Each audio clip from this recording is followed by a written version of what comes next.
WMAQ. Good afternoon. The W.A. Schaefer Pen Company presents World News Parade with the historian commentator Upton Close. Today, Mr. Close presents as his guest John Vandercook, speaking from New York. This program is brought to you each Sunday by the makers of Schaefer's Lifetime Feather Touch Fountain Pens, the only pens identified by the white dot, and Scrip, S-K-R-I-P, successor to ink. Scrip is the easiest of all writing fluids on critical metal and rubber parts. It makes all pens write better, last longer, require less servicing, keeps pens clean. Scrip keeps writing neat and clean, too, because it dries so fast a blotter is unnecessary.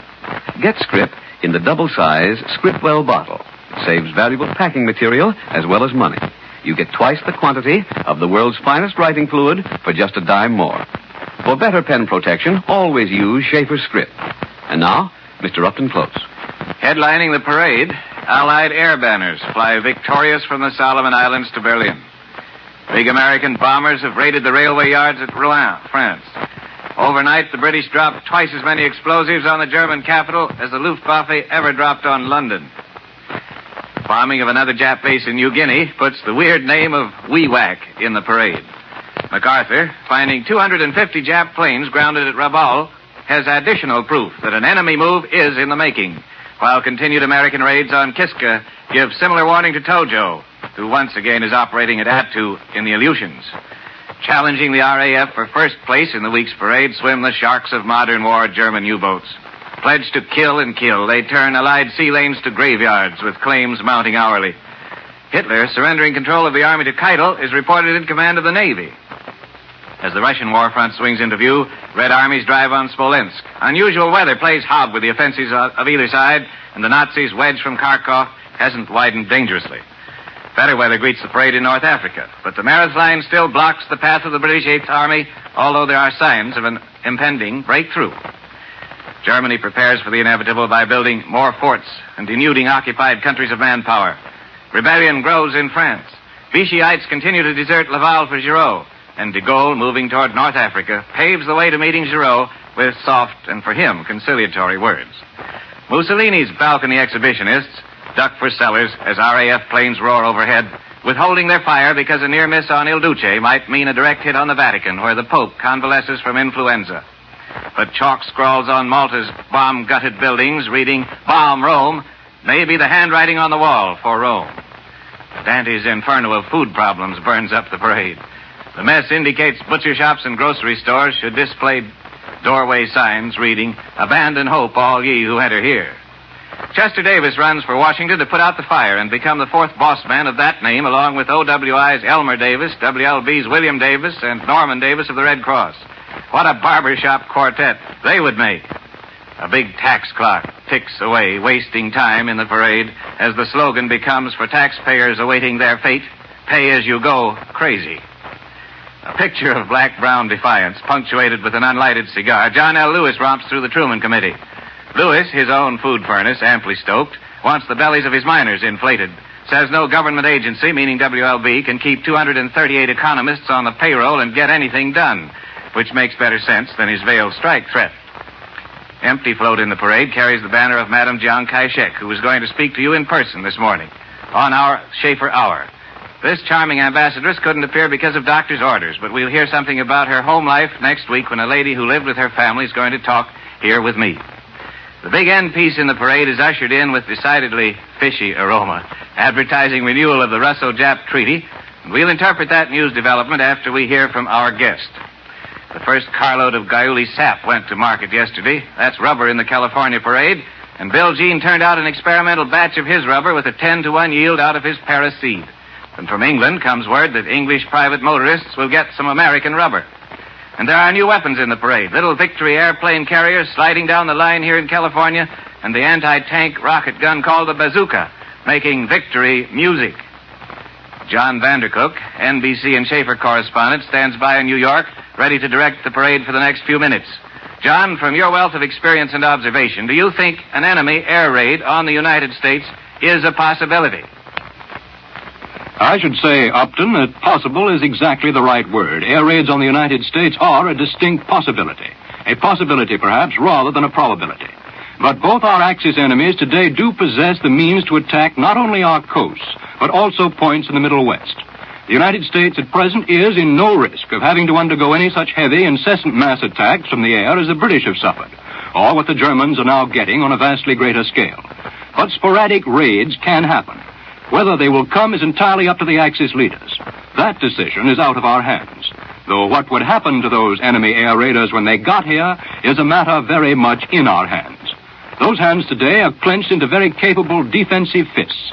Americans thus far have not known the crashing horror of German air bombing and the bright hell of incendiary fires for two chief reasons. The first is that Hitler, when he was building his giant war machine, did not specially prepare for them. The other reason is that by the far-sighted acts of our government beginning long before Pearl Harbor, we have ably prepared against them. The leaders of Germany until 1941 did not think they would have to fight the United States, at least until England was beaten and until they were quite ready to take us on alone. They overestimated the American isolationist sentiment. Therefore, the types of German warplanes and the factories that built them were originally designed to deal only with nearer enemies. The commonest early types of Nazi bombers, the famous Heinkels and Junkers, were constructed to remain only from 5 to 7 hours in the air. Their top range, when loaded with explosives, is just over 1,000 miles. Those medium-range Nazi bombers still fill the bill for the work they have to do in North Africa, in Russia, and over Britain. As a result, the Nazi war planners paid little attention to types of warplanes which are capable of crossing an ocean, exactly the type in which we have specialized. The Germans now have a few planes capable of doing that job, though when they've filled up with enough gas for a round trip, they can probably carry a very small payload of bombs. Short-range Nazi bombers can also reach our shores, if they ride the first lap on the decks of aircraft carriers. Only one, the Graf Zeppelin, is positively known to exist, though there may be others. But German carriers and direct flight bombers alike would have to run a very dangerous gauntlet to get here. Our first defense is the British and American Navy, and the combined Allied air fleets that keep watch over all exits from German-occupied Europe. But we have other sentry posts along the whole Atlantic road. It is one of the duties of the American garrison in Iceland to watch the northern sea and air approaches to this continent. The stepping stone of Greenland, which the Germans would like to use for an aerial swoop against us, is under constant American guard. Other alert armed watchers are stationed in Newfoundland. Just the same, they may try it. The German civilians at the receiving end now of almost daily Allied air raids would welcome the news that America, too, was being dosed with the same disagreeable medicine. And Hitler, who lies often, but not always, has promised retaliation. Apart from the reasons of German home morale, responsible American officers that I've talked to feel that just now, for purely military reasons, Nazi raids against American industrial centers, naval bases, and shipyards might also be well worthwhile. The Pacific coast seems to be probably safer. The Japs have no planes capable of a round-trip trans-Pacific flight. Jap bombers would have to be brought in range by aircraft carriers past many watchful eyes. But there, too, they might make it. Pearl Harbor was smashed by carrier-borne Jap planes, and history can always repeat itself. And now, back to Upton Close in Hollywood. Thank you, John Vandercook. I wish you'd talk, too, about coming over the North Pole, but we'll get into that someday. Now let's return for a look at that last float in our week's parade, the Russian-Japanese fishing treaty, renewed late as usual at Kuibyshev on Thursday by Vice Commissar Lozovsky and Ambassador Sato. It is not an attractive exhibit for Americans who wonder how and when we are going to overcome the chief obstacle to direct attack upon Japan and direct aid to China and Korea, that huge obstacle being the untouchable gooseneck of Siberia and the peninsula of Kamchatka hanging down from it like a stubby fat feather. There are some among us who are so dominantly concerned with Germany and Europe that they like the thought that Russia's neutrality in the Pacific is keeping us on the beam, as they interpret the beam. But such is no longer the official policy. We have been assured by our own high command. Halsey and Nimitz of the Navy, and Mr. Knox, who was once all for getting Hitler first, have been lavish with promises that we are presently going to get Japan where she lives. And the incessant bombing of Kiska punctuates the prompter's whisper, "Keep your eyes on Alaska now." The priest explorer, Father Bernard Hubbard, who knows Alaska and whose knowledge our armed services have been drawing on, points out that the weather observation facilities granted Japan by Russia in the fishing treaty go beyond the accepted conventions of neutrality in wartime and to our detriment. Would we be unconcerned if, on the other side, Ireland were to lease a weather station to Germany? Or if Venezuela, scarcely farther away, were to give its neighbor's deadly enemy the run of its seas and ports? The truth of the matter likely is that we are far from unconcerned. But our high strategy, as devised, just does not cover the point of what to do about it now. Britain did something about Norway, but the rebound was disastrous because she was not ready to do enough. When Maxim Litvinov arrived over the Pacific in San Francisco on December 6, 1941, to end a long period of strained relations between Moscow and Washington, I met him at the Pan American float, the only person present who had a personal acquaintance with him, and interviewed him for the National Broadcasting Company's audience. The next day, December 7, I gave my reactions. Reading between the lines of the interview, the realistic Russian policy of following the dictates of expediency if war should break out between Japan and the United States. A few minutes later came the flash that it had broken out. I spoke realistically about Russia. That does not bother the Russians, who are the most realistic speakers themselves in the world. It does bother their super-sensitive admirers. We were given to understand that if we just kept still about Russia in the Pacific, enabling Stalin to play a fox-like game with Japan, Russia would soon be in, helping us out. And we must not spoil that, as if anything that you or I could say would affect the basic realism of Stalin's decisions. Now we have seen the development of that realism to the point at which Russia trades the use of waters and weather posts to Japan in return for the privilege of taking American Lend-Lease ships and goods through the Japanese Navy, and of purchasing rubber and food from Japan. While we look baffled, Japan must be having some hearty laughs up her kimono sleeve. The key to the whole thing is, of course, American strength applied now, not later. It would be rushing in where the angel of history fears to tread, to say that a Moscow, relieved of menace in Europe, would deliberately choose to crush Japan on the Pacific in our favor, rather than to preserve or influence her. Russia historically needs Japan as an offset to reborn China, as much as to any Western power in the Pacific. But now we can have the facilities of Siberia as readily as the Japs if we put the sea and air power in the North Pacific to go there and stay there. Just 2 notes about V-mail in the parade. A boy writes his parents from Africa that he was hit in the leg with shrapnel, but within a few hours was comfortable in a base hospital hundreds of miles away. So efficient is our air ambulance service. He says, keep writing. Although delayed, the letters reach the boys sometime and are never stale to them. The second note comes from Washington. 2,000 sacks of mail lost in recent weeks by sinkings in the Atlantic. Couldn't have been V-mail, or it would have been flown over. That's Larry Keating's pet subject. Larry. You can fortify our fighters with a secret weapon, the morale that comes with mail from home. Help in this struggle by writing frequent, cheerful letters to your friends and relatives in uniform. Send them letters. They'll fight better. It's essential that you use your government speed mail, V-mail, when writing overseas. That's V for victory. It saves valuable shipping space. And always write your V-mail letters with Schaefer's V-Black script. It gives sharper, cleaner V-mail reproduction because black photographs best. V-Black script is a lustrous ebony black writing fluid, finest in quality and performance. Available everywhere V-mail stationery is sold. Ask for the double size, just 25 cents. And remember the name, Schaefer's V-Black script. And listen to Schaefer's World News Parade with Upton Close each Sunday at this time. Sent to you by the W.A. Schaefer Pen Company, makers of script. That's S-K-R-I-P, successor to ink. The writing fluid that keeps your pen functioning at top efficiency. Remember, Upton Close for the Schaefer Pen Company next Sunday at this same time. This program came to you from Hollywood, and this is the National Broadcasting Company.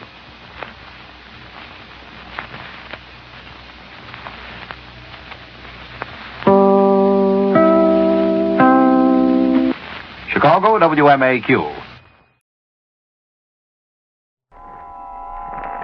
Have you heard the strange tales of the Whistler?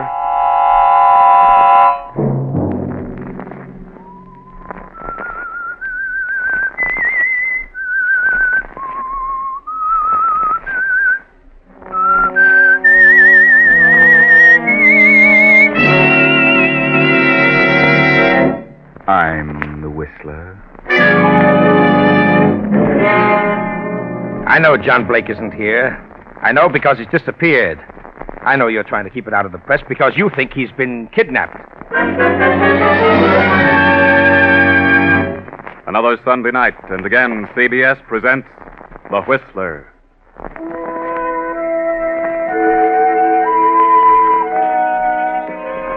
I, the Whistler, know many things, for I walk by night.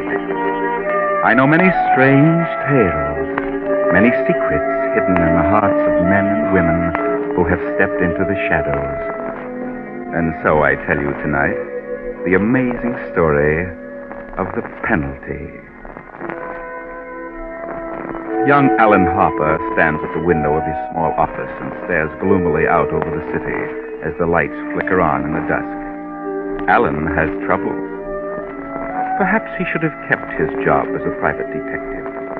Perhaps he shouldn't have taken the law course, for he hasn't had a single client since the day he passed the bar examination. Better to give up and go back to the detective agency. Then the door opens and a figure steps into the dimly lighted room. Are you the attorney? Oh, yes. Yes, I'm Alan Harper. I have a little business for you. Business? Oh, what kind of business? I want you to draw a will and later deliver a letter for me. A will? Oh, yes, of course. Do you know who I am? Well, I've certainly seen you before, but I just can't place you. I'm John Blake, president of the Plymouth Building and Loan. Oh, yes, of course. I've seen your picture many times. Yes. But why have you come to me? You have a staff of the best attorneys in town. I know, but because of the peculiar nature of the business at hand, I prefer an unknown, a lawyer who had no previous interest in me or my affairs. I see. And also one who was not doing any too well. Well, I'll have to admit that you picked a good example. In a few moments, you'll have guessed what I have in mind. You'll know why I can't have my own attorneys handle this. Why not? You have no personal interest in me, Harper. This is a cold business proposition, and I'll make it worth your while. Yes. When I walk out of here, I want you to forget the whole thing for a few days. Agreed? Very well. Then take down what I say, and I'll sign it. To my daughter, Anita Blake, I leave all my property, personal and real, including the painting of her mother, Marcia Blake. This will supersedes any and all instruments of this nature previously drawn. Yes. That's all. Oh? Yes. I'll sign it now. Now, here is a letter addressed to my brother, Hillary, in this city. He's recently returned after 25 years in Australia. Though he has written me several times lately, we've been estranged all these years over a situation which this letter will clear up. Very well, Mr. Blake, but just what... No questions, Mr. Harper, please. I want you to keep the will and letter. You'll know what to do with them when the time arrives. Are you... Mr. Blake, are you afraid of being murdered? No, Harper, there was a time... Oh, but not now. Sounds a little crazy to me. Here you are, young man. Your fee. What? $1,000. Oh, but that's most unusual. Why all that? I'm paying you that much because I know you need it badly, and your need will make you keep our agreement that you'll forget all this for a few days and say nothing to anyone. You're planning to commit suicide, Mr. Blake. And what if I were? Then it's my duty to stop you. What would my death matter to you? People die every day, commit suicide, or murdered. It means nothing to you. Yes, but this is different. Mr. Harper, I'm not planning to commit suicide. You're sure? Yes, I assure you. So if you don't care to go through with the agreement, I'll take the money back and find someone else. No. No, I believe you, Mr. Blake. I'll keep the agreement. I've got to. Very well. Goodbye, Harper, and good luck. Goodbye, Mr. Blake.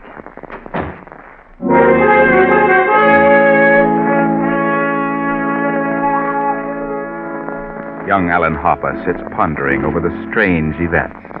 The will, the letter. He drops the role of attorney, and his mind works from the angle of the detective. What a strange situation. Another day has passed, and toward noon, Anita Blake talks to her fiancé, Wilbur Martin. I'm sorry to call you out here, Wilbur, but I just had to talk to you. What is it, Anita? What's wrong? It's about Father. Your father? He left the office late yesterday afternoon, but he didn't come home. Well, maybe he went to his club. No, Wilbur. He didn't come home at all. He still hasn't come. I called his club. I've called every place. Oh, Wilbur, I'm terribly worried. Why? Well, Father's been acting strangely of late. He's so morose. I'm afraid. Afraid? Afraid of what? I'm afraid something's happened to him. Anita, maybe he's been kidnapped. Wilbur, kidnapped? But if that had happened, wouldn't someone contact us by this time? Maybe not. Have you called every place that he might be? Oh, yes. Have you called the police? No, I wanted to wait till I talked to you. Have you called his brother, Hillary? No, I haven't, but I don't think he'd be there. You know about that situation. They haven't been on good terms for years and years. They've only seen each other once since Uncle Hillary came back from Australia. Yes, I know. He's a strange sort of person, that Hillary. I've only seen him once, the time I went to his apartment with you, but he's certainly strange. I know, but perhaps that's only natural. What was it that caused them to become so bitter towards each other? Well, I really don't know. Father never told me. But I think it had something to do with a girl they were both in love with. Did your father know Hillary was coming back to the States? Of course. Hillary wrote him several times, but Father didn't answer him. Is your Uncle Hillary well fixed? Certainly, he became wealthy in Australia. What are you trying to say? Are you sure he made money over there? Of course. Father told me that many times. Well, your father could have been misled about Hillary being well off. Wilbur, I don't know what you mean. I think Uncle Hillary is all right. I rather like him. And I don't care what the differences were between them. Are you inferring that Uncle Hillary... No, I'm not inferring anything. I'm just asking. Why not call Hillary and ask him to come over here? All right. Don't tell him about your father. Just ask him to come over here as soon as possible. You're all wrong about this, Wilbur. I know now what you're thinking. But I'm sure you're wrong. You call him, Anita. And let him think your father is here. Then, after we talk to him, we can call the police.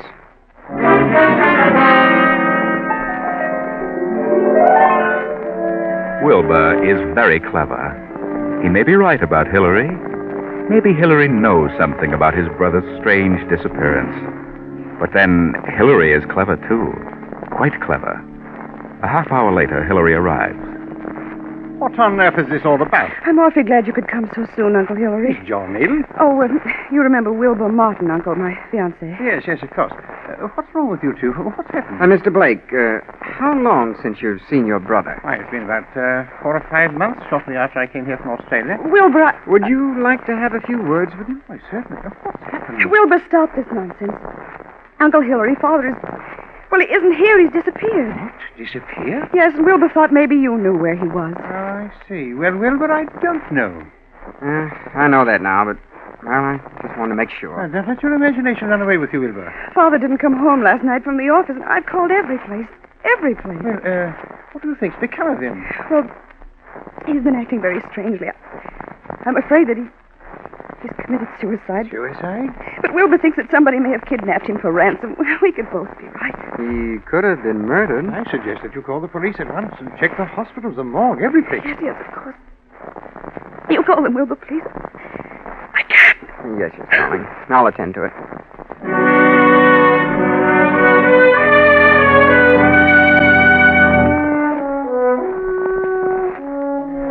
Wilbur calls the police, and the hospital, and the morgue. But he learns nothing of value. 2 days pass by, and still not a sign of John Blake or his body. Then Alan Harper, the attorney, visits the John Blake home. Come in, Mr. Harper. Thank you, Miss Blake. This is my fiancé, Mr. Martin. Mr. Martin. What is it, Mr. Harper? Is your father here, Miss Blake? My father? Why, no. Well, what did you want to see him about, Harper? Why, I wanted to see him on some personal business. Well, why don't you try to find him at his office? I did, but he isn't there. He hasn't been there for several days. Just what is your business, Mr. Harper? Why do you want to see Mr. Blake? I don't want to see Mr. Blake. Because I don't think he's here. I came to see Miss Blake. What do you want, Mr. Harper? Who are you? I'm a detective. Detective? Yes. Go on, Mr. Harper. I know John Blake isn't here. I know because he's disappeared. I know you're trying to keep it out of the press because you think he's been kidnapped. We called the police. We asked them to keep it quiet. Yes, I know that. But I'm working in the background. Well, if you don't think he's here, then where do you think he is? I think he's dead. Dead? Why do you think that? Just what do you know, Mr. Harper?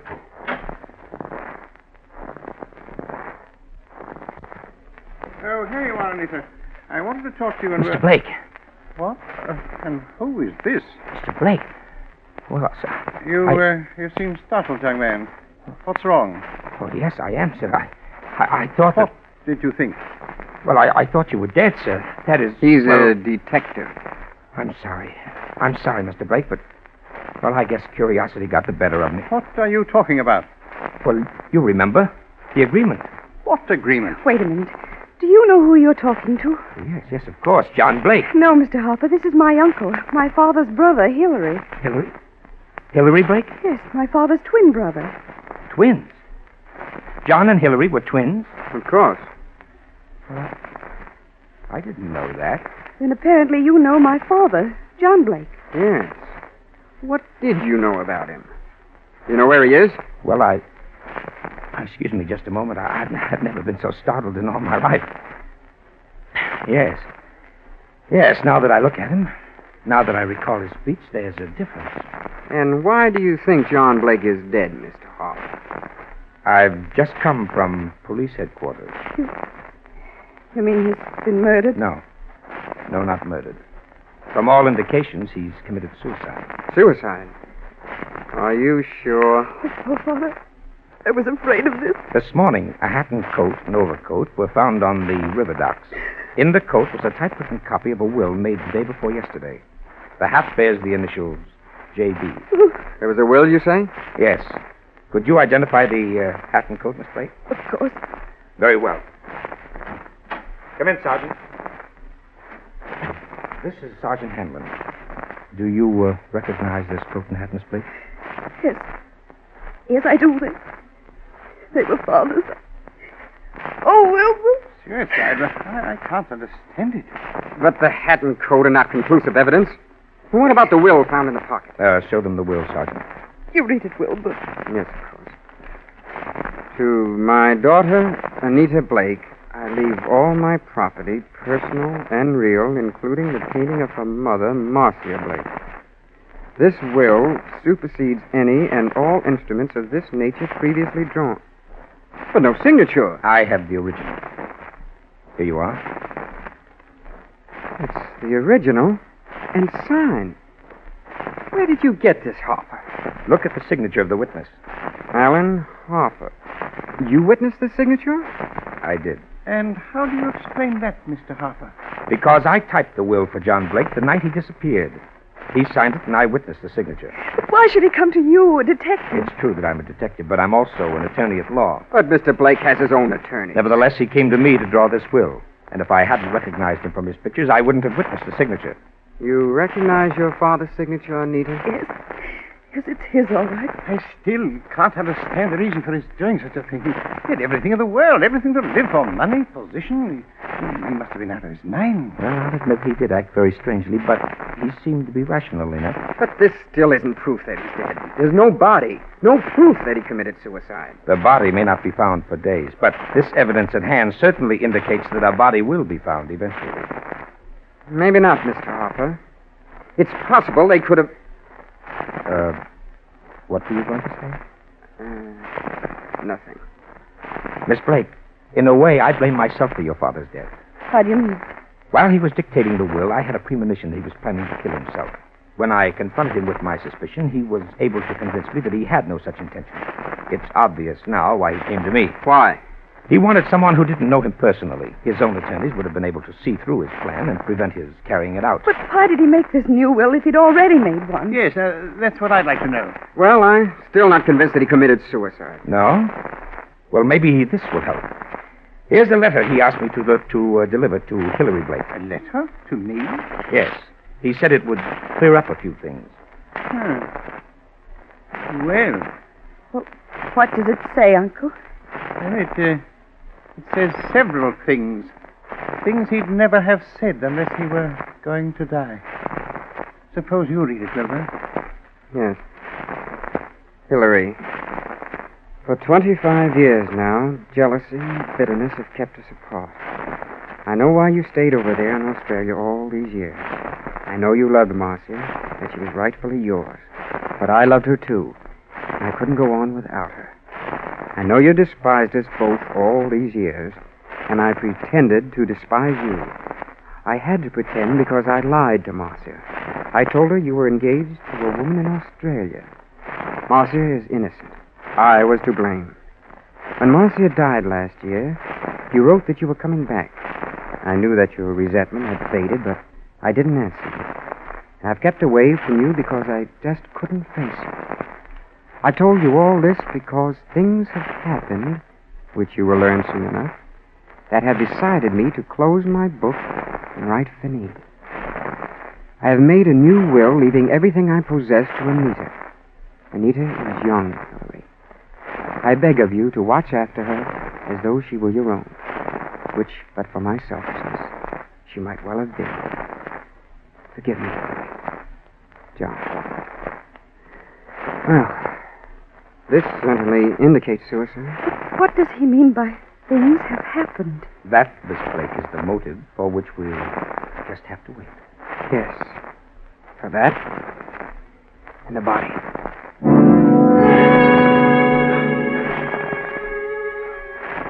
Everyone seems to be convinced that John Blake has committed suicide. That is, everyone except Wilbur Martin. But still, the body has not been found. Then, one morning, 4 days later, Alan Harper calls Anita and Hillary to police headquarters. Morning, Miss Blake. Mr. Blake. What is it, Mr. Harper? Have you found John? I hope you don't mind my coming along, Mr. Harper. No. No, not at all, Mr. Martin. What's happened? They found a body this morning on the rocks at the mouth of the river. It's rather badly bruised and cut, and, well, it's in a bad condition, but I think you should look at it. Oh, I know how you feel, Miss Blake, but I'm afraid it's necessary. very well. I'll be all right. May I come too? Please do, Wilbur. This way, please.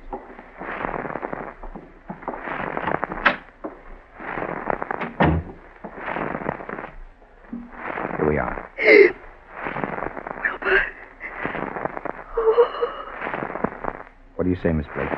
Oh, it's awful. Now, get hold of yourself, Anita. Please, you must. Yes, that's Father. And you, Mr. Blake? Well, it's certainly hard to say. It looks like it might be John, but was there no means of identification on this body? No jewelry? Father never wore any jewelry. There was nothing but this suit here. Nothing in the pockets. Oh, Wilbur, that's Father's suit, all right. It's Father, I know. But why? Why did he do it? Come along, Miss Blake. You needn't stay here any longer. Now, darling. Well, I still can't understand. I'd like to have a word with you, Martin. Yes? All right. Oh, would you and your uncle wait here for a moment? Of course. This way, Martin. All right, Martin. Why did you phone me? I wanted permission to see the body. Do you think it was John Blake? Oh, I can't tell, but they certainly should know. Wilbur, from the start, you've been skeptical about the suicide theory. Why? Why? Well, Who were you trying to frame? You're crazy. I'm not trying to frame anybody. You think he was murdered? Yes, I do. But not by you, of course. Oh, certainly not. But how do you account for the fact that John came to my office, signed the will he dictated, and gave me the letter to Hillary? He must have contemplated suicide. Are you sure it was John Blake who made the will? You think it was Hillary? It could have been.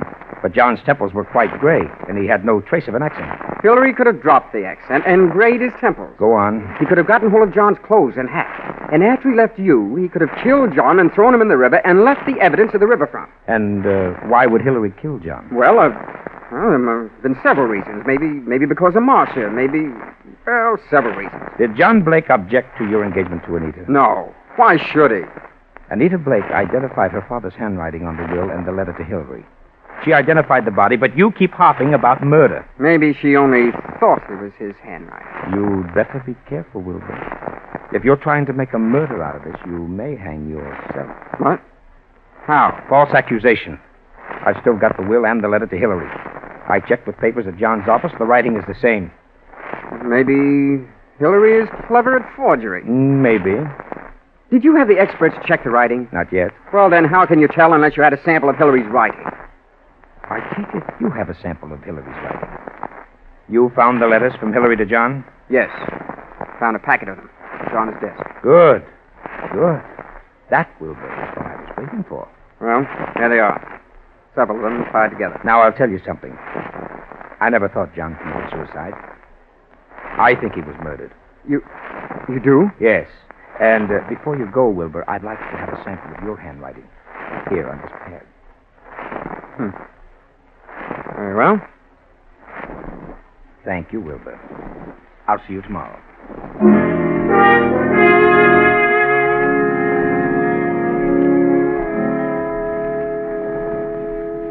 Well, Sergeant, have you finished checking? Yes, Harper, I've finished. And what's the verdict? Well, this is the cleverest bit of forgery I've ever come across. This would have passed any place if the question hadn't come up. So? This will and the letter to Hillary would certainly get by anyone as having been written by John Blake. Yes.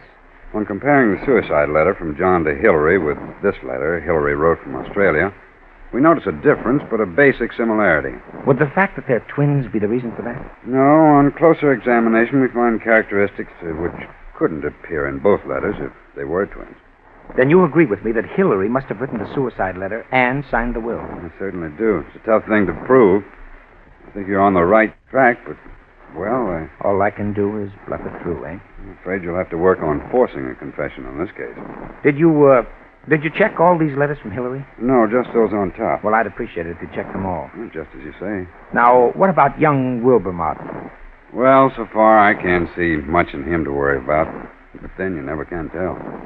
I think Hillary's the man, all right. I thought that for some time. But I'll just phone out to the house and tell Wilbur Martin that we've uncovered the whole thing, and if Wilbur's in on it, he'll be gone when I get there. He can be picked up later. Okay, I'll check the rest of Hillary's letter. Go ahead. I won't phone out there till you've finished. 10 minutes later, a startling piece of news breaks. The headlines are screamed by newsboys. Extras flood the streets. And Wilbur Martin rushes to the Blake home and faces Anita and Hillary Blake. What is it, Wilbur? What's wrong with you? Yes, for heaven's sake, what's happened? You haven't heard? You don't know, Anita? No, what do you mean? Well, look at these headlines. Plymouth building and loan crashes. Wilbur, what does it mean? I'll tell you. John Blake embezzled the company funds and they've gone to the wall. What? Yes, close the doors. Wilbur, no, I can't believe such... I'm sorry, Anita. There it is, in black and white. Then that's the motive for his suicide. Why? Why? Because he knew he was caught. What else? He could have put the money back, couldn't he? Yes, but maybe he lost it by trying to make more to cover up the shortage. I don't think he lost. You don't? No. Nonsense. He must have. Why would he kill himself? Maybe he didn't kill himself. Oh, no, please, Anita. You mustn't worry. I know this is very embarrassing for you, but it isn't your fault. Let me take you away for a while. We can run down to Mexico till this blows over. You won't take her to Mexico. You won't take her anyplace. Just what do you mean? What's wrong with you, Wilbur? You're acting stupid. Do you want to go to Mexico with a murderer? What? Your father may have built the company, but I don't believe he lost the money. Wilbur. He hid it. And your Uncle Hillary found out where he hid it, and he set up the suicide to cover your father's murder. Crazy. Out of your mind. This doesn't make sense. I have all the money I need. Yes, you have now. You're a fool. Pack your things, Anita. I'll phone the airport for a reservation. You won't leave this room. Do you know what can be done to you for threatening people with firearms? I'll call the police. You don't need to call the police. They're on the way here now. I just talked to that detective, Mr. Harper. They've proved that you wrote the John's will and the suicide letter. You killed John, and you have the money. Wilbur, you're crazy. You're out of your mind. I know what I'm talking about. Get out of here. Get out. Get out! No, I won't leave. No one will leave till they come.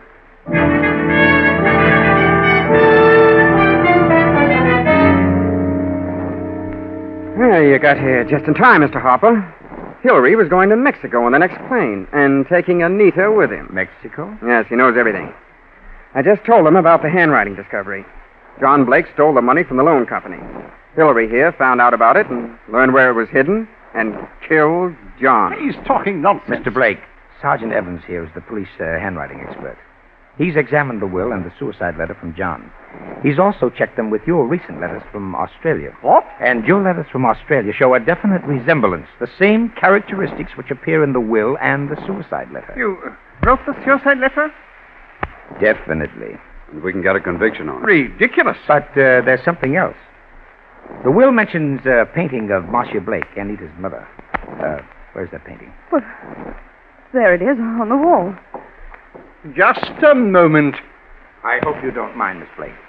You're tearing off the back. Yes. Yes. And there you are. There's the reason why. Wow, there's thousands in negotiable bonds. Then Hillary did know about the money. He did kill John for all this. I did no such thing. No. No, that's right. You didn't kill John Blake. Well, then who did? Look at these 2 letters from Hillary Blake to John. What are the dates? September and November 1940. Those were Hillary's last letters to John. Now look at these. June and July, 1920. You notice any difference? All are signed by Hillary. But the ones dated 1920 are not at all like the ones written in 1940. Not the least similarity. We just discovered these old letters. The ones dated 1920 were written by Hillary. But the ones dated 1940 were written by John. John? What do you mean? You're under arrest, Mr. Blake. Not for murder, because there's been no murder. You're under arrest on a charge of embezzlement. Embezzlement? And you, Miss Blake, are under arrest as an accomplice. Oh, but what are you saying? At first, we overlooked the earlier letters of Hillary Blake. But when we saw them, we knew they were not the same hand. We knew John forged the recent ones. Furthermore, I checked with Australia. Hillary Blake died in Sydney 10 years ago. This man is John Blake, posing as Hillary to escape the penalty for looting the company. Nita, you... And Nita knew all about it. She's in on the plan. Oh, it was a clever one. And they might have gotten away with the phony suicide, but he picked the wrong attorney.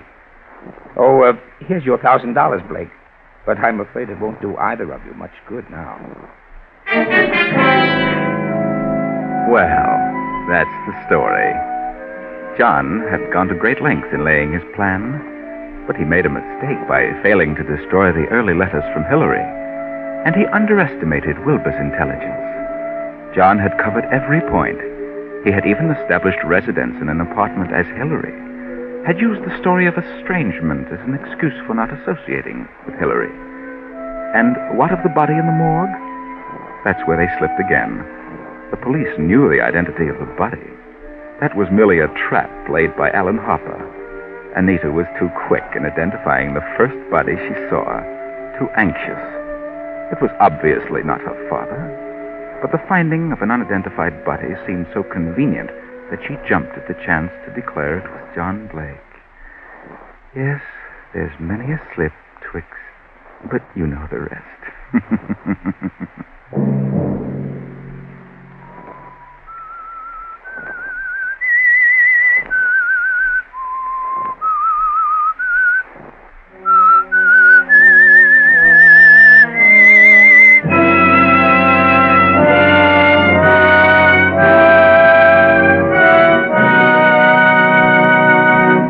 CBS has presented The Whistler.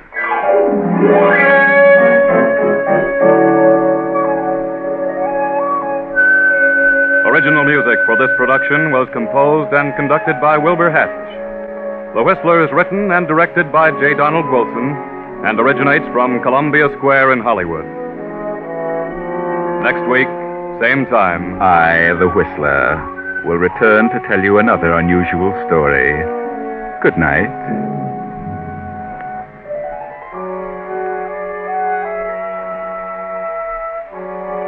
This is the Columbia Broadcasting System.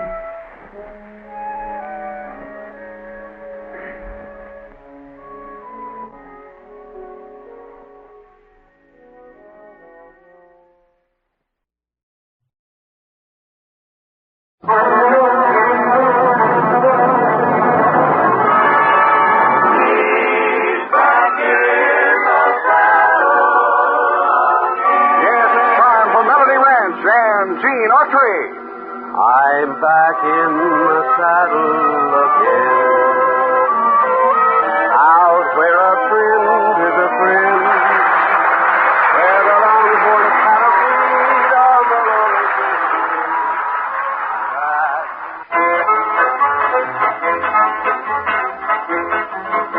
I am no rancho grande, allá donde vivía.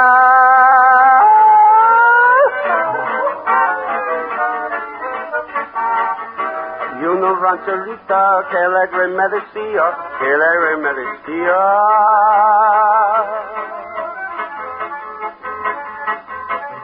¿Qué voy a hacer tus calzones? Como las que el ranchero. de los comienzos de lana, de los cabos de cuero. I'd love to roam out yonder, out where the buffalo wander. Free as eagle flying, I'm roping and a tying, I'm roping and a tying. Give me my ranch and my cattle, far from a great city's rattle. Give me a big herd to battle, for I just love herding cattle. I am no rancho grande, I got a baby.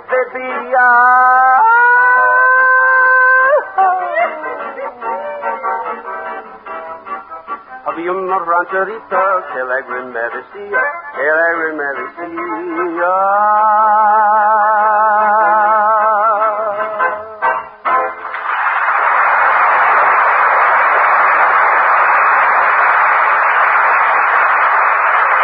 Well, thank you, friends and neighbors, and welcome once more to Melody Ranch. And now, for all of you who've written us, asking to hear it again, here is one little candle. When the day is dark and dreary, and your way is hard to find, don't let your heart be weary. Just keep this thought in mind. It is better to light just one little candle than to stumble in the dark. Better far than you light just one little candle. All you need's a tiny spark. If we'd all live glad that the world would be free, the wonderful dawn of a new day we'll see. And if everyone just one little candle, what a bright world this would be. It is better to light just one little candle than to stumble in the dark. Better far that you light just one little candle. All you need a tiny spark. If we'd all live glad that the world would be free, a wonderful dawn of a new day we'll see. And if everyone lit just one little candle, what a bright world this would be.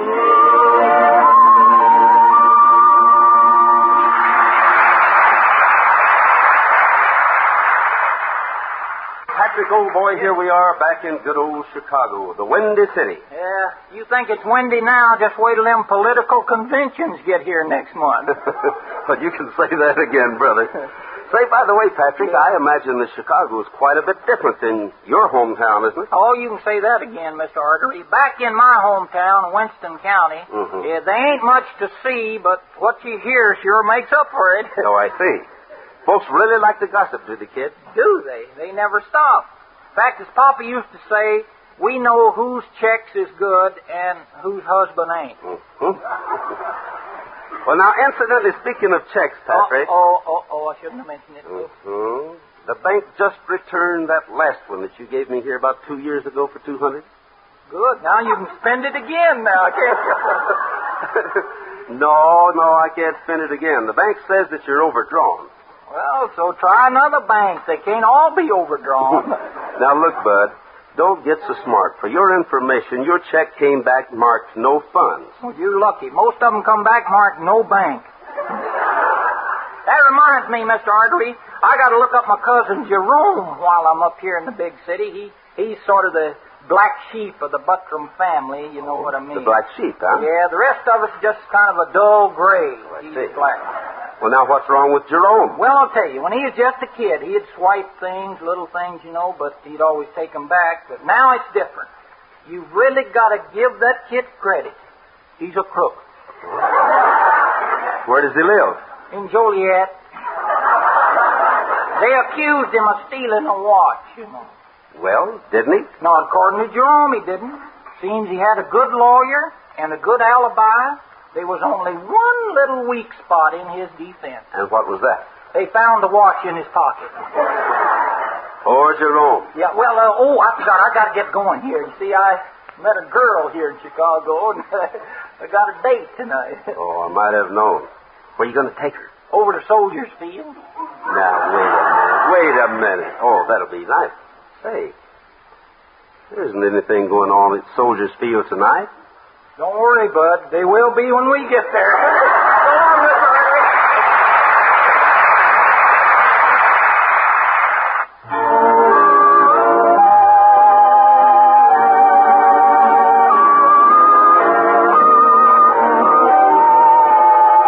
Out in the valley so low, late in the evening, hear the wind blow, hear the wind blow, hear the wind blow, late in the evening, hear the wind blow. Write me a letter, send it by mail, send it in care of Birmingham jail.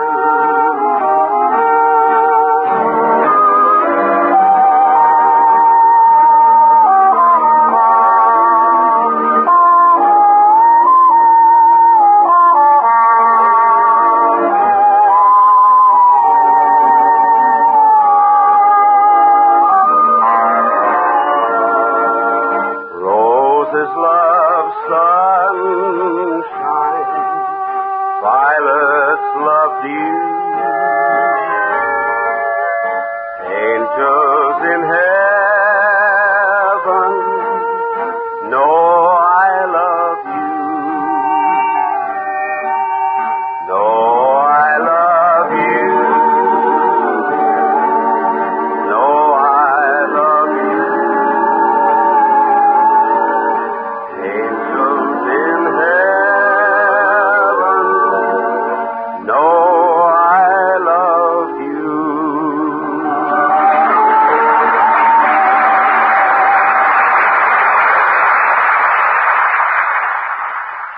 Since it's storytelling time here at Melody Ranch again, I'd like to get right on with the business at hand, which, in this case, happens to be a yarn about a little western cattle town known far and wide as Skeleton Pass. At any rate, I was nowhere around when this story actually began, but as Sheriff Jim Brewster later told me when he filled me in on the details, this is how it all started. Sam Owens, chairman of the Skeleton Pass Town Council, called a meeting in his office one night, meeting to discuss, among other things, the undesirable civic influence of one Dan Ferguson. All right, man. Quiet, please. Quiet down. Now then, suppose you could ride on with first business at hand. Now, before we begin, however, I want it clearly understood by everyone present that what I have to say is no reflection in any way upon our good and capable sheriff, Jim Brewster. It sounds to me like you're getting ready to run against me in the next election, Sam. No, I wouldn't have a chance, believe me. Seriously, though, Jim, us folks here in Skeleton Pass are facing a mighty serious problem. As you well know, this town is fast getting to be overrun with lawlessness, and we've got to do something about it. That's right. I'm afraid that's mighty easy to say, Sam, but saying it and doing something about it are two different things. Especially when it concerns a gang like Dan Ferguson's got. You're absolutely right, Jim. I have no argument with you there at all. So look, here's what I propose. Now, let's bring a man into Skeleton Pass with a reputation that'll put the fear of God into those crooks. Someone who can really give you a hand. It listens good, Sam. There's just one thing wrong with it. Where are you going to find a man like that? Already have. Matter of fact, most of you probably heard of him. His name's Gene Autry. Gene Autry?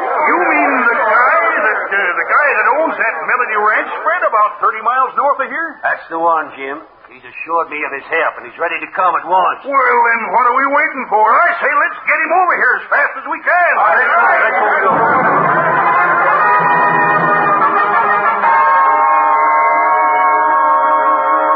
And so that's how it all happened. At any rate, 5 days later, I rode into the town of Skeleton Pass. Checked in with my friend Sam Owens, then decided to do a little browsing around town just to sort of get the lay of the land. By then, it was 8 o'clock in the evening, so I reined up in front of a place called Dan Ferguson's Palace of Joy, dismounted and walked in. Yeah, mister, what'll it be? How about a glass of water? Huh? What'd you say? A glass of water. That is, if you don't mind. Huh? Why should I mind? You're drinking the stuff, not me.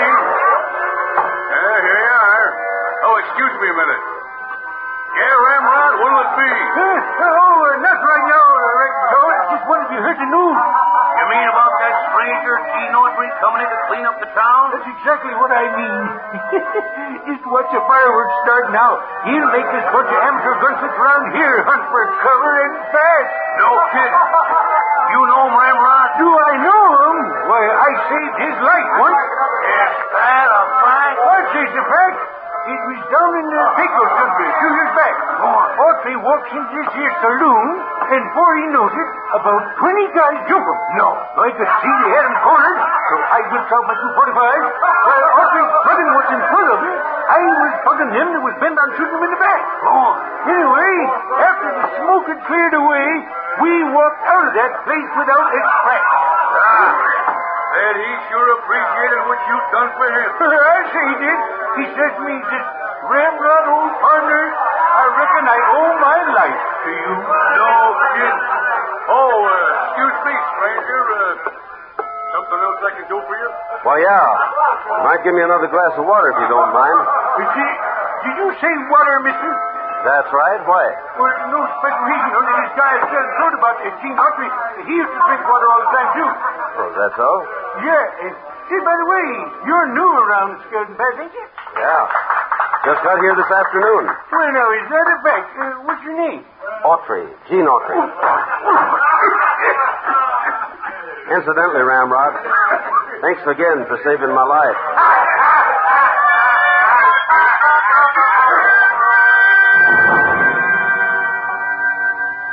Poor Ramrod.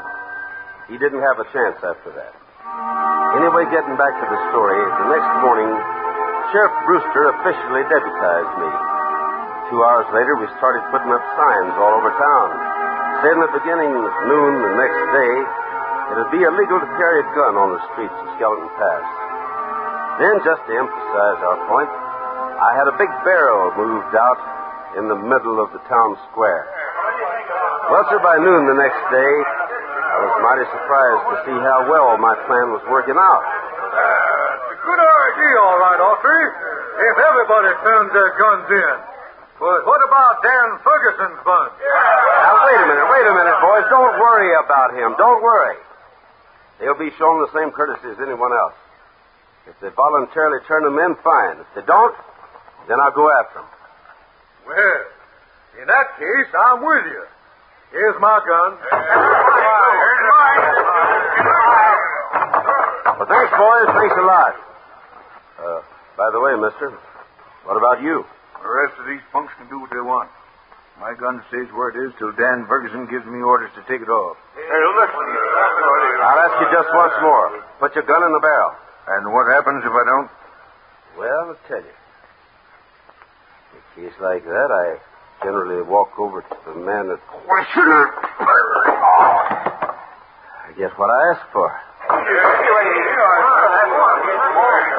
Dan Ferguson ain't gonna like this, cowboy. Then I suggest you tell Dan Ferguson to lump it. Because if he and the rest of his gang don't have their guns in the barrel by sundown, I'm coming after them.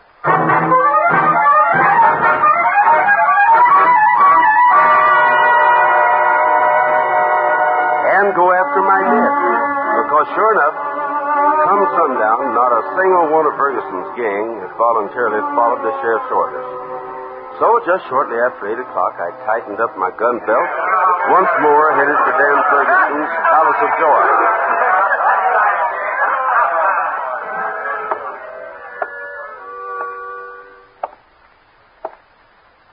I take it you're Dan Ferguson. You take it right. Funny thing, I didn't think you'd be around so soon. I don't like to keep a man busy as you are waiting. Well, now, that's mighty nice of you. Incidentally, I tell you've gone in the gun collecting business. That's right. And after looking around your place here, I find I need about 10 more before my collection's complete. I see. Bart. Yeah, boss. Step out here in the middle of the floor, will you? Right. Autry, this is Bart Hawkins, a man who's forgotten more about guns than you'll ever learn. Let's see who add his gun to your collection. Okay. Give me your gun, Bart. I'm afraid you'll have to do better than that, cowboy. All right, I will. Hawkins, if you haven't reached for your gun by the time I count 3, you'll wish you had. Start counting, sucker. 1, 2, 3.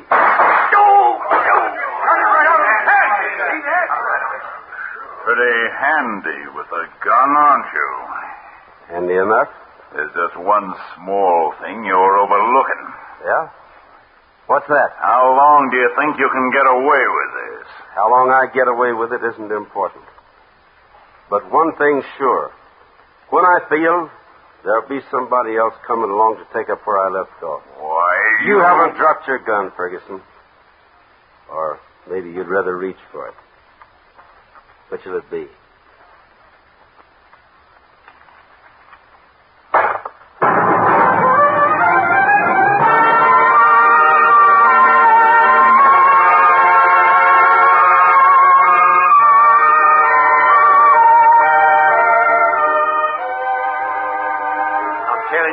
It's unbelievable. Why, you've only been here a little over a week now, yet this whole town's as peaceful as a kitten. Most of Ferguson's gang even left the county. We can't begin to thank you enough. Oh, forget it, Sam. The main thing for you and all your fellow citizens to do now is to keep Skeleton Pass the law-abiding community that you all want it to be. Oh, don't worry about that. From here on in, we won't have any more trouble on that score. I hope not. And you won't. You just remember this. Every day, there are thousands and thousands of peace officers throughout this great land of ours who risk their lives to protect our families and homes against the forces of crime. The star they wear is a badge of courage. The trust they hold, a legacy of faith. Their devotion to duty, an inspiration to freedom-loving people the world over. So look, the way I figure it's this. The least folks like us can do is cooperate with these men and women by obeying the law. In that way, and in only that way, can we ensure for our children a healthy and strong America.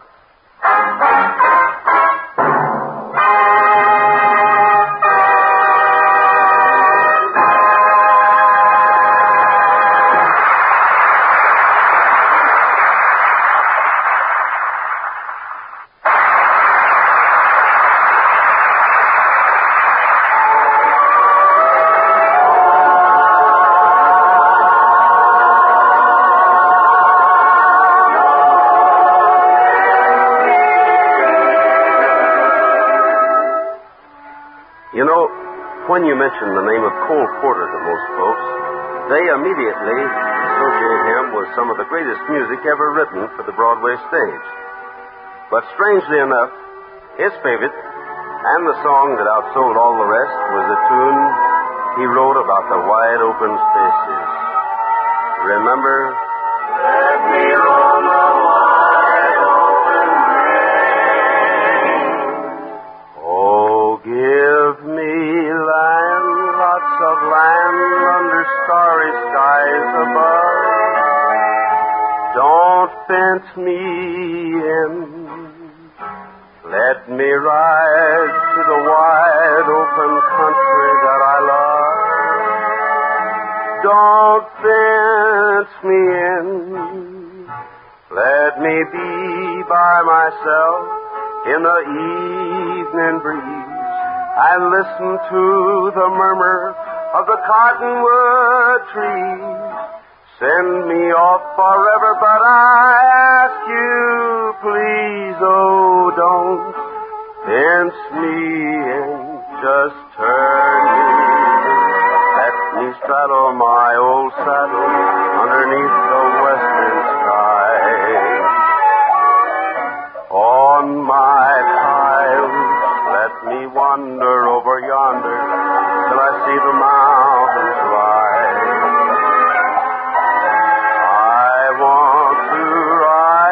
The ridge where the west commences, gaze at the moon till I lose my senses. Can't look at hobbles and I can't stand fences. Don't fence me in. Just turn me loose, let me saddle my old saddle underneath the western sky.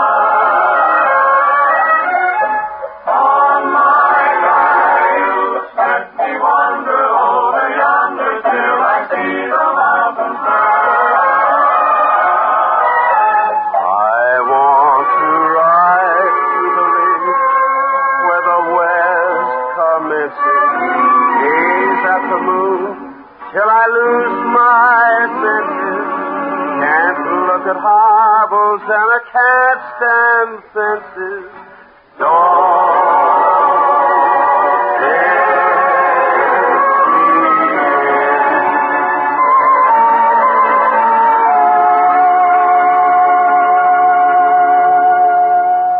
Well, good friends, that seems to be the last rung on the old ladder for this Melody Ranch party. But we've got another swell get-together lined up for you at this same time and over these same stations, so try and join us then, won't you? Meantime, this is Gene Autry asking you to keep thinking of us until we're back in the saddle again. Out where a friend is a friend, where the longhorn cattle feed on the lowly Tennessee. I'm back in the saddle again.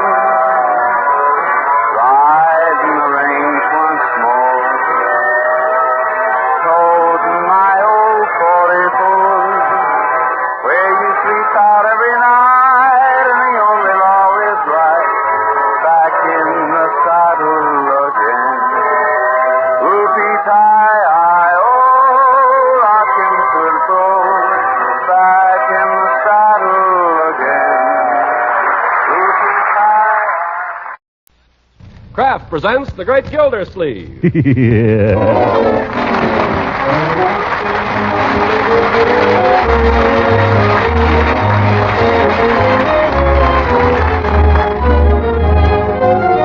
Kraft Cheese Company will also bring you Bing Crosby every Thursday night. Present each week at this time Harold Perry as The Great Gildersleeve, written by John Wheaton and Sam Moore.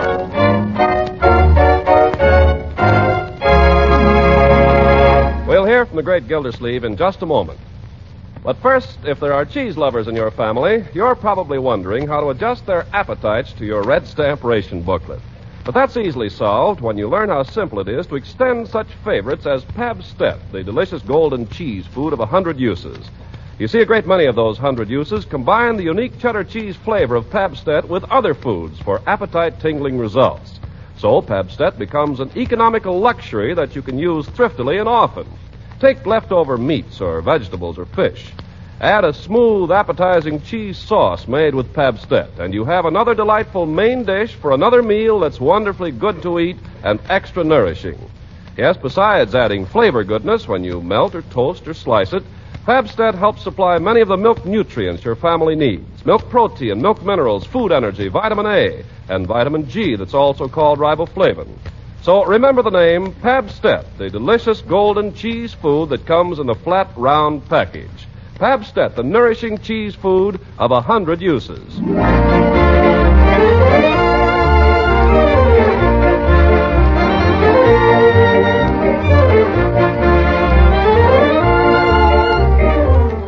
Now on to Summerfield and the Great Gildersleeve. It's spring in Summerfield. Lovely, lovely spring. You can feel it in the first warm rays of the sun slanting across the backyard. You can hear it in the excitement of the birds twittering in the maples and the lazy clop-clop of the milkman's horse coming up the street. You can see it everywhere. Spring does something to people, and spring has done something to Throckmorton P. Gildersleeve. For early in the morning, hours before he's due at the office, even before Bertie is astir in the kitchen, Summerfield's foremost slug-a-bed is up and dressed and out of doors. He stands now on the back stoop, barefoot, with a shoe in each hand, and dabbles a toe in the dewy grass. It's cold. Well, anyway, here goes. It tickles. Why, Uncle Mort! Oh, good morning, Marjorie. You startled me. I thought I was alone. What are you doing up so early? Well, it was such a fine morning. And what in the world are you doing with your shoes off? Oh, those. Well, I suppose it's silly, my dear, but I've always had a sneaking desire to go barefoot in the dew. You know, so have I. How is it? Cold. Don't try it. I think I'll put my shoes back on before I catch my death. Yes, you better. And, Marjorie. Yes? You don't have to say anything about this to anybody. You know, people might not understand. Don't worry, Uncle Mort. I understand. My favorite niece. Now, how am I going to get my feet dry? Isn't it a glorious morning, Uncle Mort? Yes, it is. It's glorious. I love spring. I love to see things growing. This darn grass gets between your toes. It all feels so warm and friendly. Seems somehow as if the whole world were in love. Well, there's one shoe on. What were you saying, my dear? Nothing. Uncle Mort, what's it like being in love? Being in love? Yes. I think I know, but tell me. Well, it's a little like an attack of chills and fever. Only nicer. Where's my other shoe? Oh, I had it. Marjorie, look. Look there. What? By the hedge there, sticking out of the leaf. Why, it's a crocus. Yeah, the first crocus of spring. Look at that little thing peeping up at us down there. Oh, Uncle Mort, now it's really spring. Yeah, isn't that cute? Oh, don't pick it. Why not? But why? It looks so sweet there. I know a place where it's going to look sweeter. Oh, Uncle Mort. There you are, little crocus. I know somebody you're going to make a big hit with. Well, you better put it in water right away, Uncle Mort. They don't last long when you pick them. Then I'll run over there with it right now. But, Uncle Mort, do you think Mrs. Ransom would want to see you so early in the morning? Why, of course. She'd be glad to see me anytime. But before breakfast? On an empty stomach? Huh? Well, I'll only be a minute, my dear. I'll only be a minute.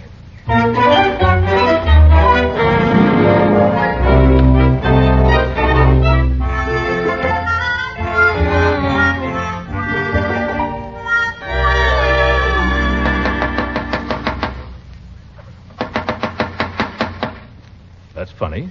She must be here. Here comes my beautiful angel. Hello, Leela.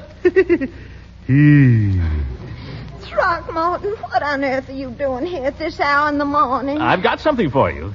Guess what? Oh, this is no time for guessing games, Throckmorton. You woke me up. But, Leela, it's 7 o'clock and it's spring. Spring? Yes. Doesn't spring mean anything to you? Not at this hour in the morning.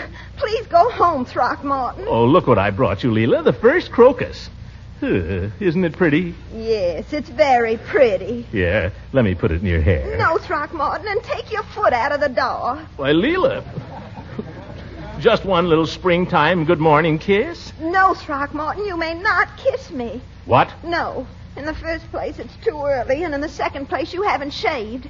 Now, please take your foot from my door. But, Leela, after all, we're engaged to be married. Oh, we are we? Well, sir, I'm not even sure of that. Good morning. Women.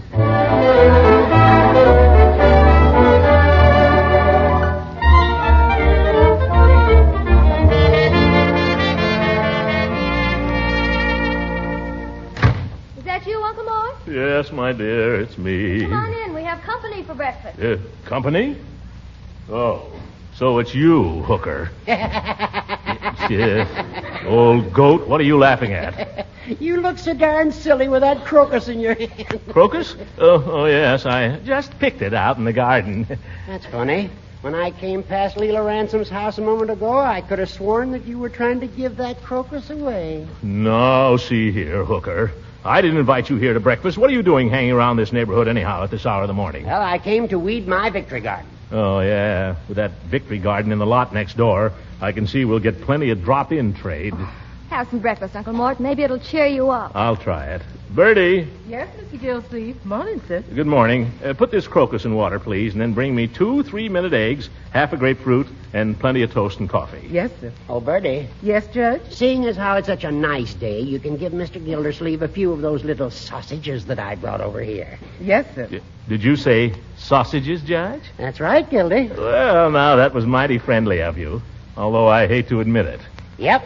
I defended a farmer who makes his own sausage yesterday, and I took my whole fee out in trade. I wonder if I could get him to pay his water bill in potatoes. Goodness, here comes Superman. Who? Hi, sir. Hi, Good morning, Judge. Hello, Leroy. Morning, Leroy. Leroy, stick in your shirt tail. Oh, it was okay when I started downstairs. Here's your orange juice, Mr. Gildersleeve. Thank you, Bertie. Oh, Leroy. Good morning, Bertie.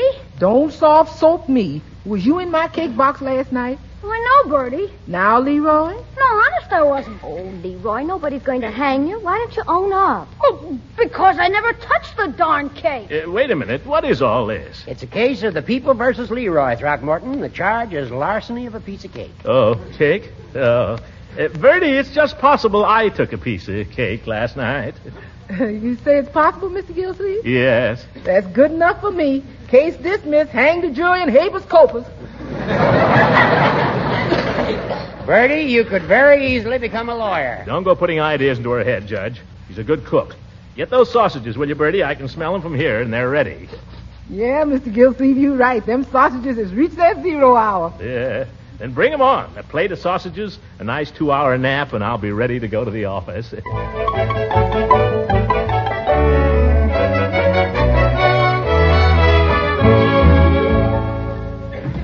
What's that, Bobby? Oh, you can't talk to me like that, you fresh boy, or I'll just hate you. Oh, goodbye, honey.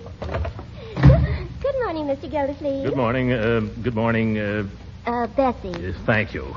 Any mail I need to look at, Bessie? Well, most of it could wait till tomorrow. Oh, that's good. And I took care of the rest. Oh, good girl, Bessie. You're beginning to get the hang of the waterworks. Oh, thank you, sir. There was a letter from that new laundry on State Street, and I answered it. It's on your desk for you to sign. Oh, fine, Bessie. I'll clean up my day's work in no time. Yeah, now, let me see here. Oh, here it is. Parker Hand Laundry, Summerfield. Dear Sirs, received your inquiry about special water rates for laundries. In reply, beg to inform you we have no special water. We sell only the regular kind. Yours... That Bessie, I'm going to have to get rid of. Oh, Mr. Gildersleeve. What is it now, Bessie? There's someone here to see you. Oh, for heaven's sake, I can't see. Oh, hello, Leela. Hello, Throckmorton. You may go, Bessie. Well, quite a surprise seeing you here. Throckmorton, I just had to come and see you for a minute. I'm afraid I was a little bit cross early this morning. You hurt my feelings, Leela. Well, I'm sorry, Throckmorton, but you have to understand that no woman likes to be seen early in the morning when she's not exactly at her best. Tell me, how do you like my new dress? Leela, what did you mean this morning when you said you weren't sure we were engaged? Well, I didn't mean it just the way it sounded, but sometimes I think you take me too much for granted. Well, I always thought if you're engaged, why, you're engaged, that's all. There you go, Throckmorton, taking things for granted. But You think being engaged is just sitting around holding hands and kissing and such. You mean there's more to it?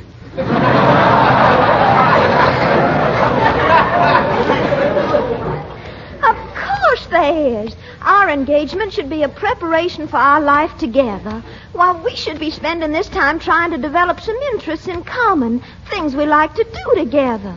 Well, I like to... No, I mean besides kissing. I mean things we're both interested in, things we like to talk about, worthwhile things like world affairs and current events and all. Leela, when I'm with you, I can't think about worthwhile things. But you must try, dear. If we're going to be happy later, we must learn to be friends now. Well, I'm willing to try if you want to. Friends. Let's start now, then. How about a nice lunch with me at Dabney's Grill? We can get a booth. Oh, I can't possibly, Throckmorton. I'm having lunch with Marie King at the Woman's Exchange, and afterward we're going to the Red Cross. Oh, gracious, I'm late now. I must fly. But, Leela... Goodbye, Throckmorton, and you think about what I said now like a goodbye. Goodbye. Good. Women. There were no such a thing as women. This world would be a lot better place. Yeah, but who'd want to live in it? I'm going to lunch.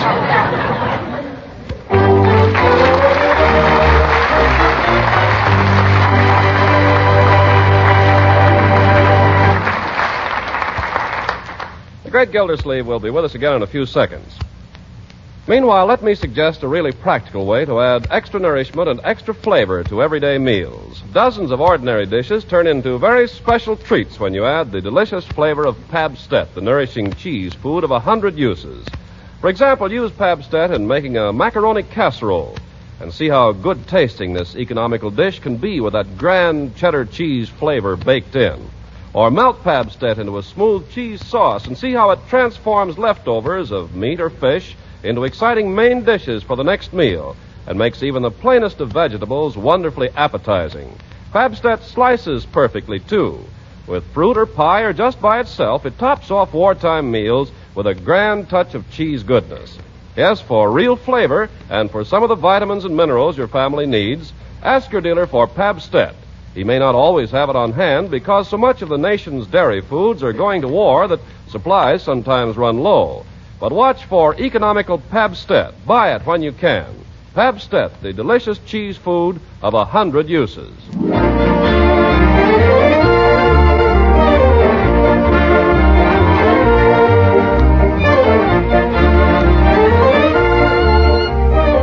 Well, time mooches on.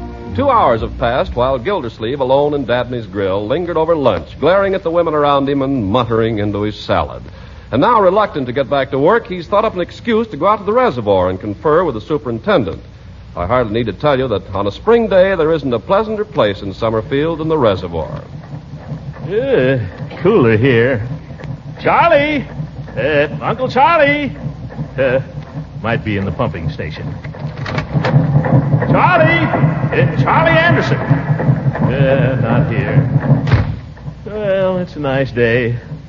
I'll just lie down here in the shade till he turns up. Spring. Spring, spring, you lovely thing. Bees and birds are on the wing. Listen to the way they sing. Ting-a-ling-a-ling-a-ling. Well, not bad. No, Mr. Gildersleeve, that's pretty good. Yeah. Peavy, where did you come from? I didn't hear you. Well, I learned to walk Indian fashion as a boy. See, one foot in front of the other. Huh? If I had moccasins on, you couldn't hear me at all. What are you doing out here, Peavy? Well, Gildersleeve, I could ask you the same question. Me? I'm out here on business. Oh, I see. Yes, I'm waiting for the superintendent here, Charlie Anderson. Well, in that case, I'll sit down and help you wait. Who's tending the drugstore while you're out here, Peavy? Mrs. Peavy. Yeah. But it's all right. I've been picking her some wildflowers, see? Trailing arbutus. Looks like poison ivy to me. Yeah, and you don't know trailing arbutus. Maybe you don't know poison ivy. Well, I always carry a bottle of Calamine lotion with me just to be on the safe side. You'd better. Care for some? No, thanks. Peavy, speaking of poison ivy, have you ever had much to do with women? Well, in a manner of speaking, I'm married to one. Then tell me, Peavy, What does a woman mean when she says you've been taking her too much for granted? I haven't heard that in 15 years. Well, what does it mean? Well, it usually means that she's been reading a book. Oh. I'll never forget the year that Mrs. Peavy subscribed to the Ladies' Home Companion. No peace that year. Well, what'd you do? I let the subscription run out. Hey, you! What you think you're doing there? Don't you know this is city property? Oh, Charlie Anderson. Wait a minute, Charlie. Oh, get out of there. Get off the property. Dad busted. Whoa there. Hold your horses, Uncle Charlie. Put on your glasses. It's me, Gildersleeve. Oh, Mr. Gildersleeve. Well, by jiggers, it's about time. I called you up. We got to do something here. People coming out here all over the place, breaking bottles, gathering papers, like a dad-busted picnic ground. Oh. Charlie, you know Mr. Peavy, don't you? Of course I know him. What do you think? Know him as well as I know you. Hello, Mr. Anderson. Folks come out here at night, too, and park in the dad-busted automobiles. Come out here to spoon. What are we running here, a waterworks or a dad-busted petting parlor? Well, Charlie, you have to remember... Holy Toledo. You have to remember this is public property, and after all, boys will be boys. Well, I don't mind the boys. It's the women. They come out here in their slacks and they're worse than the men. Well, I wouldn't say that. They come out here and what'd you say? He said he wouldn't say that. Well, what would he say? You'll have to ask him. Would you care to enlarge on that thought, Peavy?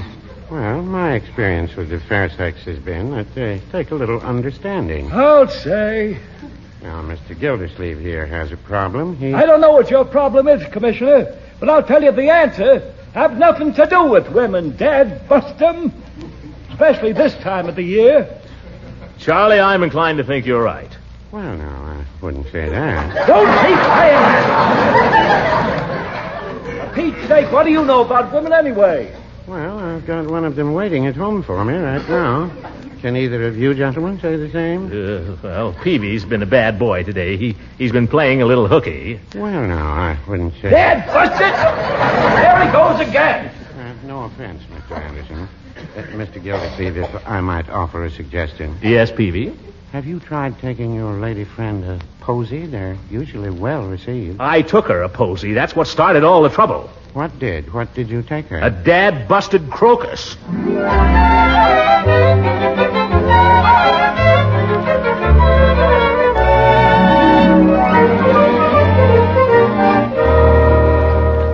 Mr. Gildersleeve, is it all right if I clear away the dishes now? Yes, we're finished, Bertie. And that was a fine dinner. Well, it should have been, Mr. Gildersleeve. It was pretty expensive. Oh, really, Bertie? What did it cost? 18 red points, 16 blue points, $2 in cash, and a coffee stamp. Well, Leroy, go get me a cigar, will you, in the den? Okay, Unc. And stick your shirt tail in. Is that out again? Well, Marjorie, I suppose Ben will be coming over this evening. How did you guess? We going over to Mrs. Ransom's? Well, I don't know, my dear. I'm not sure I want to. Why, what's wrong? Oh, nothing, really. I told you this morning not to go rushing over there at the crack of dawn. Well, she wants me to talk about foreign affairs or something. I don't know what she wants. Worthwhile conversation and all that kind of stuff. Well, why don't you do it? Me talk about foreign affairs? Well, you wouldn't have to talk about them very long. Huh? I don't understand. You will. You just try it. Take your cigar, Unc. I bit the end off for you. Oh, perhaps you'll be good enough to smoke it for me. Yeah, sure. You got a light? Yep. I'm fooling. Give it to me. Hey, Unc, have you got a minute? What do you mean, have I got a minute? Well, I'd like to discuss something with you. All right, my boy, let's discuss it. Privately, I'd like to discuss it with you alone. What's this all about? I don't know. Will you excuse us, my dear? Just step into the den here, Leroy. Thanks, Unc. Now, what's on your mind, young man? Unc, could I have 53 cents to go to the movies? I thought movies cost 35 cents. Well, you see, I'm going with Piggy. We're each going to buy our own tickets. That's 35. Yes? And then we're each going to pay for half of the other ticket. What other ticket? Well, we have to have another ticket. Why? Well, we're taking somebody. Who? Who are you taking who can't pay for his own ticket? Well, we're taking a girl. A girl, huh? Yeah, Janie Owen. You too, Leroy. Well, I suppose it was bound to come. Here's $1. Maybe she likes sodas. Ah, thanks, Unc. Gee, you're swell. Unc, one more thing. Now what? Don't say anything about this to Marge. Marge? Why not? Because I'd just die if she found out, Unc. Honest, I'd just die. Yeah, all right, my boy. I won't say anything to your sister. Thanks. Well, I gotta go. Leroy. I know. Stick my shirt tail in. Hiya, Ben. When did you blow in? So long, Marge. So long, everybody. Well, he was in a hurry. Evening, Mr. Gildersleeve. Oh, hello, Ben. Won't you take the sofa? Oh, no. Sit still, you two. Sit still. I can sit over here if I want to. Well, we were going out anyway, weren't we, Ben? Huh? Oh, sure. Anything you say, Marge.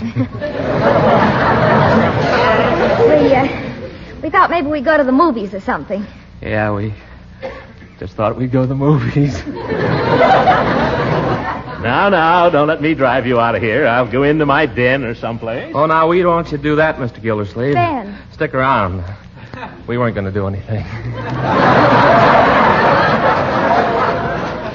Well, I may go out. I haven't decided. Don't let me get in your way. Oh, you wouldn't. Ben, let Uncle Mort do what he wants. If he wants to go in his den, let him go in his den. If he wants to go out, let him go out. All right, my dear, I'll go. I know you young people want to be together. Oh, honest, Mr. Gildersleeve. Ben! Yes, I think Ben wants to be alone. I'll go and look into the international situation next door.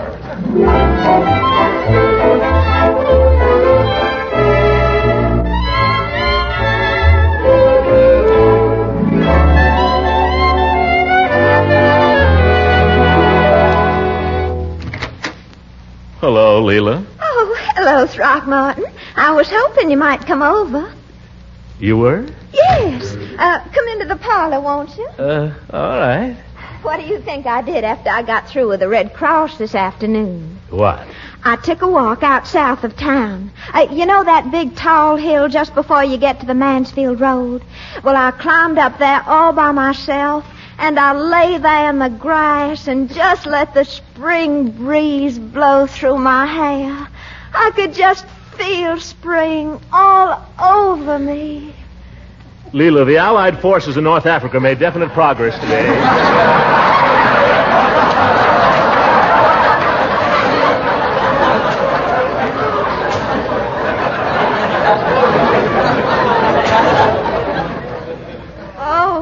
Really, honey? Yes. You know what I think? What, Throckmorton? Well, this is just my personal analysis, of course. But after the Allies take Africa, I wouldn't be surprised if they'd use it as a base to attack Europe. Throckmorton, you're so clever when you want to be. Now, I just would never think of anything like that, but of course you men are all so military. Yeah. Leela, I'm thinking of joining the Book of the Month Club. I imagine it'll be very worthwhile. Oh, I'm sure it will. All my cousins used to belong back home, and they just loved it. I used to wish I had the time to read all those books. They come pretty often, you know. Every month? Sit down here beside me, honey. All right. Did you hear the symphony concert on the radio this evening? Oh, I missed it. What did they play? Something by Beethoven. You know, Ludwig Beethoven, the well-known composer. Oh, yes. I just adore his symphonies, especially the Moonlight Sonata. I thought that was a piano piece. Oh, well, it's been arranged for the piano. Would you like me to play it for you? Oh, you know I love to hear you play, Leela.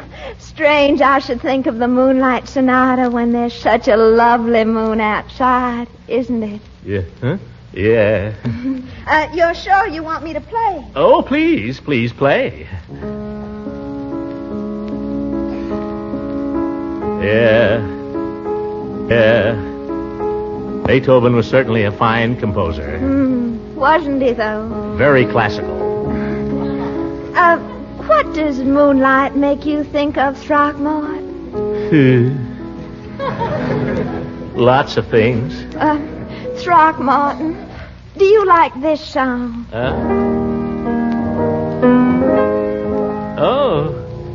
Moonlight Becomes You. I just love it when Bing Crosby sings this. Oh. Bing Crosby, huh? Moonlight becomes you. It goes with your hair. You certainly know the right thing to wear. Moonlight becomes you. I'm thrilled at the sight, and I could get so romantic tonight. You're all dressed up to go dreaming. Now don't tell me I'm wrong. And what a night to go dreaming. Mind if I tag along? If I say I love you, I want you to know it's not just because there's moonlight, although moonlight becomes you so. Leela? What is it, Throckmorton? Leela, come out into the garden. What for, Throckmorton? I want to tell you about the Rummel plan.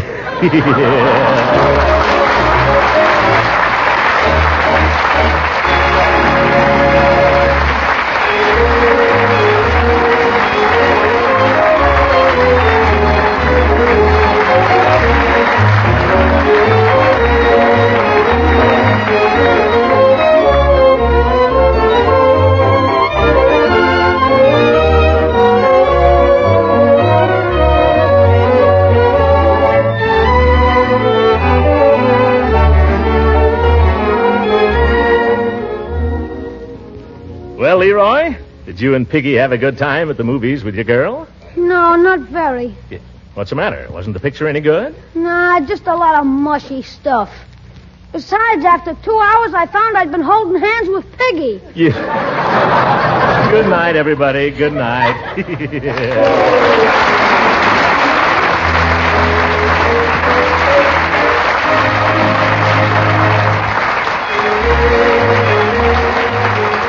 Music on this program was under the direction of Claude Sweeten. This is Ken Carpenter speaking for the Kraft Cheese Company and inviting you to listen in again next week for the further adventures of the Great Gildersleeve.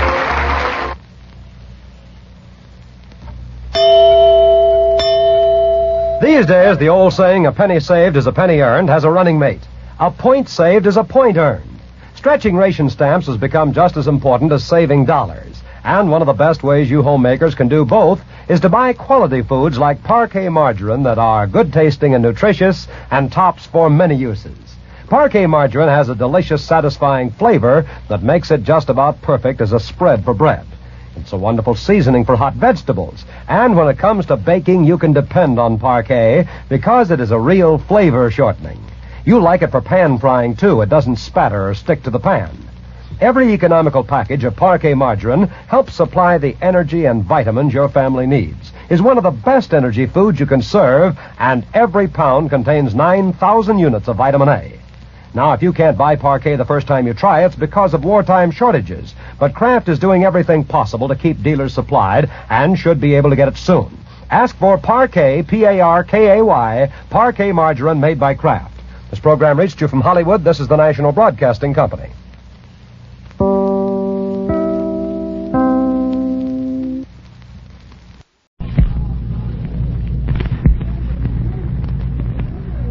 The Great Nuts Flakes program, starring Orson Welles, was pinch hitting for Jack Benny with Mary Livingston, Phil Harris, Dennis Day, Rochester, and yours truly, Don Wilson.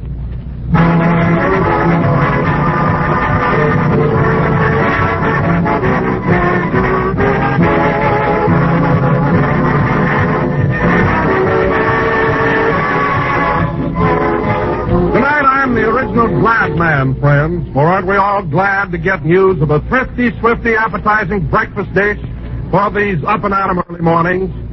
Then wait till we all tell you all about Grape Nuts Flakes, the crisp and toasty brown breakfast cereal that's always ready for breakfast before you are. And ready-to-eat Grape Nuts Flakes are as temptingly good to eat as they are easy to serve.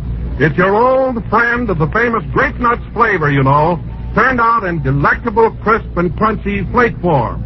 with that same malty rich, sweet as a nut goodness, a flavor that makes Grape Nuts Flakes America's fastest growing breakfast cereal. And think of this too, homemakers. Every time you buy a big 12-ounce economy package of Grape Nuts Flakes, you're saving on ration stamps because you don't need them, not for thrifty, plentiful Grape Nuts Flakes.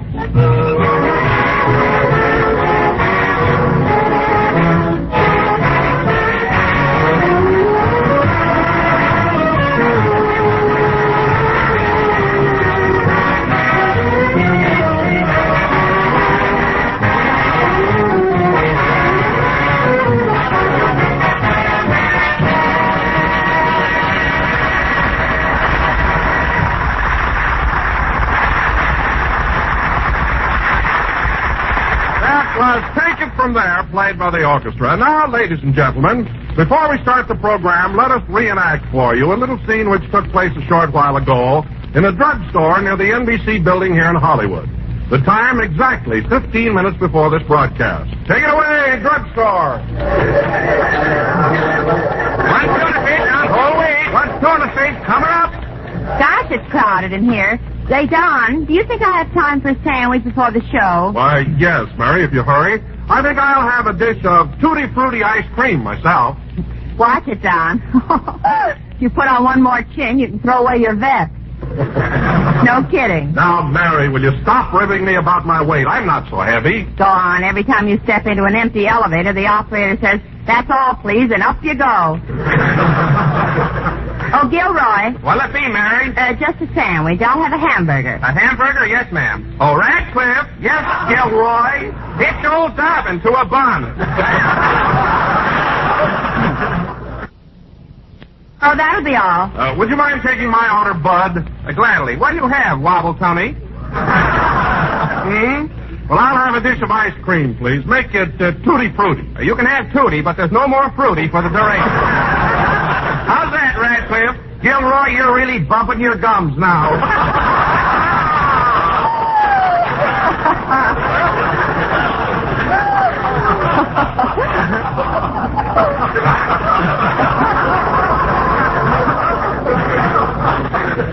Yeah. Why don't you two jerks give up sodas and write for radio? We do. We just sold a lot of gags to old Red Skelton.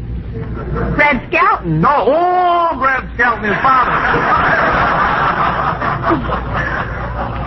Well, that's my fault for talking to you. Oh, hello, Phil. Hiya, Mary. Hello, Donzo. Well, Phil, is your orchestra all rehearsed for the program? Who rehearses? If I ever told my boys they was playing something wrong, they'd say, "How do you know?" Then I'd be stopped. Take it easy. Relax. That's my motto. Well, I hope Orson doesn't find out you didn't rehearse. Oh, well, see, why, him and me is pals. We gave a lecture together at UCLA just last night. You and Orson gave a talk at the university? Oh, Orson did all the talking. I just sat there and let them professors steal my heads once in a while.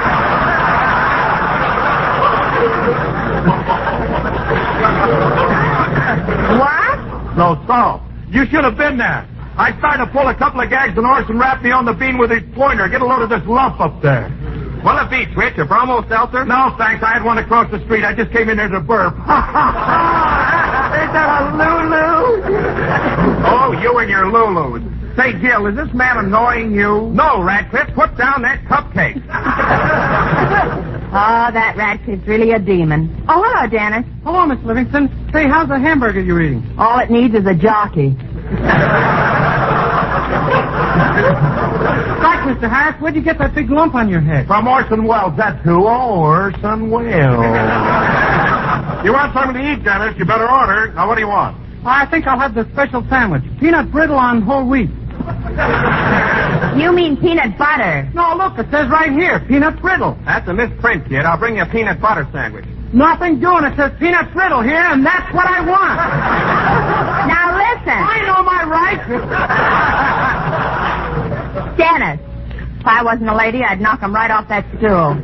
Now behave yourself. Hey, kids, get a load of who's coming in. It's Miss Harrington, Orson's secretary. Hello, Miss Harrington. Hello, young man. Good afternoon, everybody.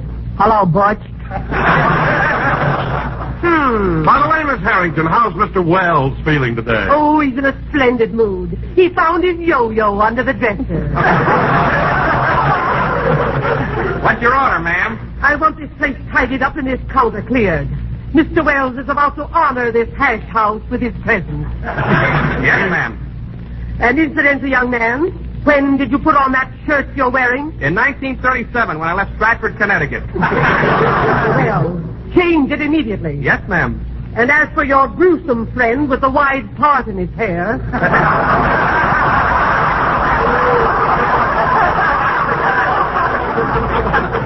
That's gotta be me. Would you mind lying under the counter until Mr. Wells leaves?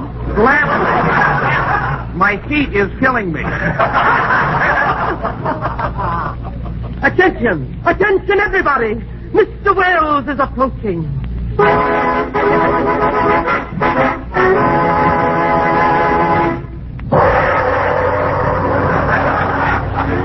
Good afternoon, everybody. This is Orson Welles.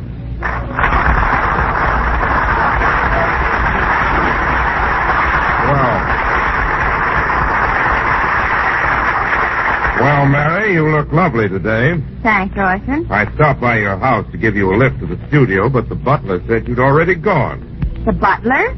Oh, did Papa have that tailcoat on again? Well, at any rate, I'm sorry I missed you. There doesn't seem to be a vacant stool here.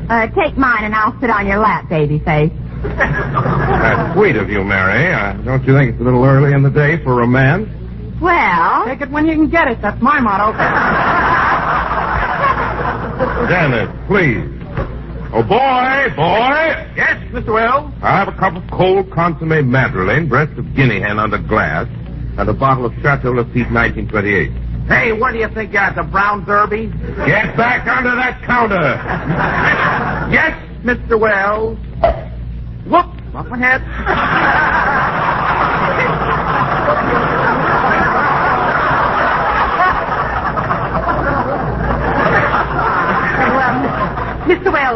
Mr. Wells, I don't think you'll have time to eat. We're due on the air in a few minutes. Oh, very well. By the way, did you pick up the sketch we're doing on the program tonight for Mr. Benny's writers? Here it is, Mr. Wells. Would you mind okaying it? Not at all.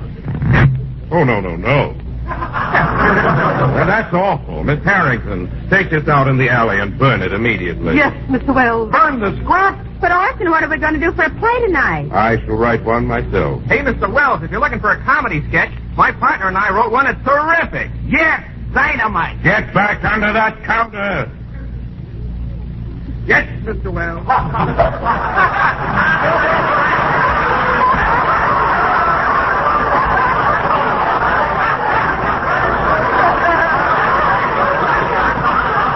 You wait for that long enough. It hurt. Sight gag, ladies and gentlemen. Well, how about it, Mr. Wells? You want to buy our play? Yes, deliver it to me at NBC as quickly as possible. Thanks, Mr. Wells. Come on, everybody, follow me. Last one in the studio is a rotten egg.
You'd Be So Nice to Come Home To, it says here, played by Phil Harris and his orchestra. Phil, you can stop waving your baton now. The number's over. Oh, yeah, thanks. Don't mention it. You see, old boy, I didn't get a chance to rehearse that selection, so consequently I didn't realize it had reached its termination. If you get what I mean. That is due to your lackadaisical inadvertence. The conclusion of that number found you in a state of oblivious lethargy. You get what I mean? No, but my lump is throbbing. So I notice it's fairly dancing. By the way, Mary, I've been meaning to ask you, how's Jack coming along? Is he over his cold? If he was over his cold, you wouldn't be here, brother.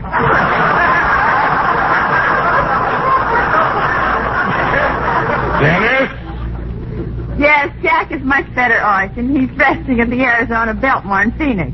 The Arizona Biltmore? Isn't that rather expensive for Jack? Expense means nothing to him. He was delirious when he checked in. That must be the reason. You know, fellas, I got a postcard from Mr. Benny this morning. He asked me to send his golf bag right away. His golf bag? Say, the old boy must be getting better if he wants to play a little golf. What do you mean, golf? If I know Benny, he landed a job picking grapefruit.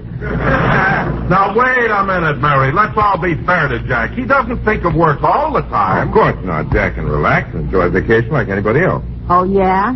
He took me to Catalina on the boat one time and played his fiddle all the way over. Well, that doesn't mean he was playing for money. Don't tell me. I was passing the hat.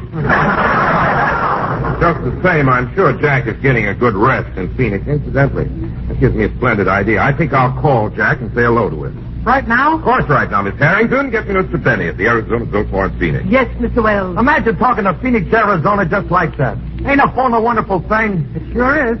Say, Mr. Harris, who invented the telephone? Well, Alexander Graham invented the bell. The rest I don't know nothing about. Mr. Harris, the telephone in its entirety was invented by Alexander Graham Bell, which I can pronounce. Come, Miss Harrington. What's the delay on that call? Well, I have the Arizona Biltmore, but they can't seem to locate Mr. Benny. Let me have that phone, please. Hello? Hello, operator? I'd like to talk to Jack Benny. What? He's not registered. He's not a guest there. Have her look out in the lobby. Maybe he's a bellboy. Bellboy? With his flat feet, he could be the house dick. Bill, please. Now, operator, I'd like to talk to Mr. Benny. Oh, his temperature went down. He checked out. Oh, very well, I'll call him there. Goodbye. That's strange. What's the matter? Did Jack leave the Arizona Biltmore? Yes, it seems he's now stopping at the Jasmine Blossom Auto Court. The Jasmine Blossom? Hey, I just thought of something. Jasmine Blossom. That's JB, the same initials as Mr. Benny. That's right, Dennis, and I'm sure Jack will come home with some lovely monogram towels. Miss Harrington, remind me to call Mr. Benny first thing tomorrow morning at the Jasmine Blossom Auto Court. Yes, Mr. Wells. Excuse me. Come in. Well, it's those two merry madcaps from the soda fountain. Hello, fellows. Hello, Mr. Wells. Here's that comedy sketch we wrote for you. There's a little mayonnaise on it, but it's very jolly. Thank you, fellows. By the way, would you like to stay and hear your little gem? I don't know. Should we say, Gil? We can't say. That fat lady is waiting for her cheeseburger. Oh, yes. Let's go. Wait till I open the door. Well, let's see what they've written here. So far, nothing but mayonnaise.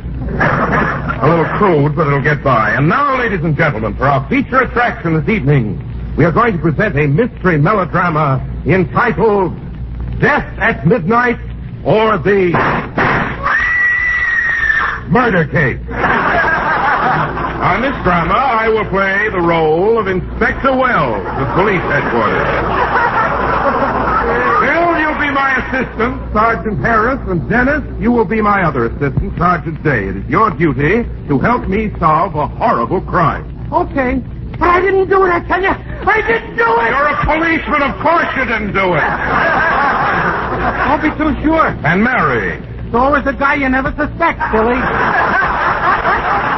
Dennis, please. Now, Mary. Yes, Orson? In our sketch, you play the part of the mysterious lady in black. 6 of your husbands have strangely disappeared, and you've just married your 7th. I'm a busy little girl, aren't I? Decidedly. Well, that takes care of the casting for our play. Oh, I beg your pardon, Orson, but haven't you overlooked me? Don, overlooking you is like losing a bass drum in a phone booth. However, you should be the butler. And now, ladies and gentlemen, this play will go on immediately after... I'll take it. Hello? Hello, Mr. Wells. This is Rochester.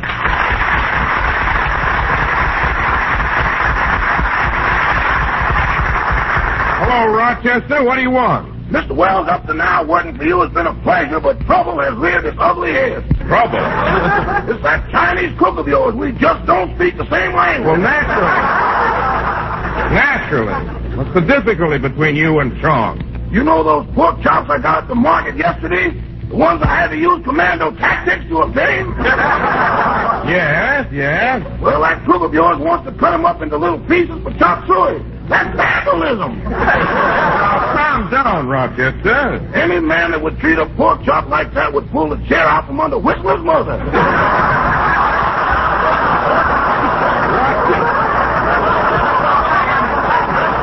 Rochester, don't get so excited. Good heavens, the way you talk, you think those chops were radium. I can get radium tomorrow. Let's see you get some pork chops. Now, Rochester, there's no reason why you and Chong can't be good friends.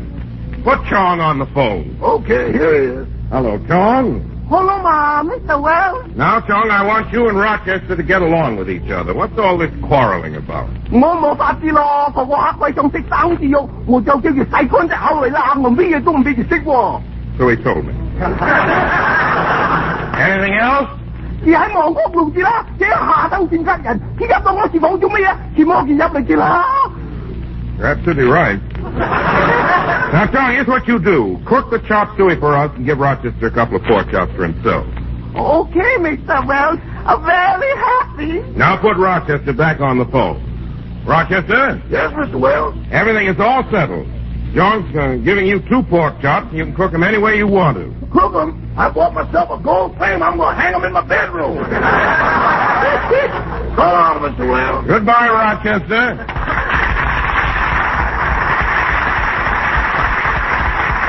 Well, I guess that's straightened out. Sing, Dennis.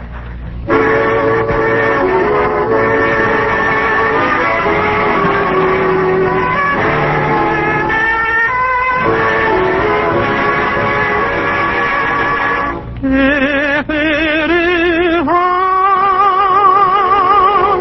then why will you stand for me? Why am I content to be with you forever?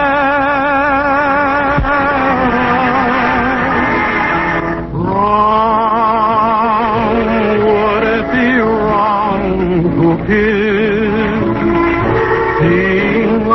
Feel like this, would it be wrong to talk? Wrong,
can't be wrong, and that was Dennis Day singing. And Dennis, I don't have to tell you, that was very good.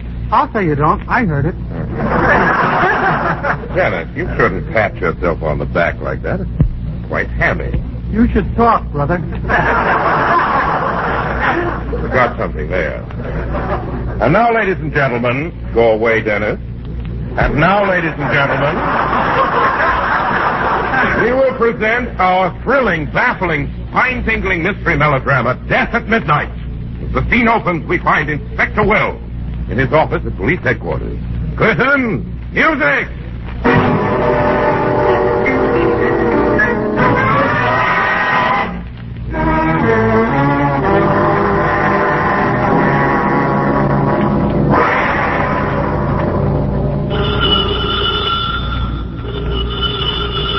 Is that the phone, Inspector? No, it's a preview for Whom the Bells Toll. Hello, police headquarters. Inspector Wells speaking. Help! Go over at once. I'm going to be murdered. Get away with that phone, you little double-crosser. I'll let you have it. Help! What was that, Inspector? Oh, one of those gin-rummy arguments. And before I forget it, Harris, you're supposed to be a policeman. What's the idea of coming to work in those loud sports clothes? My girlfriend thinks I'm a bookmaker. That's no excuse. Now, here's your badge, your uniform, your club. Okay, where's my flat feet? On the opposite end of your flat head. Oh, Inspector! What is it, Sergeant Day? Somebody has been passing $40 bills all over town, and I've got one of them. $1 bill, eh? And how do you know it's phony? Washington is wearing Lincoln's beard. Let me see that. You're right. And he's wearing Lincoln's hat, too. Hey, were those two guys roommates? Of course not. Washington wearing Lincoln's beard. This is the worst job of counterfeiting I ever saw. You think that's something? Turn the bill over. Good heavens. Hedda Hopper is sitting on the Eagle. Nice work, Day. We've got to report this to Washington. I thought he was dead. Washington, D.C. Hello? Hello, Inspector Wells speaking. Hello, Specky. This is Mrs. Lillian Gahagan Crumdyke speaking. You know, the lady in black. Why did you call me up, you naughty girl? Have you bumped off another husband? I didn't have anything to do with it. I went to the library just now, and he was plumped over the radio with the Fred Allen program going full blast. Well, was your husband dead? He must have been. He didn't turn it off.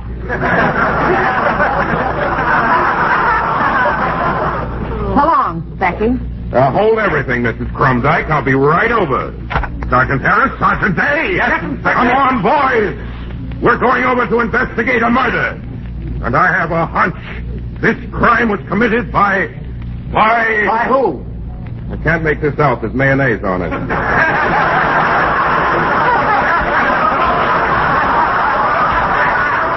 Let's go, fellows!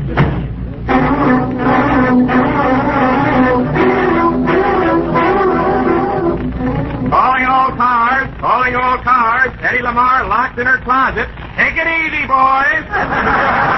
That is all.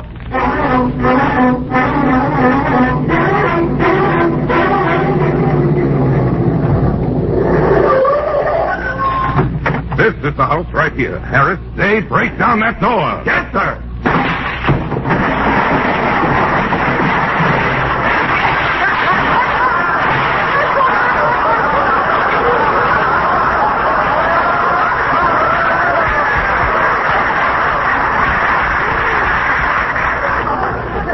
Good evening, gentlemen. Did you ring? No, we didn't. We're the police. Who are you? I'm Wobble Tummy, the butler. The butler, eh? Now tell me, what do you know about this crime? I don't know anything, sir. When the murder took place, I was down at the grocery store buying a package of toasted brown sweeties and Great Nuts flakes. Great Nut Flakes, eh? Make a note of that, Harris. Yes, sir. Now come clean, you. You're talking to the law. What do you know about Great Nut Flakes? I know they're America's fastest-growing flake cereal, and they're famous for their malty rich flavor, and the Great Nuts Flakes come in a 12-ounce economy-sized package. Harris, this man is concealing something. Keep an eye on him. Gotcha. Now I think I'll grill Mrs. Crumdyke. I have a hunch she killed her husband. You know that saying, cherchez la femme, don't you? No, I don't. Well, you ought to learn it. It's all the rage now. Well, Blue Coaster here. Hi, it's Becky. Hello, Mrs. Crumdyke. Where's the body? Right here, and I'm wearing a new dress. And I mean your husband's body. Oh, that old thing. It's a strange coincidence, Mrs. Crumdyke, but all of your husbands have met untimely death. Take your first husband, the big game hunter. What about him? You went on a hunting trip to Canada with him, and he's the first thing you shot. Well, he looked like a moose. No excuse. Now, I want a confession, Mrs. Crumdyke, and I want it now. Start talking. Well? It's no use. You murdered your husband, and you might as well admit it. Well, here we go again. Lies! Lies! Nothing but lies. You hated your husband, and you couldn't stand him any longer. Now tell me, how did you kill him? Well... I don't believe it. I'm arresting you, Mrs. Crumdyke. Arresting you for the murder of your husband. Tell me, what's his first name? Well... Otto J. Crumdyke. Slap the bracelets on her, Harris, and let's go. Oh, Inspector, Mrs. Klondike is innocent. Innocent? Yes, someone just threw a note in the window and it solves the whole case. Give me that note.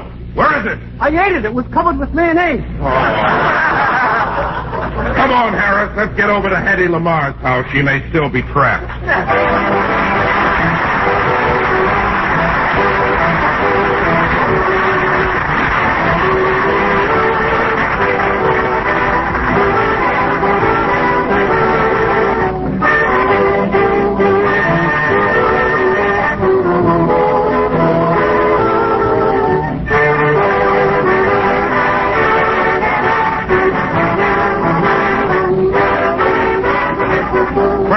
When you sit down to a big, tempting bowl full of appetizing, baldy-rich grape nut flakes, aren't you pleased with yourself?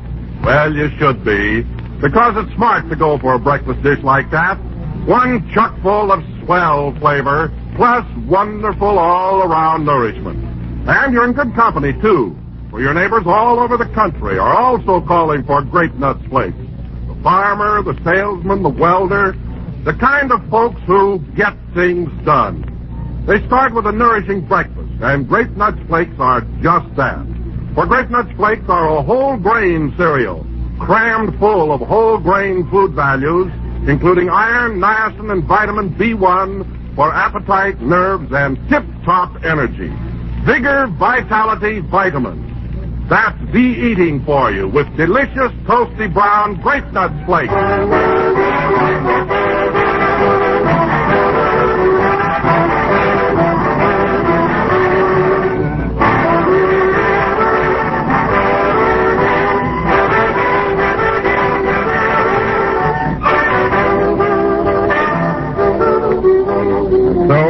Until next Sunday night, ladies and gentlemen, with your obedient servant, Orson Welles. Mary, I want to compliment you on your performance tonight in the role of Mrs. Crumdyke. I was pretty crummy, huh? Well... Good night, folks. Good night, doll.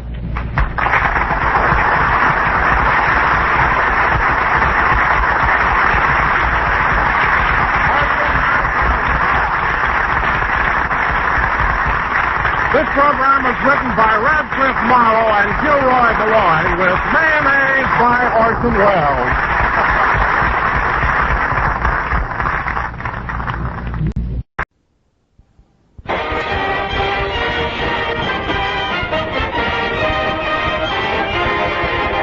Edgar Bergen, Ray Noble and his orchestra, Dale Evans, the Sportsmen, the Sons of the Pioneers. Our guest, the King of the Cowboys, Roy Rogers, and that international traveler just back from Mexico City, Carlos McCarthy.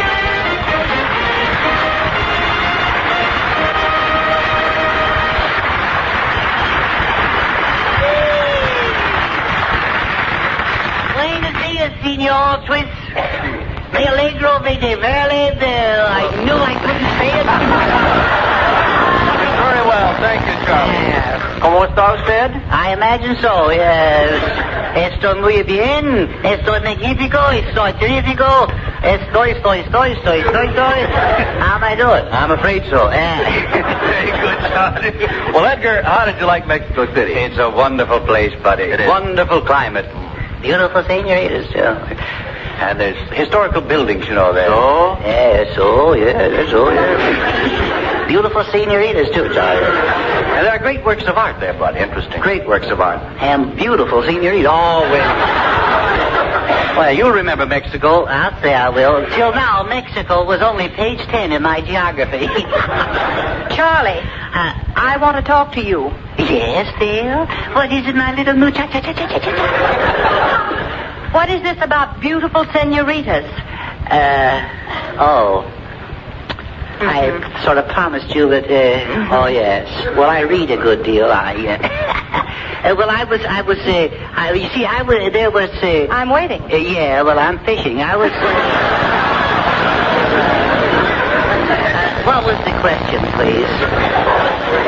You know what the question was. Oh, still the same one, yes. Well, I did talk to one, Dale. One, yes, but everything was perfectly okay. Her duena was along. Oh, her duena? Yes. Mm-hmm. What do you mean? Well, duena, that's Spanish for MP. Oh. You mean her chaperone? Yeah, that's what I mean. She's sort of a convoy on the Sea of Love.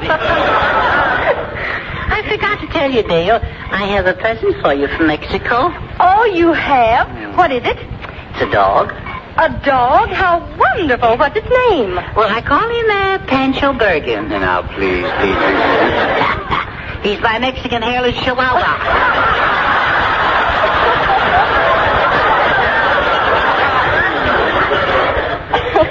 Tell me, Charlie, did you have any trouble with the language down there? Well, I did it first, Dale. You see, we live on the 3rd floor at our hotel, you know.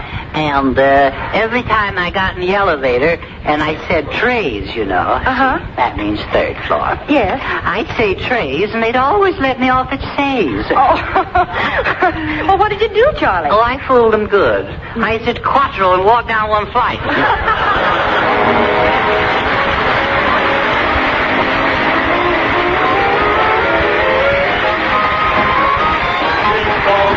Johnny Zero. In school they always used to say, Johnny got a zero, Johnny got a zero. Johnny got a zero today. Kids all laugh at Johnny Zero. And they would tease him when they'd play. Johnny got a zero. Johnny got a zero. Johnny's got a zero today. He couldn't concentrate on studies, no. His mind was always in the sky. When he grew up, he left his buddies, yeah. And they fly. Still they call him Johnny Zero. Now all the pilots proudly say, Johnny got a zero. He got another zero. Johnny got a zero, hooray. Johnny is a hero today. Hooray for Johnny.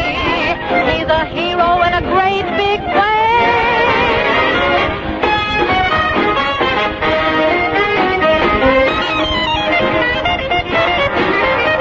Johnny got a zero, Johnny got a zero, Johnny got a zero, Johnny got a zero, Johnny got a zero, hip hip hooray!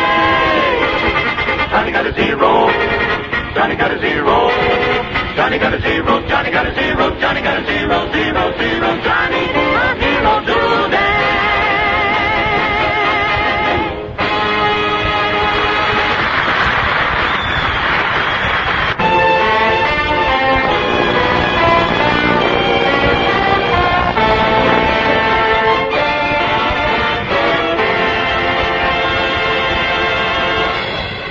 Quiet, Miguelito, quiet.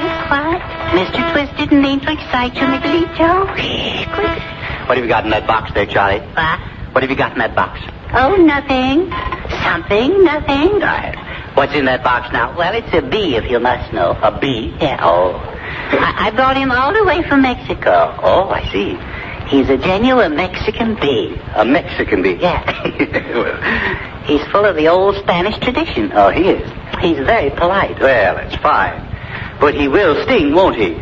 Yes, he will, yes. But before he stings you, he asks you if you want 1 or 2 lumps. Oh, he does? Well, very nice. Yes, well, now that you've got him, what are you going to do with him? Oh, what am I going to do? You know, I'm a beekeeper. Oh, a beekeeper. Yeah. I'm the Henry Kaiser of the honeycombs. Oh, you are? You're a what? I'm what you might call, I'm running a sort of a beery. No. Oh, yes, I am. No. Why, you mean an apiary? What? An apiary? No. I'm in the bee business, not the monkey business, no. Well, Charlie, an apiary is a place where bees are kept. Oh, I see. And an apiarist is a man who keeps them. Oh, that's neat. Yes. I'm Tarzan of the apiary. I got a bee complex. Yeah, we know. Yeah, and we even have our theme song now. Oh, you have a theme song? Yeah. What's the name of it? When the bees start making honey, dear, I'll come home and have the hive. That will It sounds a little better in B sharp. Well, I don't think it would sound good anyway. No. Well, maybe you're right. Mr. Bergen, would you be interested in buying a small bevy of bees? A small bevy? No. It's not a bevy of bees. It isn't a bevy? No. Why? It's swarm. I say it's swarm. Shall I open the window? Oh. I just had to do it. Well, I don't think I'd care for any bees at all. Well, I'm looking for a customer. Mr. Noble... I'll get a fall guy someplace. Yes. What is it? Mr. Noble, would you be interested in having a little honey of your own? Oh, why, I'd love to. Is she blonde or brunette? Yeah. You don't understand, Mr. Noble. I'm running a baboonery. No.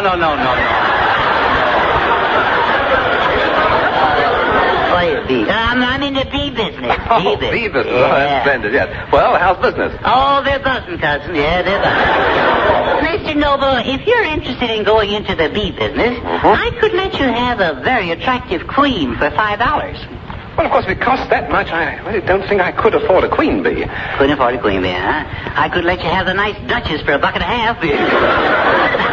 Well, why don't you come over to the house and look them over and take your pick? No, hey, has Charlie really got bees around the house? Well, I don't think he has, no.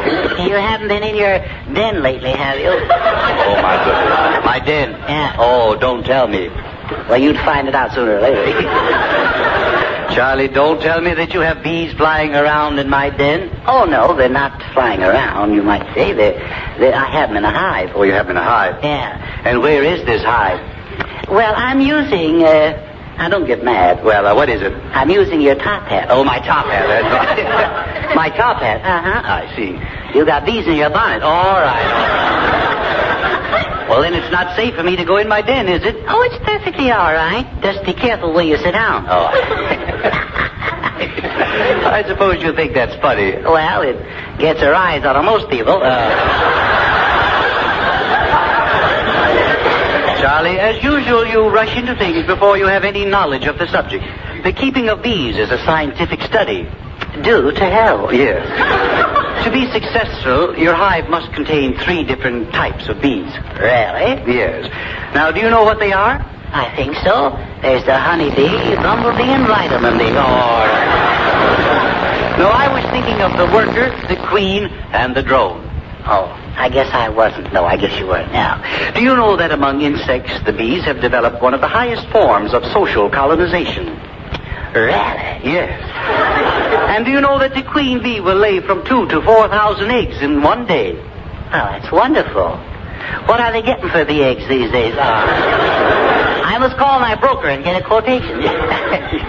Well, no wonder they call them busy bees. Yeah, that's right. Just think of it, 4,000 eggs in one day. Yeah. That's more eggs than you lay in a week for chasing salad. Well, Mr. Bergen, I know about the queen and I know about the workers. That's right. But what is the drone? The droney? I can't figure him out. What does he do? He just sort of loafs around, doesn't he? Well, the drone is the father of the workers. Oh, he is? Yes. And he really does nothing. Yeah, yes. He's a parasite. He lives off the fruits of the workers. Parasite. That's right. He lives off the others. That's right. Uh-huh. Tell me, Drone Bergen, how very good.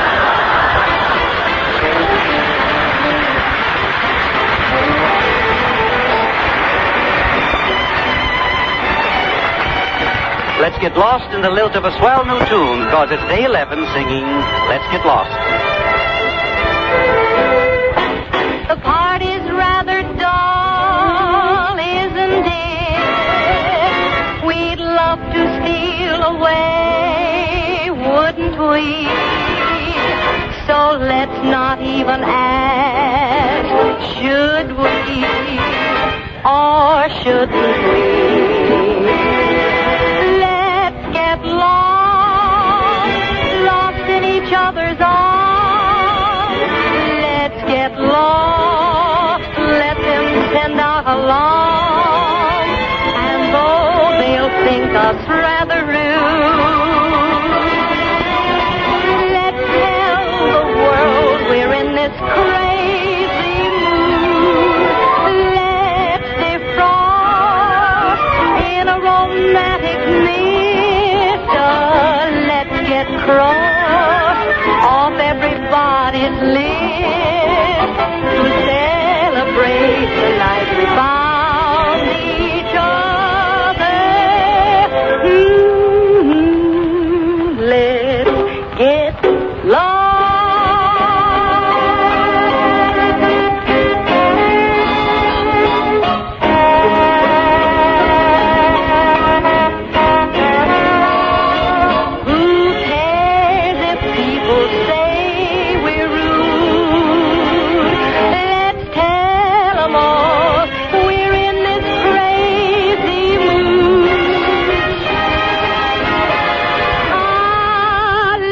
get lost.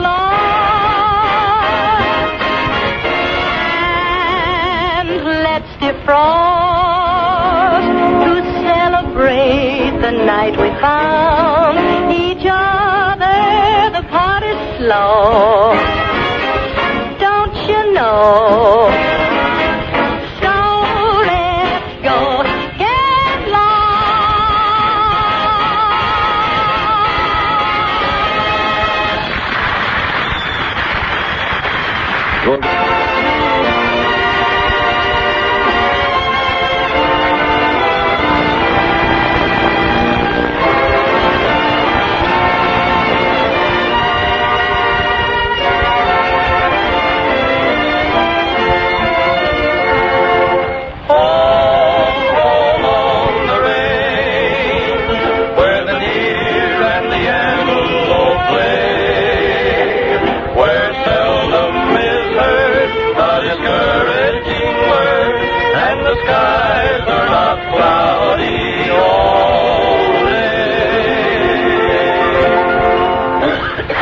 Partners, thank you.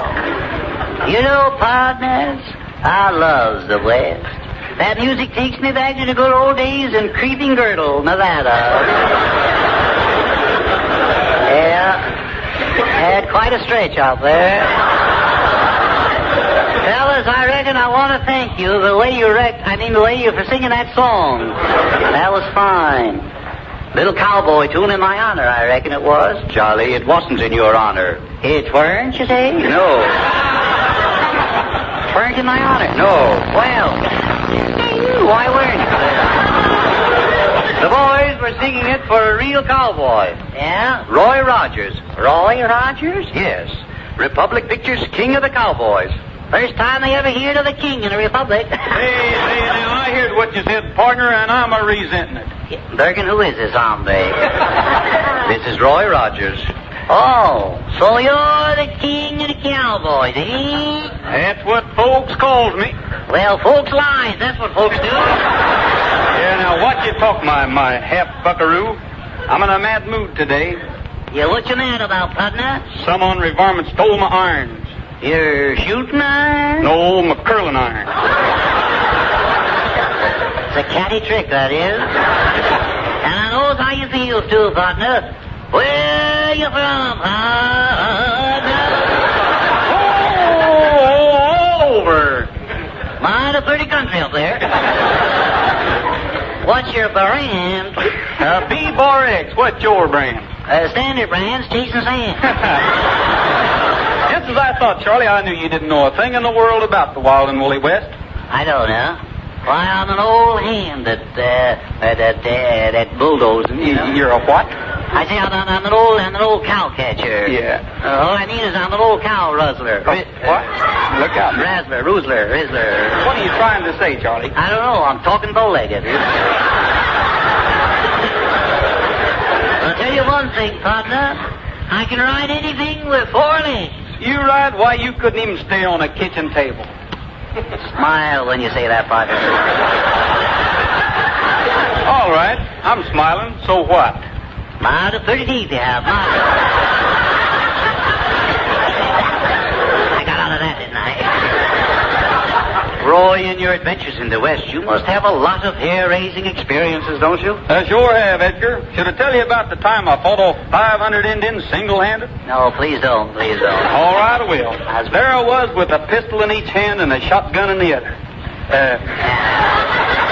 Just take that a little easy now, boy. First one Indian bit the dust, then another Indian bit the dust, then another Indian bit the dust. Hungry rascals, aren't you? Then I discovered I had 1 bullet left.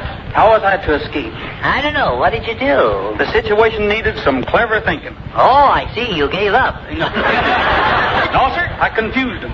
What'd you do? I jumped on my horse and rode off in 6 different directions. 6? As many as that, huh? Yep. I was firing and firing and firing at the Indians. Yeah, now, wait a minute. I thought you said you only had 1 bullet left. Well, that's right, but I just kept on using the same one over and over. Oh. I thought maybe you just shot off a little bit at a time.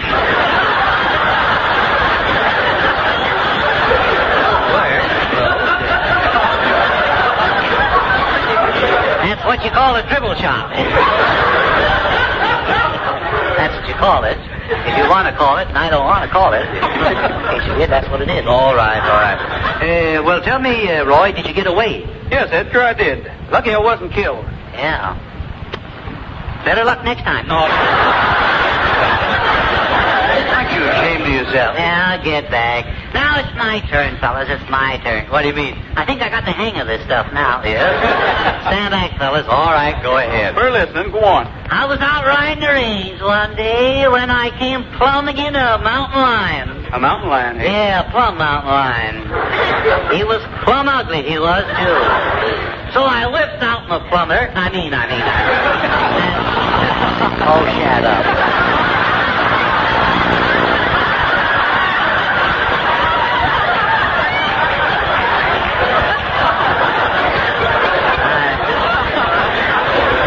So I whipped out my 32. Well, don't you carry a 44? Well, you can't go over 35, you know.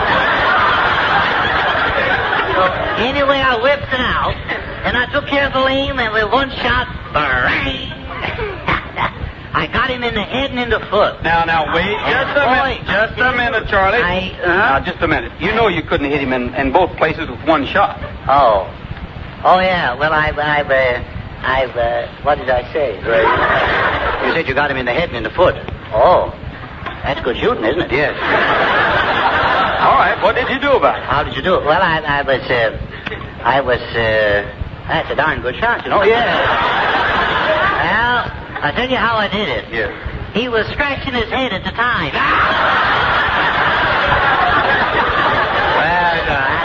Well, that's pretty big talk, and in front of a man like Roy Rogers. Well, so what? Well, he's earned his reputation with some of the most daring feats ever performed on the screen.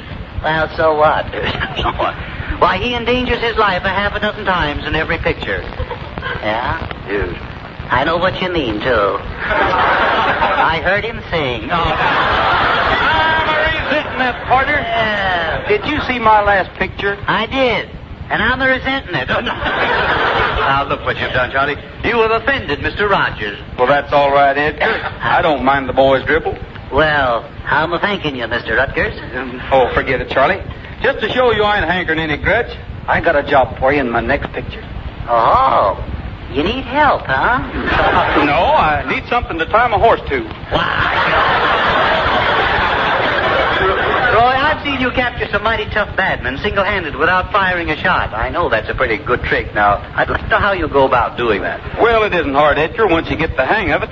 I can show you how if you want to know. Well, that'd be interesting. Well, now, let's see. Who could we use for a subject? A subject? Well, I suppose we get one around here. Well, let's see. Is there a bad man in the house? Yes, any kind. Is there a good man in the house? Is there a man in the house? I think I know. Say, how about that fellow over there, the one with the funny legs? Yeah. Oh, yeah, that's Ray Noble. What's the matter with his legs? Well, shucks, they go straight up and down. Oh, yeah, they do. I'll get him. Oh, Ray. Yeah, what is it? Here he comes. I want you to get down. I'll surprise you. Actually, did you want to see me, fellas? Reach for the ceiling, partner. Say, I'm awfully glad to try and all that sort of thing, but do you think I'm tall enough to reach it? No, you don't understand, Ray. This is Roy Rogers, the famous Western star. Oh, well, of course. I'd say this is very exciting. I've never had the opportunity to converse with a cow person before. Say, Mr. Noble, I don't suppose you ever tried your hand at cow punching. Cow punching? Oh, dear, no, I could never bring myself to strike one of those gentle beasts. Of course, I'm just utterly mad about the Wild West. Yeah. Especially that character named, wait a minute, Bison William. Yes. Bison William? Yes. Is that a book you see? Oh, no, everybody knows Bison William. Bison William? Oh, yes, yes. Bison William? Yes, Bison William. Bison William. Oh, and I was a boy, yes. You don't mean Buffalo Bill. Yes, that's the old bloke, sir. I remember him. Yeah. Oh, I say, incidentally. Milk that raw we could get, didn't we? I say, incidentally, have you heard of what the cowboy said to his pants? No. What did the cowboy say to his pants? Wait a minute, here it comes. Haven't I seen you chaps someplace before? Jolly good.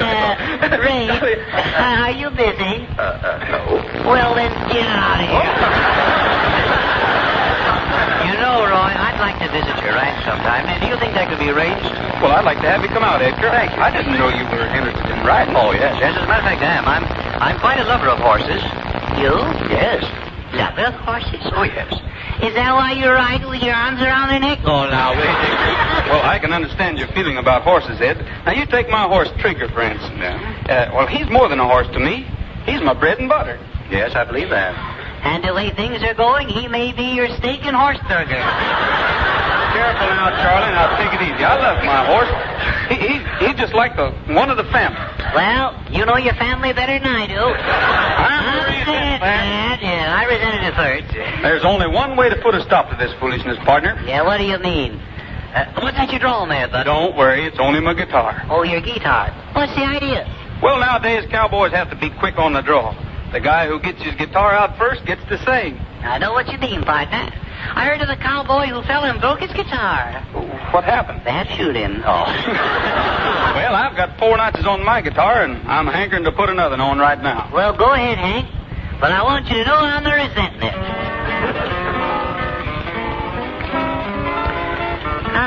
Those wide open spaces with the sky for a blanket. You lie awake at night and listen to the cattle rustling.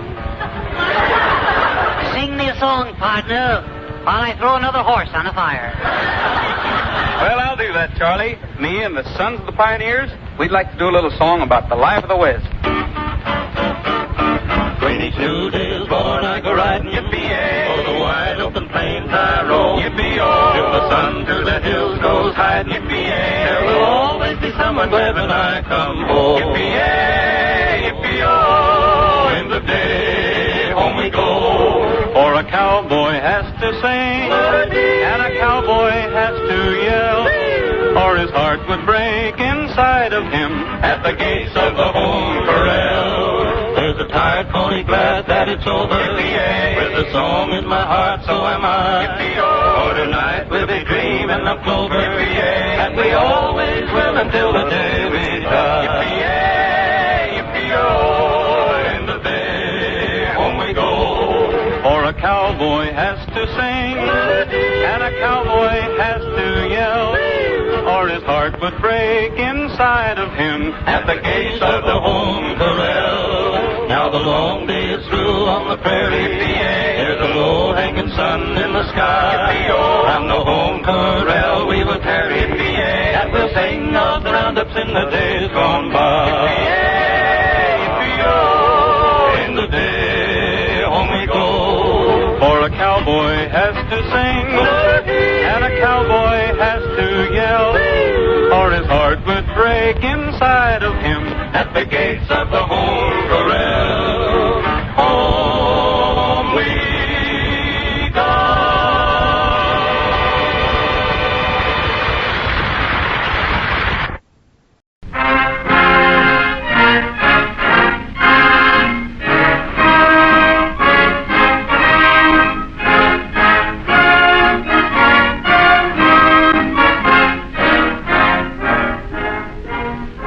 Elgin National Watch Company presents The Man Behind the Gun, dedicated to the fighting forces of the United States and the United Nations, and presented in the hope that these authentic accounts of men at war will bring you a better understanding and deeper appreciation of the job being done by our fighting forces everywhere in the world.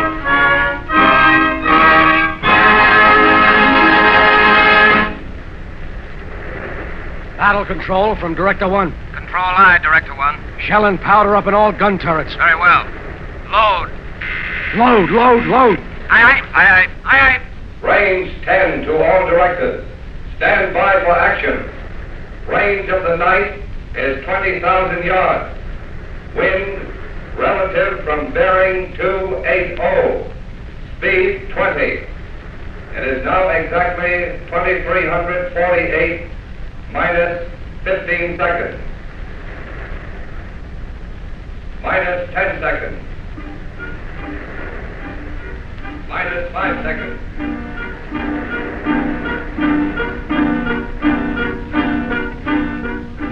Stand by for action. And everywhere aboard ship, hard-eyed sailors and officers watch the second hands of their timepieces. They know the value of time. They know that seconds may mean the difference between defeat and victory.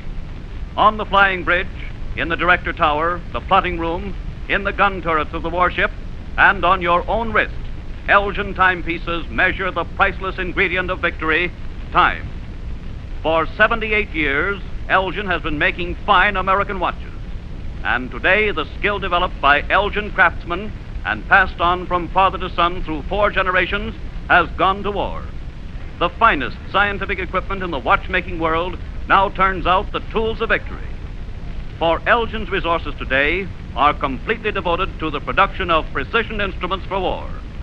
These include navigation watches in use upon the bridges of American naval vessels on all the 7 seas, time fuses which accurately explode anti-aircraft shells in 100 far-flung skies, compasses to point the way across trackless deserts and through pathless jungles, tachometers to measure the motor speed in thousands of mighty bombers, special military wristwatches across whose faces the second hand sweeps toward the 0 hour and victory. Tonight, the man behind the gun continues the story of the United States cruiser Boise, a warship which has added to the history of our Navy one of the most inspiring chapters since the Constitution met and defeated the Guerriere.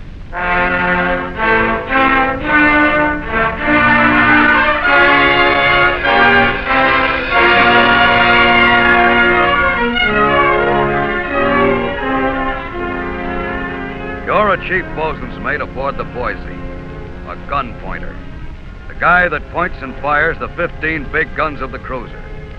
Right now, you're standing by for action off Savo Island in the Solomons. It's nearly midnight on October 11th, 1942. Your guns are manned, ready, loaded, and laid. You've sighted the enemy, and your eye is jammed into the telescopic gun sight searching for a target. Now, very dimly, you see a light gray spot on the lens. Then another, and another. 5 of them. It's them. You can see them plainly. Target sighted. Bearing 180. There they are, Scotty. Okay. Pick 'em up, you farmer. I got him. Right.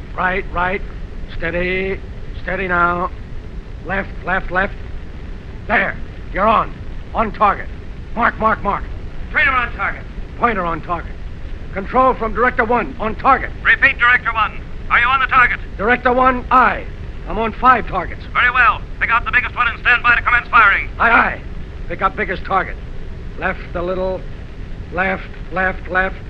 Mark. Through your sights, you center the cross wires on the largest enemy ship in the line. And then you pick up the 2 firing keys and curve your thumbs over them. This is it. Director 1, on target. Open shutter. Commence firing. You press the firing keys that set off the 15 big guns. And as the searchlights on topside flash on for a moment, you see the big enemy cruiser square in the crosshairs of your sight. Commence. Then your view is blurred by the shock of the explosion and the smoke of the guns. And now the Jap cruiser disappears behind mountainous spouts of water flung skyward by the bursts. And you know that the first salvo has straddled its target. Check fire. Spot 1. Check. Spot one. Up 1000. Right 02. Up 1000. Aye. Right 02.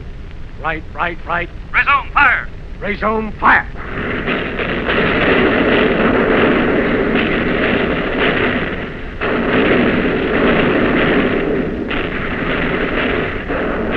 Now the guns are firing as fast as they can be loaded, and that's plenty fast. The shells are like tracer bullets from a machine gun pouring into the enemy. And then suddenly the Jap ship erupts into flame from stem to stern. That's right. Burn, you buzzards, burn. We got him. He's rolling over. He's going down. That's number one for the Boise. Check fire. Check. Director 1, pick up next target. Director 1, aye. Shifting target. Left a little. Mark. Trainer on target. Director 1, on target. Commence firing. Salvo. Commence. Check fire. Spot 1. Check. Spot one. Your crosshairs are on a destroyer this time. A much smaller ship than the cruiser now wallowing its way into the sea. The 15 guns throw an arc of white-hot steel. And this time you're right on. Even before the shell timer goes off, you see the enemy ship disappear. Blasted out of existence with one full salvo. Hey, Scotty, this is fun, ain't it, huh? See the way that Jap split wide open? No stamina, Chief. No stamina. Director 1, pick up the next target. Director 1, aye. Shifting target. Come on, Tojo. Who's next? Find something, will you, Scotty? Don't leave us here with our guns hanging out. Cruiser on the left. Left. I got it. I'm on it. Pick it up. Mark. Trainer on target. Director 1, on target. Open shutters. Commence firing. Commence.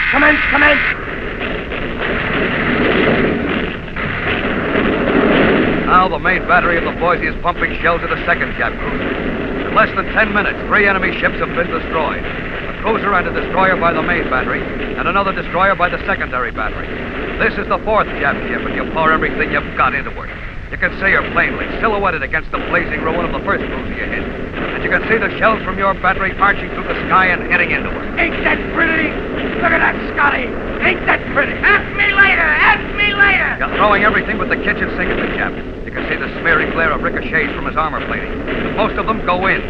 Then you see the dull white gleam of fires inside. Try, you dogs! Try! Burn!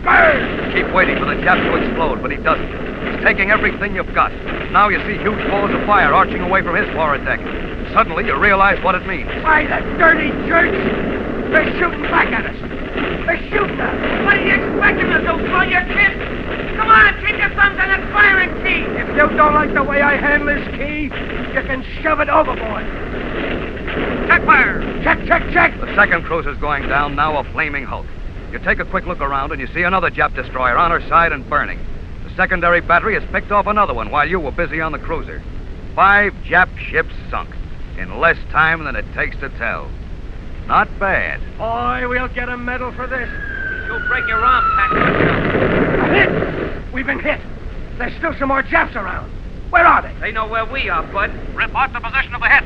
5-inch gun out of commission. Captain's cabin demolished. Torpedo approaching the starboard bow. Oh. Another torpedo approaching the starboard bow. Torpedoes. Here we go. The ship is quiet now. Deathly quiet. It's turning. You can feel the slight list as it turns toward the torpedoes. Cross your fingers. Smile, Scotty. Smile. Yeah. First torpedo passing to port. Second torpedo passing the starboard Right tower. between them. What a skipper! A miss is as good as a mile. And now the ship heels over again, going back into the battle line. Over the electrician circuit, you can hear the smoke watcher describing the scene. We're turning back now. There are 2 more Jap ships that we didn't spot the first time. I can see their guns firing. Now the Boise is taking it. As she turns to go back into the line of battle, a Jap cruiser finds the range and begins pouring in 6 and 8-inch shells. Most of them miss, tossing tons of water over the forward deck and superstructure. But some of them are hitting, going in. The Boise is burning now. You sit there in the director with your eye jammed to the scope, centering the crosshairs. Come on, Scotty. Let's put the kill on those dogs. Left. Trainer on target. Director 1, on target. Resume fire. Commence.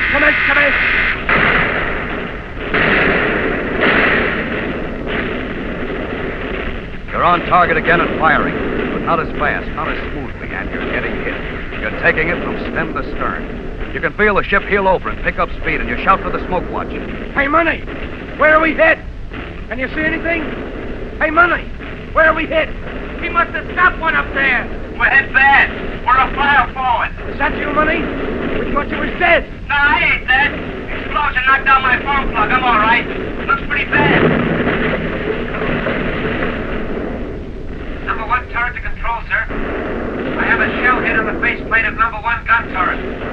I have a shell hit on the faceplate.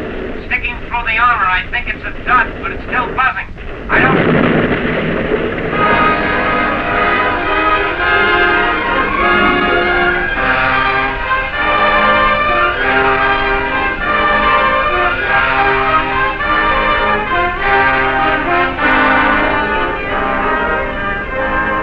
Boise is hit and hit hard.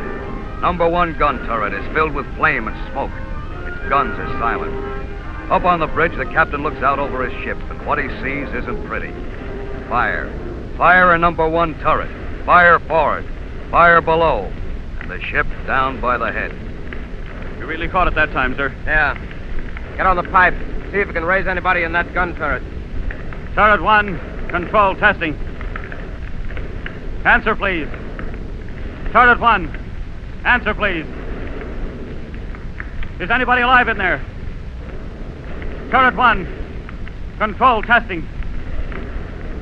Turret 3, can you raise turret 1? Turret 1. Turret 3 testing. Turret 1. Turret 3 testing. No control, I can't raise turret 1. Very well. That's all then. Control, repair 3. I sent one of my men into turret 1. He's just coming out now. Stand by. No light in turret 1. He reports no light in turret 1. Very well. No life in turret 1, sir. Not anyone alive in there? No one? No, sir. Tough. Yeah, it's tough. Tell them to flood. Repair 3. Flood the turret. Put out those fires. Aye, aye, sir. Bridge from repair 2. Bridge, aye. One of my men has just come up from below forward. The shell or torpedo is hitting the forward magazine, sir. In the magazine? There's enough stuff in there to blow us to bits. Flood the forward magazine. Can't right away, sir. My hose connections are shot away. Electrician's mate is still working on them. The hit was below the waterline, about frame 50. Maybe it'll flood itself from the sea. Send one of your men down there to find out. Meanwhile, stick your fingers in your ears. The ship is dead quiet now. Everywhere, men are frozen at their stations, looking forward with grim eyes and tight mouths. Everybody's waiting to find out whether there's fire in the forward magazine. The way you find out is simple. If the ship suddenly blows into little pieces, there was fire in the magazine. So everybody stands still and looks forward, waiting for the ship to erupt in flame and split open from end to end. Wish I had a cup of jamoke. Yes, sir. Tastes good, all right. Without sugar. I wouldn't want any sugar.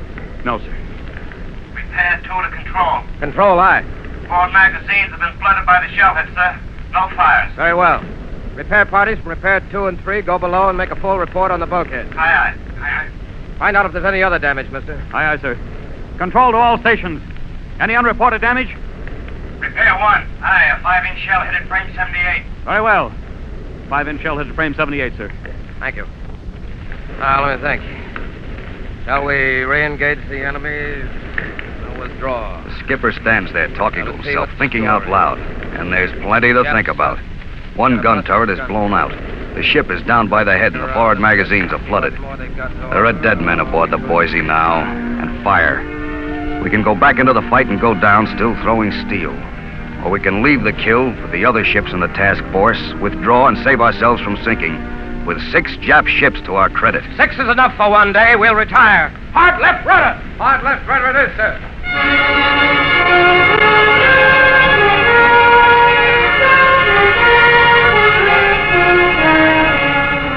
So the battle is over for the Boise. But there's no rest anywhere on board ship. For 2 hours, every man Jack is fighting fires and trying to win back control of the battered cruiser. And gradually it gets done. The fires are out and the ship will float. But it's not pretty now. Not the trim, beautiful ship it was yesterday. Now the proud decks are heaved and twisted and scarred by shrapnel. The guns in the forward turret point this way and that, drunken fingers to the sky. But everywhere in the ship is smoke and dirt and grimy ashes, and the smell of oil and dead men mixed together. So that never again in all your life will you be able to smell fuel oil without remembering how it was on the Boise after the battle.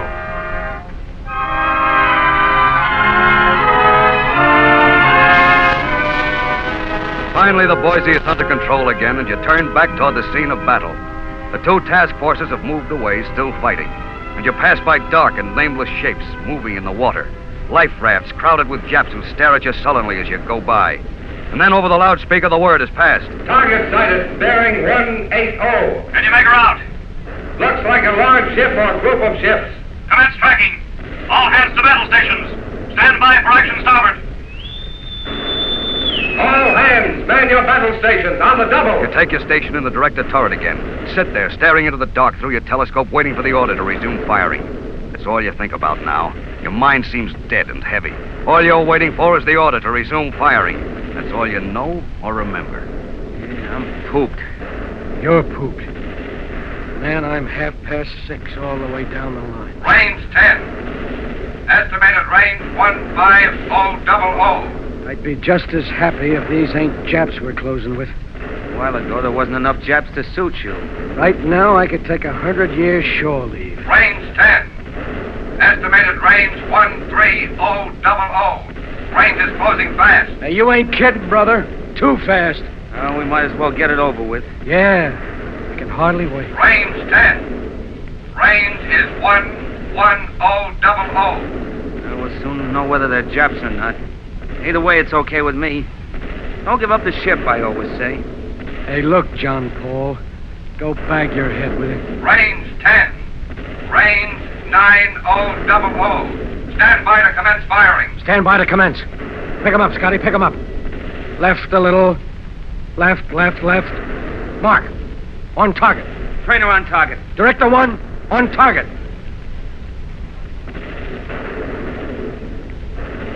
Unidentified craft have been challenged. They are friendly. Brother, I hear you talking. We are taking our station in column. At ease.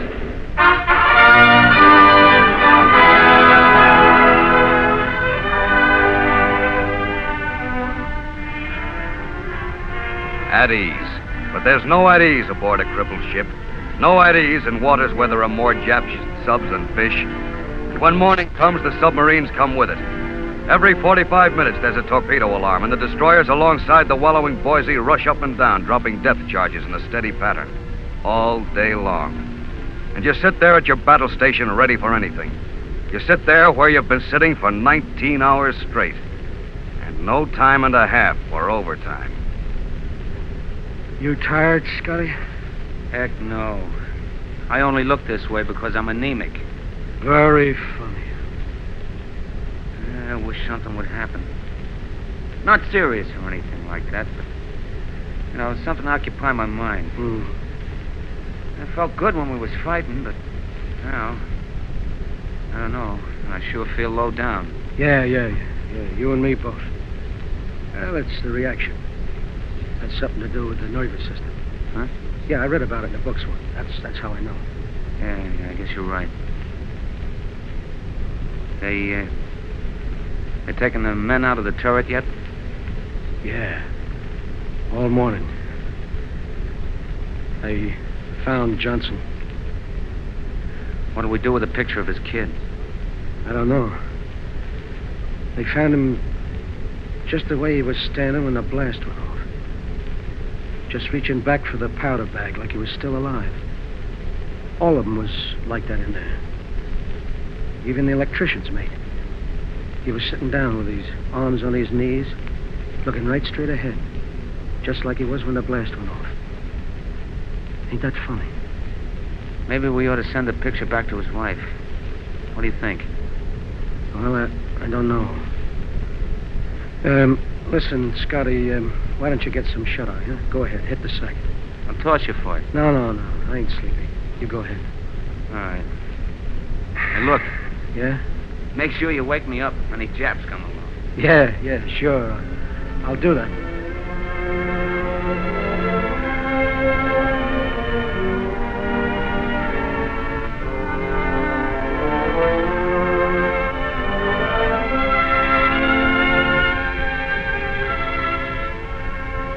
evening, you get a sandwich and a cup of coffee. That night, you get 4 hours sleep. And the next day, there's a notice on the bulletin board and an announcement over the loudspeaker. Services for the dead will be held at 12:45 on the fantail. All hands off watch fall in at quarters for the muster.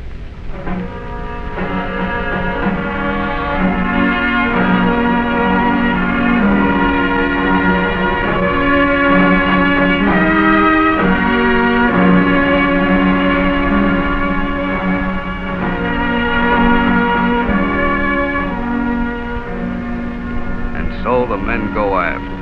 One by one, they slip along the battle-scarred decks. But Scotty stands there, trying to make up his mind whether to go or not. Come on, Scotty. I don't know whether I want to go or not, Chief. Well, why not? They were all friends of ours. That's it. It's just the point. The way I want to remember them is like they were. Not like the way they are now. I want to remember Johnson with that big dumb pan of his turning red on account of nobody laughing at his stories about his kid. I want to remember Eddie with his ears flapping while he played the harmonica. You remember those ears? He looked like a taxi cab coming down the street with the doors open. Yeah. You see, Chief, that's what I mean. I drank beer with those guys. I want to remember them like that. Not sliding out from under a flag into the ocean. I don't want to go, Chief. Okay. Okay, Scotty. I know how you feel. I'll see you later. Afterwards.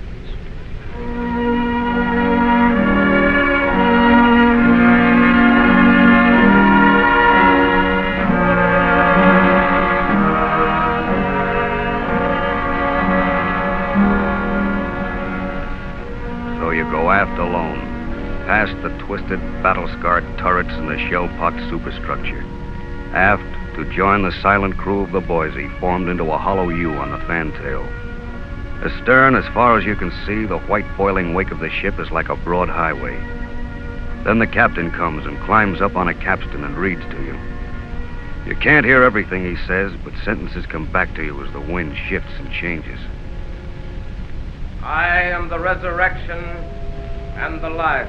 It's a beautiful day, calm and peaceful. The air is sweet. Since by man came death, by man came also the resurrection of the dead. Not far away, a seagull rises and falls without moving its wings. The wake of the ship is white and straight as far as you can see. Now this I say, brethren, that flesh and blood cannot inherit the kingdom of God. Behold, I show you a mystery. We shall not all sleep, but we shall all be changed. You have no feeling, no deep sadness in you. It might be you lying there. It might still be you. And you know they felt like you do. If one comes along with your name on it, okay. O death, where is thy sting? O grave, where is thy victory? And then, one by one, the honored dead are draped in the flag for which they gave everything they had to give, and carried to the taffrail.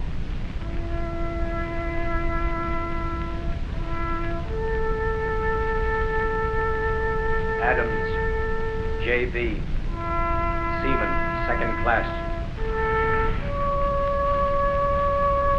DeLong, L.H., Seaman, 1st class. Van Hooser, R.G., electrician's mate, 3rd class. Chamberlain, H.F., Seaman, 2nd class. Polito, S.T., Seaman, 1st class. Kelly. One by one, they slip out from under the flag and into the sea, carried down to the depths by a 6-inch shell lashed between their feet. The honored dead of the United States ship Boise. Davis, G.M., Seaman, 1st class.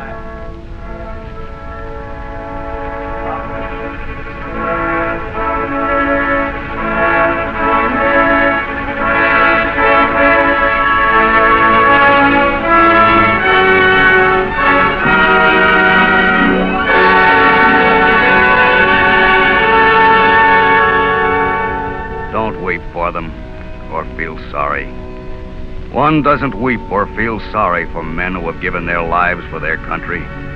You try and make up for them.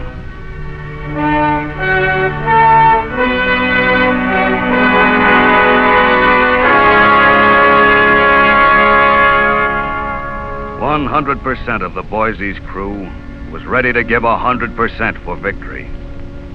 10% did give 100%.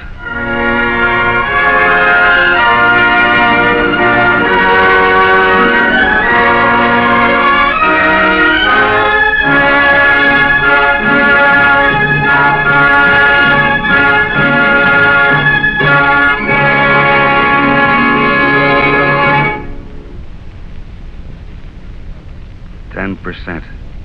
Does that phrase sound familiar?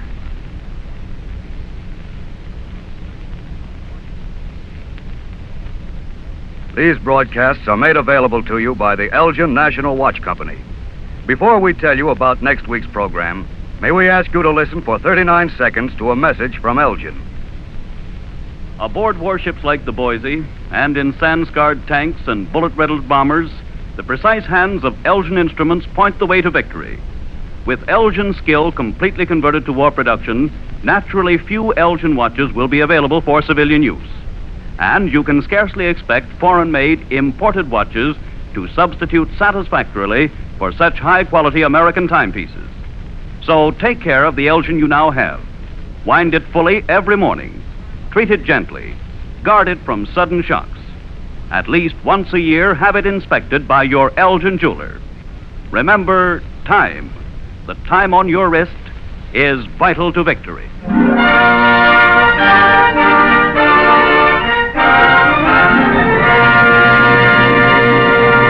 A year ago next Sunday, on April 4th, 1942, the Japanese bombed Base Hospital No. 1 on Bataan.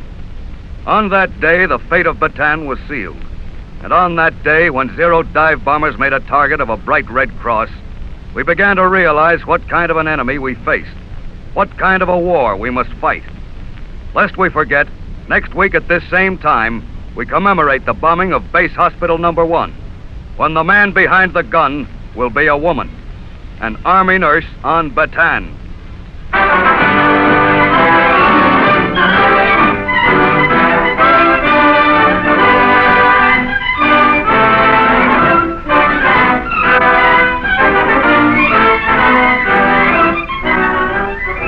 The Man Behind the Gun is written by Ranald McDougall and produced under the direction of William N. Robeson.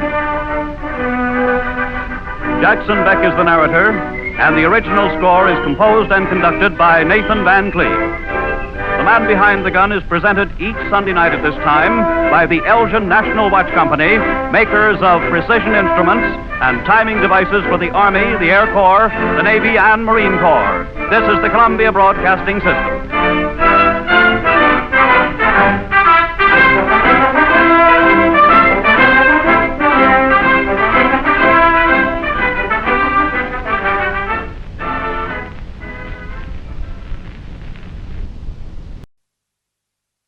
The story behind the headlines. In cooperation with the American Historical Association, we again present Caesar Searchinger, noted foreign correspondent and writer, in an informal analysis of the news. Mr. Searchinger retraces the events of the past to help you in arriving at a fuller understanding of what is happening today. Tonight, Mr. Searchinger's subject is New Zealand as our partner in Pacific defense. Caesar Searchinger. Good evening. The agitation for a Pacific War Council with headquarters in Washington has reached a new stage. The question was first raised by the Australian government some time ago when Prime Minister Curtin said that Australia looked to the United States for leadership in the Pacific War.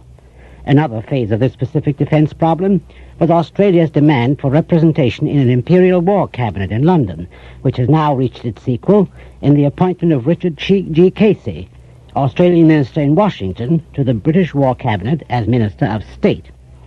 Since last weekend, there have been discussions at the White House with Dr. Herbert Everett, the Australian Minister of External Affairs, who's now on a special mission to this country, and with Walter Nash, the recently appointed New Zealand Minister in Washington. President Roosevelt afterwards spoke of the teamwork and contact between the three countries, meaning Australia, New Zealand, and the United States.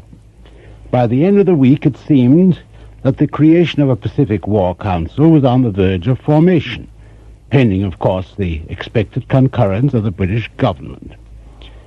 Behind these recent moves is the changed condition in the Pacific area.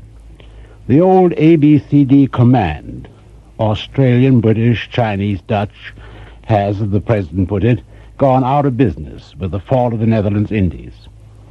What forces the Dutch have left are merged with those of Australia.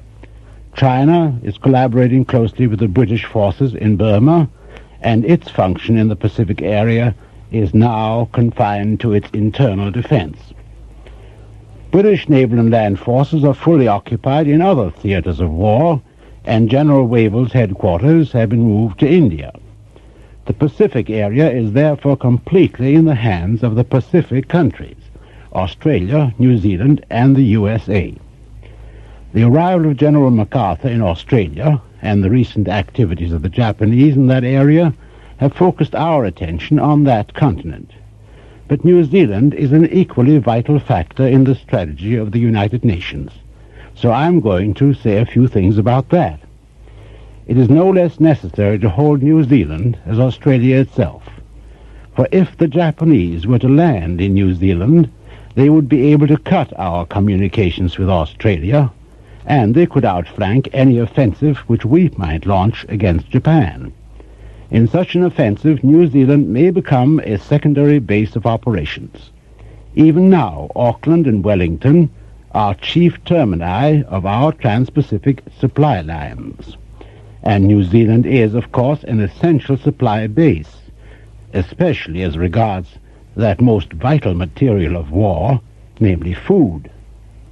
With its extensive farming, stock-raising, and dairying industries, it is capable of supplying not only its own forces, but those in Australia, if the need should arise. But it is clear that an island nation with less than 1 3/4 million inhabitants cannot defend itself against invasion without outside aid. New Zealand has a standing army of about 30,000 men, plus a considerable home guard. When conscription was introduced in the summer of 1940, 80,000 New Zealanders had already volunteered for service overseas, 4,000 of them Maoris, the original New Zealand natives. By November, 20,000 of them were abroad, including a Maori battalion which earned undying fame in the defense of Crete. I shall tell you more about the Maoris later on. The number of men enlisted to date, Prime Minister Peter Fraser told an NBC audience last Monday, is equivalent to what a force of 11 million would be in the United States. However, in a nation of 1.7 million, that is less than 150,000. So while many New Zealanders are still fighting in other theaters of war, American soldiers are being sent to reinforce the defenders of New Zealand itself. That is a good thing in more ways than one. For in this way, a number of Americans are going to become acquainted with one of the most beautiful, salubrious, and socially advanced countries in the world, and one which embodies many of the best features of our own in miniature. The size of New Zealand is somewhat less than New England plus New York State. It consists of 2 rather narrow islands, North Island and South Island, stretching for about 1,000 miles from northeast to southwest. They are approximately as far south of the equator as our Pacific coast is north of it. So in climate, you get something like Seattle at one end and something like Los Angeles at the other. In other words, ideal. The scenery of the country is spectacular. From steep, snow-covered mountain ranges of over 10,000 feet, glaciers descend to within 1/4 of a mile of the sea, in some places through the dense evergreen of a subtropical forest. It's a paradise for the big game fisherman and the mountain climber. Some parts of New Zealand have reminded people of Japan, and there is even a close rival to Fujiyama, the snow-capped cone of Mount Egmont. Yet there is much of the homely atmosphere characteristic of fertile, temperate countries that appeals to the romantic European. In this, as in other respects, New Zealand is very different from its nearest neighbor, Australia, about 1,300 miles away, which is a continent the size of the United States, a place of wide open spaces and much of it arid. But the contrasts go deeper than geography. Australia has long had a vigorous nationalism of its own. New Zealand still preserves a strong sentimental attachment for England. Even third-generation New Zealanders who have never been outside the country continue to speak of England as home. Australia, in spite of its enormous sheep-raising industry, has become considerably industrialized in the last 2 decades. New Zealand still remains predominantly a country of farms and pastures. It has, in fact, been described as a kind of outlying dairy farm for Great Britain. There are also important historical and political differences between Australia and New Zealand. Australia has adopted a federal constitution based in many respects on our own. Consequently, it has 6 state governments as well as a federal government. New Zealand, though it formerly had provincial governments, abolished them and set up a single unitary government for the whole country.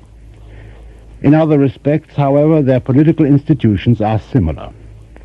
Both are self-governing dominions with a prime minister and a cabinet responsible to Parliament. The British King is represented by a Governor-General whose functions are purely formal. The story of New Zealand's settlement is practically unique. It was the result of an idealist's dream. In the early years of the 19th century, one Edward Gibbon Wakefield had a vision of solving England's social economic problems by systematic overseas colonization.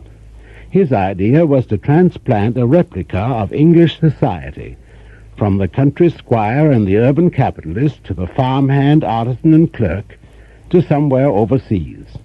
The enterprise was to be financed from the sale of land duly acquired from the natives. Christian benevolence and social enlightenment were to do the rest. After a preliminary experiment in South Australia, Wakefield's eye lighted on New Zealand, which Cook had once tried to annex for King George III. But the British government, still remembering all the trouble with the North American colonies, wasn't any more helpful to Wakefield than it had been to Captain Cook. Until, in 1840, a rival French settlement company was threatening to get ahead of the British. Thereupon, Queen Victoria's ministers gave their blessing and signed a treaty with the native Maori chiefs, which transferred sovereignty to the British Crown. The Maoris had already been affected by Christianity, and it was their trust in the Christian missionaries that induced them to sign. Wakefield's dream to transplant a cross-section of English society didn't altogether come true, but his careful organization of the colonists has left a permanent mark. It facilitated the orderly settlement of the uncultivated land of the country. In consequence, New Zealand has always been much more a country of small individual farmers, in contrast to the vast sheep and cattle ranches of Australia, in the early days at least. And the inspiration of Wakefield, the reformer, lives on today in the outstandingly progressive social legislation in which New Zealand has been a pioneer. It may be said to have had its New Deal about 50 years ago. In the 1890s, New Zealand's government established such things as old age pensions and widows' pensions, family allowances, government loans to homeowners, government-operated insurance companies, etc. Women's suffrage was adopted in New Zealand many years before here. And recently, under the Labour government, which came into power in 1935, there have been other important measures of social welfare, including the establishment of an all-embracing system of social security including unemployment, health and old age, and medical care. As the result of its infant welfare program, New Zealand has the lowest rate of infant mortality in the world. Wealth in New Zealand is better distributed than in most countries. Real incomes of the lower middle classes, that is, incomes in terms of purchasing power, are on the average higher than those of corresponding groups in America. New Zealand is the youngest white man's country in the world. Up to 1840, it was inhabited not by primitive aborigines like Australia, but by a relatively cultured and decidedly warlike branch of the Polynesian race, the Maori. The Maoris migrated to New Zealand from somewhere in the central Pacific from 500 to 600 years ago, in canoes, mind you, an incredible feat of seamanship. For centuries they managed to resist white settlement, except for some missionaries in the north, although the islands had been discovered by the Dutch navigator Tasman as far back as 1642. Although the white man did not settle in New Zealand till 200 years later, his treatment of the Maori was only somewhat better than his treatment of the American Indian over here. It was the same old story of thousands of acres of valuable land turned over to the white settlers for a few guns or blankets, though eventually the New Zealand government set up a land court to protect the Maoris' remaining heritage. It was largely because of disputes over land that various Maori tribes embarked on fierce wars against the settlers in the 1860s. They fought with great skill and bravery. In one case, when the Maoris were surrounded and called upon to surrender, they sent out an envoy with a message which has since then become the motto of a New Zealand regiment: Ake ake kia kaha. We will fight on forever and ever. On one occasion, having taken the Christian teachings seriously, they actually stopped fighting on Sunday, and they felt bitterly betrayed when the British troops took advantage of this to launch an attack. In the days of fighting, the Maori warrior earned the respect and admiration of the British soldier. Today, every New Zealander has a genuine fondness for the Maori citizen. To have Maori blood in your veins is a distinction. After a period of decline, the Maoris have found their feet in the new order of things. Their numbers are increasing, and they share in the possession of the land and the nation's prosperity. Maoris sit in Parliament. Some have risen to cabinet rank. The Maori soldier is as famous for his valor today as his forefather was. He has served the British Empire in the last war, and he is fighting for his country's democracy today. For there is no doubt in anybody's mind that New Zealand deserves the name of democracy as much as any country on earth, and the responsibility for defending it must naturally be shared by us. It is true that we in this country haven't been very conscious of this younger sister democracy across the seas. In peacetime, international relations are apt to be based very largely on trade, on export and import trade. And while we have sold 5 times as much to New Zealand as she has sold to us, a country of 1.7 million can absorb only just so much. Not till 2 months ago did the two countries think it worthwhile to exchange diplomatic envoys. But the eminence of these two men indicates how important these relations have suddenly become. New Zealand has sent us Peter Nash, the intellectual leader of the Labour Party, and until recently the dominating figure in the cabinet. We have sent no less a person than Patrick J. Hurley, former Secretary of War. It's clear that New Zealand's importance in the world struggle cannot be measured by her size alone. If we are to have a Pacific Council, War Council, New Zealand is as indispensable in it as Australia and the United States. And when we consider the principles involved in this war, New Zealand stands out as a shining example of all the things we are fighting for: genuine dynamic democracy and the freedom of man. Good night. You've been listening to Caesar Searchinger, whom we presented in cooperation with the American Historical Association. Next Sunday evening, Caesar Searchinger will be back with another story behind the headline. The story...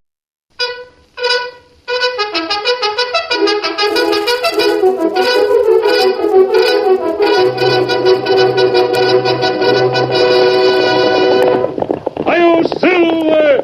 Away! A fiery horse with the speed of light, a cloud of dust, and a hearty hi-yo, Silver, the Lone Ranger.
With his faithful Indian companion Tonto, the masked rider of the plains led the fight for law and order in the early western United States.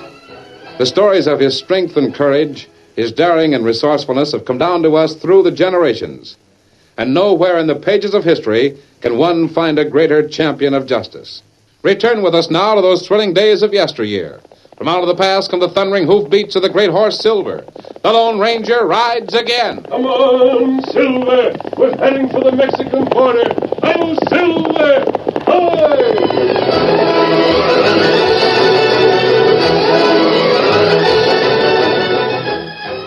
West of Texas, beyond the small town called El Paso, there was a narrow strip of land which was neither in the United States nor Mexico. It was disputed territory, neither nation claiming it. South of the strip lay Mexico. North, the vast and almost endless Arizona territory. There was little indication of life in any form in the disputed territory. No men or beasts nor plants. Nothing but sand and rock. And yet, in some age of the distant past, there had been civilization. Civilization that had built the temple beneath the ground. The temple that became the headquarters of the man called El Mundo.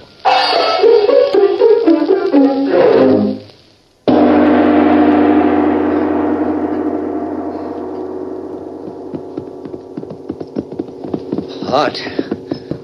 Ooh. Never knew it got so hot on the desert. The fact is, Mr. Orm, I never had no call to ride out this way until you came and told me about the Temple of El Mundo. You will not regret this journey to the Temple of the Sun. Look here. How could a temple with all those different rooms you told me about stand on the desert for hundreds of years and never be seen? It does not stand on the desert. Don't? But, Mr. Orm, you said... It is beneath the desert. Huh? Beneath? It was built many generations ago by the Mayan civilization.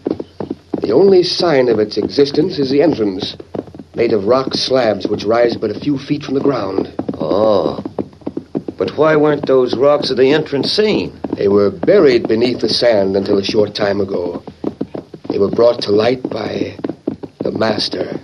The Master, huh? El Mundo. Jeepers. And all those secrets of living for hundreds of years was brought to light. El Mundo knows all. He alone can read the messages carved into the temple's walls. Look. Ahead of you, Zebediah.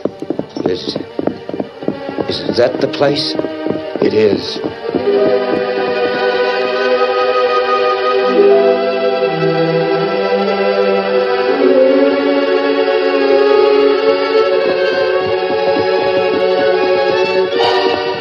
Several days later, an Indian rode into the town of El Paso, reined up in front of the general store, and spoke to a man who lounged there. This town called El Paso? Yeah. What do you want, Redskin? Where a feller named Zeb Smith. Huh? Just a minute. Hey, Sheriff, this Indian's asking for Zeb Smith. Who are you, Redskin? Where'd you come from? Me come from north and east. You dead sure of that? You didn't come from the Arizona Territory? No, me come from that way. Where did you ever hear of Zeb Smith? Well, me friend. Me come ask where find him. Sheriff, there he is now. That Zeb Smith? That's a gent. Hey, Zeb! Zeb Smith, come here. Him not hear ya. That's how he's been acting for the past couple of days. Ever since he got back from being out of town. You call him. Zeb Smith. Look at that. He turned his head this way and then just walked on like he'd never seen us before. How long have you known Zeb? You wait. Me talk to him. Zeb! Zeb Smith! Me take a look at you. Let go my arm. Get away from me. Leave me be. Me look. Make sure there's scar on arm. Make him let me alone. Make him let me alone. Zeb, what in tarnish has got into you? You know this Redskin? No. They don't know you. They don't know anyone. I'm a stranger here. Hang it all to the limit. You lived here for 20 years. 20 years. What's 20 years against 200? What's 40 years against 400? You. And you. Now, Zeb. And you. You'll die so soon. But I will live to be 100. 200. 400. 200. 400. See? That's how he's been acting. The poor critter's loco. Heck, he ain't loco. Something has happened to him the past week to make him act that way. Hey, hold on, Redskin.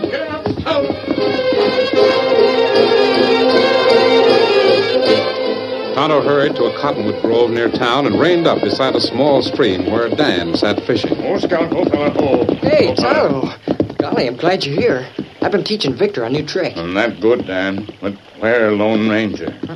Oh, he rode over to call on a fellow named Saunders. The Saunders Ranch, remember? He told me to hold down the camp here. Hey, but look what Victor can do. Here, Victor. Yeah, that's it. See, he comes when I call him. Just the way Silver comes when the Lone Ranger calls him. Hey, Tonto, what's wrong? Why Lone Ranger go to Saunders Ranch? Golly, I don't know. He didn't say. He just said he'd be back as soon as he could. Him come now. Me hear Silver. Yeah, I hear him. And me glad him come. Well, didn't you find that feller you're going to see in El Paso? Me find him. Why'd you say it that way? You wait, Dan. Hey, King Silver, ho. Oh, Tonto, did you talk to Zeb Smith? Let him not talk. There's something plenty strange, plenty bad in El Paso. I was afraid of that. I learned a few facts from Saunders. Facts about what? Now, listen to me carefully. We're up against something that's more powerful, more weird than anything the West has ever known. Oh, golly. Saunders could tell very little, but what he did tell points to an organized group that calls for investigation. At least a dozen known killers have ridden into El Paso in the past few weeks. They went through the town and into the disputed territory. And what then? But they didn't arrive in the next town to the west. They disappeared somewhere. Oh, Jiminy. That's mysterious. More than that, Dan. There have been several murders. Murders that pointed to those men. Those men who can't be found. Well, can't the law go after them and hunt them through that disputed territory? What law? No country controls that territory. No lawman can go there. Oh. Otto, Saunders said that Zeb Smith, the man we planned to call on, went there. But him come back. Me see him. Oh? Him like walking dead man. He never see anything like him. Better you go see him, and go quick. Bad storm come before nightfall. I'll start at once. No, Dan, you stay here. Come on, Silver.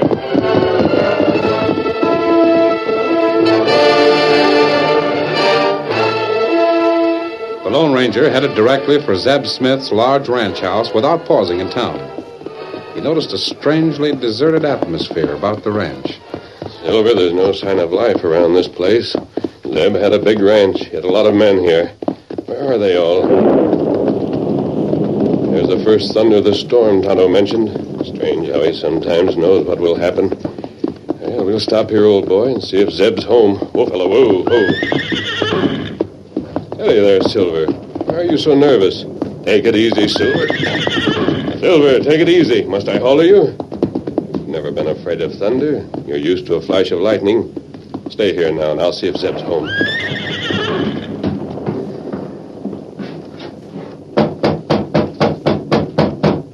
Silver doesn't act that way without cause. I wish I knew. Anyone home?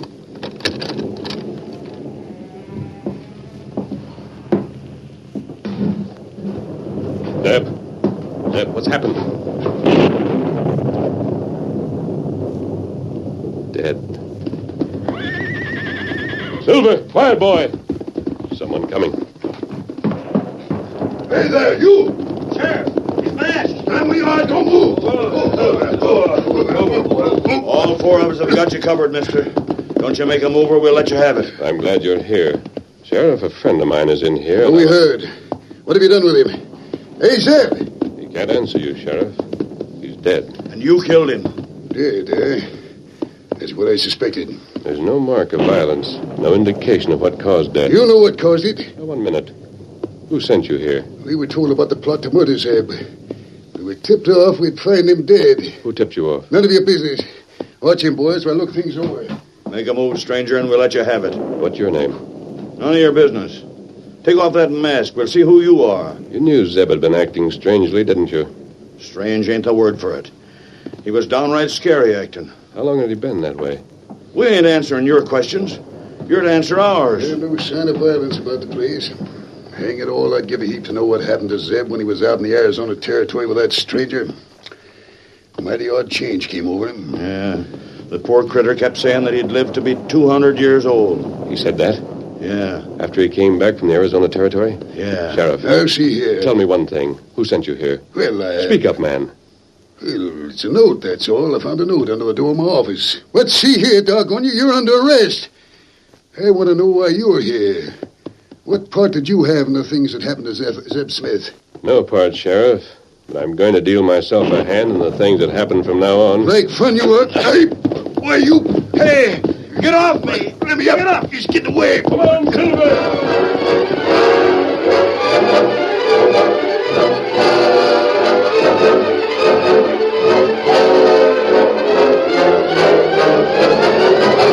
By the time the sheriff and his men had abandoned the chase of the Lone Ranger and spread the story of Zebediah's death and the masked man's escape, the town of El Paso was in a furor. For several days, a constant search was maintained, but no sign of the Lone Ranger was seen. Meanwhile, far out in the Arizona Territory, the man named Orm entered a mystically weird place. The central chamber of the vast underground temple was a focal point of passages that were like catacombs connecting countless chambers, large and small. Several men with the face and manners of killers lounged about the vast place on heavy benches carved from solid stone and wooden furniture more recently brought in. I come to address the master. I come to report. Where's Orm? Where is he? I'm here. Who calls? It is I, Myra. Follow me. You? But you cannot be the one. Why should I follow you? I will receive your report. Go ahead, Orm. Maybe the boss is done with you now. Maybe you'll get a sample of his slow death.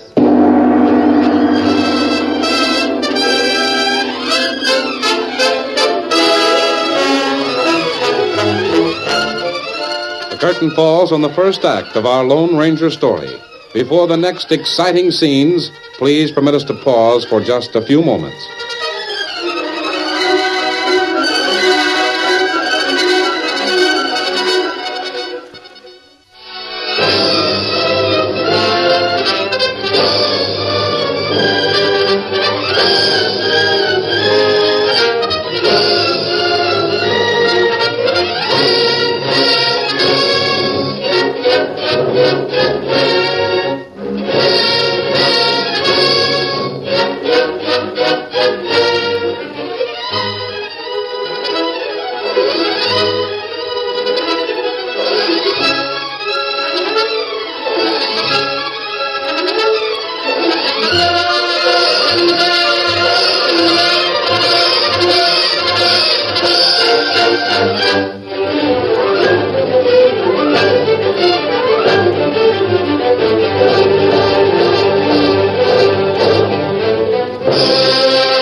Now, to continue our story. Orm, the mysterious figure who seemed to be linked with the death of Zeb Smith, followed the girl called Myra through a dark passageway to a small rock-walled room. Well, I suppose you wonder why I'm here. Yes. You are Myra Hawkins. You inherited the Hawkins Ranch when Hawkins died. A distant relative of old Hawkins. You remember? Yes. Now I'm to be a niece of Zebediah Smith. And I'm the one who will inherit the Smith Ranch. Who knows who I will be next? Well, I didn't know. Who are you in reality? My brother found this place when he came to explore as an archaeologist. Your brother? You know him as the Master. El Mundo. I can't believe it. You disbelieve? Oh, no, I didn't say that. You just came from El Paso? Yes. Before Zebediah Smith left here, he made his will. It has been properly witnessed and left with a lawyer in town. You checked on that? Yes. He left everything to a niece, a girl who had spent most of her life in Mexico. I am to be the niece. Oh, I see. When you have reported that all has proceeded according to plan in El Paso, I will go there. There is going to be trouble. Trouble? Perhaps El Mundo had better send some of his hired killers to El Paso. You dare suggest what the Master should do? No. Report the facts and reserve your comments. Well, there's a man in El Paso who is dangerous to us. El Mundo is equal to anyone. Who is this man who is dangerous to us? He's known as the Lone Ranger. Repeat that. That is the voice of El Mundo. It is. I must know for certain if your information is accurate. Master. Reach out your hand to touch mine. Yes, Master. Oh! What is the matter? I felt a strange sensation, one of pain, and small lightning leaped from my hand to yours. Lightning, yes. And tell the others that a lie from their lips will bring lightning in force to strike them dead at my touch. You may go. Yes, Master. I go. Close the door. Those fools with their limited knowledge. A little static electricity dumbfounds them. Orm thinks you are something supernatural. Those rough killers you hired won't be so easily fooled. I do not care about fooling them. I'm concerned only with people like Zeb Smith. By one means or the other, I'm going to have the ranches I want. What about this Lone Ranger? He'll cause me little trouble. As long as I know he's around here, I can act accordingly. Yes? Now listen to me, Myra. I'll make the plans.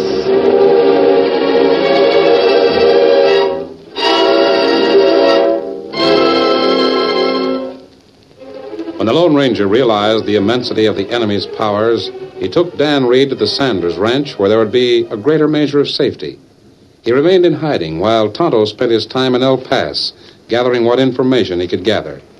The faithful Indian was sitting quietly on the porch of the sheriff's office, giving no indication that he heard every word of the conversation between a young and pretty girl and the grim-faced lawman. I'm downright glad to have met you, Miss Myra, and you can bet your bottom dollar we'll do all we can to find the critter that killed your uncle. I'm sure you will, Sheriff. Do you want to take over the ranch right away? Not for a few days. I will wait until the lawyer has had my uncle's will disposed of by the court. Then there will be no complications. Maybe that's a smart thing. It is strange how my uncle died. Well, we know who done it. The critter wears a mask. He rides a white horse. He got away from us. We'll find him. I think you are wrong. Eh? I think this masked man is not the killer. Not the killer? But we found him My uncle was in the hands of strange people. People who have supernatural powers to rob him of all resistance. By jingo, I wonder now. He did act mighty odd. If this masked man you speak of is not the killer, perhaps he would be willing to help find him and thus clear his own name. But if he was innocent, why'd he run away? If only I knew where to reach him. If I could only talk to him. I think... What is it you think, Miss Myra? I think I know who he is. Get him up, Scout!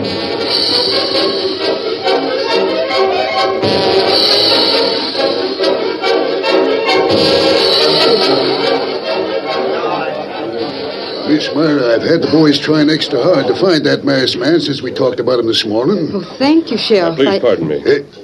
What is he, stranger? Sheriff, there's an Indian at your office, and he wants to see you there. I think it's important. It serves me right for being a public servant. I'll be back as soon as I can, Miss Myra. Good. May I sit here? I don't own the cafe. Thank you. Perhaps you have something to tell me. But I... Oh, does the sight of a cartridge frighten you? May I see that? Of course. It is Silva. Yes. Then you... Yes, my face is disguised. It came unsafe to travel with a mask. I've left my horse outside of town, or it won't be found. Then you are the one. You expected me, of course, when you heard Tonto call to his horse. Frankly, I thought you'd speak to me sooner or later. If what you have to say is brief, you might tell me now. It isn't. It's a long story and a horrible one. A story of a cult of criminal plotters who have made their headquarters in an ancient Mayan temple. In the Arizona territory? Yes, and a leader who is a super scientist, who uses little-known drugs and all the sciences to help him. Who is this criminal leader? He plays on the superstitions of men. He calls himself El Mundo. El Mundo. That means the universe. Yes. In the few moments while my uncle's brain was clear, he wrote and told me all about it. Have you the letter? I destroyed it. It was too dangerous.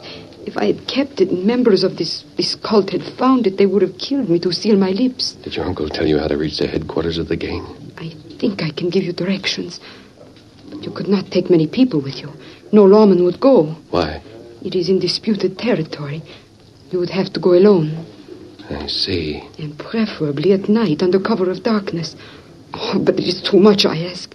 Your life would Give me the directions for reaching this place. I will do so. But there is great peril. My uncle told me that the master El Mundo is a master of all the sciences. There is no end to his cleverness. Dare you match your courage against cunning like his?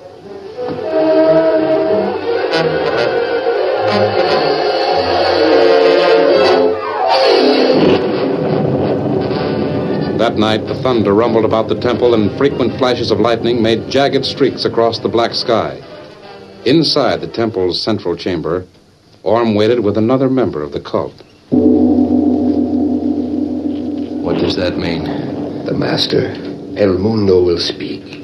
Orm, you hear me? A distant signal tells me that our guests have crossed the ravine and will be in sight of the temple in a moment. Be ready to go out and welcome him. Yes. The kite is flying high in the storm, and the force of the lightning is now cut off. Open and close the door. Then when it is next opened, be sure it is the masked one who touches it.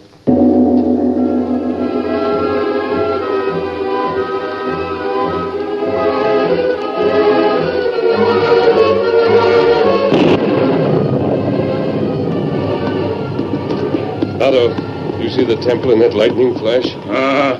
Me see it. Not far now. The girl gave us the right directions. I wonder why. Why, you wonder? She's no relation to Zeb Smith. Zeb didn't write a letter to her. How you know that? I knew Zeb Smith. She wanted us to come here, but not because of what happened to Zeb. Look, Kimasabi. Yes, I saw the entrance of the temple. We're nearly there. Me see sky over temple. Big bird of paper on string there. What? Kite fly. Plenty high in storm. A kite? Watch close. Wait for next flash of lightning. Why would a kite be flying on a night like this? I saw it. Two fellas stand before door of temple. I saw them too. We seem to be expected. Otto, right up. Oh, boy. Who's got Silver. Stay here, Tonto, and hold the horses. I'm going the rest of the way on foot. But me? Alone. You stay here and me go. Otto, I'm not going to enter that temple just yet. I want to have a talk with those two men at the door. And I want to get back to town and talk to Myra. I came to speak to El Mundo. Is he here? We bid you welcome, stranger. Is either of you El Mundo? The master is inside. Please enter. I saw the kite high overhead. The door, my friend. In an electric storm like this, it's dangerous to fly a kite. A man named Franklin brought lightning to the ground in that way. Please enter and tell the master. We are but his servants. Open the door. We are but slaves without permission to touch the door. Are you afraid? I'll open the door. It is the law. But before I touch it, I'll take one precaution that is warranted by that kite. I'll hold you with this hand and then open wide. Let me go! Oh, that's it. All I've heard about El Mundo is true. The mad genius. Get him, Bates. Get him. I'll get him. No, you won't. Oh, Master! Master! I want one of you. Here, Silver. Come on, boy. Get him up, Scout. Otto, we'll take one of them with us. Question him. Here, give me a hand with this one. Me get him. That's it. Now get back to town, steady. Come on, Silver. Get him up, Scout.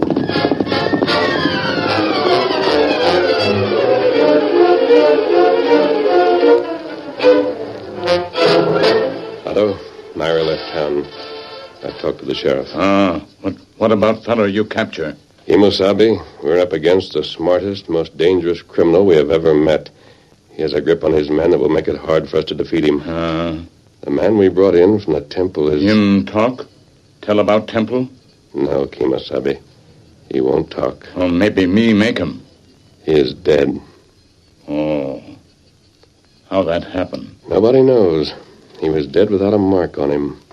The science of El Mundo is going to be a new weapon against us.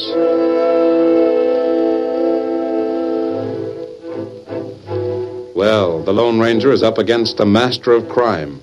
Perhaps at long last, the masked mystery writer has met his match. Be sure to tune in the next thrilling Lone Ranger story when El Mundo gloatingly says, "Goodbye, my masked and meddlesome friend." It is a shame to drown a man with a mask on. Turn the water into the well.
You have just heard is a copyrighted feature of the Lone Ranger Incorporated.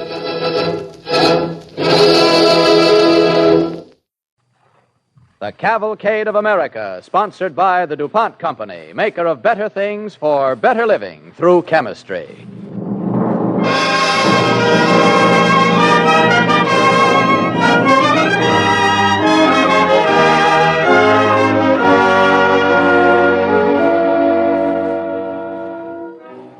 Good evening, ladies and gentlemen. This is the Cavalcade of America, sponsored by DuPont.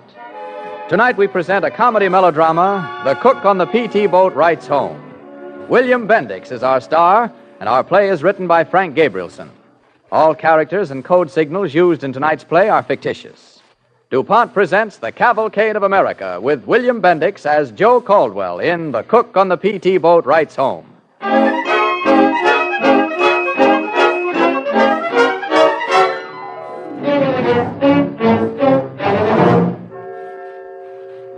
Nick's Diner at Main and Front Streets, January 1942. Hiya, Glamorous. Oh, good evening, Don. What are you going to have? One hamburger special, gorgeous, and a cup of that mud pack you sell for coffee. One special, draw one. And, look, Glamorous, tell Joe I want it rare. Tiger meat, Nick. Nick? Where's Joe? Isn't he working today? Well, Joe ain't here no more. Nick's doing the cooking. Joe's going in the Navy tomorrow. The Navy? What's the idea? The Navy? That's terrible. How is it so terrible about that? He's going to fight for his Uncle Sam. That's terrible? Oh, well, I didn't mean that, Nick. Only Joe's the swellest cook in this town. What's the matter with you, Saunders? Shouldn't the Navy eat good like you, eh? Why, sure, Nick, sure. You got me wrong. Swell he's enlisting. I wish I was young enough to myself, see? How do you want your hamburger, rare? Yeah, only not too rare. Oh, if only Joe was here. He gets them perfect. Yeah. You want him to spend his last night here, so you got hamburgers, huh? You think Joe Caldwell's nuts to spend his last night home over the hot stove?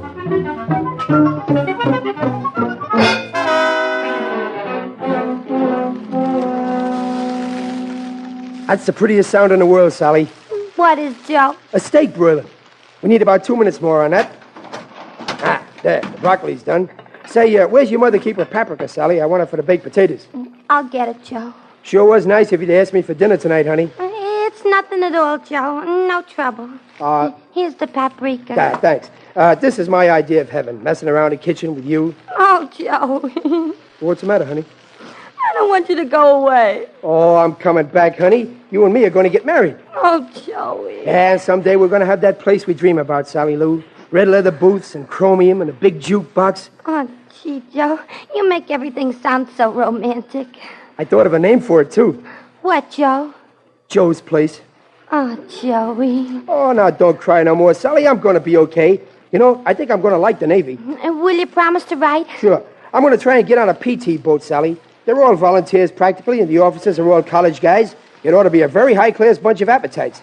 And you promise to write, Joey? Sure. And another thing with the Navy. You go lots of places. There's no harm in knowing how the other half eats. But you gotta write, Joey.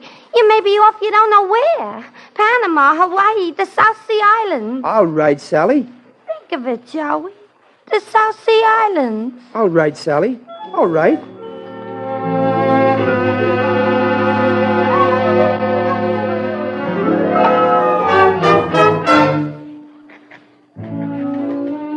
Dear Sally Lou, sorry it's been so long since my last letter, but we've been busy.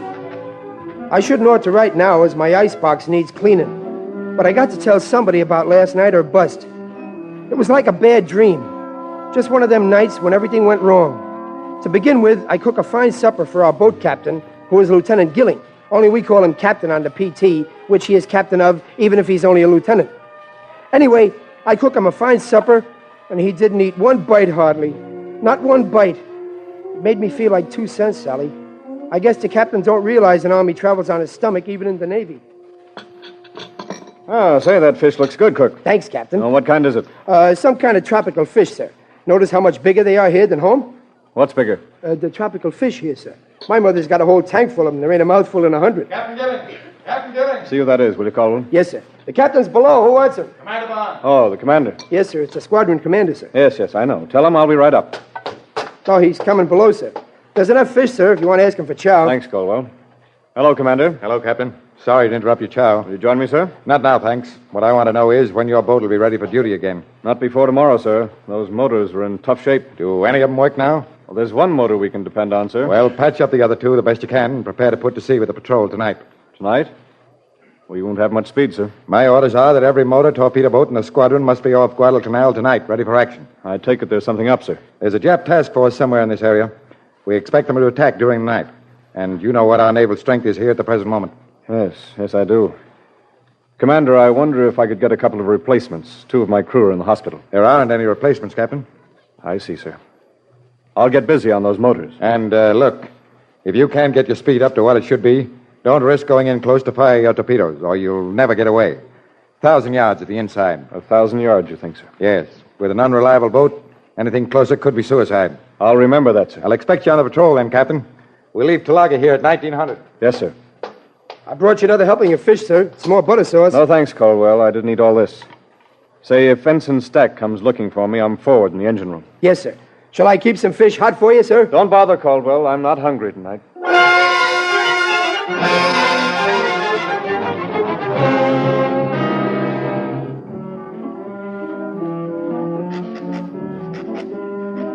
And then, Sally, as soon as I get my dishes done, I get in trouble with the engineer.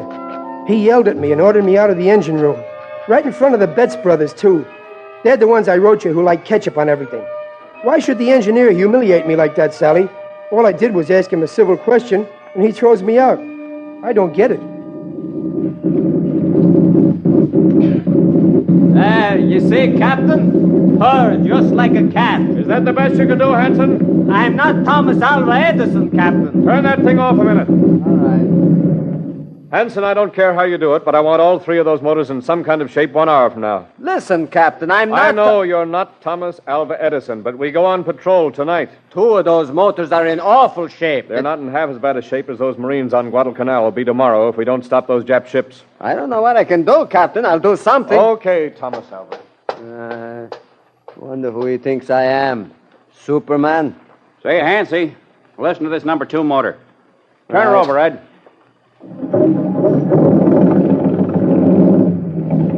Ain't that sweet? Yeah. Yeah, that's better, yeah. That'll do. Well, that makes 2 we got. All right. Come on now. Let's get the salt water gremlins out of this number 3 job. Okay, Hansie. All right. Start her up, Ed. Okay, Hansie. Wow. Oh, he fallen under the butt. Oh, keep your shirt on, Hansie. Won't help none to kick it. Where's the engineer, Betts? He's right there, Joe. Where? Right there, under the grease. Mr. Hanson, I want to ask you something. What? Can't have. I want to ask you something. Look, these engines have got to be ready in an hour, Cook. Yeah, but it's important. What? What is it? I can't tell you with that motor going. Shut it off, Betts. All right. Now, what is it you want, Cook? What kind of sandwiches would you like on patrol tonight? What kind of what? Sandwiches. Sandwiches? Yeah, on patrol tonight. Sandwiches? Get out of the engine. Yeah, but look, Get out. Mr. Hanson. Get out! But, gee whiz.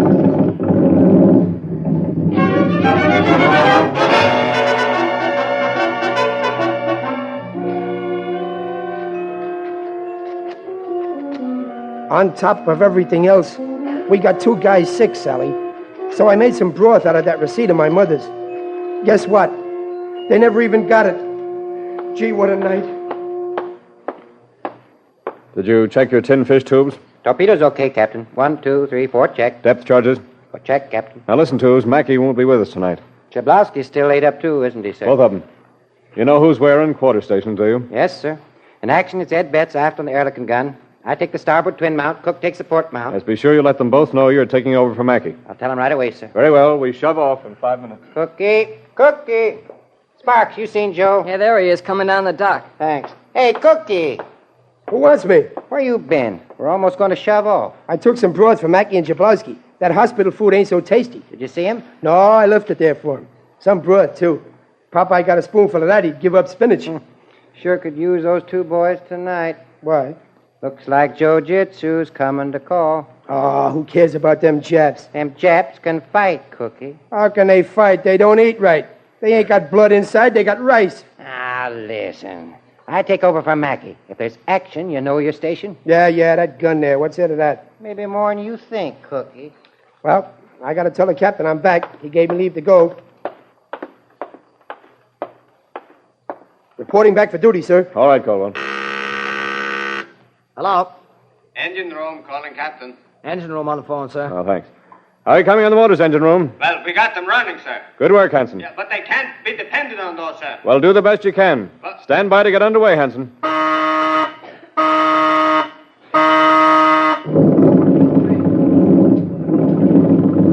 Wait a minute, Captain! Hey! Who's that calling? It's Mackey, sir, and Jablowski. Mackey and Jablowski? Mackey's got the bandage on his head, see, sir? Hello, Captain.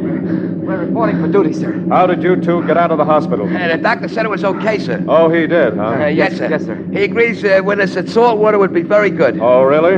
You can use us, can't you, sir? We can use you, yes, but... Oh, we feel fine, Captain. Honest, Captain, the only thing I need to feel perfect is to get the Jap that nicked me in the dome. Very well, get to your post. Fast off! Come on. It done it. It done it. What did what, Cook? My mother's broth that made you well. What broth are you talking about? That broth I brought you to the hospital. I gave it to a nurse for you. Oh, yeah, Joe, yeah. She brought it in just as we were leaving. You mean you didn't drink it? We didn't have time, Joe. Well, that's my mother's best receipt, just wasted. Oh, no, Joe. They don't waste nothing at the hospital. Tomorrow, some poor wounded guy's going to drink your soup. Don't worry. Never can tell, Cook. It might even be you. Well, that's okay with me as long as good food ain't thrown away.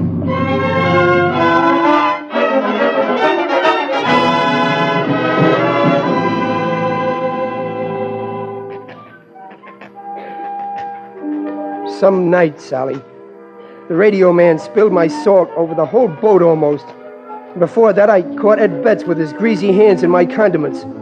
Honest, Sally, with my luck, I could bet the sun would set in the west and it would catch in a tree. Hey, Cook, where do you keep the ketchup? Wait a minute, I'll get it. How many times do I have to tell you guys not to monkey around my galley, Betts? All I want's your ketchup, Joe. Then ask me for it. I don't want you messing around here any more than you want me in the engine room. Don't be sore about that, Joe. We were going nuts over them motors. Just the same, when you want ketchup, ask for it. Can I have the ketchup, Joe? What do you want it for? I and Paul wanted our ham sandwiches. Here, take the mustard. With the what mustard? Mustard's for ham. Take it. But Paul and I like ketchup. I don't care. Ketchup ain't for ham. Sorry about the engine room, Joe. We didn't mean to put you out, honest. Okay. Anyway, it really wasn't Paul and I that did it. It was Hansy. Let me have the ketchup, Joe. Please? Well, all right, then, if you want to spoil your sandwich. Oh, thanks, Joe. But next time, ask me for it. Yeah, sure. Look, Joe, don't be sore at Hansy. He didn't mean nothing. He gets excited about the motors, that's all. Trouble with Hansy is he never thinks about nothing but motors. He's got a one-track mind. Well, I got to take some chow to Sparks.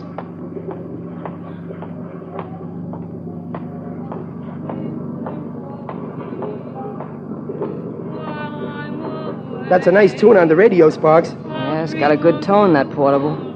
That's coming from home, ain't it? San Francisco. I ate there once. Good town. You're telling me? I live there. Best spaghetti I ever had, I had there. It's a real good town, Joe. Well, here's a sandwich and a couple of hard-boiled eggs for you, Sparks. Thanks, Cook. I knew you couldn't leave your panel, so I brought it. How about breakfast in bed tomorrow? Oh, ain't you funny. Been on deck, Joe? Yeah. Tried to get the captain to eat his sandwich. He'll kill his stomach. Everything quiet topside? Yeah. It's funny. What? It's getting late. Well, don't it usually get that way every night? I'm talking about the Japs, Joe. They're coming. I wish they'd come and get it over with. Think they'll attack? How would I know? That ain't my department. Give me a salt cellar, Joe. There, I knew you'd be asking for salt. I can't take an egg without it. But you use too much salt. What's the matter? Stuck? How do you take the top off? Just unscrew it. Hey, what are you doing with that pencil? Loosening the salt up. That dirty pencil, my clean salt. Give it here. Comrade calling. Squadron Commander, this is it. Yeah, Sparks, you spilled my salt. Shut up. Rice rats at Coney Island, northwest. Rice rats at Coney Island, northwest. Japs surrounding Savo Island, Captain. Rice rats at Coney, all parrots. It's deploying attack, Captain. Battle stations! Battle stations! Battle stations! Confirm. Wilco Bob. Wilco George. Rice rats at Coney, northwest, all parrots. Confirm. Wilco Gill. Wilco Harry. Wilco Jeff. Battle station! Darn it, Sparks, you spilled my salt. That's unlucky.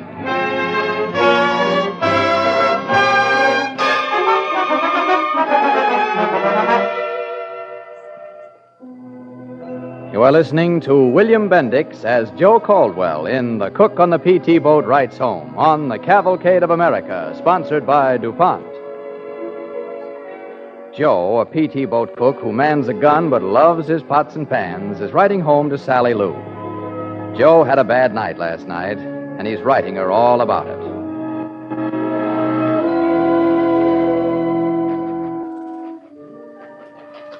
Ever have a compliment make you mad, Sally? That's what I had last night. A compliment that burned me right up. The quartermaster and the torpedo man have neither of them not ever said one nice thing about my cooking, except to say it's lousy. Finally, last night, they both said I was a great guy. For what? For my cooking? Oh, no. Only for doing a lousy little deck job anybody could have done. You should know what happened. Well, here we are at Sleepless Lagoon, boys. There's Savo Island. I don't see no Japs. What do you think, Joe? They have Japanese lanterns strung all over their decks? Well, all I said was I didn't see no Japs. Just hope we see them before they see us. We ought to. They got the moon behind them. If only the darn moon would come out from back of those clouds. Kind of a pretty night at that, ain't it? Shut up, will you, Cook? What's the matter with you, Jablonski? Pretty night, I should bust you in a pretty kisser. Yeah, yo, and who else, Shrimp? Who's a shrimp? You ain't wide enough to bless yourself, Jablonski. Take it easy, boys. Take it easy. I'm sorry, Joe. Before action, I was getting nervous. I can't help it. That's okay. Yeah, just like when I was a kid in Scranton. After school, we used to have rock fights. Once we got throwing stuff, I felt fine. But beforehand, I can't help it, Joe. My stomach just comes up and shakes hands with my back teeth. I know how you feel, Jabby. I had that once. Yeah? You, Cookie? I thought nothing ever bothered you. Oh, this once, oh, boy. It was when I was working at Nick's, see? I'm all alone late one night, and this fella comes in. Yeah? He looks familiar, but I can't place him, see? He orders a hamburg, medium rare, but definitely without onions. Then what? While I'm fixing the hamburg, I remember I seen his picture in the paper. Then like that, it comes to me who he is. And boy, I was like jelly. Who was it? Dillinger, maybe? Nah, it was my congressman. He'd heard about my hamburgs, and I was scared stiff I wouldn't cook it right. Oh, the hamburg. At that, I almost gave him onions. Hey, there comes the moon out of the clouds. Now we see what... Look! Jap cruiser and destroyer brought on the port bow. Cruiser and destroyer brought on the port bow. Stand by to attack! Stand by to attack! Slow down the hunt speed. Engine room, how many RPMs can we make if we have to? 2,000, sir, if the motors stand up. Well, see that they do, understand? Listen, Captain, I'm not talking... Ready on torpedoes, tubes. Check, Captain. Now, here's the plan, Mr. Stack. We move forward at hunt speed, sneak through the destroyer screen, get that cruiser. At what range, sir? 600 yards. 600 yards, sir. Right. What do you would estimate our distance now? About 1,000 yards, sir. You men on the machine guns, watch for destroyers. If they spot us, shoot their lights out. All set on the gun, sir. Ready on the port gun, Cook. Okay. Hey, Cookie. What do you want, Tubes? Shoot like you cook, kid. You'll kill 'em all. Why don't you wise guys jump overboard? Distance, Mr. Stack. 800 yards, sir. A little less, if anything. Wouldn't it be a good idea to increase speed slightly, sir? No, our wake would show if we did. These last few yards take forever. Ever notice, sir? Yes, I have, Mr. Stack. 700 yards, sir. There's a destroyer. Say your prayers. I think we're going to get by it, sir. Yeah. Boy, this is our lucky night. So far, Mr. Stack. 600 yards, sir. Well, here's good hunting. Ready on the number 1 torpedo. Ready on the number 1 torpedo, sir. Fire 1. Fire 1. Ready on the number 2 torpedo. Ready on the number 2 torpedo, sir. Fire 2. Fire 2. Look at him run. Hot, straight, and normal. Ready on the number 3 torpedo. Ready on the number 3 torpedo, sir. Fire 3. Fire 3. Ready on the number 4 torpedo. Ready on the number 4 torpedo, sir. Fire 4. Fire 4. One of those fish ought to hit. Should take them about 35 seconds to travel that distance, sir. Well, it's 30 seconds now. 31. 32. 33. 34. 35. I guess we missed on the first 2, sir. Begins to look like we missed on all 4. Hang on, boys. We're going home. Hard to starboard. Full speed ahead.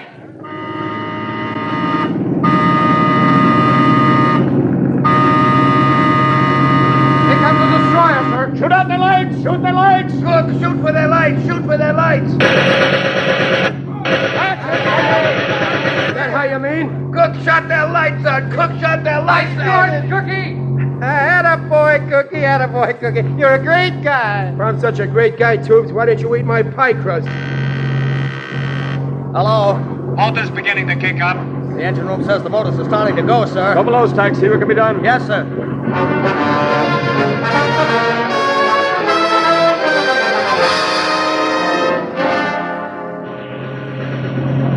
When I tell you gotta do something, Hanson. It's impossible, sir. But that destroyer that's after us can make more speed than we can. I now. can't help it, sir. Well, I'll go tell the captain. Yes, sir. Mr. Stack. Mr. Stack, the port man's gun been knocked out. All right, I'll take a look. Guns are gone, eh, Caldwell? Yes, sir. You hurt? All okay, sir. Good. Excuse me, sir, but could I ask you a question? Yes, what is it? Well, I know you know plenty, you read and all that. Well, what is it, Caldwell? In your opinion, where would be the best place to open a restaurant? Well, how in the name of jumping Judas do I know a restaurant? Of all the idiotic... What's the good word on the motors? Good word is lousy. Do you think it's funny? I'm sorry, sir. I'm laughing at the cook. The only thing that's worrying him now is where he can open a restaurant. Well, he'll have a choice of two places, heaven or else. Just because I read, he thinks I should know everything. Ever read How to Get Away from a Destroyer in 10 Easy Lessons? Well, as a matter of fact, I did read something about a destroyer, sir. It was with an English motor torpedo boat. What about it? They cut in front of the destroyer, sir, and shoved a depth charge right under its nose. Well, if it's good enough for an Englishman, it's good enough for me. Let's go. If we miss, sir, we get rammed, you know. If we've got to get it, let's get it attacking, Mr. Stack. Yes, sir. Set a depth charge for 50 feet, tubes. Depth charge 50 feet, sir. Stand up to drop depth charge. Aye, aye, sir. Gunners, shoot for the destroyer deck. Knock out their machine guns. Sir, may I go aft and tell him when to drop the charge? Go ahead, Stack, and good hunting.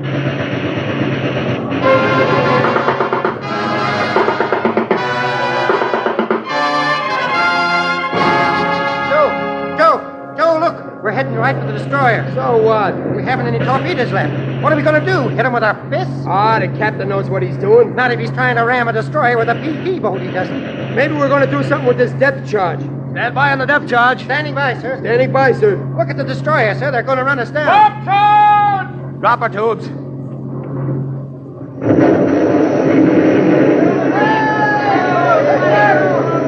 It worked! It worked! We hit her, sir! We hit... Oh. He's hurt. Give me a hand here, Joe. Ensign Stack's been hit.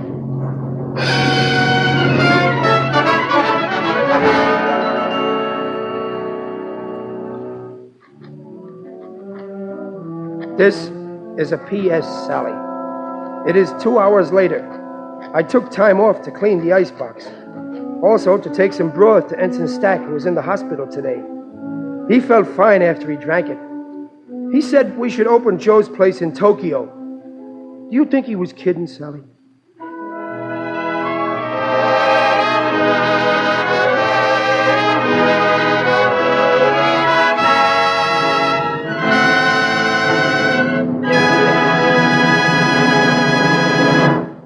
Thank you, William Bendix.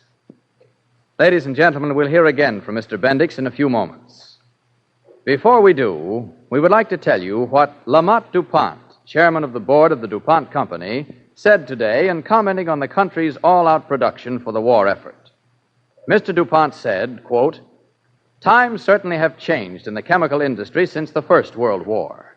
Then we were making little else than explosives and considered ourselves mighty busy. Now we're beating the First World War records by wide margins and making a greater variety of chemicals besides. The quality of the explosives is higher, the cost to the government is lower, and the safety in manufacture is setting all-time records. DuPont-operated plants alone are turning out greater quantities of military propellants than the entire American explosives industry did at its peak in 1918. But for every man in these plants, we have another man working in other plants, making dyes, rayon, nylon, plastics, synthetic rubber, yes, hundreds of other products which are as necessary to the war effort as gunpowder or TNT. The great change that the passing years has brought is evinced by these chemical materials, which were developed for peacetime uses and now have been conscripted for wartime needs. Without them, the present war could not be won, and not a few of them were non-existent in the last war. The chemical scientists had not thought of nylon in 1917. It wasn't even a word. Yet every pound of nylon we can make today is doing the work for many vital military purposes that silk, which no longer is available, had to do in other wars. We did not know how to make synthetic rubber in the last war, and with a natural rubber supply cut off, we needed more than almost any other material for our military airplanes, trucks, and jeeps. American chemists and engineers have provided neoprene for us in recent years and adapted Buna to American use. Synthetic rubber is giving service now on American military vehicles at home and abroad. There was only one small factory in the whole United States making rayon in 1917 and 1918. Rayon then was totally without military value. Today, in contrast, it is needed for heavy-duty tires, for machinery packings, and a good part of the population is clothed in it. As to dyes, in 1917-18 we had trouble in getting dyes even for our postage stamps and paper money, because the Germans controlled 90% of the supply. Now the industry is making all the dyes required for military and civilian purposes. The plastics industry was still in its infancy during the First World War. Its principal development has come about in the past dozen years. Plastics are used in every military plane that takes the air. Greater developments are still ahead. We expect greater changes than any we have known.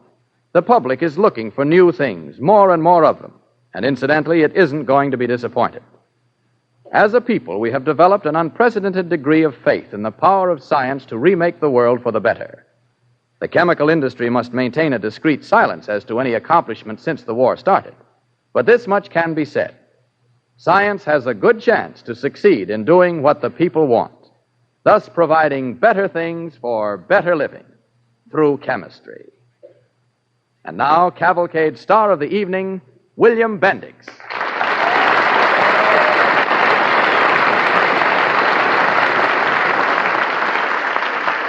Thank you, ladies and gentlemen. Inasmuch as the character I played on tonight's Cavalcade was a lad who knew his food, and inasmuch as every one of us today should know our calories and points, I'd like to urge all of you to see the United States Department of Agriculture's new stage presentation, It's Up to You.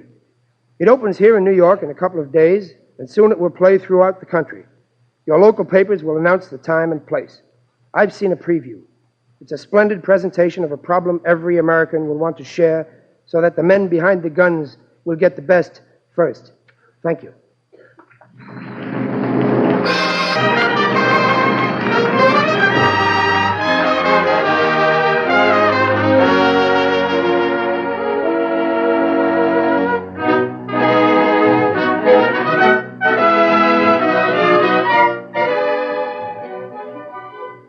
Older than the United States itself is the United States Coast Guard, which in time of war has the tough assignment of convoy duty, landing troops, and anti-submarine patrol.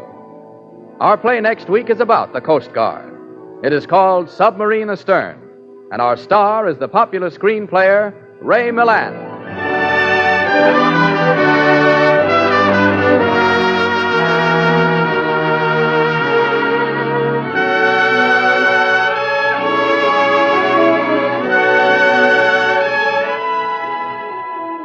Be with us again next week when Cavalcade presents Ray Milland in an exciting drama of the United States Coast Guard, Submarine Astern. The orchestra and musical score on tonight's Cavalcade were under the direction of Don Voorhees. Cavalcade is pleased to inform its audience that William Bendix, star of our play tonight, will soon be seen in the new Paramount picture, China. This is Clayton Collier sending best wishes from Cavalcade's sponsor, the DuPont Company of Wilmington, Delaware.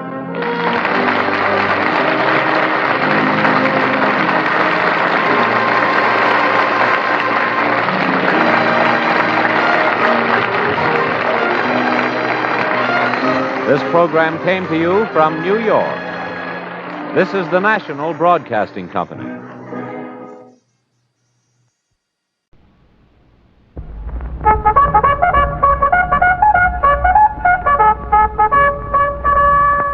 There's assembly. For you fighting men of the United Nations, the Special Service Division presents a rebroadcast of the Victory Parade of Spotlight Band.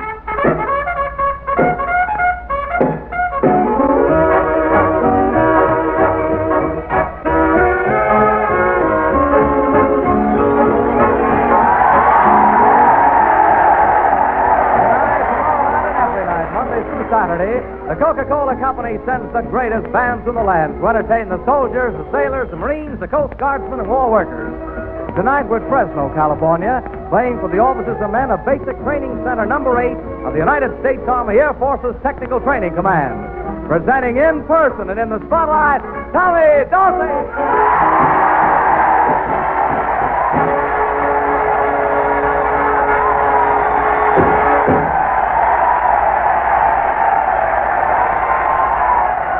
Thank you, men, and hello, neighbors. This is Tommy Dorsey. On the bulletin board here at Fresno, it says, tonight, the Victory Parade of Spotlight Bands with Tommy Dorsey.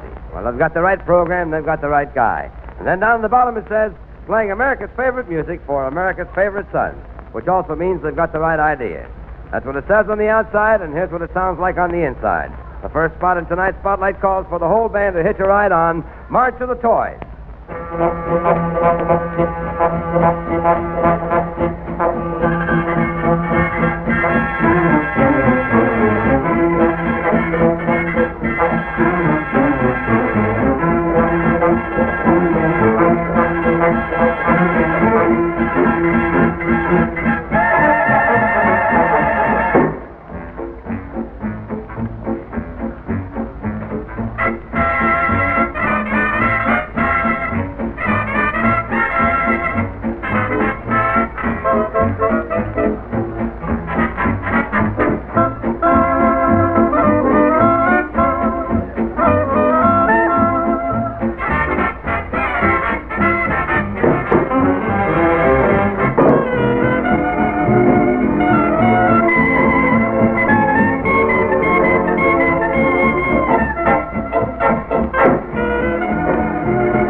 The Victory Parade of Spotlight Bands has the pleasure of meeting up with more of your sons, husbands, brothers, and sweethearts in uniform than any other radio program in the nation.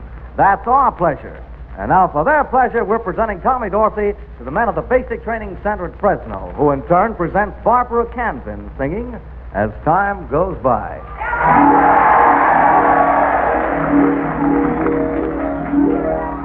You must remember this. A kiss is just a kiss. A sigh is just a sigh.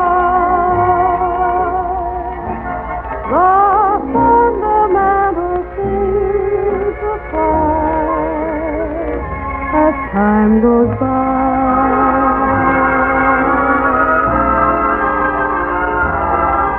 And when two lovers meet, they still say, I love you. On that you can rely. No matter what the future brings, as time goes by.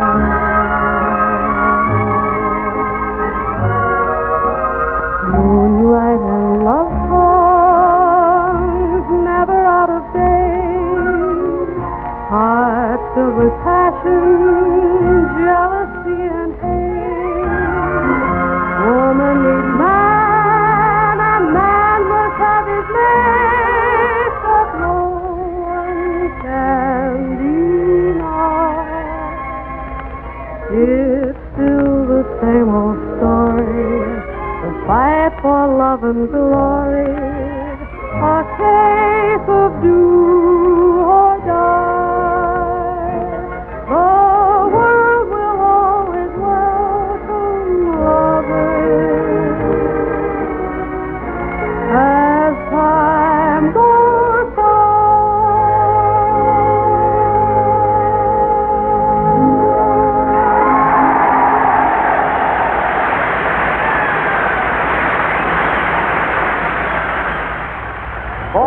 Love has come to me. That's our Spotlight View.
Now Tommy Dorsey is ready to turn on the heat with a little thing that's just too hot to handle for many men of music, but not for the Dorsey Band.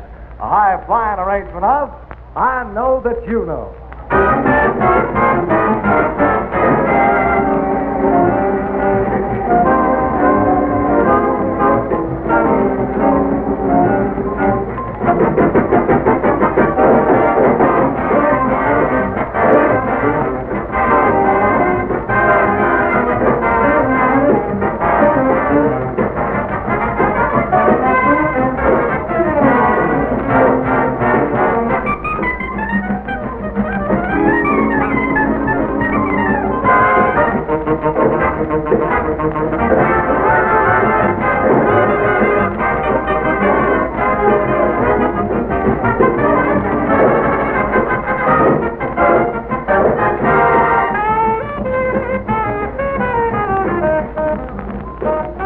The Coca-Cola program was rebroadcast for you fighting men of the United Nations by the Special Service Division of the War Department of the United States of America.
Lady Esther presents the Screen Guild Players.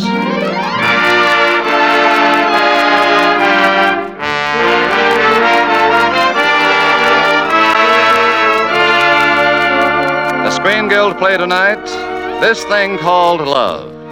The starring players.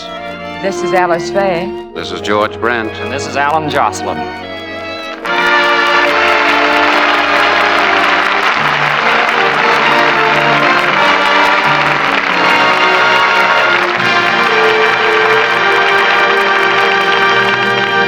Tonight, Lady Esther presents the Screen Guild Players in that rollicking comedy of marital mix-up, This Thing Called Love. Our stars are George Brent, who plays Tice Collins, Alice Faye as his wife Helen, and Alan Jocelyn as Harry Bertrand.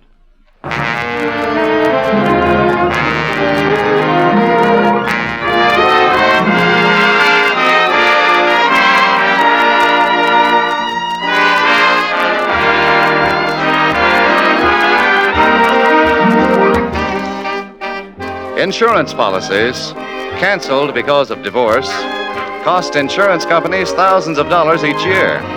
So Helen Winters, who was a statistician for an insurance company, decided she'd save her company money by working out a marriage plan that would cure divorce. The plan was very simple. But when Helen explained it to her fiancé, Tice Collins, she found Tice a very unsympathetic listener. Helen, this is the most ridiculous idea you ever had. You must be kidding. I've never been as serious about anything in my life, Tice. Why, it might even revolutionize marriage. But I don't want it revolutionized. I like marriage the way it is. It's been very popular in our family for generations. But, Tice, what's the greatest cause of divorce? Weddings. Don't be flippant. Incompatibility is the greatest cause of divorce. And what's the greatest cause of incompatibility? A pair of cold feet. It's due to men and women not really knowing each other before they rush into marriage. But, Helen, dear, marriage is a gamble. No one ever really knows another person until they've lived under the same roof. Exactly. And unless you agree to try my plan and make our marriage a marriage in name only for the first 3 months, there won't be any marriage at all. But that's the most fantastic thing I ever heard of. It's un-American. Oh, it is not. During those 3 months, we'll have a chance to really know each other before we get all tangled up emotionally. Now, listen, Helen. I'm a Republican. My father was a Republican. My father went direct from his wedding to Niagara Falls, and what's good enough for my father is good enough for me. Well, you better get ready for the New Deal. What exactly does Harry Bertrand do for you, Tice? Well, he's my lawyer, handles my business. Why? Well, he looks a little shifty to me. You sure he's honest? Certainly. I checked up on him a year before I hired him. There, you see? You'd spend a year finding out about your lawyer, but you don't want to spend 3 months finding out about your wife. But that's a different thing entirely. I love you. I do not love Harry.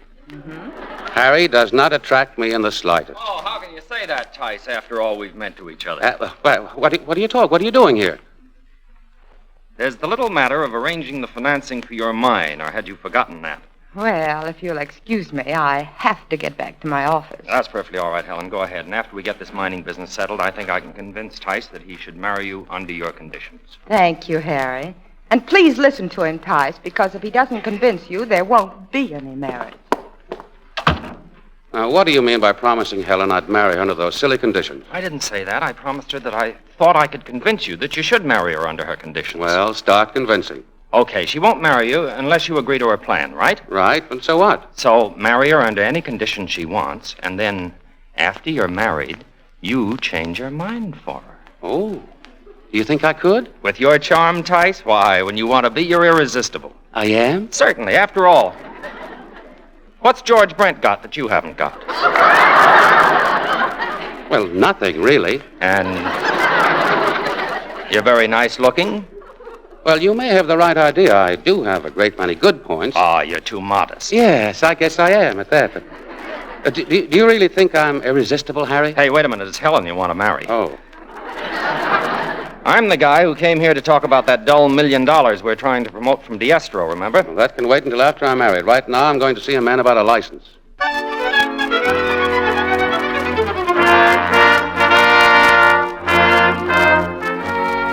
Helen Winters and Tice Collins, I now pronounce you man and wife.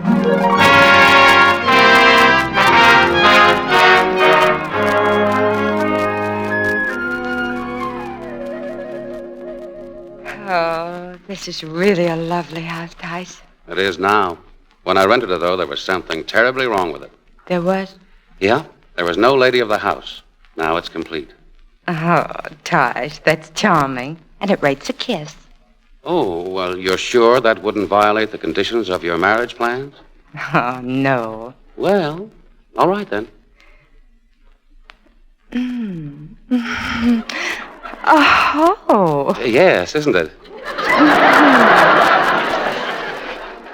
Say, who's that Gordon Daniels who kept hanging around you at the wedding this afternoon?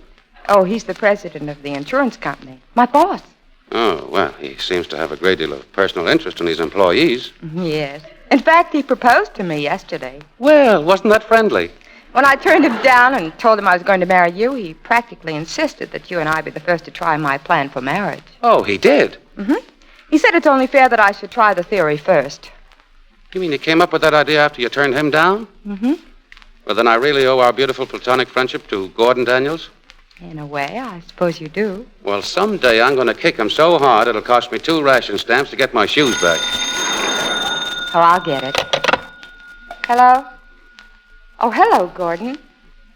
It's Gordon Daniels. I'll bet his ears are burning. I wasn't going to kick him in the ears. What? Oh, no, Gordon. You're not disturbing us. No, you're not disturbing us much. Oh, but Gordon, I don't think we can give those people that insurance rate. Not until they've installed safety appliances. I could use a safety valve right now myself. Well, we can talk it over in the morning, Gordon. Good night. Oh, I'm terribly sorry, Tice, but I've been with the firm so long they simply can't get along without me for a minute. Well, what would they have done if we'd gone to Niagara Falls? But we didn't go to Niagara Falls. Tice, where are you going? Out in the kitchen. Would you bring me a sandwich, too? I'm not going out after a sandwich. I'm going out and turn off the lights and turn on the faucets. At least I can dream I'm at Niagara Falls, can't I?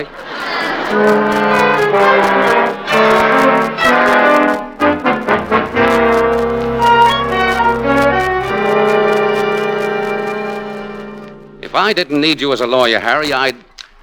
So I'm irresistible, am I? Oh, now listen, Tice. I didn't guarantee anything. Can I help it if Helen's strong-minded? Well, just the same. If it hadn't been for you, I wouldn't have been married under these idiotic conditions. Married 2 days, Helen sleeps at one end of the house, and I sleep at the other. Well, why don't you take a room closer to her? Well, there are only 2 bedrooms in the house. Huh? Say that again? There are only 2 bedrooms in the house. Wonderful. Lead me to that phone. Phone for what? I'm going to call Diestro and have him bring his wife down here to your place for the weekend. But we can't put them up. I told you there are only 2 bedrooms. That's the idea, Tice. Diestro and his wife will have 1 bedroom, and you and Helen... Harry, did I ever tell you were a jerk? This is no time for flattery, Chip. I just wanted to apologize. Well, skip it. I'm going to have my secretary, Charlotte, bring the contracts out. Good. We'll get Diestro's signature on the dotted line, and just let's see Helen get out of this.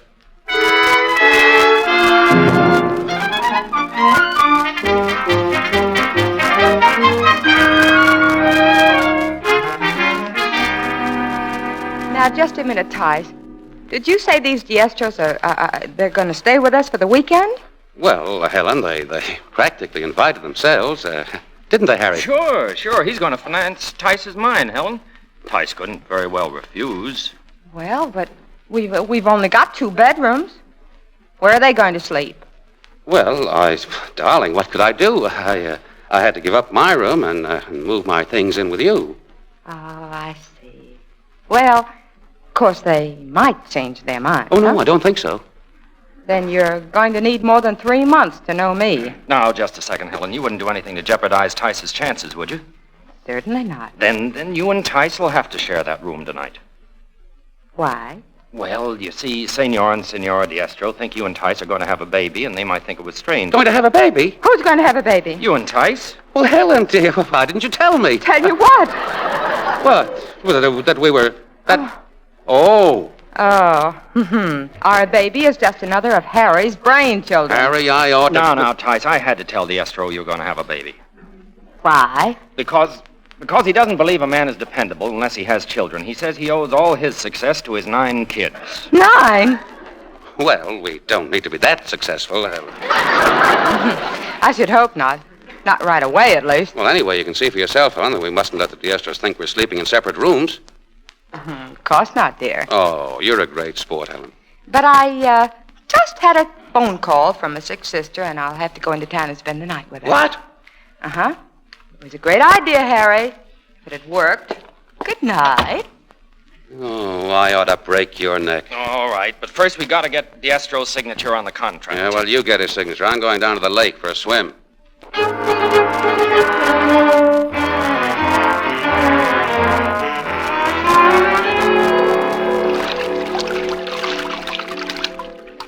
Mr. Collins? Mr. Collins? Who's that? Mr. Bertrand's secretary, Charlotte. Oh, well, what do you want? Nothing. Well, what does Harry want? He sent me down here to keep you company. Come on out and sit in the shore with me. I will not. You want to keep me company? Come on in the water. All right. Hey, you've got your clothes on. You'll ruin your dress. Oh, don't worry. It's business. The company will buy me another. You know, it's my job to try and make you happy. What makes you think I'm unhappy? Maybe it's because I'm a woman. Oh, well, as a woman, what would you advise me to do? Play hard to get. Don't be home for dinner, work nights in town, and stay at your club. What is it? Well, what's that? I thought I saw someone over there. Oh, one of them is Mrs. McKenzie. She lives a few doors down from us. Maybe we better duck into those bushes on the shore. Good idea.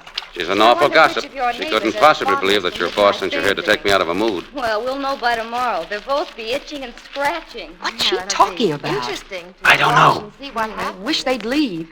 And they're going now. You know, Charlotte, I think you've got something in that hard-to-get idea. I'm going to move into my club, and if Helen wants me, she can come and look for me.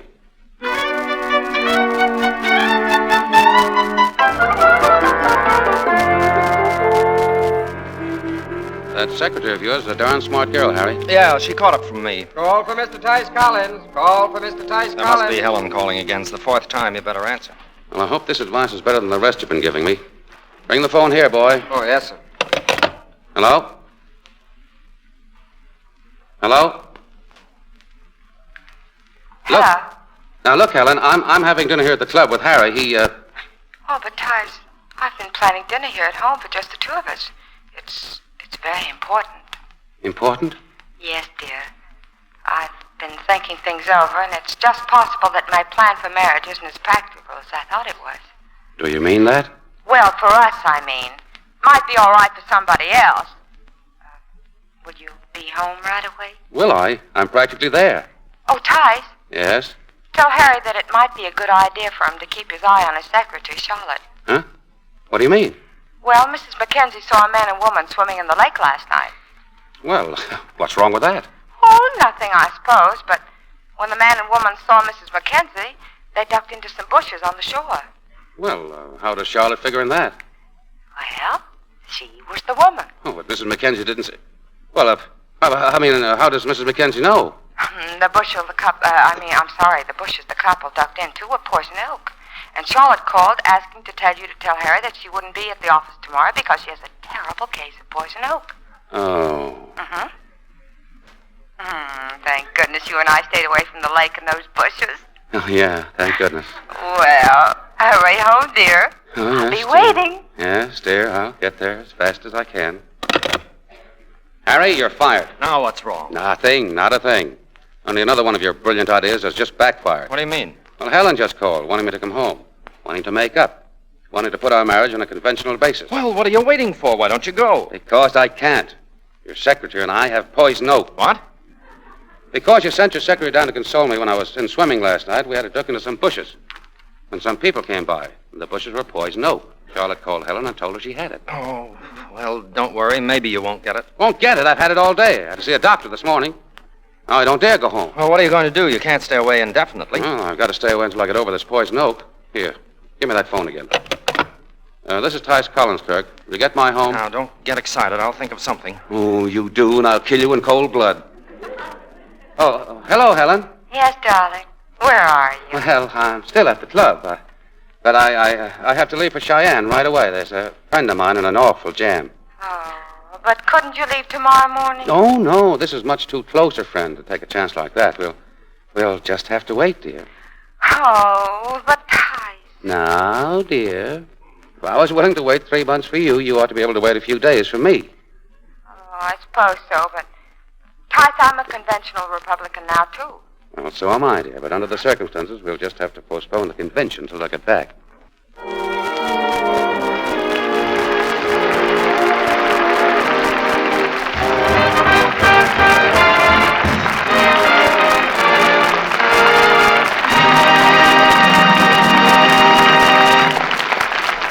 And so the curtain falls on the first act of This Thing Called Love, starring Alice Faye, George Brent, and Alan Jocelyn.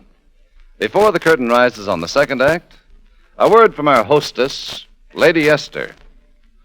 A recent issue of a famous magazine addressing itself to the women of wartime America says, "Our real job is to remain women, first, last, and forever." Yes, whatever else we may be doing, it's our real job to remain women, to remain feminine and lovely to look at. As a matter of fact, in some of the most important war jobs women are doing today, it's necessary for them to look their very best, their most attractive. I mean such jobs as nurses, for example, canteen hostesses, officers in the Army and Navy Auxiliary Forces. Yes, and so many of these women are discovering all they need to help keep themselves looking their best, to help keep their skin fresh and young-looking, is one cream. I just wish you could read some of the letters I've received from women in important war jobs all over the country. They say that Lady Esther Four-Purpose Face Cream, this one cream by itself, makes their skin look smoother, fresher, and younger than it's looked in years. So the very first time you try it, you'll see why more and more busy, lovely women every day are changing to Lady Esther Four-Purpose Face Cream for the complete care of their skin.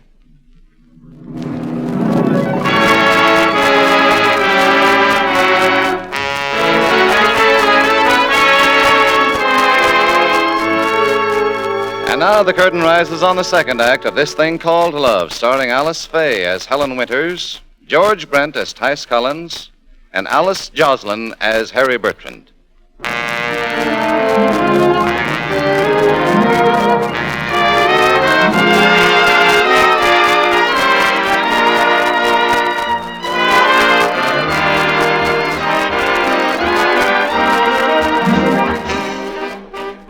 During the 2 weeks Tice was in a hospital recovering from poison oak, While Helen thought he was in Cheyenne, Wyoming, helping a close friend out of a jam, Helen's boss, Gordon Daniels, made certain that Helen worked with him every night. As the curtain rises, Gordon Daniels has just driven Helen up to her door. Good night, Jordan. And thanks for missing those last 3 telephone poles. Oh, I can't go home without a nightcap. That's uncivilized. It's medieval attitude. I'm ashamed of you. I'm afraid you've already reached your saturation point. Good night. All right. I'll wake up everybody in the neighborhood. Somebody will give me a nightcap. Hey, somebody, get up! Hey, Gordon, You! Gordon. You! Come on, stop it. Come on in. You know, it isn't the drink I'm interested in. It's you. I'm flattered by your choice. Darling, I was made for you. It's my destiny. It's the liquor. Don't interrupt. It's my destiny, and I refuse to deny it. Could I be of any help, Mrs. Collins? You certainly could, Gennard. What would Madame prefer done with him? I know what I'd prefer, but you'd better pick him up and put him in Mr. Collins' room. He can't drive home in his condition. Yes, ma'am.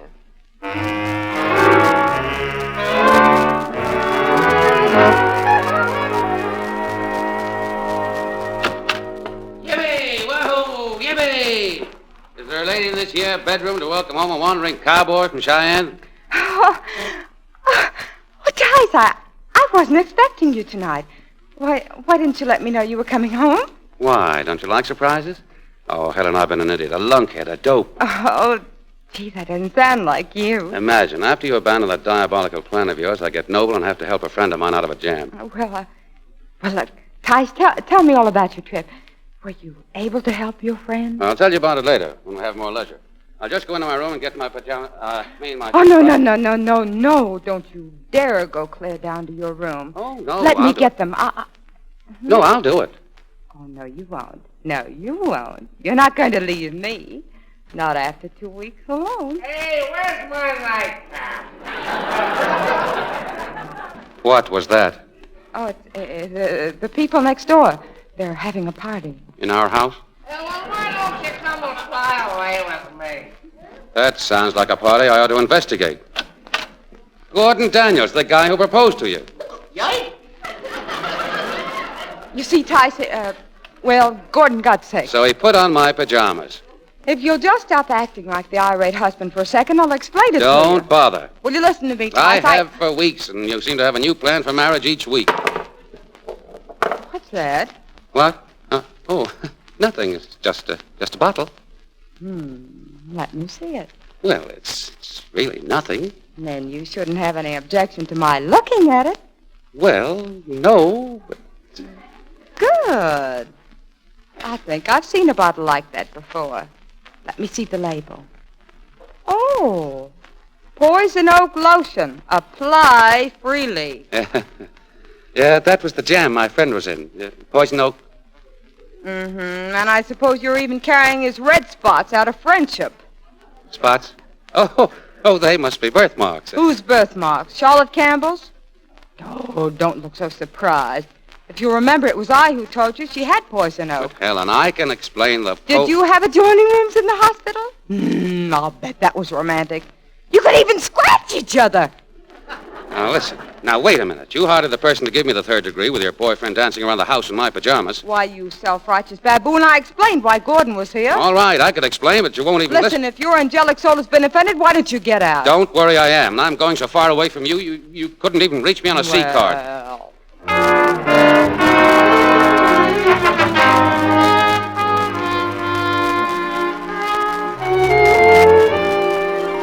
This is getting serious, Helen. What have you done to Tice? What has he and your charming secretary done to me? We didn't do a thing except try to keep your neighbors from gossiping. Will you two forget that? I get the escrow ready to sign the contract, and do you know what Tice is going to do? Sure. Go for another midnight swim with your secretary. Well, I hope so, because if he does, I'll be there. And the next time your husband and I catch poison oak, it's going to be over something a little more worthwhile than keeping him happy on a business deal. Will somebody listen to me? Are you telling the truth, Charlotte? I wish I weren't. Helen, will you listen to me? I don't need to listen to you. Charlotte told me all I need to know. Where is Ty? I just left him. He was going over to Gordon Daniels' house. Probably going to kill him.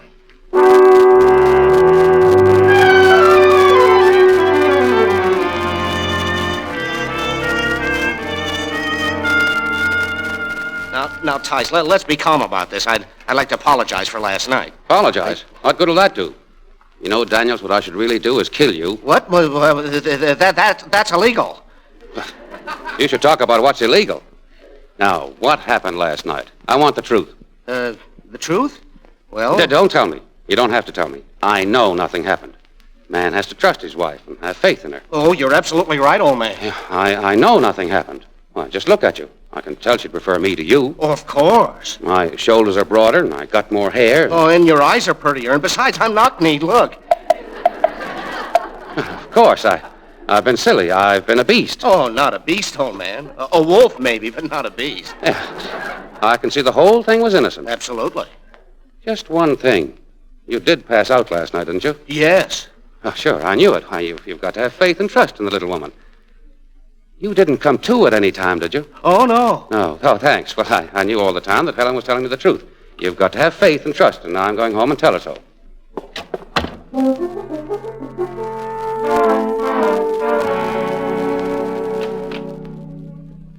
Where is he, Gordon? Where's Tice? Has he been here? Why, yes, he said he was going home to tell you something. Well, if anyone wants me, I'm going home to tell him something. Something unpleasant, I hope. Well, you might think so, but I imagine Tice will like it.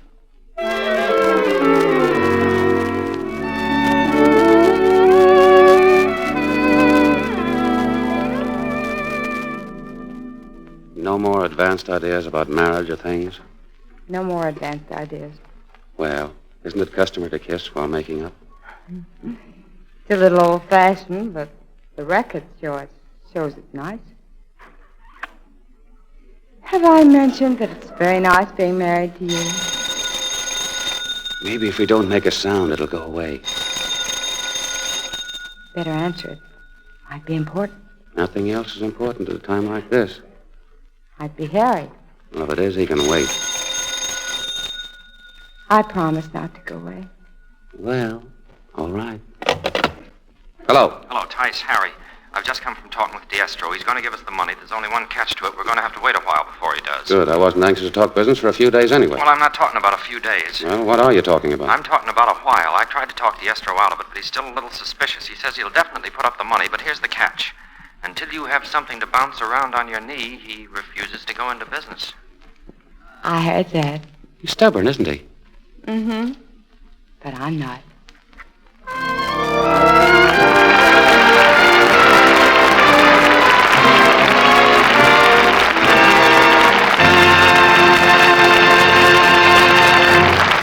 Thank you, Alice Faye, George Brent, and Alan Jocelyn for appearing tonight in the Lady Esther Screen Guild Players presentation of Columbia Pictures' lively comedy, This Thing Called Love. We hope you'll all be back with us soon. Thank you, Mr. Bradley. If I may speak for George and Alan, too, we'd like to.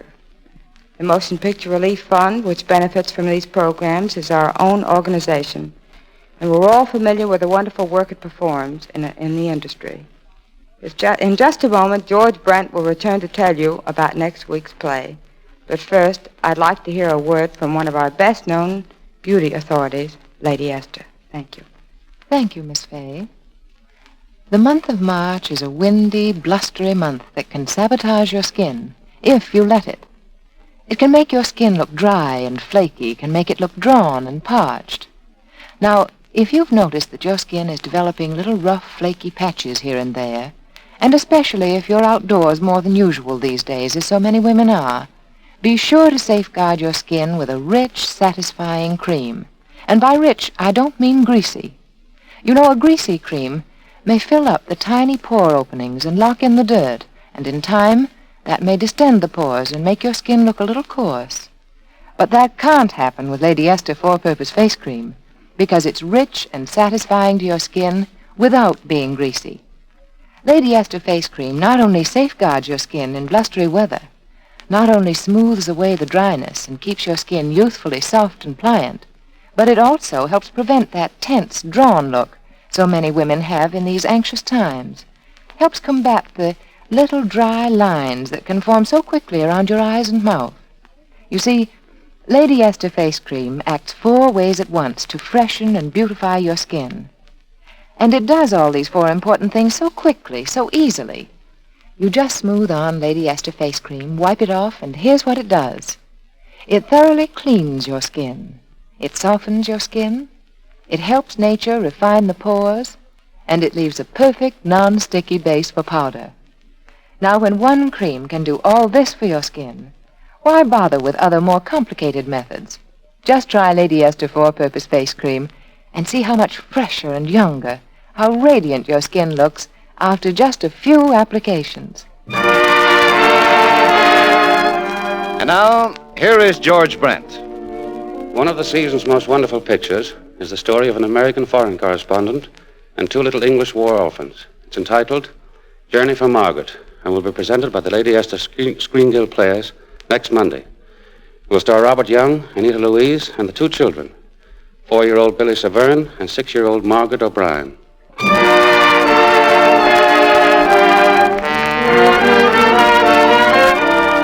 Next week, then, the Lady Esther Screen Guild Players will present Journey for Margaret. It will star Robert Young, Anita Louise, Margaret O'Brien, and Billy Severn. Be sure to listen.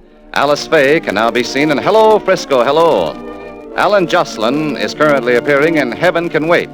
Both are 20th Century Fox productions. Music on tonight's program was arranged and conducted by Wilbur Hatch.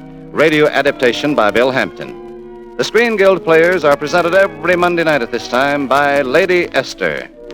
To save materials, buy the larger size of Lady Esther face cream. This is Truman Bradley speaking for Lady Esther, saying thank you and good night. This is the Columbia Broadcasting System.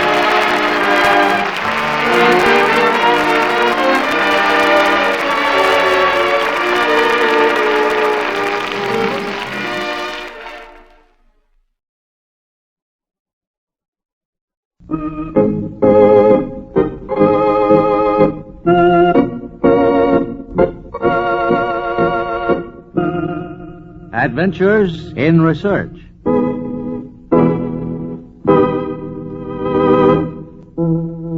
This is Paul Shannon bringing you another transcribed story of science produced as a public service in cooperation with the Westinghouse Research Laboratories. And today bringing you the unusual story of an immigrant boy named Michael Pupin, who came to America penniless and unlearned, but through determination and industry rose to fame as an educator and inventor in his adopted land.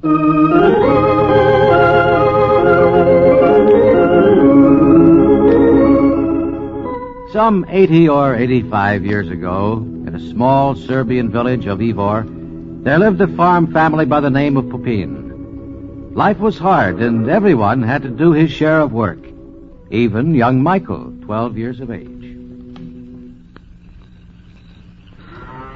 Michael, listen closely to what I say. Yes, Father?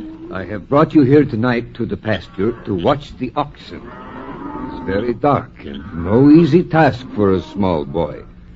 Now, during the day, the sun and the heat force the oxen to keep cool under the shade trees.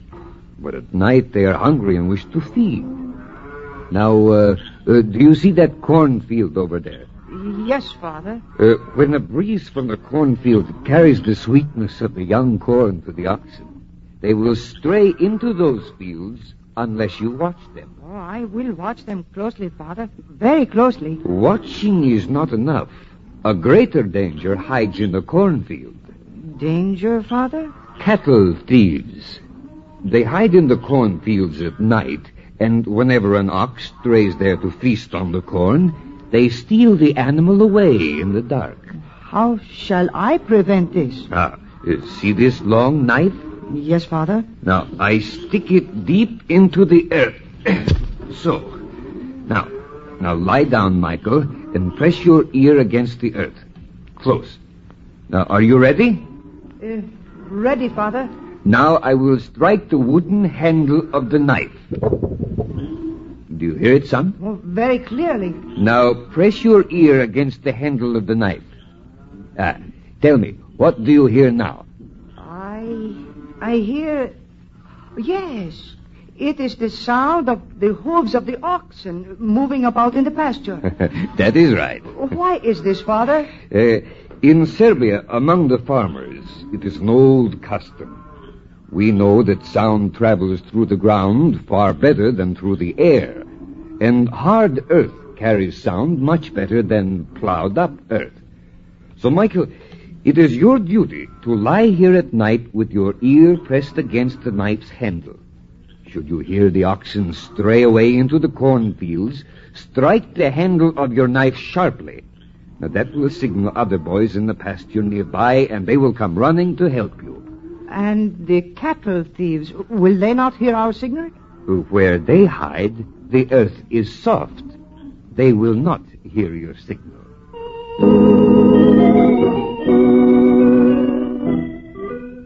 This was Michael Pupin's first acquaintanceship with the phenomena of mechanical vibrations, a fact which stood him in good stead in later years.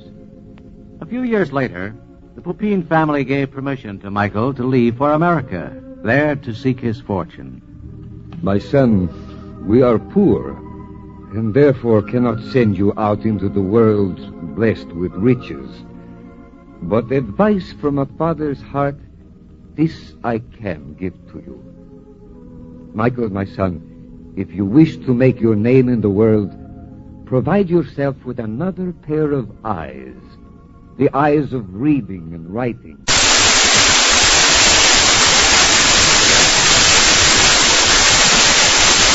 Right. Learning is the light which illuminates our path through this life and leads to a future life of everlasting glory.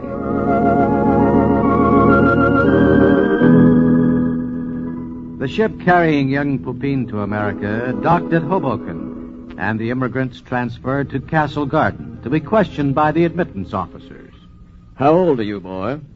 15. What country? Serbia. Well, the immigration law of this country requires that you have sufficient funds on your person so that you will not become a public charge. How much money did you bring with you to America? Oh, only this much. 5 cents? Why, you must be joking. That is all I have. Do you have relatives here? No relatives. Any friends? No friends. Don't you know anyone in this country? Oh, yes. Yes, in Serbia I study in school about Benjamin Franklin and his kite, and I know Abraham Lincoln, and I know Uncle Tom's Cabin. Well, you chose good company, boy, but not much help in getting you admitted. Do you have a trade? What does this mean, trade? Well, have you ever worked at anything, such as farming, carpentry, stonemason, shoemaker, a tailor? No, nothing. But I will learn. This is what brings me to America, to learn. 5 cents to your name. No relatives, no friends, and no skills. Oh, you're a very poor risk. Risk? What is this risk? It's... Oh, well, forget it. I'll make an exception in your case. Okay, go ahead.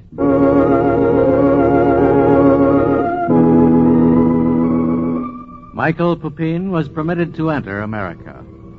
To keep alive, he did farm work in Maryland, tended mules in Delaware, painted basements in Philadelphia, and finally found employment in a cracker factory in New York. In the factory, he made friends with a boiler room engineer who took an interest in the young immigrant.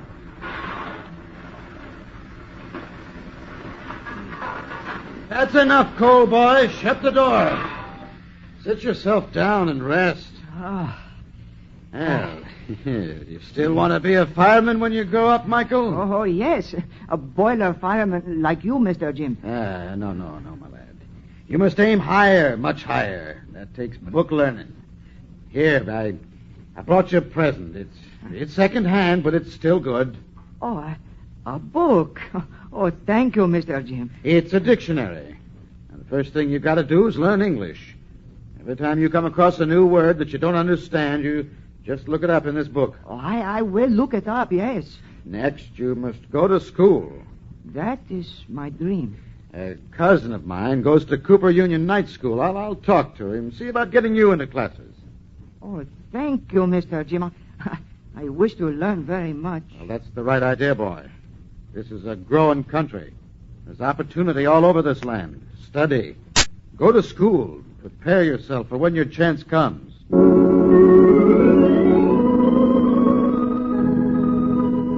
The boiler engineer, true to his word, got young Pupin admitted to school.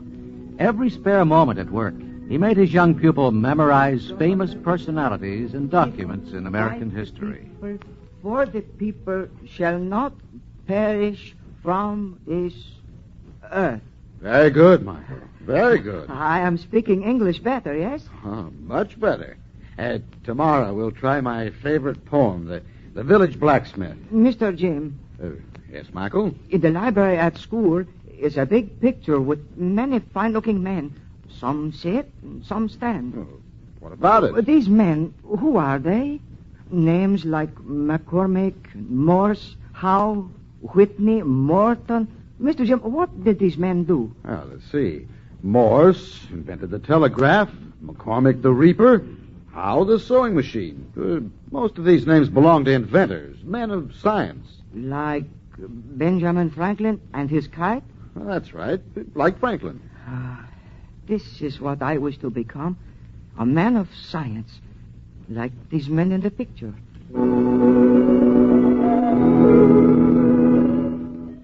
Soon Michael Pupin was just that, a man of science.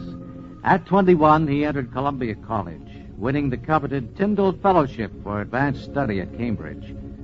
Abroad, he became fascinated by the Faraday-Maxwell electromagnetic theory. After a year at Cambridge, he transferred to the University of Berlin to complete his doctorate under the famous German physicist von Helmholtz.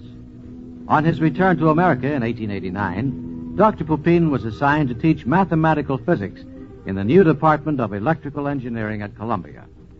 With his assistant, Crocker, the two men went to examine their new quarters. Well, Crocker, what do you think of our new home? The truth? Naturally, the truth. It looks like a cow shed. Oh, yes, it isn't very large. Nor is our laboratory too well equipped. One motor, one dynamo, an alternator, and some measuring instruments. And 2 green instructors. Oh, we will expand, Crocker. It's up to us to expand if we want to make any impression upon the electrical art. Oh, we'll expand, Professor. Be sure of that. What makes you so confident? You have no idea how rapidly an inexperienced teacher expands when he tries to teach a new subject to pupils who are poorly prepared. The basic theoretical courses in electrical engineering were taught by Dr. Pupin in the morning. In the afternoon, he gave laboratory instruction. In the evening, working in the cowshed, he found time to carry on experimental research. And from this came Michael Pupin, the inventor. All of us know today that it's a simple thing to tune a radio. Just by twisting a dial or pushing a button, we get music, drama, sports, like magic. But when wireless or radio first came into being, this magic was unknown. A big problem was how to send and receive messages so they would not interfere with one another. This problem was solved by Michael Pupin. In an electrical circuit having a coil and a condenser, the moving electricity has a definite inertia and a definite electrical stiffness.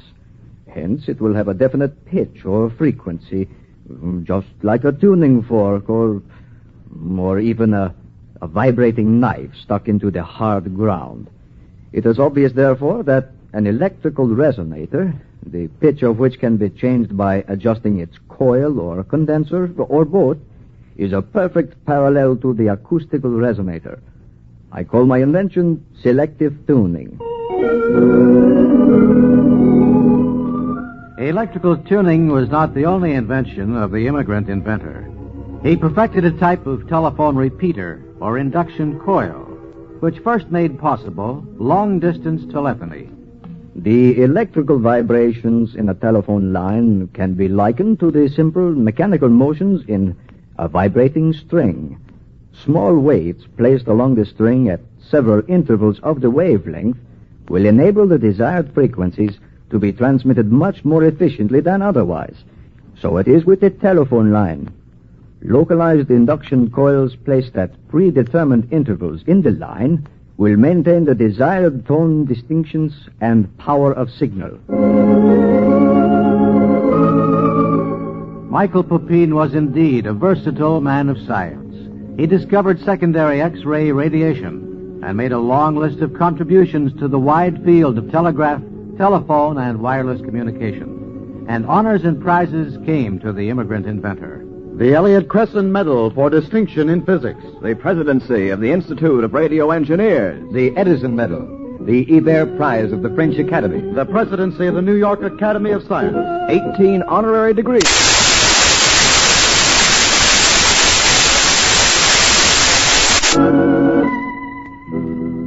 Scientist, inspiring teacher, inventor. Such was the career of Michael Pupin, the one-time Serbian shepherd boy who made of his opportunities in a free land an inspiring adventure in research.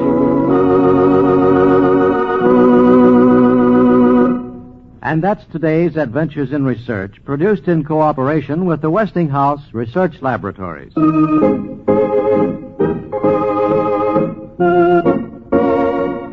These programs are broadcast to Armed Forces personnel overseas through the facilities of the Armed Forces Radio Service.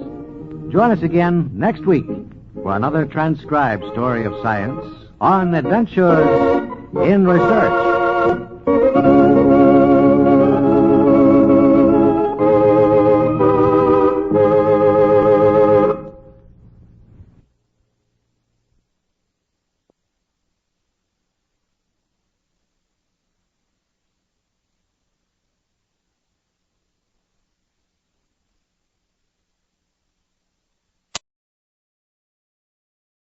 World News Today, brought to you by Continental Radio and Television Corporation, makers of Admiral Radio, America's smart set. By shortwave broadcast, direct from important overseas stations, as well as the leading news centers of our own country, CBS correspondents are waiting to bring you a complete report from the world's political and battlefronts. But first, here's Doug Edwards. The big Allied offensive on the Tunisian front is rolling. American troops have captured Fondouk, and the British are knifing ahead both in the north and south. RAF bombers have given Berlin its heaviest pounding of the war. American planes have raided Rouen. The Red Army has captured 7 settlements in the Smolensk area. American planes have battered at Jap bases throughout the southwest Pacific, and enemy bombers have retaliated with raids on our installations in the Solomons. Now for our first report from overseas, Admiral Radio takes you to CBS Algiers, Charles Collingwood reporting. This is Charles Collingwood at Allied Force Headquarters in North Africa. The 8th Army's attack on the Merrick Line is gathering momentum. In the frontal attack on the line itself, new advances were made southwest of the village of Merrick. But what is much more spectacular, the British force, which swept all the way around Rommel's flank, is now in the outskirts of El Hama. All you have to do is to look at a map to see what this means. El Hama is marked on our map with the little palm trees that mean an oasis, is in the exact and geographical rear of the Merrick Line. It's not a threat to Rommel's rear, it is his rear. And from El Hama to Gabas on the coast is less than 20 miles. North of El Hama, all the way up to Sousse, American forces are gradually overflowing onto the coastal plain. El Gatar, McMassey, and now today's communique says that we have taken Fondouk, which is opposite the port of Sousse and only 50 miles away from it. If you're one of those who subscribe to the belief that sooner or later Rommel is going to have to pull out of the Merrick Line and move into northern Tunisia, the implications of all this are enormous. From El Hama to Fondouk, there are Allied columns aiming to intersect Rommel's line of retreat. Each one is a potential threat. Each one is a potential trap for Rommel, in which the general could lose an army. Of course, they are still just potential traps. And so far, Rommel doesn't seem to have started to pull out of the Merrick Line. But the threats are all there, and the strategy of the thing is something to watch. There's other strategy in North Africa to watch, the political strategy of General de Gaulle and General Giraud. General de Gaulle is coming here, all right, and the announced intention of the two generals is to work out an agreement. The impression here is that some kind of an agreement, some kind of union will be worked out. But the question is, what kind? And that's where strategy comes in.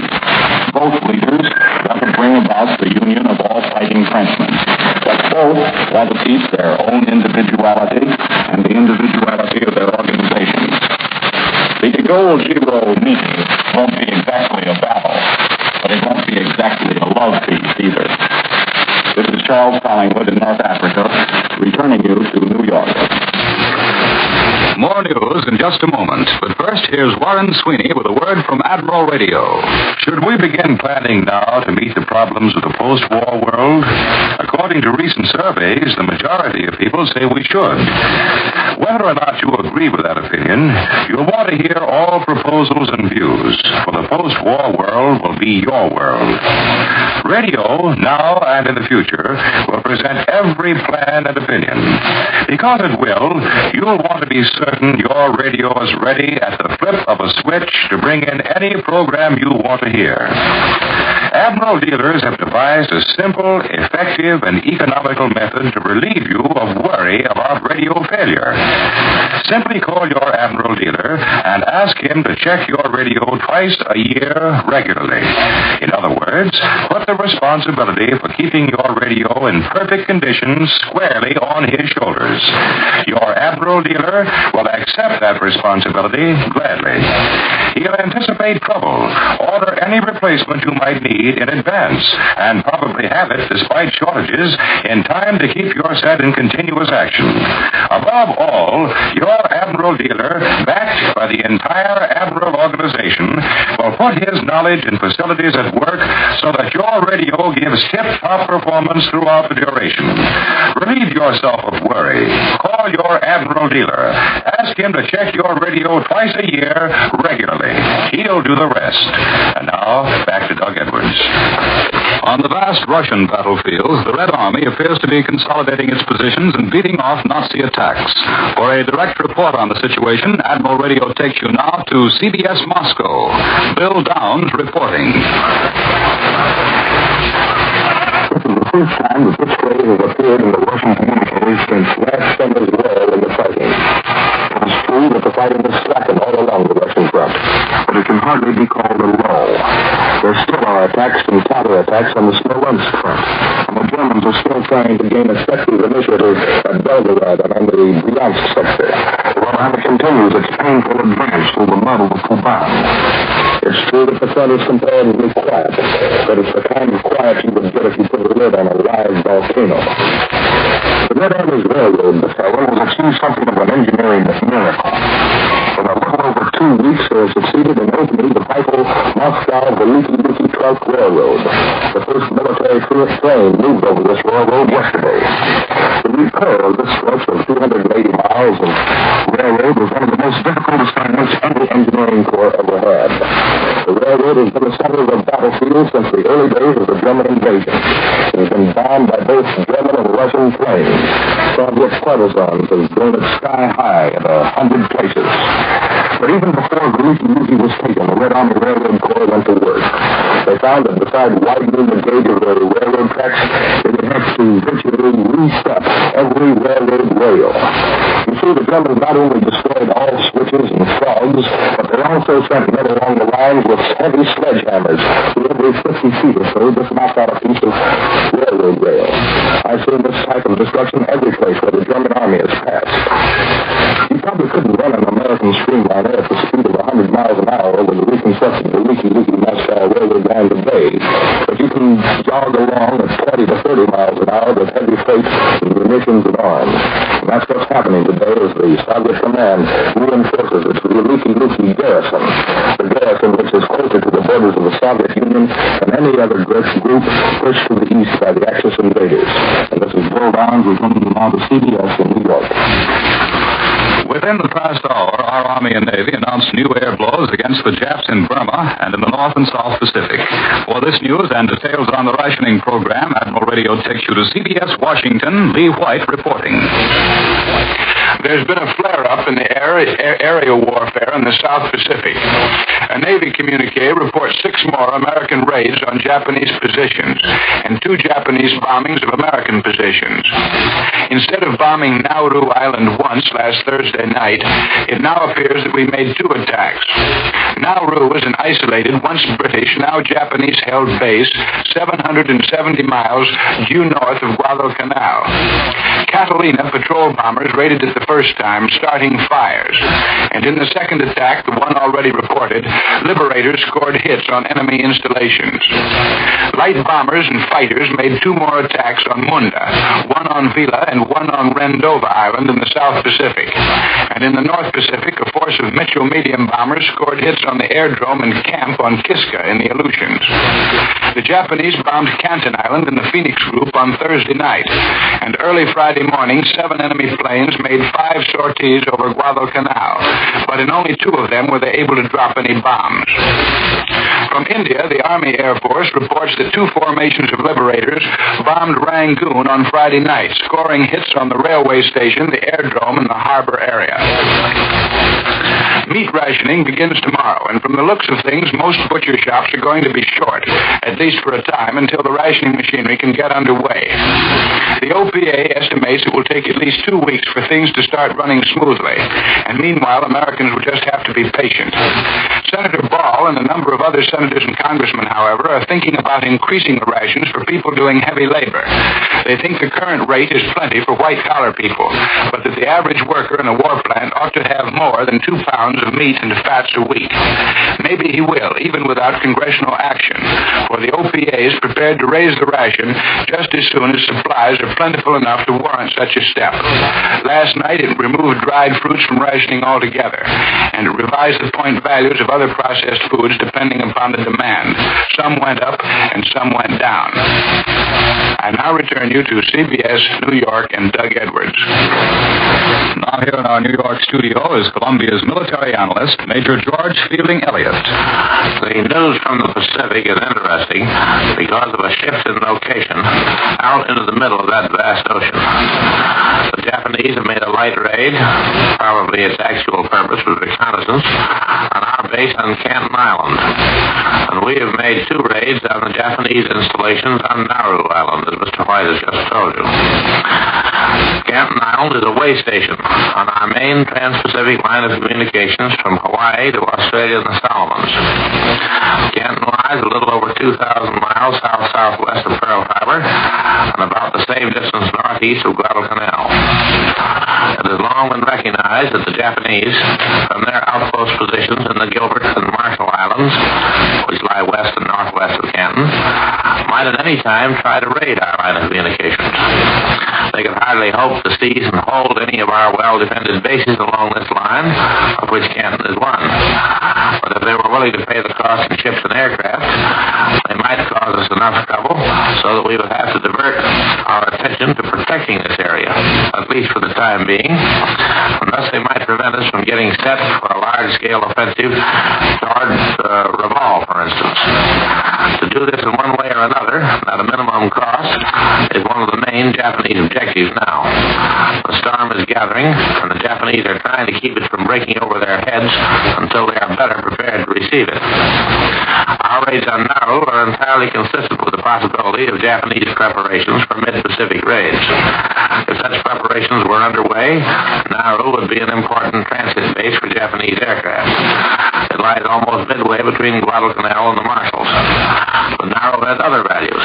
It is an outpost for the Marshalls on the southward, and from the Marshalls, the Japanese have launched some of their attacks on Guadalcanal.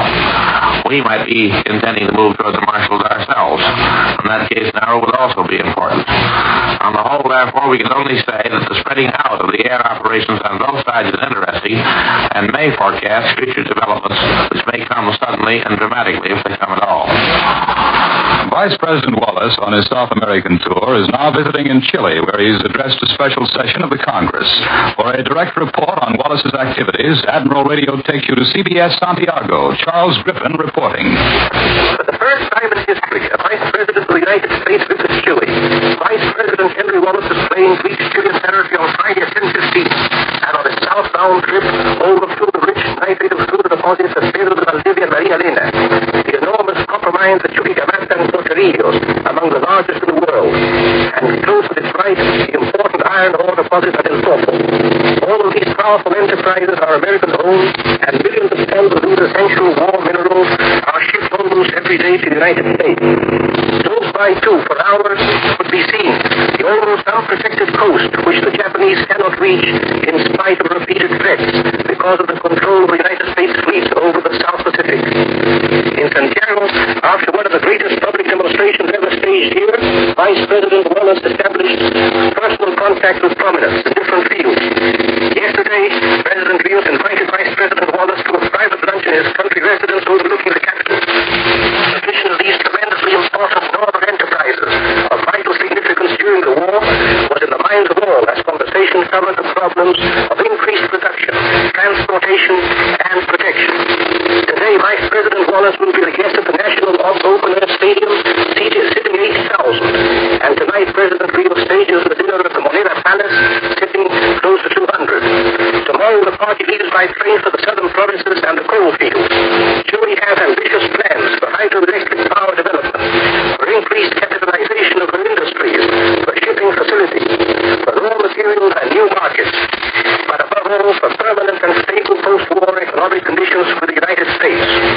Chile confidently expects that practical results will follow Mr. Wallace's visit to this country, and this visit ends on June the 4th after very important contacts both in the center, south, and north of the country. I now return you to the Columbia Broadcasting System in New York. Across the Atlantic, American planes have been over France again, and the British are getting details on the latest night raid on Berlin. For this news and an interview with an American Army officer attached to our 8th Air Force, Admiral Radio takes you now to CBS London. John Daly reporting. The United States Army 8th Air Force Headquarters has just announced that in daylight today, our heavy bombers carried out their 6th raid on the important rail center of Rouen in France. Bombing results were good in spite of heavy opposition. One of our bombers is missing, and 4 of the Allied fighters, which gave excellent cover, did not come home. No figure of enemy losses has been announced, but several German fighters are reported to have been destroyed. There are also more details of last night's RAF raid on Berlin. The Air Ministry has announced that it was the heaviest raid yet made on Berlin. About 900 tons of bombs were dropped, twice the weight ever dropped in a single raid on London by the Germans. Last night's weather was good, and the bombing is described as concentrated. The news of RAF and American air activity over Germany and France is getting a good deal of attention here in England. Spring has come, and with it an urgent wish for the opening of a second front in Europe. Allied air activity is considered the opening gun of that second front, and present air activity adds up to a softening up of the German defense before invasion. How the RAF and the United States Air Forces are doing the job can best be told by the men who fly the planes. Beside me is Colonel Stanley T. Ray of Birmingham, Alabama. He commands one of the groups of the 8th Air Force, a group which has made 30 missions over Germany and France. Yesterday, Colonel Ray was awarded the Silver Star for gallantry in action while leading his group on those missions. Colonel Ray, just what are we doing to soften up the continent for invasion? Overall, we're reducing the enemy's war potential. We're bombing his production centers where he produces the things he will need to repel an invasion of Europe by the United Nations. What is the most important factor? We are fortunate in having England as a base from which an invasion can be launched. But a base will be of no use unless we can get supplies to it to support an invasion. That makes a submarine our number one problem now. And that is why the 8th Air Force has repeatedly raided Saint-Nazaire, Lorient, La Pallice, and Brest. In those raids, we hit the German submarine operating bases on the French coast. That's one phase of softening up. Another has been our raids on northwest Germany, designed primarily to get at production centers of submarines. In the raid on Vegesack, pictures taken during the raid and after show that we inflicted extremely heavy damage on the most important sub-building works available to the Germans. Well, what about the raids on places like Emden and Ham and Rouen and Amiens? Those are important rail communication centers. By striking these centers, we interrupt the enemy's flow of raw materials to factories and the flow of finished war goods to the using fronts. Thus, the destruction of trackage and of freight cars and engines in the raid on Rouen today will have a lasting effect on the flow of supplies to the German submarine bases on the French coast. Well, Colonel, what can we look for when the 8th Air Force gets the hundreds of planes which General Acre, the commander of the 8th Air Force, said would arrive early this summer? We've had a hard winter, but we're out out of the woods now. When we get those planes, we'll send groups of them to many different targets at the same time. In addition to German industry and communications, we will destroy the German Air Force in its production centers, on its aerodromes, and in the air. We, the RAF and the United States Air Force, will keep the German air raid warning service on a 24-hour basis. We'll send over so many planes that the German anti-aircraft gunners will be beating their heads on the concrete. And since we must come to grips with the Germans on land before we can win the war, the 8th Air Force and the RAF will prepare the way. And then, when this land force goes in, we will provide an umbrella of bombers and fighters which will strike as part of that force. Oh, yes, there's one more thing that the air arm of the United Nations is doing to soften up for invasion. German morale is not cracked yet, but we do know that the RAF night raids and our day raids have already affected morale, and they will have an ever-increasing effect. I wouldn't want to be a German in Germany this summer. There will be no future in it. And now, back to CBS New York and Doug Edwards. You've just heard Colonel Ray of our American Army Air Force in Britain. Now, here in our New York studio, home after 7 months in London, is Joe Alex Morris, foreign editor of the United Press. Joe, what do you think these increasingly heavy American and British raids on the continent are leading up to? They're leading up to our grand assault on Hitler. You can be sure of that, Doug. But last night's big raid on Berlin was just a part of a long, hard job. Our air offensive is such a vast undertaking that the overall picture cannot easily be seen by us ordinary citizens. But I had a chance in Britain to talk to the men who are doing the flying and to some of the men who direct the whole operation. What impressed you most, Joe, in your talks with those fellows? I'd say the vast amount of organization required. Usually, we think of a bomber as having a crew of half a dozen or a dozen men, and perhaps we think of the ground crew of half a dozen more men. But actually, there are dozens of other men behind each bomber. Men who are busy at desks, others who work day and night repairing or overhauling planes. And if any one of them fails in his job, the whole operation is in danger. Well, it certainly is a job. Well, there's another side to the picture. You get a glimpse of that when you talk to General Andrews, who is our commander in the European theater, or to Air Marshal Harris, chief of the RAF Bomber Command. They have the job of putting the whole machine together so that it'll work. I'm beginning to see, Joe, how many difficulties must be overcome as we move toward our goals of all-out bombing of Germany. Yes, and we still have a long way to go. We can say that there are really two goals, Doug. Both are essential preliminaries to victory. The first is steady day and night bombing. This is a long-range proposition, and the results are not immediately evident at the war fronts. By that, I mean that if we knock out a factory making U-boat engines at Munich, the effect will not be felt in the Battle of the Atlantic until months later. But it will be felt. Or even if we merely destroy the factory streetcar lines, or gas mains, or electric light and power lines, then we have also struck a blow that will, much later of course, be of importance in safeguarding our convoys, because anything that disrupts production of U-boats is going to help win the war. Well, how about that second goal? The second goal is perhaps the most important. It is the destruction of the German Air Force, and to a great extent, that will be America's job in the final battle for the skies over Europe. We must force the Luftwaffe to fight, not just occasionally, but day after day. We must attack with vastly superior numbers and vastly superior firepower. Well, that's where our flying fortresses come in. Yes, their daylight raids are very important in moving us nearer to our goal. Not only can we hit specific targets that the RAF might miss at night, but we can force the enemy to come into the air and fight, and we can knock him down. Of course, we don't come out of that kind of fighting unscathed, Joe. No, indeed. That kind of air war is costly, and we must expect greater losses as our offensive grows. But remember, it's still more costly to the enemy.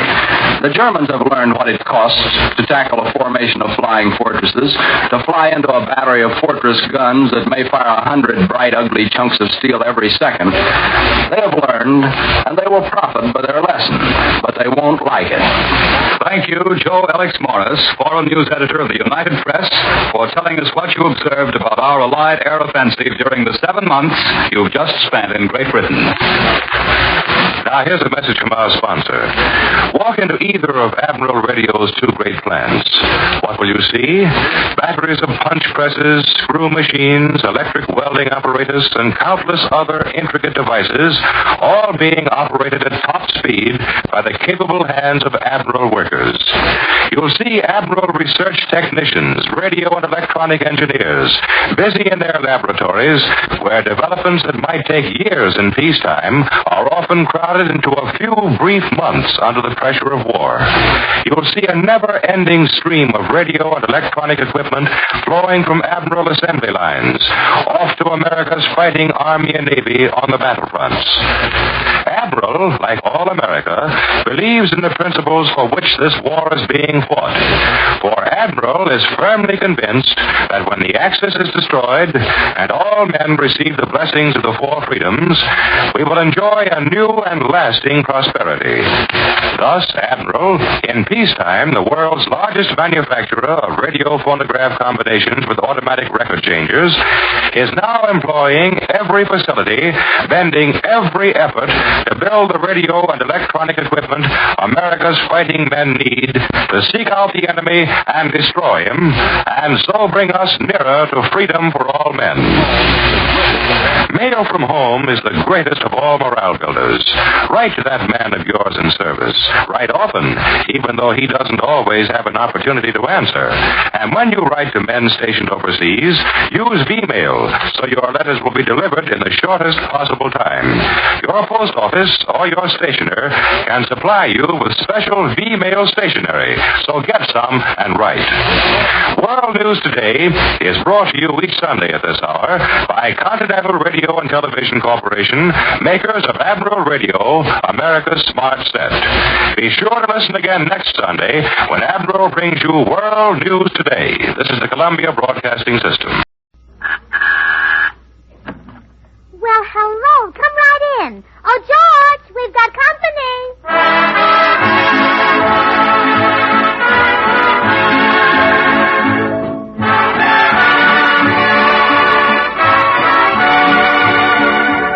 This is Bill Goodwin speaking for Lever Brothers, makers of Swan, the new white floating soap that's purer than finest Castile. Well, it's Tuesday night again. Time for another pleasant visit with George Burns and Gracie Allen, Jimmy Cash, and Paul Whiteman and his music. And now meet the people who live in the Burns house, George and Gracie.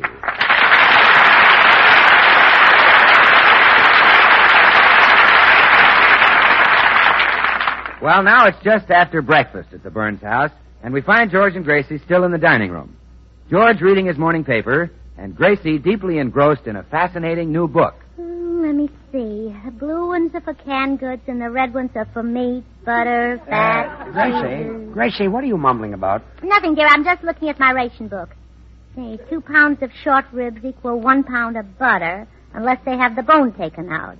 Of course, in which case they equal 3 cans of tuna fish. Now, Are you sure bacon... you understand how this thing works? Oh, George, it's the simplest thing in the world. Of course I understand it. Why, who does? Look, it's very simple. The blue stamps are for canned goods, and the red stamps are for meat. I wish there were more red stamps. I love meat. Say, I wonder how much the cleaner would charge to dye the blue stamps red. Forget it, huh? I would, yes. All you have to remember is not to spend more than your quota of points. When those red and blue coupons are gone, you're sunk. Well, I still have the white coupons left in the other book. No, but all you can get with those is coffee, sugar, and shoes. And you wouldn't like that. No. I like coffee, sugar, and cream. Yes. That's because shoes are harder to paw. Yeah. Excuse me, George. There's someone at the door. Good morning, Mrs. Burns. And top of the morning to you. Oh, thank you, Mr. Postman, and the rest of it to you. How are you feeling today? Glorious, Mrs. Burns. Simply glorious. This spring air is such a tonic. Every time I take a deep breath, I just want to cry out with ecstasy. Well, don't hold yourself back. Go ahead. Thanks.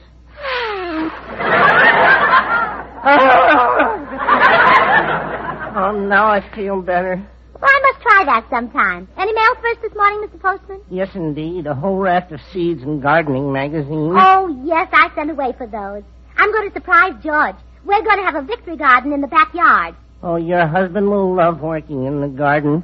That's what keeps me the muscular, clear-eyed specimen of rugged manhood I am. Well, of course, our victory garden will just be on a small scale. A few radishes, onions, tomatoes, corn, wheat, barley, rye, oats, alfalfa, hay. All that?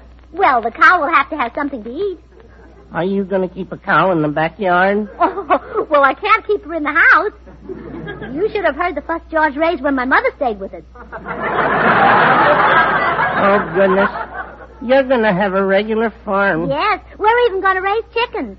In fact, George is inside sitting on the eggs right now. Your husband is going to hatch the chickens? Yeah, but he doesn't know it. You see, I hid the eggs under the cushion of his easy chair.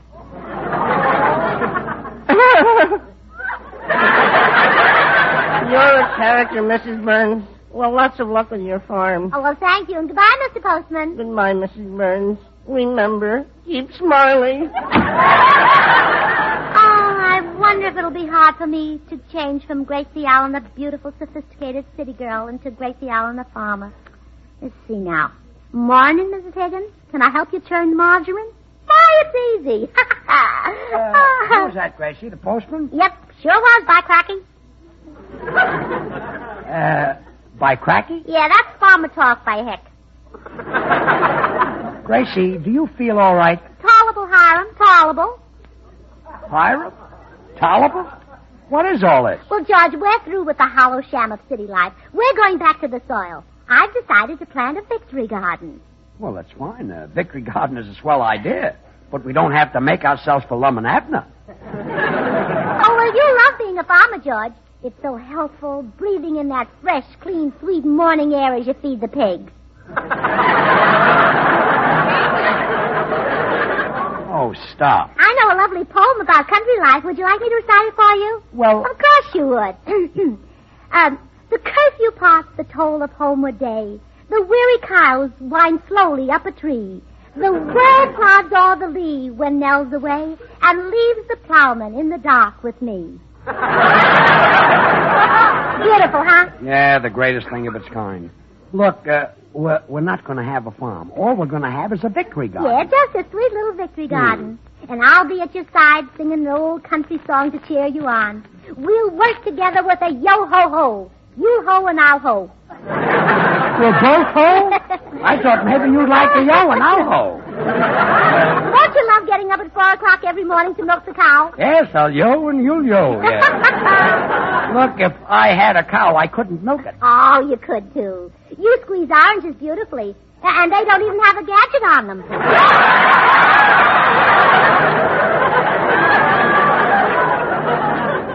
Gracie, if you don't mind, I'll stick to oranges. I have yet to have an orange kick me. Hi, people. What's new? Hello, Bill. Hello, Bill. I'm so glad you came. Now you can take our order. Order? Yes, you know, we farmers don't get to see you traveling salesmen very often. I'm a traveling salesman? Yep, Bill. That's what you are. And Gracie wants me to be a farmer. Isn't that silly? What do I know about vegetables? Are you kidding? I remember your vaudeville act.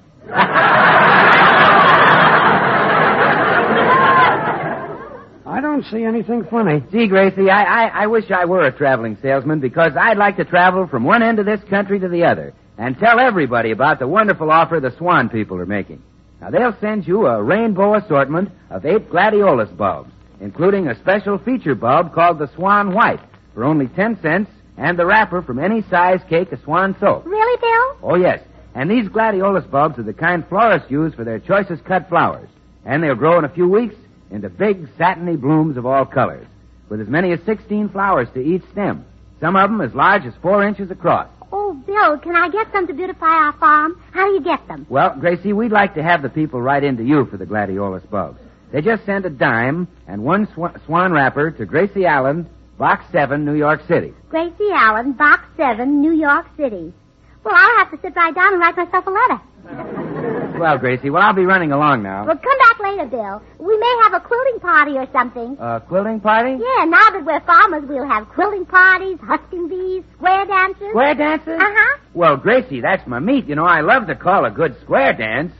Oh, swing your partner, do-si-do, a promenade left, Bill. all in a row. Bill. To get gladiolus bulbs 8 at a time, Bill. send a swan wrapper and a dime. Bill. To Miss Gracie Allen, so sweet and pretty, Look. care of Box 7, New York City. Now all join hands for the grand promenade. Yeah. Best turn offer ever was made. Oh. So get those bulbs, Bill. do-si-do.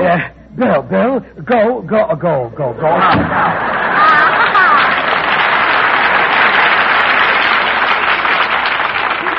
Isn't he cute, George? Yeah, she's a regular suds and whiz.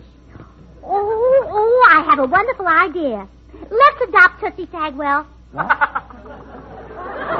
Adopt Tootsie Sagwell? Well, certainly. We're farmers, and if we adopt her, she'll be a farmer's daughter, and if Bill is a traveling salesman... Never mind.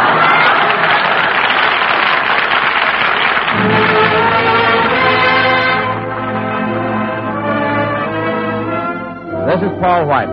Here's a tune that haunts you. A tune that really gets under your skin. Yes, sir, it's that old black magic.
Gracie, just look at this backyard of ours. It's so small.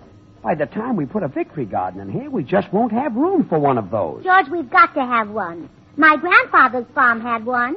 But we don't need one, sweetheart. Besides, they don't build them anymore. Oh, sure they do. Whenever you drive through the country, you see one in the back of every farmhouse. We have no use for one, sweetheart. Our house is modern. Oh, all right. But I still say a farm isn't a farm without a well. Well, we'll just have to get along without one. That's it. Now listen to the way I've got everything arranged.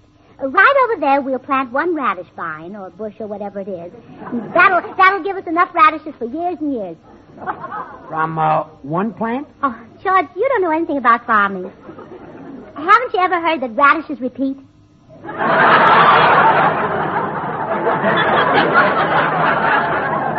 Oh, yes. I remember hearing that. And now right over here next to my swan gladiolus bulbs, I'll plant a few acres of potatoes. Few acres? Yes. And Gracie, do you know how big an acre is? Well, I suppose it depends on the size of the acre. Yes, there are big acres and little ones. Yeah. Well, we've just got Buy them in a paper bag. Yeah, oh, do you? Well, we've just got to raise potatoes, George. Remember that every potato that we grow will release a potato for some soldier to peel. Yes, we must take care of the boys on KP. Yes. Of course, we've got to help all these things grow ourselves, dear. I read somewhere that plants need vitamins, so I'll take those super pep pills out of your medicine cabinet and put a pill in with each tomato plant. What? Those expensive pills of mine? But, darling, you never take them yourself. Of course I take them. I take one of those super pep pills every morning. Really? Certainly. Oh, dear. Then I guess they wouldn't do the tomatoes much good either. No, they'll come up pretty, but weak. Oh, there's the man I've been expecting. You stay here and water the chores. What man? Now, I'll be right back. Hello. Howdy. I suppose you're the man from the employment agency? Yes, and they said you wanted somebody to do the heavy work on the farm. That's correct. I need a hired man. What's your name? William Wright, ma'am. Have you a middle name? Horace, ma'am. Mm-hmm.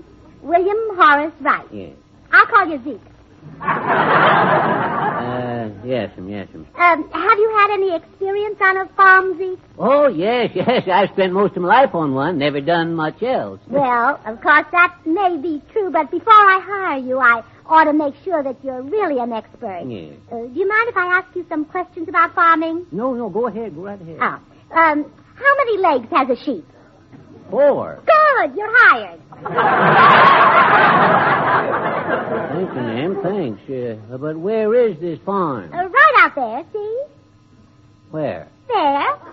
The east pasture is in front of the barbecue pit. And you'll be able to see the west pasture after we move the garbage pail. Lady, maybe this ain't the job for me after all. Oh, you mustn't feel that way, Zeke. I always say, oh, wait. I've got an idea. Why don't we let my husband be the hired man so he can have muscles like yours and let you do his work? Well, that all depends, ma'am.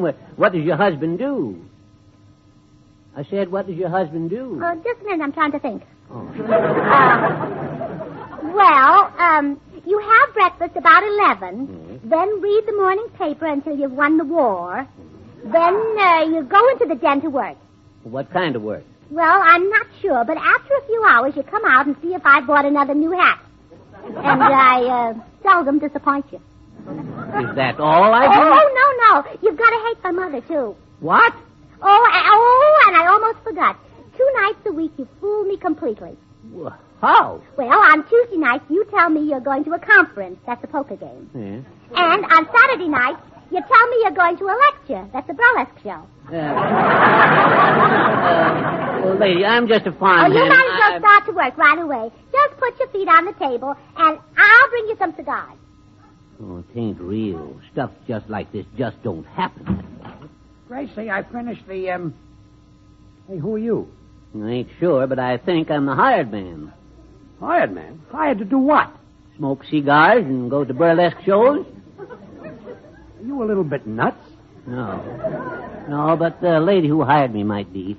She wants her husband to do the farm work so he'll get to look like me. Well, I happen to be her husband.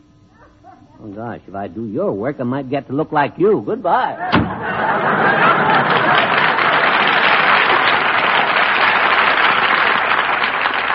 Well, of all the... Gracie! Oh, Gracie! Yes, dear? Where's he? I got rid of him. We don't need a hired man for a little victory garden. Oh, all right. But now you have to do your work and his, too. You have to go to the burlesque show and take care of the cow. Look, we're not going to have a cow. I told you I don't even know how to milk one. I know. That's why I ordered an electric milker. An electric milker? Sure, it's a real convenience. If we want a glass of milk, all we have to do is plug in the cow. Well, I get it.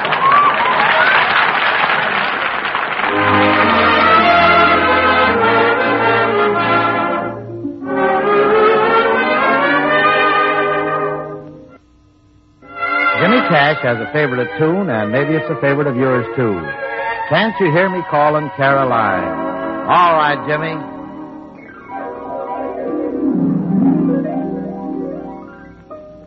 I miss you in the morning when old Bob White gives his call. Caroline, Caroline. I miss you at the sunset when the evening shadows fall. Caroline, Caroline. I miss you when the moonbeams out on the river shine. Oh, can't you hear me calling for you, Caroline? Can't you hear me calling, Caroline? It's my heart a-calling dying. Lordy, how I miss you, gal of mine. Wish that I could kiss you, Caroline. Ain't no use now for the sun to shine, Caroline, Caroline. Can't you hear my lips a-saying? Can't you hear my soul praying? Can't you hear me calling,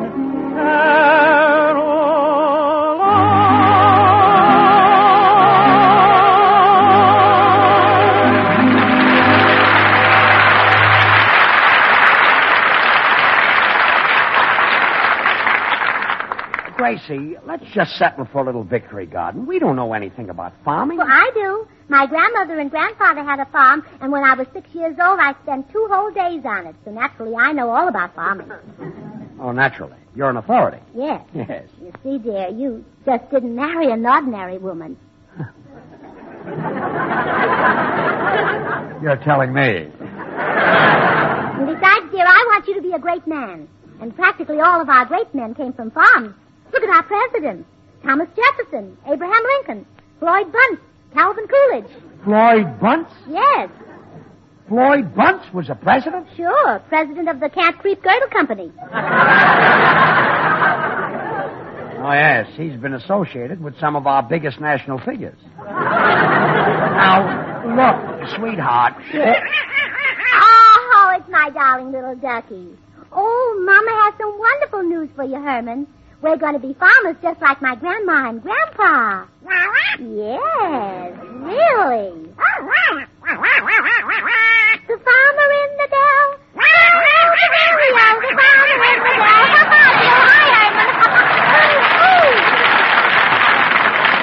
Ah, yes, and to think I could save 15 points by eating that thing. Oh, now, Herman, we mustn't blame Daddy for being upset. All farmers have big problems today. He has to worry about the cows and the chickens and... Oh, I just remembered. We'll have to get a rooster.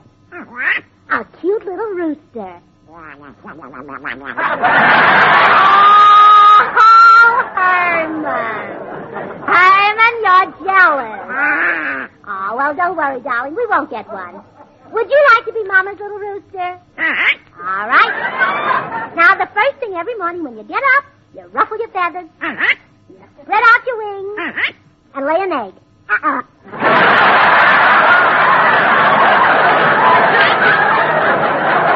But, Herman, the most important thing a rooster does is crow. Now, let Mama hear you crow, darling.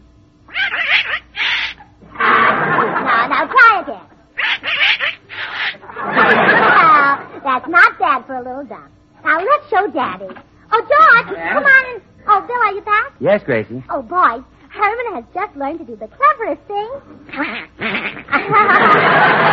Herman, show your Daddy George how you got to greet him every morning. Oh, go on. Oh, no, Herman, that's the way you greet him now. He's learned to crow like a rooster, George. And he's going to wake you up at 4 o'clock every morning. No, wait a minute. He's not going to... Well, that's when Grandma and Grandpa always get up. Now, come on, Herman. You've got to practice your crowing, huh? See what I mean, Bill? Now she wants me to be like her grandfather. Even more? This is no joke. I don't want to live like her grandfather did. Well, now look, George, if you want Gracie to drop this idea, tell her she'll have to live like her grandmother did. She won't put up with those hardships. What do you mean? Well, tell her she has to spin the cloth to make her own clothes. Oh, I get it. And I'll tell her she has to use goose grease and flour as cosmetics. Right. Dip her own candle. Good. Make her own soap. Wonderful. Do all her own. Wait a minute. Did you say make her own soap? Do you mean that you'd take Gracie Swan soap away from her? Well, Bill, you said I said to make her endure a few hardships, not torture her out of her mind. Well, forget it. Forget what? Forget that. Forget that every woman has two inalienable rights. The right to change her mind and the right to use Swan, the new white floating soap that's purer than finest Castiles. Money can't buy a purer soap. No, sir. Well, Bill, I didn't realize. You didn't realize what? I didn't realize. You didn't realize that Swan is great for bathing the baby, I suppose. You didn't realize that it's so mild it's kind even to a little baby's tender skin. You didn't realize that therefore it must be wonderful for your hands and face, your tub or shower. You didn't realize. Oh, look, I didn't mean to say. You didn't mean to say what? I didn't mean. You didn't mean to say that. Oh, Swan shut up! Hey, I'm trying to tell you that I was carried away by your idea, and I said make her own soap before I thought. Now stop shouting at me. Well, I'm sorry, George. You ought to be. I've lost my head. It's just that whenever I think of someone having their Swan soap taken away from them, I just can't stand it. Especially women. You see, women have long considered Castile soap the standard of purity, but Swan is even purer than finest Castile. Give me your handkerchief, George. Oh, fine. All right, Bubble Boy, you wait here. I'll go in and try the idea on Gracie. All right, darling, now try once more. Why, that's wonderful. Mama's so proud of her clever little ducky. Oh. Gracie, can I talk to you a minute? Yes, dear. Look, sweetheart, I've changed my mind about the Swan business. I've decided that we ought to live just like your grandma and your grandpa. Why, George, that's marvelous. Yep. From now on, we'll just work on the farm. No more poker games, no more golf, no more beauty shops. Oh, I'm so thrilled. What was that last item again, dear? No more beauty shops. But, George... Your grandma never used powder or lipstick or nail polish in her life. And she didn't know what it was to have her hair done. My, she was a sloppy old girl, wasn't she? And another thing, you'll have to give up your fur coat. Grandma never had one. But, George... Tell Gracie, you don't need a fur coat to raise cabbages, you know. But couldn't I sort of do half of each? What do you mean? Well, couldn't I raise Brussels sprouts and wear a short fur jacket? No, Gracie, you're going to live just like your grandma. But don't forget, Grandma was an older woman. Well, she was your age once. Oh, no, as far back as I can remember, she was older than I was. Well, anyway, it's your choice, Gracie. Either we have a victory garden and live like everybody else, or we have a farm and you live just like your grandma. Well, all right, George. I know I'll hate myself for it, but I've decided. Good. I'll take the farm and live like Grandma did. Oh, no. Yes. Goodbye, George. I'm going upstairs to pack. To pack? Certainly. Grandma hated the farm. She left for the city when she was 19. Goodbye, George. Come back, Dad. Come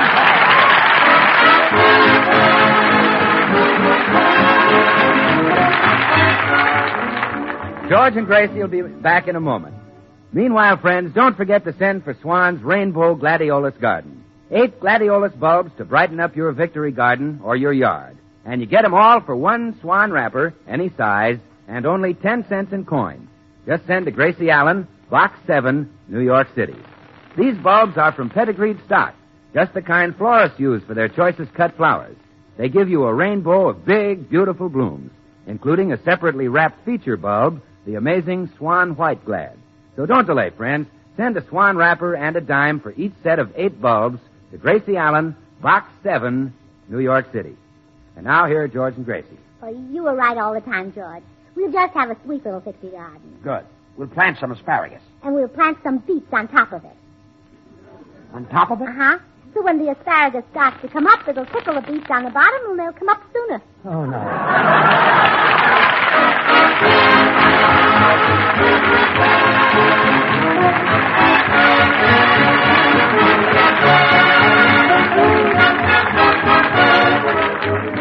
The makers of Swan, the new white floating soap, join George and Gracie in inviting you to tune in to your CBS station again next week, same time. Remember, George Burns and Gracie Allen, CBS next Tuesday night. And don't forget to listen to Swan's other show, Tommy Riggs and Betty Lou, next Friday night over another network. And now till next week, this is Bill Goodwin saying, well, hi, Swan. How about you? Good night.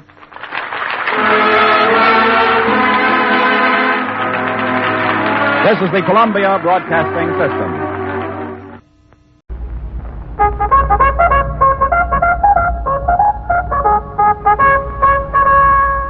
There's assembly. For you fighting men of the United Nations, the Special Service Division presents a rebroadcast of the Victory Parade of Spotlight Fans.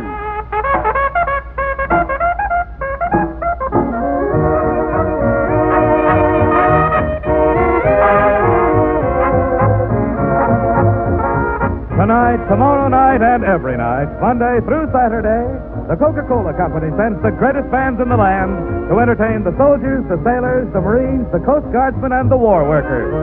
Tonight, we're at Jefferson Barracks in St. Louis, Missouri, playing for the officers and men of the Army Air Force's Technical Training Command, presenting in person and in the spotlight, Joe Reichman.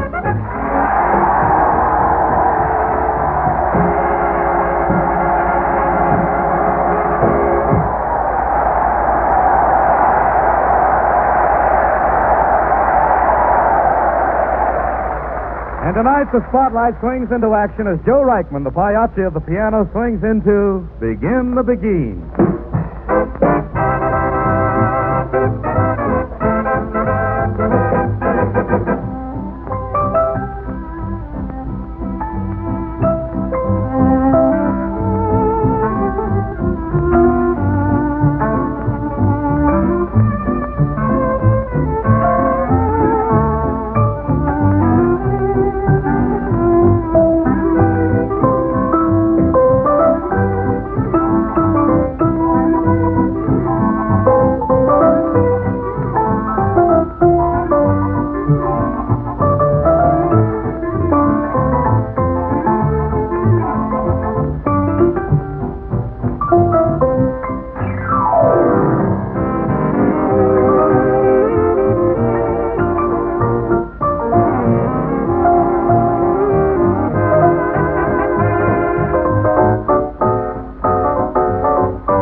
Thank you, men. Thank you, and hello, neighbors. This is Joe Reichman. Tonight, every man in our audience has the right to say, I'm from Missouri, and we're out here to show them a good time. Here at Jefferson Barracks, these fighting sons of freedom are learning all the ins and outs of the Army Air Force Technical Training Command. There's a long one. And now, in these few hard-earned off-duty moments, they want us some music. That's why we're here. And it's also why I'm going to stop talking and get back to playing. But while Joe Reichman is getting back to his piano, I've got just about enough time to say, Artie Wayne sings Harbor of Dreamboat.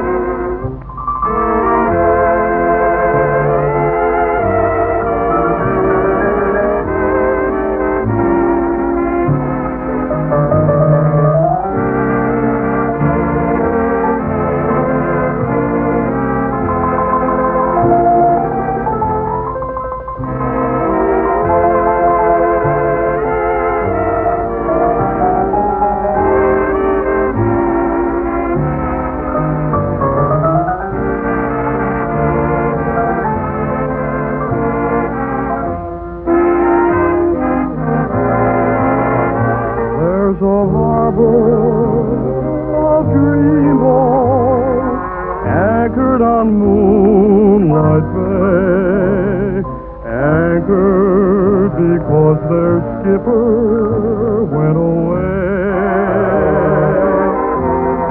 There are millions of sweethearts walking along the shore, waiting to see their dreamboat sail once more. With a prayer in each heart and their eyes on the distant horizon, they keep looking for that rainbow in the sky. There's a harbor of dreamboats anchored on Moonlight Bay, waiting to sail again some sunny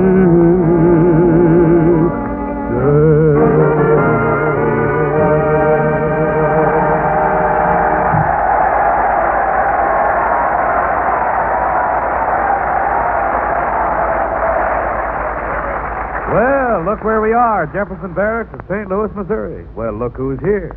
Joe Reichman's orchestra with lovely Penny Lee in the vocal mic lights. Well, look at the song. Well, well, well.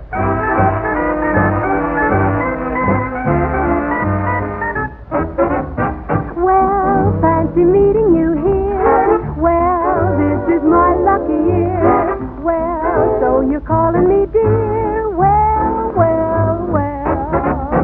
Well, now you're holding my hand. Well, hear my heart beat the band. Well, so you think love is grand. Well, well, well. Now, without too darn much urging, pucker up and close your eyes. Since we're on the verge of merging, why our lips for size? Well, now you see what you've missed. Well, so you like being kissed. Well, am I heading your list? Well, well, well.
The Victory Parade of Spotlight Bands is passing in review for the officers and men of Jefferson Barracks here at St. Louis, Missouri.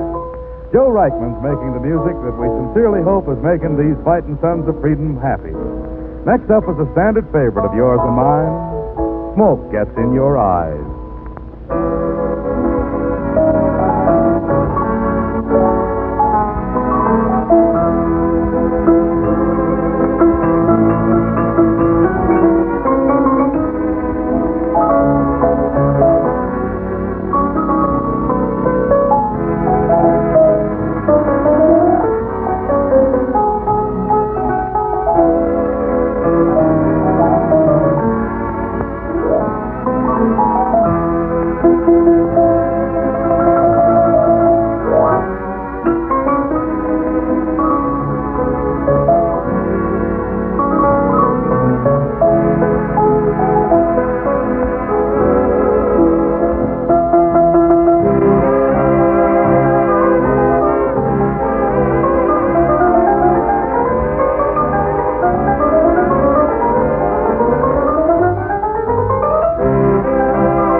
Jefferson Barracks here at St. Louis is 163 years old, so there's nothing new about that.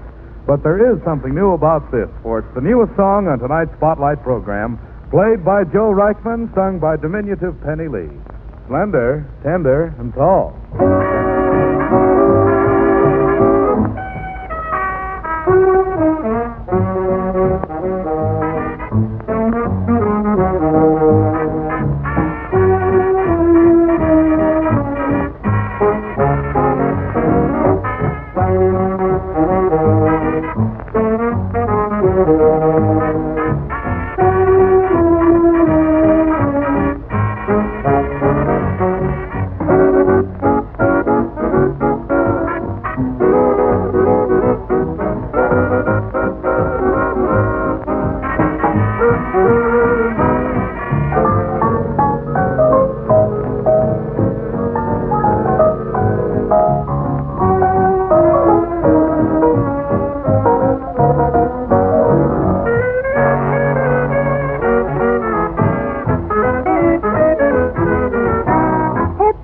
With the fat man's jive, I don't go for Mr. 5x5.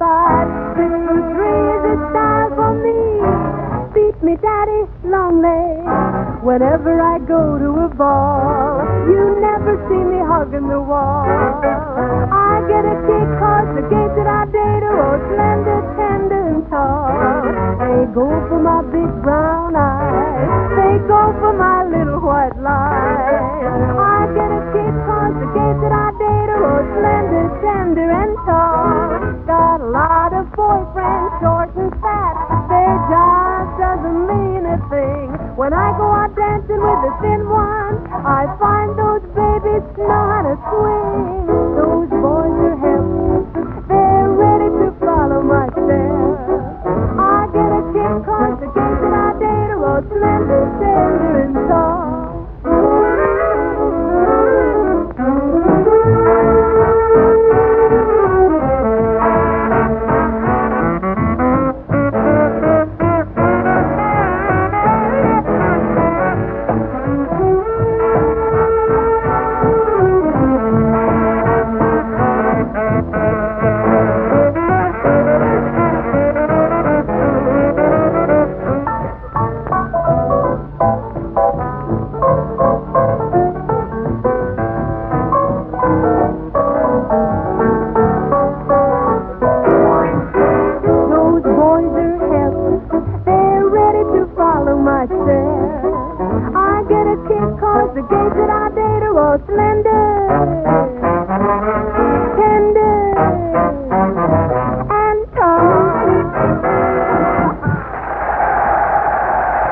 The Coca-Cola program was rebroadcast for you fighting men of the United Nations by the Special Service Division of the War Department of the United States of America.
Program with Fibber, McGee, and Molly.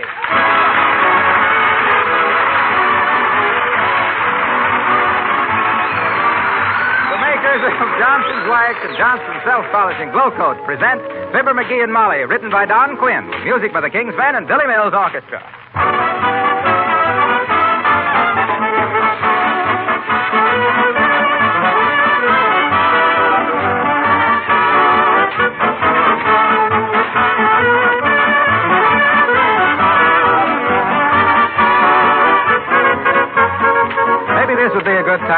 thank those of you who have written recently to thank us for keeping Fibber, McGee, and Molly on the air. Your letters have been very much appreciated by our sponsors, the makers of Johnson's Wax and Johnson's Self-Polishing Glow Coat, and by all of us here on the show. We sincerely hope this program will continue to entertain you every Tuesday night for the entire duration and long after. The makers of Johnson's Wax feel a distinct obligation to continue the show, in spite of such problems as packaging, labor, and material shortages that every manufacturer has to contend with these days. In spite of the large volume of special Johnson's Wax finishes that are going directly or indirectly into war work. The management of S.C. Johnson & Son have made it clear to all of us that the program should be made as helpful as possible to the war effort, not only as entertainment, but also as a means of giving you valuable service information. We shall certainly carry on with that thought in our minds.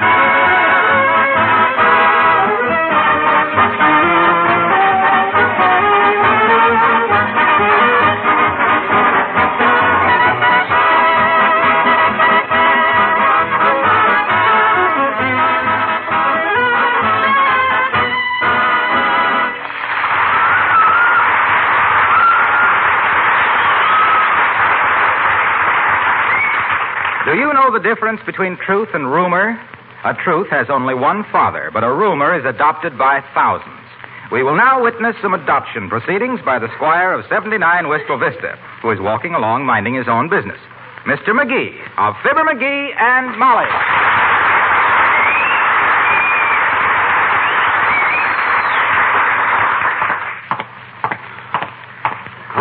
Had a little pony and his name was Chief. Now he's on the menu as barbecued beef. Hey, McGee! Wait a minute! Hey, McGee! Huh? Oh, hi, Joe. What's the matter? Look, McGee, you know what I just heard? No. Well, I just heard that we were going to have a phone next door. And he was talking about us. He was talking about us. He was always in there. My gosh, Joe. Are you sure? Absolutely. Not many people know it. I'm only telling a few of my best friends. Gee whiz. Well, thanks a lot, Joe. I'll see you later.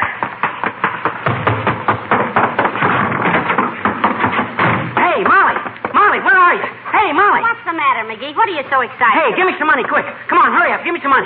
I got to run down and buy a flock of trusses. Come on, hurry up. Hurry up. But why? You don't need a truss. I know, but a guy just told me they're freezing them at midnight.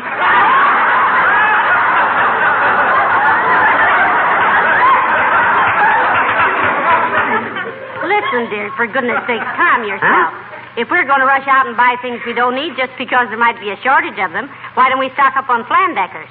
We got lots of... What's a Flandecker? Oh, that's a little gadget that fits over the mouth of a rumor monger to keep him from blowing his top. Now, come on down the basement. I need your help. Doing what? The washing machine has gone haywire. Oh. It's throwing laundry all over the cellar. And it hit me in the face with the shirt. One of my good shirts? Never mind the shirt. Have a little sympathy for me. Now, come on. What seems to be the matter with the washing machine? Well, after serious consideration, I've come to the conclusion that it won't run. Oh. Shucks, I'll have this thing running in no time.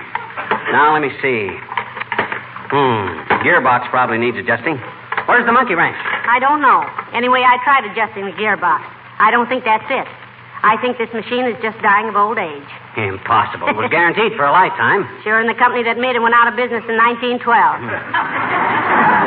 This particular model went out of style with a mustache cup and the ankle-length bathing suit. Well, let me take a whirl at her. Where's the switch? Right there on the side. I got it. Let's see. Oh! Oh, hey.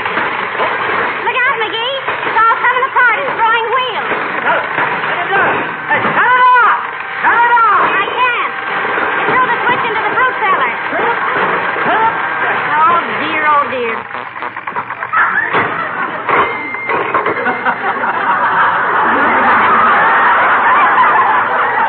McGee. Huh? I just remembered where I left the monkey wrench. Where? In the gearbox. Boy, it sure is a wreck now. Oh, dear. Superman couldn't put this back together now.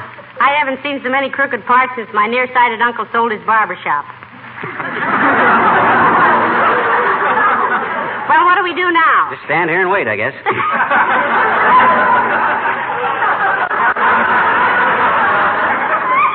Well, we can't buy a new washer, that's a cinch. I better get these parts together and see if a repairman can make sense out of them. Give me something to wrap them up in. Here. Here's a newspaper, dearie. Thanks. I'll take them downtown and see if I can find... What's the matter? Look, in this newspaper you give me. Here's an ad in the classified. For sale. Electric washing machine by a woman in good condition.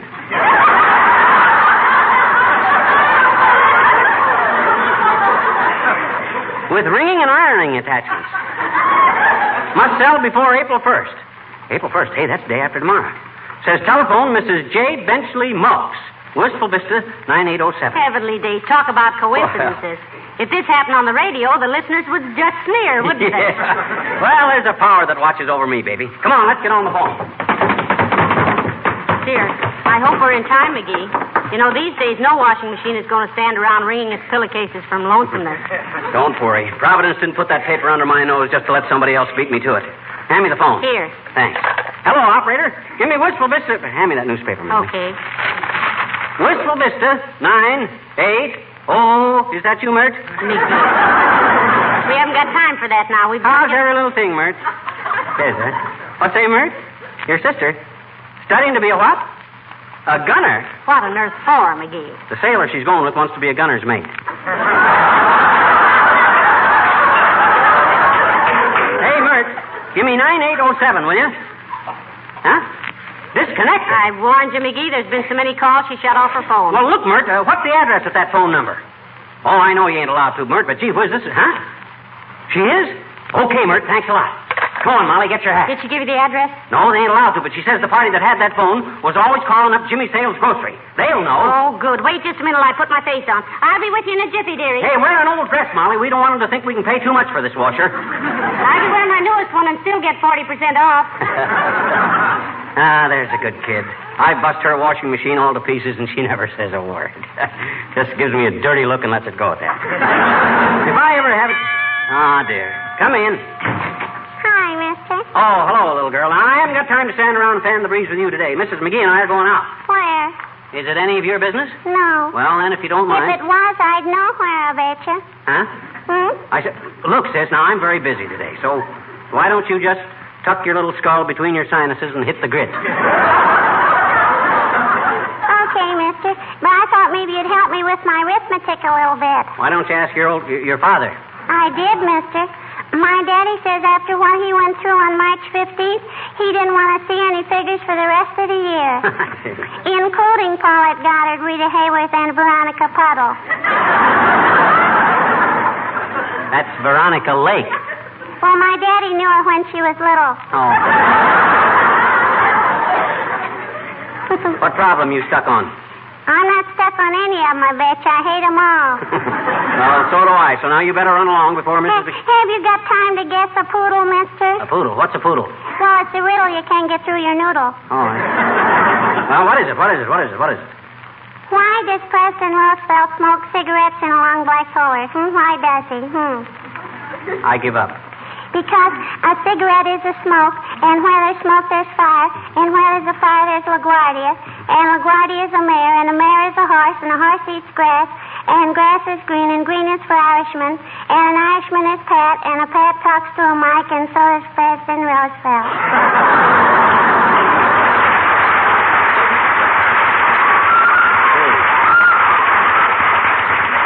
Yeah, but why does he smoke cigarettes in a long black holder? To keep the smoke out of his eyes, silly. So long, mister.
Siamese. And get a load of Jimmy, laughing his head off.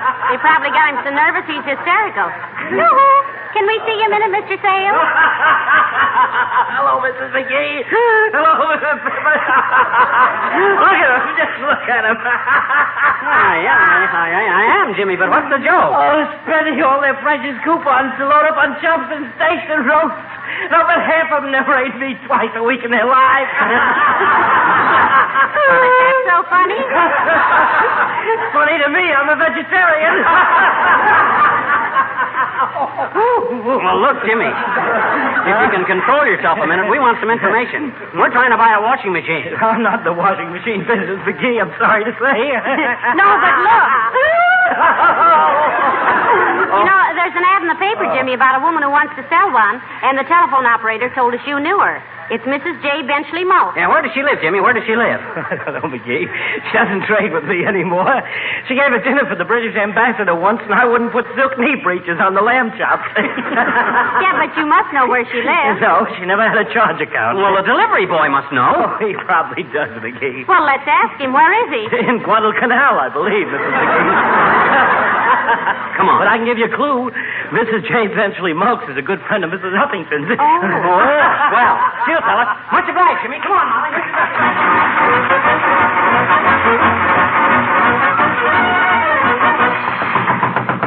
It would be just our luck not to find Abigail at home. She's so snobbish, she probably won't admit knowing anybody who owns a washing machine. Now, listen, Abigail isn't so bad, McGee. Oh, no? That old dame is so high-toned, she snores like a flute. I mind one time that... Yes? Yes, what? Whom did you wish to see? Look, Snarkins, or whatever your name is. Pigeon-toe your little way into the drawing room and tell old lady Uppington to draw herself out to the front door. We want to see her. Thank you, sir. And whom shall I announce? Why don't you try announcing Lum and Abner? That'd be quite a contrast for you. Thank you. I shall inform Mrs. Uppington that Mrs. Lum and Abner wish to see her. He ought to study with Dale Carnegie about how to win friends and keep from getting beat up on a dark night. Butlers like him are born, Molly. That codfish expression is hereditary. I'll bet if she... Oh, hello there, Abigail. Well, how do you do, Mrs. McGee? And Mr. McGee. Hi, Uppy. What a surprise this is.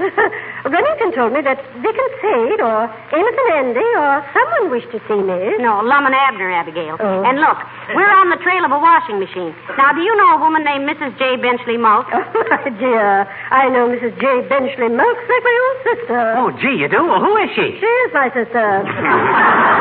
Well, where does she live, Uppy? We got to contact her right away. She had an ad in the paper to sell a washing machine. My goodness. She didn't tell me she was back in town. She usually winters in hot springs, you know. Oh, no, we didn't know. Where does she usually spring? Yeah. Let us know where she's going to fall, too. We'll throw a pillar down for her. No kidding, Uppy. Where does she live? Really, Miss McGee, I hadn't the faintest idea. She takes a new apartment every time she comes back to town, and I hadn't heard from her yet. Isn't the address in the advertisement? No, just a phone number, and it's disconnected. She probably had so many phone calls, she shut it off. Heavenly days, we've just got to get that washing machine, Abigail. Oh, I have an idea, my dear. Her chauffeur lives at 916 Oak Street. He or his wife will know where she is. Oh, your sister look like you, Uppy? Yes, she's my type, I should say. Serious and robust. Oh, we have one of their catalogs. I'd know her in a minute. Come on, McGee, let's go.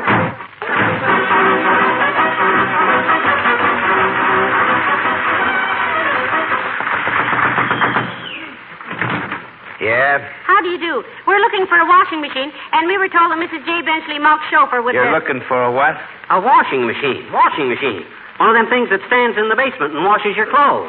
Sure, it rings them out, too. Yes, and earns them. We want to buy it. You want to what? Buy it. Buy it. Is it for sale? For sale? Sir, you're speaking of the woman I love.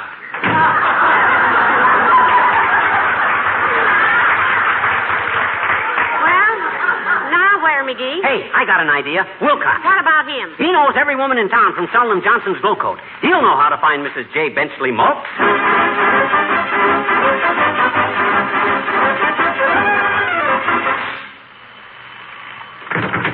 Good day. Hello, Mr. Wilcox. Hello.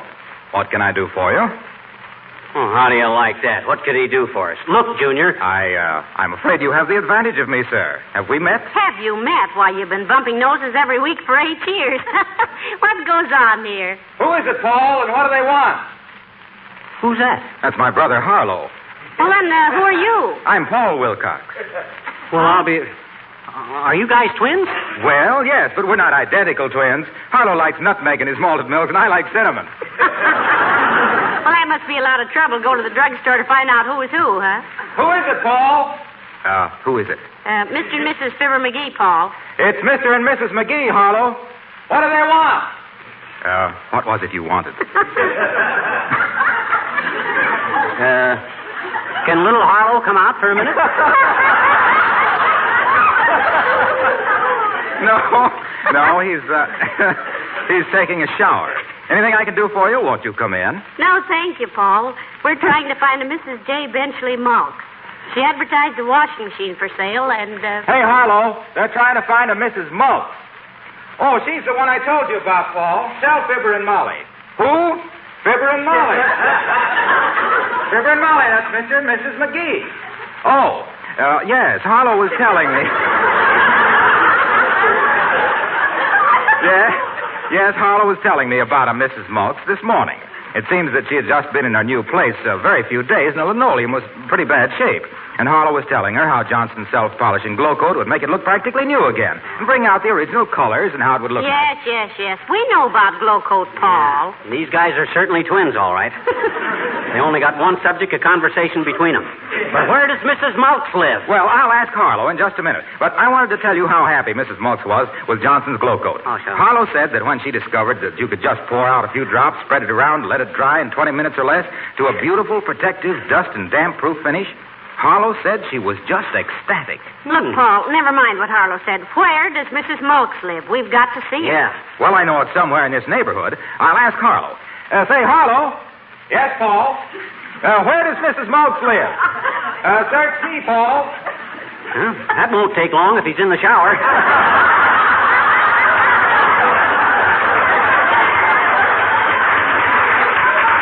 Why don't he come out here?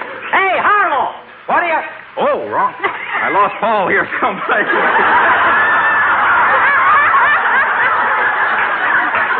do you want, pal? What do you mean you don't know where Mrs. Malks lives, Harlow? Paul said you were telling her all about glow coat. I was. She called me on the telephone. Oh, my God. We'll have to canvass the neighborhood. Well, thanks anyway, Harlow. Paul.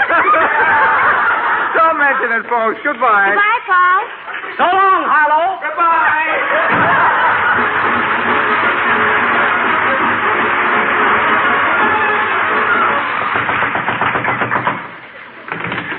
Yes? Does Mrs. J. Benchley Malks live here? Yes. Hot dog at last. Has she got a washing machine for sale, Bud?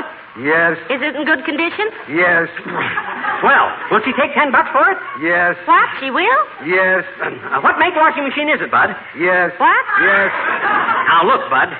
This must be Mrs. Malks. Look, Mrs. Malks. I am not Mrs. Malks. I am Mrs. Fatowski, and don't pay any attention to what my husband says. He's just learning English, and all he can say is yes. Come, Stanislaus.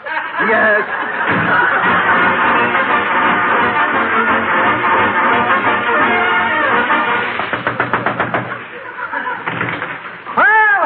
Kids, come on in. No, thank you, Mr. Oldtimer. We didn't even know you lived here. We're looking for a Mrs. J. Benchley Malks. Mrs. J. Benchley Malks, eh?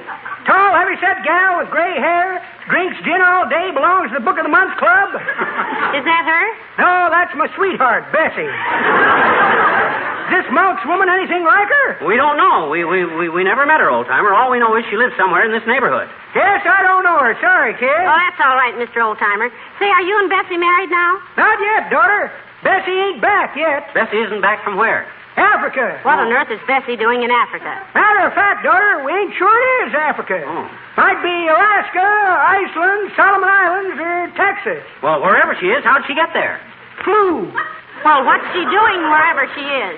Probably kicking her heels and hollering her head off, daughter. What? You see, she was working on an airplane out of the factory, and she must have welded herself into a wing. Nobody missed her for 3 days. We don't know where she is now. Well, hope to find her tomorrow.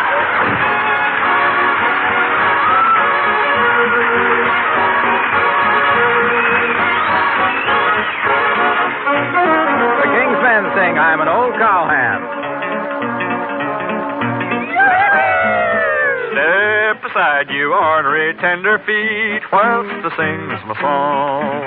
I'm an old cowhand from the Rio Grande, but my legs ain't bowed and my cheeks ain't tanned.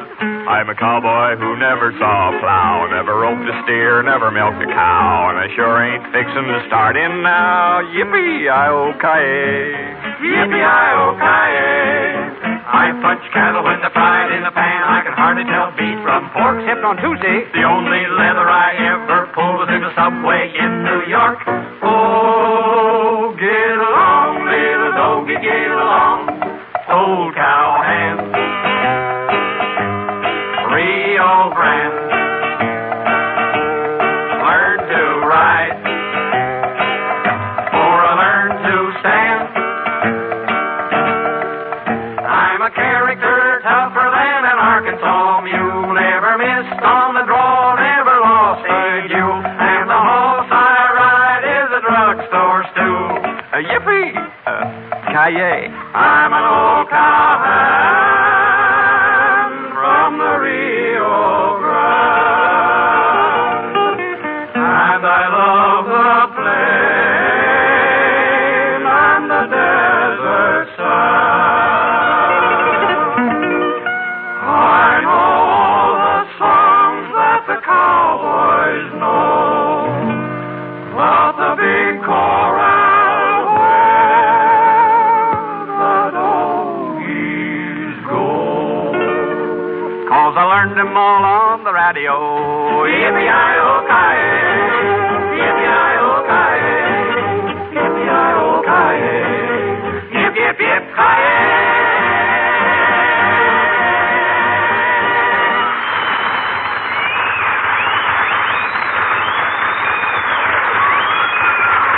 Well, only 2 houses to go, Molly. Only 2 more in the block. The search is narrowing down. Yeah, so are my hips. Which is the only good thing I can say for this expedition. Let's let it go, McGee. No, sir, I'm going to get that washing machine. I ain't going to let my own wife slave away over a scrubbing board. Besides, we haven't got a scrubbing board. Oh, that's a very sweet Hey, thought. look, here comes the mail girl, the baguette. She ought to know where everybody lives around here. Hey, sis. Hello, Mr. McGee. Hello, Mrs. McGee. Hello, dear. Say, will you do us a favor? We're trying to find a Mrs. Mulks. Mrs. J. Benchley Mulks? That's the one, sis. That's the one. I remember the name because she gets such a lot of mail. Well, tell us quick, where does she live? Yeah. Well, I really don't know, Mrs. McGee.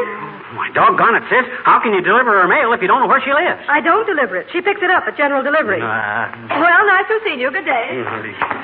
Oh, dear, I'm beginning to feel like a 90-year-old quiz kid, McGee. Let's stop asking people questions and go on home. No, we're too close to the end of the chase now. Only 2 houses to go. Let's try this one first. Why, I know who lives here. Who? Mr. Wimple. Hello, Mrs. McGee. Hello, Mr. McGee. Won't you come in? No, thanks, Wimp. We got to keep going. Look, do you know where a Mrs. Mulks lives? Mrs. J. Benchley Mulks. Why, of course I do, Mrs. McGee. Oh, fine. Minnie Mulks is in one of Sweetie Face's physical torture classes. You mean physical culture, Wimp? I know what I mean, Mr. McGee. My goodness. You should see all those women in their sweaters and bloomers lined up doing their exercises. Mm-hmm. I took a candid camera picture of them once through a window. Say, I'd like to see a print of that sometime, Mr. Wimple. Oh, I haven't got the negative anymore, Mrs. McGee. Oh. The ladies chipped in and bought it from me for $200. Isn't photography fascinating? My Wimp. Why, that's blackmail. Yes. Say, is your wife home now, Mr. Wimple? Yes, Mrs. McGee, but I don't think you can see her now. She's under the piano. Under the piano? Yes. She picked it up to throw at me this morning, and her foot slipped, and she fell down, and the piano fell on top of it. Heavenly days, Mr. Wimple. Why don't you do something about it? Oh, I'm going to, Mrs. McGee. Just as soon as I finish working on my stamp collection.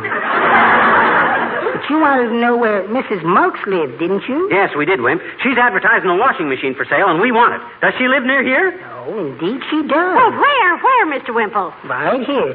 She rents our front room upstairs. Oh, my gosh. I'll call her. Oh, Mrs. Mulks, somebody to see you. Yes? Mrs. Mulks? Yes? Mrs. Mulks, This is Mrs. Fibby McGee. Mrs. McGee, this is Mrs. Muggs. Mrs. Muggs, this is Mr. McGee. Mr. McGee, this is Mrs. Muggs. Have I left anybody out? How do you do? How do you do, I'm sure. Look, Mulkey. We want to buy your washing machine. My what? Your washing machine that you advertise in the paper. Show the paper, dearie. Here's your ad right here. You say you got to sell it before April 1st. Are we in time? Well, no, Mr. McGee. Oh. You're just a little late. Oh. If you look at the date on that paper, it's March 28th, 1941.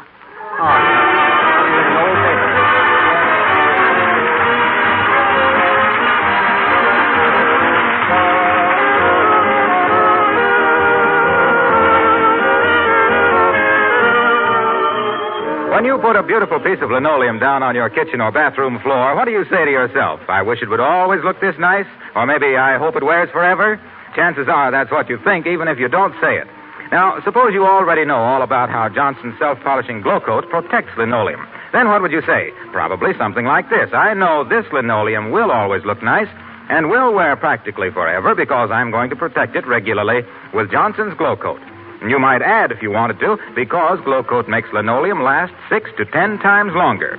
Keeps the colors bright and fresh, besides saving me hours of work. No, you wouldn't be exaggerating things a bit. Johnson's self-polishing Glow Coat does all these things and more. It needs no rubbing or buffing. That's why it's called self-polishing.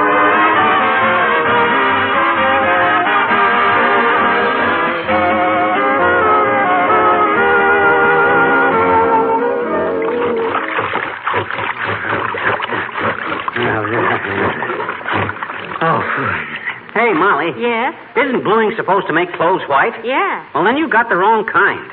I've used 3 bottles, and these sheets are getting darker all the time. 3 bottles. Good night. Good night. Good night, Arthur.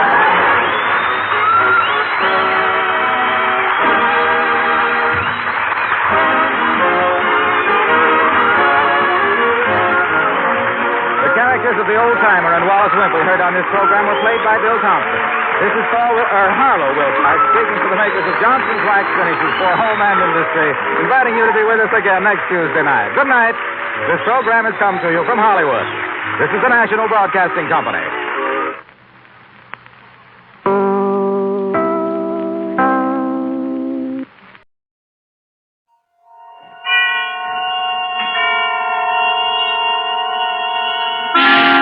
Suspense.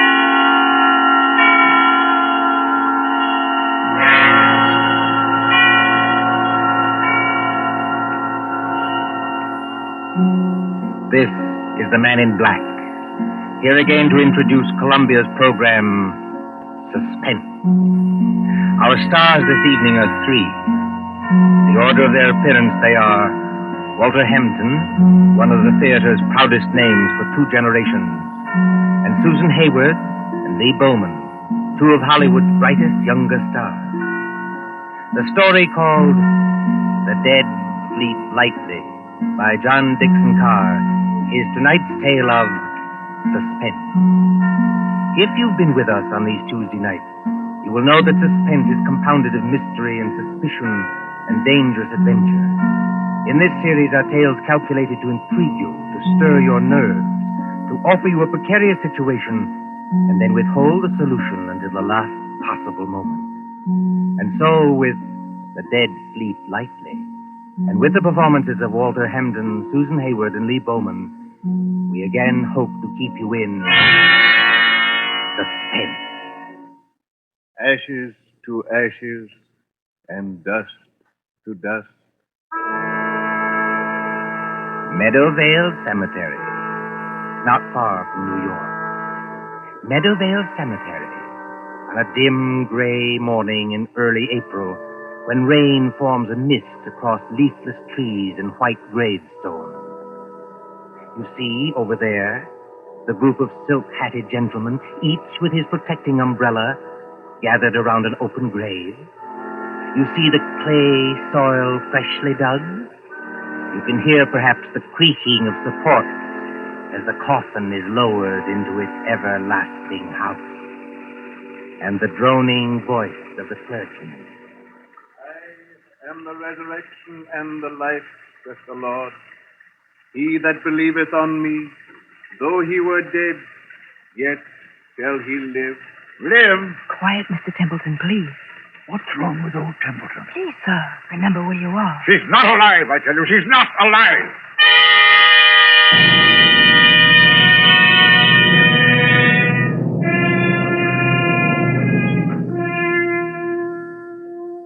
It might seem a long distance, that, from the Cosmopolites Club in Gramercy Park on the following evening, when that same well-fed man, as hard and unemotional as the diamond pin in his tie, hurries up the steps into the club and... Porter. Yes, Mr. Templeton? Tell me, Mr. Wilmot in the club, do you know? Yes, sir. Don't you see him? See him? Where? In the lounge over there, sir. Sitting by the fire. Yes, of course. I'm a little upset. You're a good fellow, Henry. I won't forget you. Thank you, sir. Excuse me, sir, but aren't you going to take off your hat and overcoat? Never mind my hat and coat. Just tell me one other thing. When I came into the club, was there anybody following me? Following you, Mr. Templeton? Yes, a woman. A woman with a long skirt and a heavy black veil. There aren't many women who wear that kind of dress nowadays, sir. Look out into the street. Do you see anybody? No, sir. There's just, What's that? Oh, that's only the old street musician, sir. He doesn't mean any harm. I won't have that tune played, do you hear? I'm used to getting my orders obeyed, and I'm going to have this one obeyed. Here's some money. Go out and tell him to go away. Yes, sir, if you insist, but... Do as you're told and don't ask questions. If anybody wants me, I shall be with Mr. Wilmot. Very good, sir.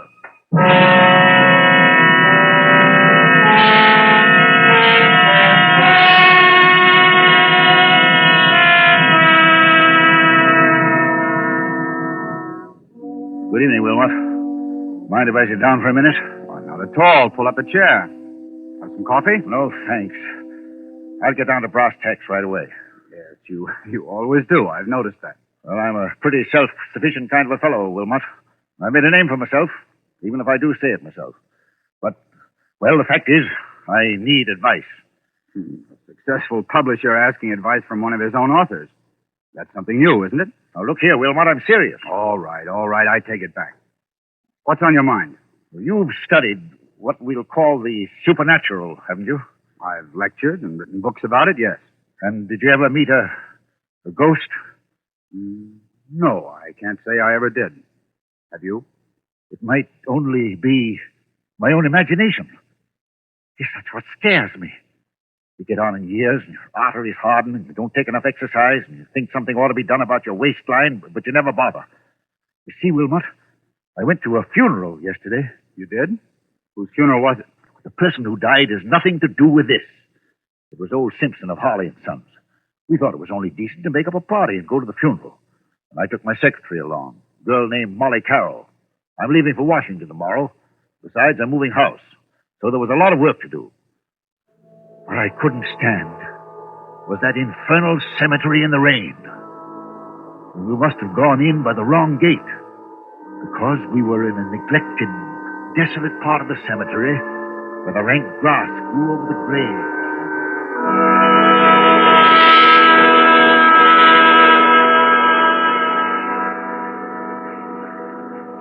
You'll oblige me, Miss Carroll, if you first find out the proper directions of our places. We've come in the wrong gate to the cemetery. Well, I'm sorry, Mr. Templeton. I thought What you thought doesn't matter now. This is the wrong part of the cemetery. My shoes are absolutely ruined with wet clay. Well, it isn't doing my own shoes and stockings any good either, Mr. Templeton. If there's been any damage to them, Miss Carroll, I'll replace them. You never found me ungenerous, now have you? Well, not exactly ungenerous, no. I'll pay you the compliment, Miss Carroll, saying that you're the best secretary I ever had. Thank you. Yet you want to leave me. Yes, I want to get married. That's what Mr. Barnes is telling me. And who is this paragon of yours? What does he do? Does he make any money? Well, Frank's a radio technician. He's not very wealthy, I'll admit. Wealthy? A radio technician? I'll bet he doesn't make as much as I pay you. Yet you want to get married. Well, is there anything very strange about that? Yes, if it interferes with your career, if it... Good Lord. Look at that. Look at what, Mr. Templeton? Over there, where I'm pointing. You mean that? It's only an old gravestone covered with weeds and brambles. I haven't seen that grave in years. It looks rather neglected. It is neglected, isn't it? Will you go closer, please, and read the inscription? Mr. Templeton, Do as I tell you, please. it says, let's see if I can get some of these weeds aside. It says, sacred to the memory of Mary Ellen Cleaver, born September 5th, 1892, departed this life March 25th, 1919. Thou shouldst still be adored as this moment thou art. Let thy loveliness fade as it will. If you lower that umbrella, Mr. Templeton, you'll get soaking wet. Sentimental trash. But she always liked it. She always liked it. Mary Ellen Cleaver. Did you know her? Very well indeed. She was my wife. Your wife? But I never knew you were married. Neither does anybody else. Where's my flask of brandy? What have I done with it? It's in your hip pocket, Mr. Templeton, but do you think that's very wise? You've already had more than enough. Whatever I do is wise, Miss Carroll. Well, we were married very young. She was a nice little thing. I was fond of her, yes. But she couldn't have helped me. I'm not a snob, but she wasn't in my class. No style, you know, no manners, no education. Indeed. Could I have introduced her to the friends I was making? No. Wouldn't have been kind to her. She didn't even want to go to the places where I was invited. She'd sit at home and say, what was it like? Did you have a nice time? What was Mrs. So-and-so wearing? And she loved me. I'll put that to her credit. But... You left her? I thought it was the kindest thing to do, yes. She went away. Then I heard she'd had... Had what? Nothing, doesn't matter. Well, there was a war on. I attended the peace conference in Europe. Never even knew she was dead until I heard some friends had buried her. I always promised to call her up. She said she'd come back to me if I did. Well, you couldn't call her up now, Mr. Templeton, even if you wanted to. No, I suppose not. But I was fond of her. I wish there was something I could do. Well, you could have her grave cared for. Have some flowers put on it. That's it. That's an idea. She'd have liked that. Can you take care of that for me? I'll look after it tomorrow morning, Mr. Templeton. But how will they ever be able to locate the grave? There must be thousands in this cemetery. Oh, each grave has a number, you know, cut into the stone so you can identify it.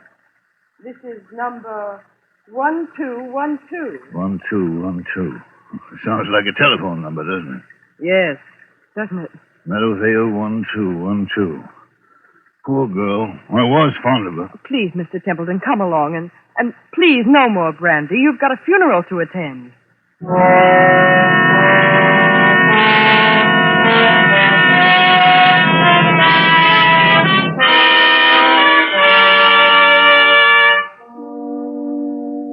And then, Wilmot, the night came. And the horror. What horror? Oh, take it easy, man. There's nothing to worry about. You were sitting here in the Cosmopolites Club. Yes, but I wasn't sitting in the club last night. I was on my way home. And why should that scare you? I don't know, but it did. I'd been jumpy all day. That infernal number kept running through my head. Meadowvale 1212. Have you ever seen my house? Yes, it's that big sham Gothic place on Riverside Drive, isn't it? Yes, big and dark and drafty like a mausoleum. I told you it was moving house to an apartment downtown. But there were some papers there. I had to get out of the safe in the library to take with me to Washington tomorrow. I knew the servants would be gone, of course. But I hoped Mrs. Bloom, that's my housekeeper, would still be there. Then, when I went up the park, about 6:30... Meadowvale 1212. Meadowvale 1212. Meadowvale 1212. Meadowvale 1212.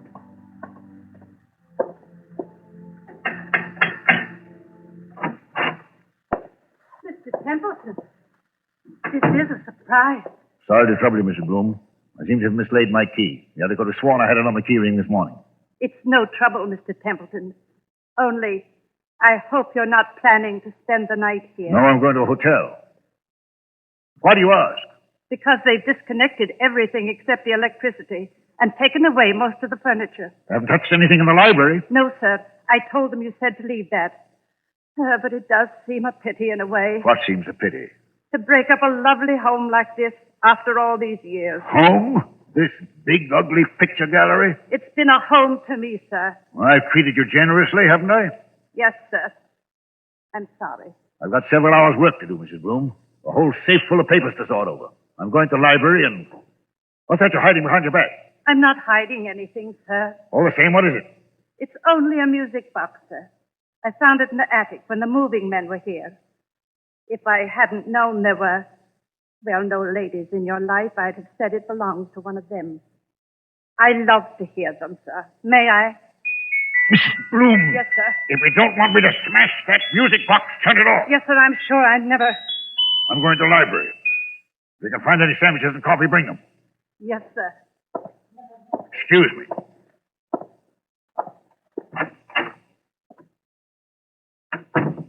Same old library. Same old claw-footed desk. There's the Venetian mirror she bought for you. Look at yourself in the mirror, Templeton. Admit you can't face it. Admit you can't work here tonight. Admit you've got to have lights and music and... That's it. Go out for dinner. Telephone Wilmot. If they've left the phone... Oh, yes. Good. Here it is. Hello. Yes, sir. Number, please. Number, please. I want, Meadowvale 1212. Meadowvale 1212. Wait, what the devil's name am I saying? Change that, I want... Hello, my darling. I knew you'd call me when you needed me. Who's that speaking? Who are you? It's Mary Ellen, dear. Don't you recognize my voice? You're not Mary Ellen. This is a trick. Mary Ellen is dead. Yes, dear. But the dead sleep lightly, and they can be lonely, too. And now that you do need me... I don't need you. I don't need anybody. I'm coming back to join you, dear. It's not easy, but I'll be there by the time the clock strikes 7. I'll wear a veil because I don't look very pretty. I won't have this. I won't listen to you. I won't... Goodbye, my dear. Remember, when the clock strikes 7... Mrs. Bloom! Mr. Templeton, what on earth is the matter? Who's been playing tricks on me? Tricks, sir, I don't understand. Who spoke to me on this phone? But, sir, nobody could have spoken to you on that phone. Nobody could have. What are you talking about? That phone's disconnected, sir. Disconnected? Yes, sir. The man came here this afternoon and took that little metal box off the wall and rolled all the wires up and put everything on the desk there. Said he'd be back tomorrow to take it away. Mrs. Bloom, that's impossible. Look for yourself, sir. You're standing in the middle of the room holding that phone, and the wires don't lead anywhere. That's true. So you couldn't very well have talked to anybody on the phone that wasn't connected? Now, could you? I tell you, I got the operator. I heard it ring. I talked to someone else. Oh? And what did that person say? She said she'd be here to visit me when...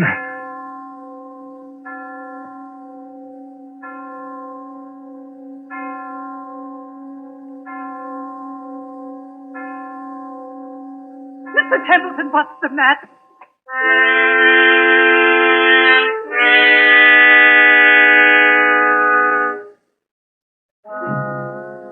And so, Wilmot, that's what happened last night. The phone was disconnected. It was Mary Ellen's voice. There's no doubt about that. Am I out of my mind or what? Before I say anything about that, my friend. Well? Let's hear the end of your story. What did happen when the clock struck 7? I don't know. You don't know? No, I lost my head. Ran out of that house as though the devil were after me. Maybe he was. And since then? I spent the night at the hotel. Today, I've walked past that house 50 times, 100 times, trying to muster up enough nerve to go in. I couldn't do it, but I've got to go in there. Why? It's those papers I've got to take to Washington. Send somebody else to get them. I can't do that, Wilmot. It's confidential information for the government. I've thought of everything. I've even bought a revolver, see? For the love of heaven, man, put that gun away. Do you want the other club members to think you have gone insane? Then I thought of you. You know all the tricks of fake spiritualists. You've written about it and lectured about it. Which reminds me, by the way, that I'm lecturing before the Acropolis Club in about 20 minutes. You've got to break that engagement, Wilmot. Why? Because you're going with me to my house tonight, now. Oh, that's impossible, old man. Now sit quietly and listen to me. I'll go with you willingly, tomorrow morning. That's too late. I'm taking an early plane to Washington. Well, then wait until I can get away from the lecture. Say, around midnight. I'll tell you what I'll do. I'll take a taxi and join you as soon as I can. That won't do. I've got to know. Know the answer now. You understand? Aren't you being a little unreasonable about this? Unreasonable or not, I usually get my own way, and I mean to have it now. Well, then I'm afraid you'll have to go to the house alone. Besides, You know, Wilmot, you worry me. You sit there puffing at that pipe and looking at me out of those queer eyes of yours like a young Satan. I've often wondered what you were really thinking about. since you flatter my intelligence so much, I was wondering whether you'd been quite frank with me. Frank with you how? About your late wife, Mary Ellen Kleber. What about her? Well, after she left you, something happened that, you don't like to talk about. Was there, by any chance, a child, a son, for instance, or... Did you say a son? Yes. I don't know what you're talking about.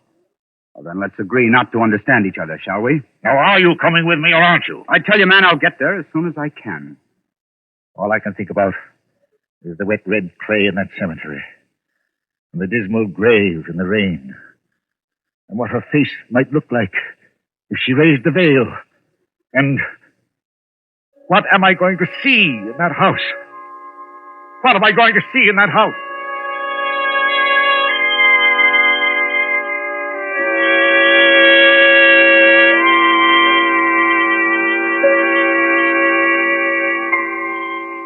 So the clocks chime, the hours dwindle, and the traffic roar of the city sinks to a low growl behind twinkling lights. It is midnight, when a taxi moves along a certain street towards a certain house out of a bygone age. Lightless, black against the stars, surrounded by iron railings and with a path bordered by fir trees leading to the front door. Look, too, with the face of Mr. Patrick Wilmot when that taxi draws near. All right, driver. This is the place. I'll be in wait for you, sir. No, you needn't wait. Keep the change. Thank you, sir. Good night.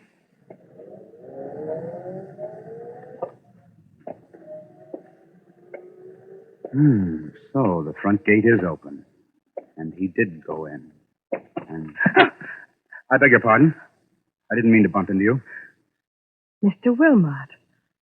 You know who I am. Oh, yes. I've seen you several times at our office. I'm Molly Carroll, Mr. Templeton's secretary. What are you doing here? Well, it's Mr. Templeton. What about him? Well, that's what I want to know. I was out with Frank, that's my fiancé, and when I got home, the girl I room with said that Mr. Templeton had been phoning all evening.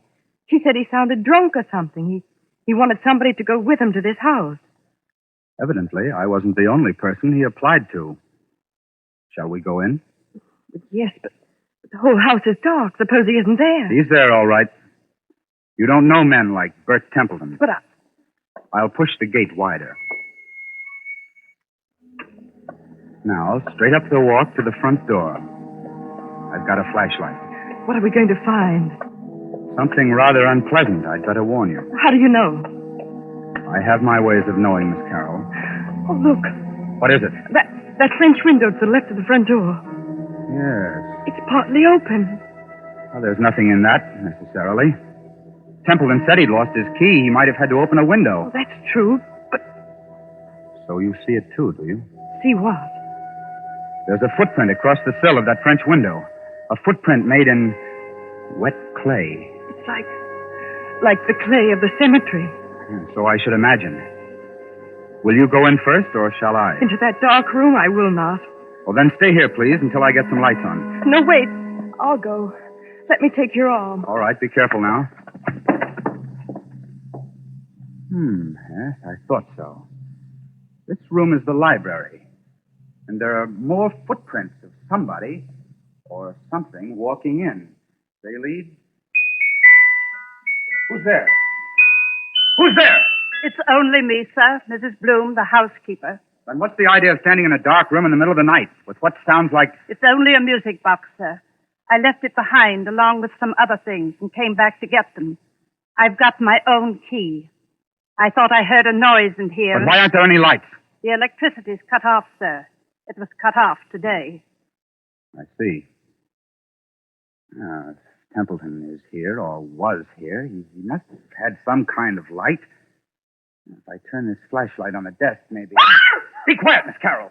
What is it, sir? I'm as blind as a bat without my glasses. It's Mr. Templeton. He's lying on the floor beside the desk. Oh, he isn't. No, he isn't dead. His face is the color of putty. I think he's had some kind of stroke. We'd better not take any chances. Mrs. Bloom, Yes, sir. get outside to the nearest telephone and call for an ambulance. Tell him it's an emergency case. You're Mr. Wilmot, aren't you? But what happened to him? Ask a dead woman. I beg your pardon. Never mind. Hurry. Of course I'll hurry, Mr. Wilmot. What are we going to do? Now, let's have a look around. Templeton seems to have been working at his papers by the light of a couple of candles, which somebody's blown out. We'll relight them. There's the desk.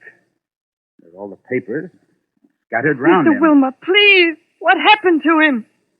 I'll tell you. As he sat there in the dim light of two candles, a ghostly figure appeared at that French window. It wore a long, old-fashioned skirt and a heavy black veil to hide the face. It walked toward Templeton, tracking graveyard clay. It stretched its arms to him like this. Keep away from me, please. Templeton couldn't stand it. He collapsed. And now, before the old housekeeper returns, would you care to hear how the whole trick was worked? Trick? What trick? Have you heard about the ghost voice that talked on a disconnected telephone? Oh, yes. Yes, he said something about it this morning, but I thought he wasn't himself. He wasn't, but he heard it. Remember Mrs. Bloom's story about the telephone man? Yes. They don't send a man round to yank the whole apparatus off the wall, put it on the desk, and say he'll be back for it next day. This man from the telephone company was an imposter. The man from the telephone company was an imposter? Exactly. Oh, look, he's moving his hand. He's trying to open his eyes. Isn't there anything we can do for him? No, there's nothing we can do till the doctor arrives. In the meantime, listen to me. All right. What did this imposter do? He took away the real phone and substituted a spirit telephone. You don't know what a spirit telephone is? No, of course not. It's an old device used by fake mediums. You see a telephone without wires standing on a desk, like that one. You pick up the receiver and talk to the dead. Of course, you never really talk into the phone at all. But if you don't talk into the phone, then... Fixed underneath the desk is a tiny microphone with hidden wires leading to another room in the same house. That microphone picks up every word you think you are saying to the phone. Is that clear? I think so. Now, the dummy telephone is really a low-power radio receiving set.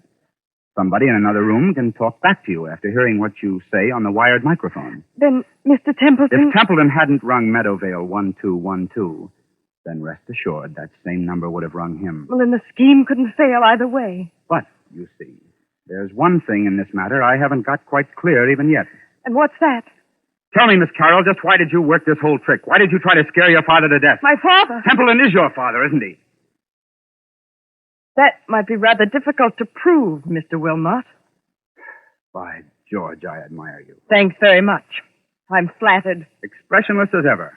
Eyes as hard and cold and blue and handsome as... Well, make your own comparisons. But I knew you were guilty, of course, when I heard your fiancé was a radio technician. You can leave Frank out of this. Oh, you have scruples. Have I touched you? Nothing can touch me. Not since my mother died. Your fiancé installed the ghost mechanism and took it away today. He probably thought it was only a joke. He did. I swear he did. And the rest of it was plain enough. Who led Templeton to the wrong gate in the cemetery, past that woman's grave? You did. Who was the only one who could have stolen the key to this house off that key ring he took to the office? You were. You needed that key to come and go as you liked and impersonate the two voices on the phone. Is there any need to go on with this? He killed her, you know. You mean Templeton killed your mother? Oh, not with a knife or a bullet or poison. All he did was break her heart. And that's no offense in law. Steady now. Well, I've done what I wanted to do. I've torn his whole rotten life to pieces. And there he is, gasping for breath on the floor. And I'm glad. Oh, God, forgive me. He is my father. Does he know you're his daughter? No, of course not. When I went to work for him as a secretary, he hadn't even seen me since I was a child. But I got near him. I worked for years to get near him. No, I wish I hadn't. Now, look here, you've got to pull yourself together. Why? Who cares? That's the ambulance coming and maybe the police. What do I care? Tell the police what you like. My dear girl, you don't think I'll tell them anything. I'm merely an onlooker. An amateur Satan who doesn't believe in ghost voices. What's that? Templeton. His eyes are open. He's trying to get up. Mary Ellen. It's as though he could see something that we can't What's see. that he's got in his hand? It's a revolver. He had one at the club. He's putting it against his chest. I'll stop him. Look out! Look out! Oh, he did love her after all. And now he's tried to join her. Oh, don't let him die. He's all right, Molly. You grabbed the gun just in time. If he doesn't die, I'll make it up to him.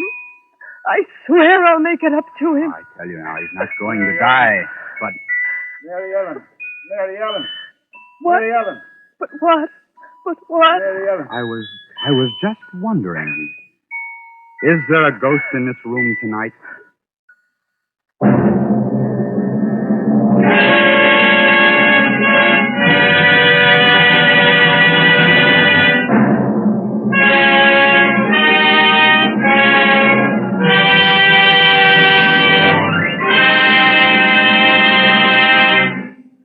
And so closes The Dead Sleep Lightly, starring Walter Hampden, Susan Hayward, and Lee Bowman. Tonight's tale of Suspense. This is your narrator, the man in black, who conveys to you Columbia's invitation to spend this half hour in suspense with us again next Tuesday. Miss Hayward appeared through the courtesy of Paramount Pictures, and Mr. Bowman appeared through the courtesy of Metro-Goldwyn-Mayer Studios. William Spear, the producer, John Dietz, the director, Bernard Herrmann, the composer-conductor, and John Dixon Carr, the author, collaborated on tonight's Suspense.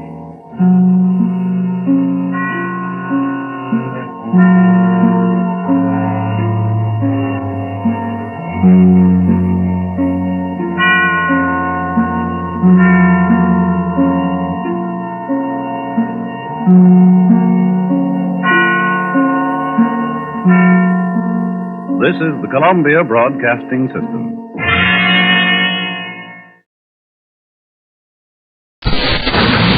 Lights out, everybody.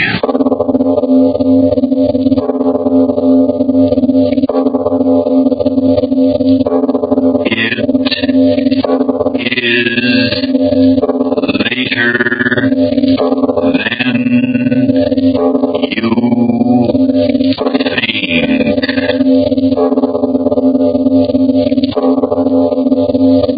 This is Arch Obler bringing you another in our series of stories of the unusual.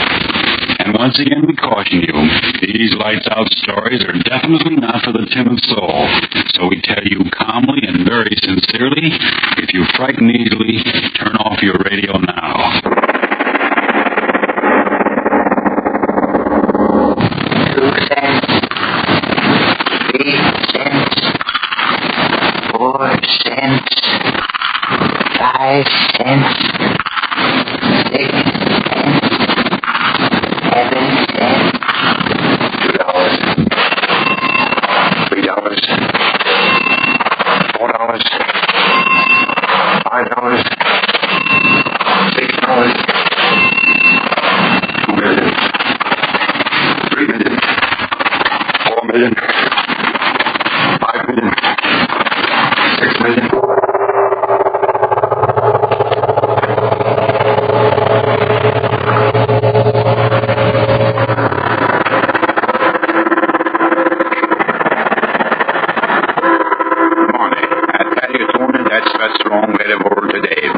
What are you talking about? Say, look, Tony, ain't that the pretty boat? That the devil with the quality. What do you say about money? Hey, you said that money was what was wrong with the world. Sellers get that money, and then they want more of it. They get that, and they want more, and pretty soon that's all they think about is money, money, money. What do you think about that? Money. So what are you talking about? You don't understand, Tony. Hey, you don't understand yourself. All the time you talk. Go away, let me alone. No, Tony, don't get sore. That's only talking. That's what's wrong. It don't make no sense. Money's what's wrong with the world. Fool, you crazy in the head. No, by Jiminy, I ain't crazy. I tell you, it ain't right. The man who works hard with his hands and don't think about money all the time can't have what he wants to have. What do you want to have, eh? A phone, Tony. A little phone. What do you say? Wisconsin or maybe Minnesota.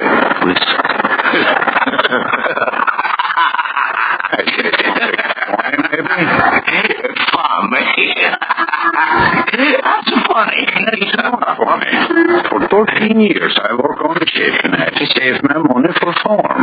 I don't like the money. I just want the farm for my wife and my kids. And then, I know.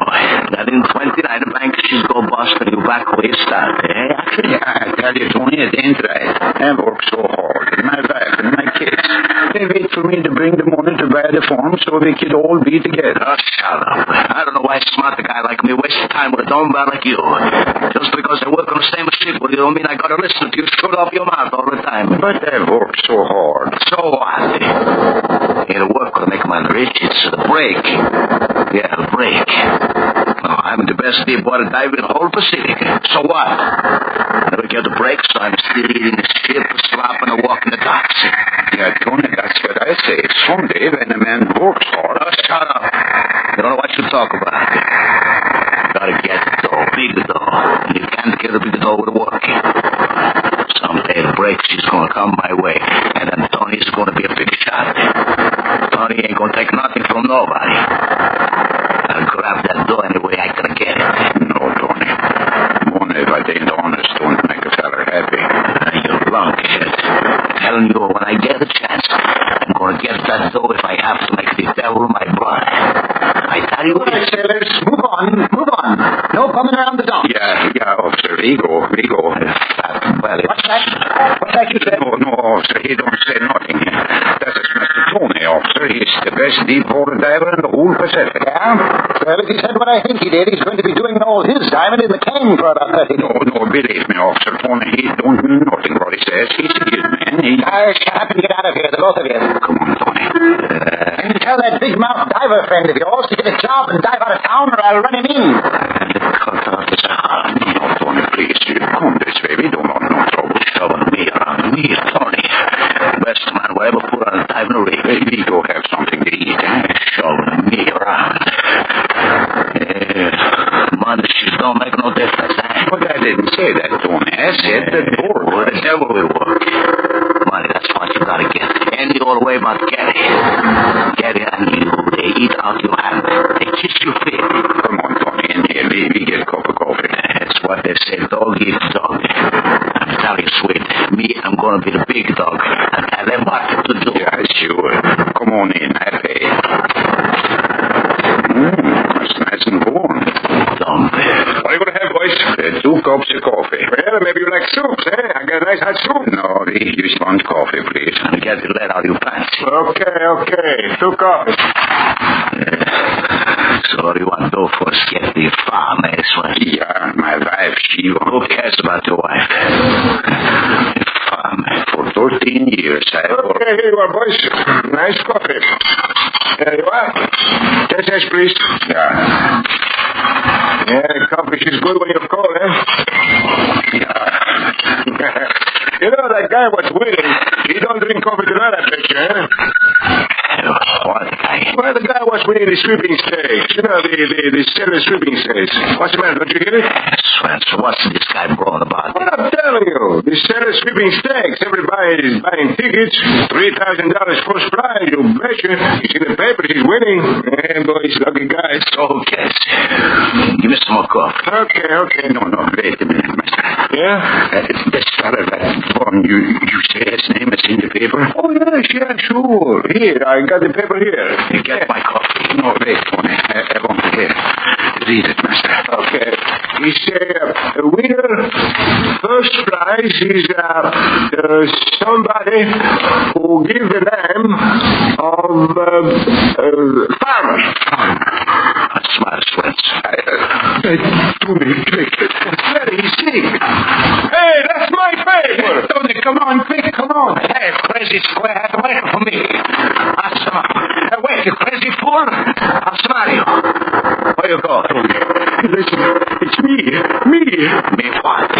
What is it? Farmer, that's the name I gave the man when I bought a ticket. I'm rich, Tony. I can get the form. You mean you? Yeah. What he says in there, you? Yeah, Tony, me. I bought sweepstake ticket a long time ago. I mean. Yeah. Oh, no, I tell you, I've been. Look. Farmer, that's me. Tony, me. Oh, my wife, my kids, they'd be so happy, so happy. No, wait. It's right. Huh? I mean, look, it's given number here. Give numbers there. 69333. You got that number? I gave them Farmer and waited. Ticket, where's the ticket? You don't get the money without the ticket. Yeah, here. I put it in my pocket. No, she's not there. Call you, Buck. Swim out. If you lost it, I'm a good.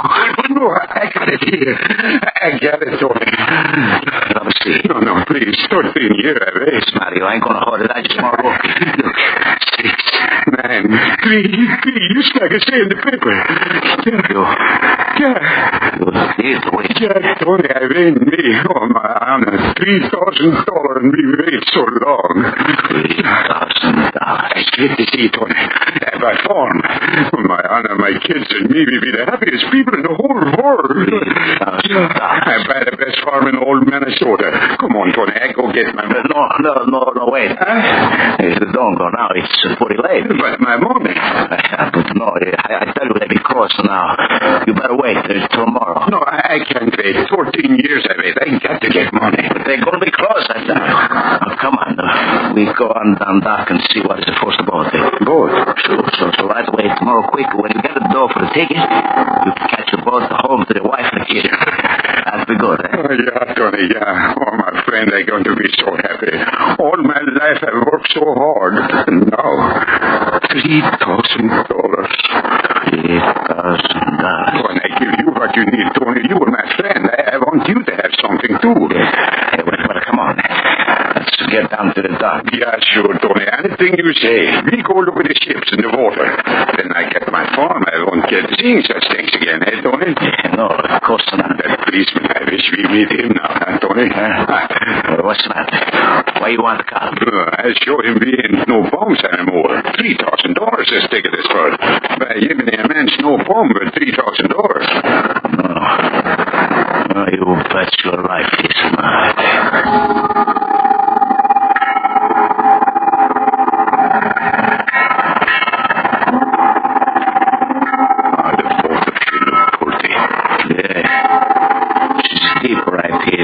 I don't care how deep the water is as long as I'm on top.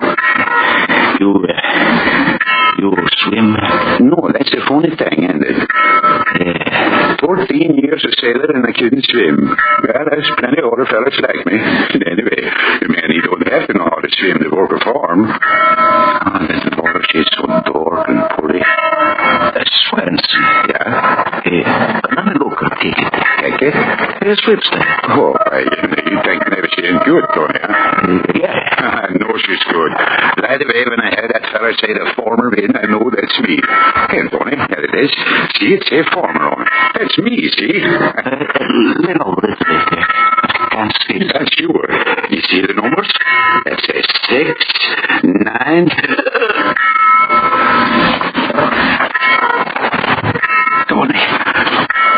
Tony, what? My knife is shut up good, my Swanson. So you can swim, that's good. Well, thank you for the lesson.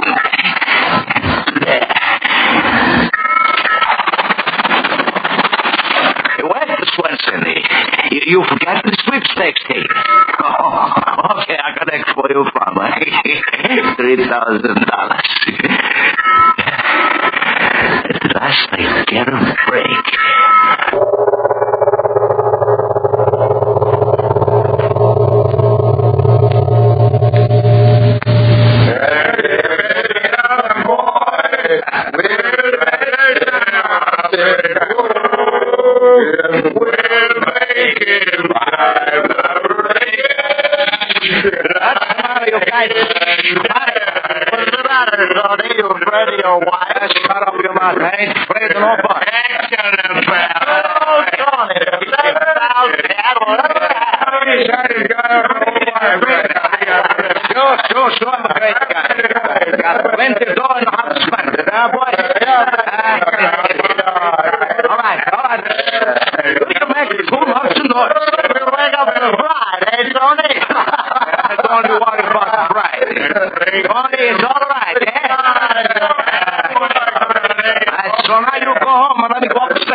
great guy now, eh? Sure, I'm great guy. Everybody knows Tony is great guy. States. Oh. Tony, is that you? What's the matter? Waiting for somebody else? Oh, Tony, I've been waiting for you. Let me help you. Hey, go ahead. Don't need no help. Not me. Oh, Tony, night after night. Go ahead, me. I'm all right. Great guy, that's me. Yeah. Spending all your money on those drunken fools. Shut up, your mouth. Oh, careful. I told you I don't need no help from nobody. Tony, he takes what he wants. Shut the door. Yeah. I'll come here and give a great guy a kiss. No, Come here, you come. No, wait, Tony, listen. Don't want to listen to nothing. But, Tony, the man said that... Man. What man? The man that was here. He's been here a dozen times since midnight looking for you. Midnight? Who was he? What did he want? I don't know. He wanted you. Oh, Tony, I was so afraid. Afraid? Why was you afraid? Well, answer me. Why was you afraid? Well, he was so strange. He acted so funny. What you mean? Funny? Well, he spoke so funny. As if... As if what? Well, as if his mouth was full of water. You that makes a joke with Tony, eh? No, Tony, no. I'm not fooling. Really, I'm not. He said that... He said something? Yeah, that's what I'm trying to tell you. He said, tell him... Well, what did he say? Well, I couldn't hardly understand him. He talked so funny. But I think he said, tell him I was here. And then I think he said, the farmer. The farmer? Yeah, that's what he... Tony, what's the matter? What he looks like? What's the matter, Tony? What he looks like? Well, he was tall and he looked like a sailor. And I think his clothes were wet. Oh, Tony, that's him again. That's the way he knocked before. No. Tony, what is it? You answer the door. I'm scared, Tony. You answer. You tell him to go away. Tony, don't stand there staring at the door like that. You're scaring me. Don't do it. You go away. You're dead. What? Dead. You hear me? Dead. I killed you 6 months ago. Dead. Oh, Tony, no. I throw you in the water 1,000 miles from here. You're dead. Tony. Scare my wife, but you don't scare me. You tell me I kill you again. No, Tony, no. Twice and go away from this door. I shoot.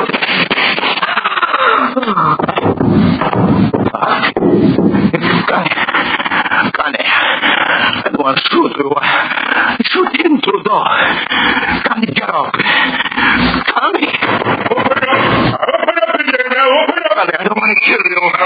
What's him, Connie? Him. Open up now. Open up. It's the police. You spassin' you.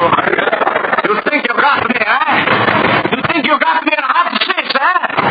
No, not this spassin' square head. Forget the fire escape.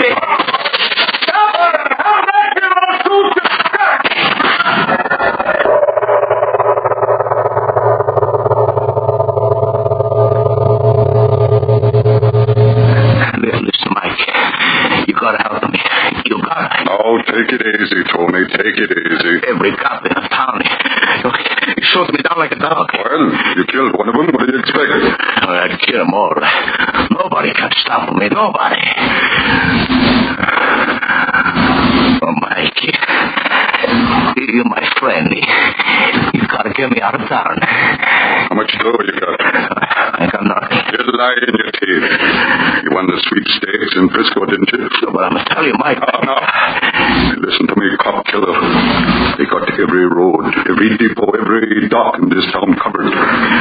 If it's free you want to get, and it's money it's going to cost you. Every cent you got.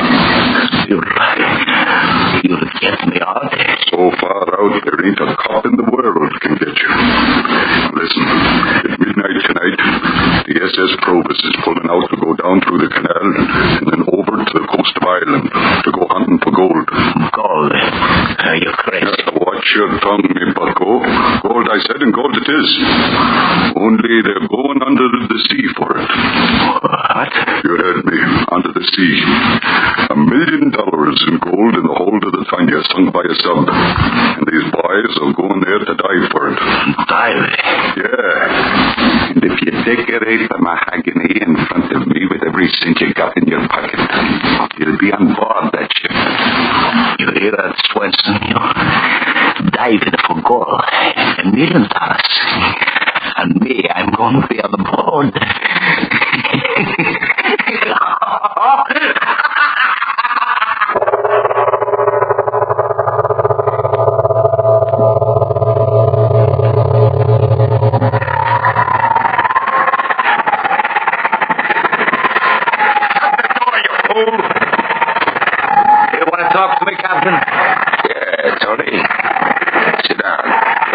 She's getting pretty rough outside, I got that.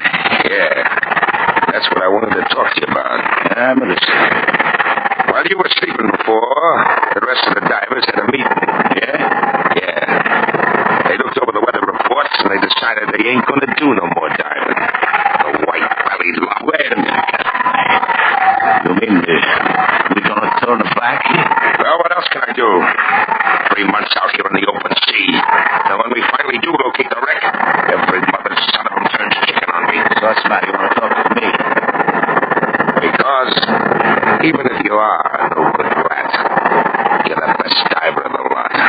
You keep talking. Tony, listen. Under that buoy off the starboard, there's the Tanya with $1 million in gold bullion in it. So? Go down and get your hooks into it, Tony. And whatever you get, half of it's yours. You mean half? Sure. You get half. And I'll split the other half with the crew. $1 million? Yeah, Tony, $1 million. And you'll have half of it. You can do it, Tony. You can do it. You know you can. See, she's getting rough. But you never get the bends.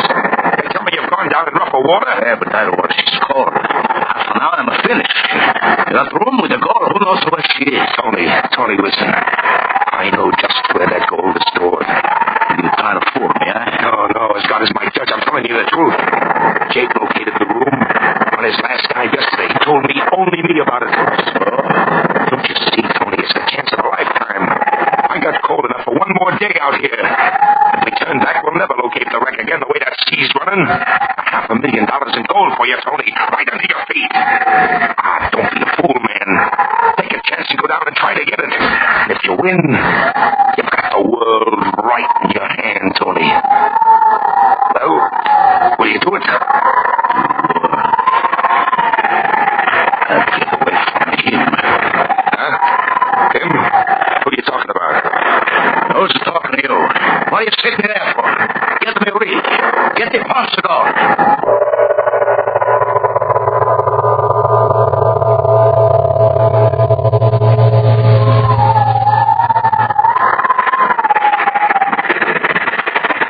Ready, Tony? Yeah, give me the headset. Here you are. What are you standing there? The helmet. Give me the helmet. Okay. Captain! Yeah? What's the matter? I told you to keep the deck clear. Only the men I want. The rest will go below, or I don't die. All right, Tony. All right, you men. Get below. Every white bloody one of you. Go ahead. Here, hold up the helmet. What's on the phone? Hello? Well, why don't you answer me? Okay, Tony. I hear you okay. Here's the balance. Okay, I'm ready. Put the helmet on. Okay. Hurry up, your marks. Hey, get them cords tied. You think I got all day? All set, Tony. Okay, put me overside. Watch that pump. I'll come up and cut your heart out.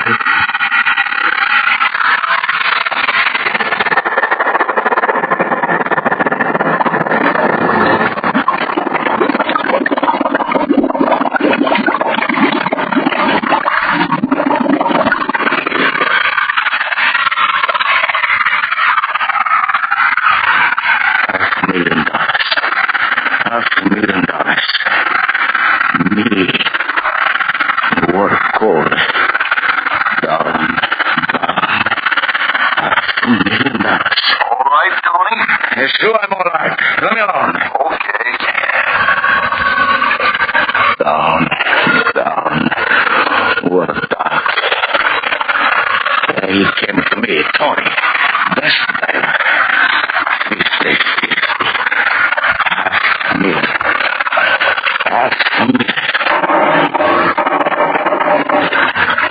Listen up there. I'm on the bottom. You hear me? Tony, listen. Captain says hurry up.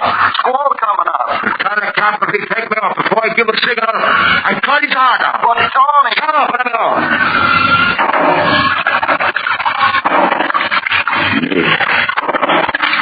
That's for me. Captain said go to what's inside the door.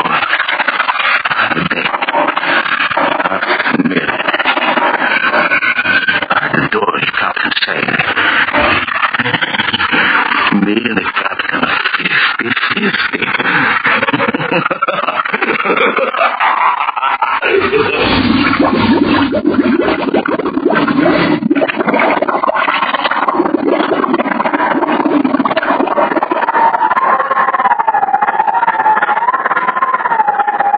What does he say, Arthur? Says to leave him alone. He don't want to talk to nobody. That's no good brat. I was a fool sending him down. He's on the bottom, all right. What's he doing? Has he found the gold? Has he found the strong room? How long's he going to stay down there? Talk to him, Mark. Talk to him. I will.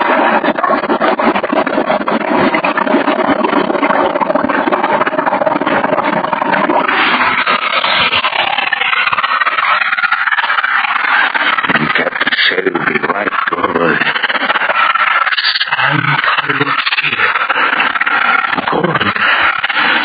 Room for the gold. I'm rich. All the money in the world. Me, Tony, rich. Yeah. All the money you want, Tony. Who's talking? Ask me who's talking. What's wrong, Tony? Anything wrong? You up there. I told you I don't want to talk. Somebody don't listen to me. What do you mean all the money I want? What do you say that for? I didn't say that, Tony. I've been standing by up here. Standing by up here? Wait till I get up there, I saw you standing by. But I get this head of that connection with my feet. I think you saw your own body no more. No. Wait, Tony. The captain says that... Oh, now talk. Now talk all you want, you sow-face. Me, I won't hear you. Me, I'd be alone with my gold. No, Tony. Not alone. You up there. You stop talking to me. Stop it. I'm gone here, Tony. Let you. Oh. Who says that? I broke the connection. Nobody can talk to me. Nobody. I will talk to you, Tony. I got much to talk to you. Listen, hey, that's what it is. My head. Not in your head. Look straight ahead. Suspense. You know me, Tony? Me and the water almost a year. No. Close to the window in your helmet. Oh. You don't like what you see, Tony? My wife, my children, they wouldn't like it either, would they, Tony? Away. Go away. No, don't stay in a hurry, Tony. We got plenty time. Plenty. I worked for 13 years. You remember, Tony? 14 years for farm. Now I don't work no more. I just wait for you. You. My hair. You take away my life, my kids, my life. Now I take the lair. Only hair. You steal that lair. Now I take off your helmet and come in with you, Tony, my friend. I come in. No.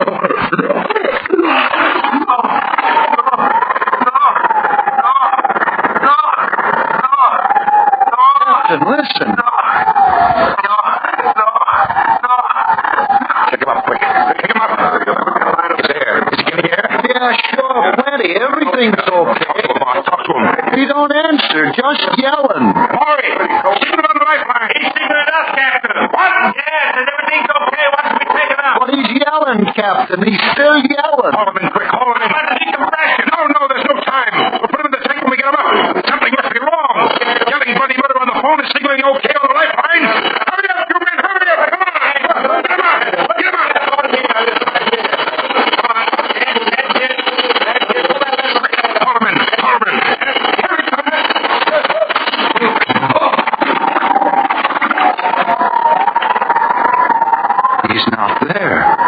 It's not him. It's something else on his line. Captain, look. His airline has been chewed through by teeth. What is it? What's tied to the lifeline where he was? But it's... Mother in heaven. It's a bar of gold.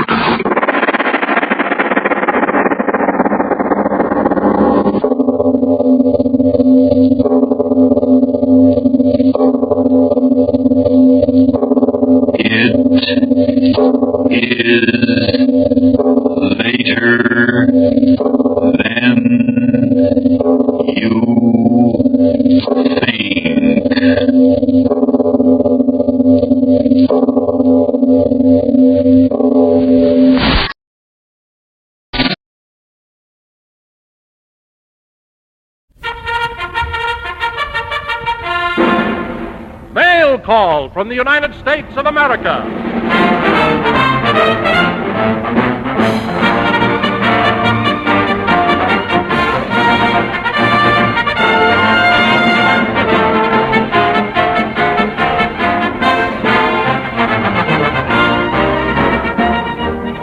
Stand by, Americans. Stand by, fighting men of the United Nations. Here's Mail Call, the biggest slice of America we can send you in one radio letter.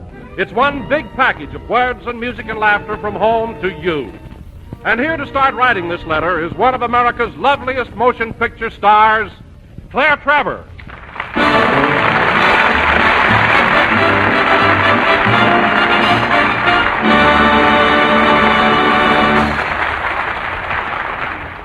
Hello, men. This next half hour is for every soldier, sailor, and Marine on every point of the compass, and on the top and bottom sides of the equator. But this mail call broadcast is riding the GI beam tonight, especially to you guys in New Guinea. Hi, all you jungle fighters who hang your tin hats on the Owen Stanley Mountains. We've got a healthy hunk of entertainment here for you, coming straight from Hollywood and home. We know that what you're wading through is no duck soup. I doubt if there are any welcome mats out there in that underbrush, and certainly no floor shows. So that's where we come in. Welcome to Mail Call, fellas, and make like you've got a ringside table at the smoothest floor show we can whip together.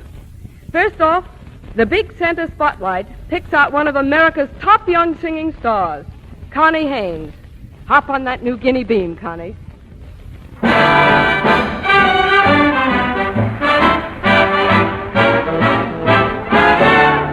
Here I go again. I hear the trumpets blow again, all aglow again, taking a chance on love. Here I slide again, about to take that ride again, starry-eyed again, taking a chance on love. I thought the cards were frame up, I never would try, but now I'm taking the game up, and the ace of hearts is high. Things are mending now, I see a rainbow blending now. We'll have our happy ending now, taking a chance on love. Oh, Lady Luck, where have you been so long? I said, Lady Luck, where have you been so long? I'm betting on love, so don't let my luck go wrong. are mending now. I see a rainbow blending now. We'll have a happy ending now, taking a chance. I'm gonna be a gambler. I'm taking a chance on love.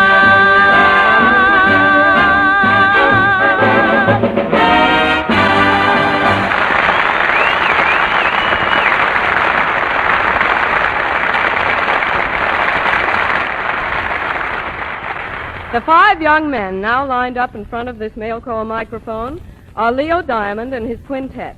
They're here to help you fellas out with your problems musical. If you can't whistle and you can't sing, you're in a pretty bad way, unless you happen to have a pocket full of brass reeds which make a noise like this. Thank you, Leo. I am referring, of course, to the soldier's sousaphone, the lowly mouth organ.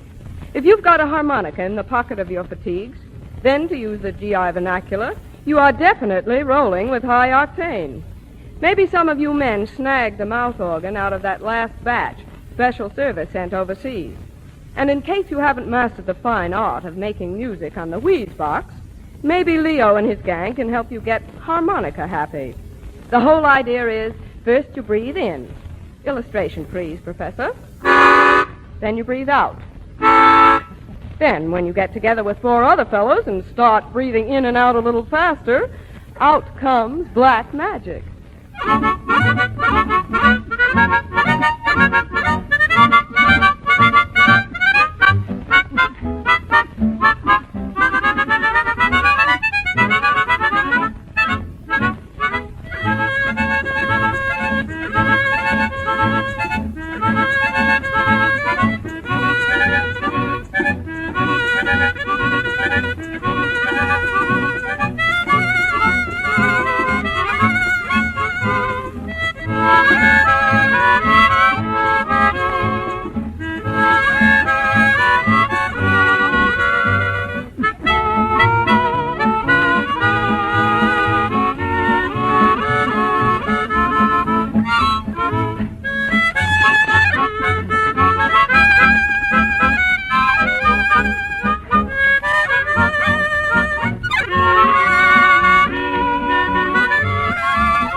This next paragraph of our mail call letter to that hunk of territory in the general vicinity of longitude 150 and due south of latitude 0.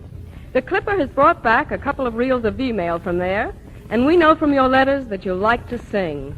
So please find enclosed in this big letter back to you a song in the very special manner of one of America's singing favorites. It's Bill Regan, and the words and music of My Own sail right across latitude zeros into your loudspeakers.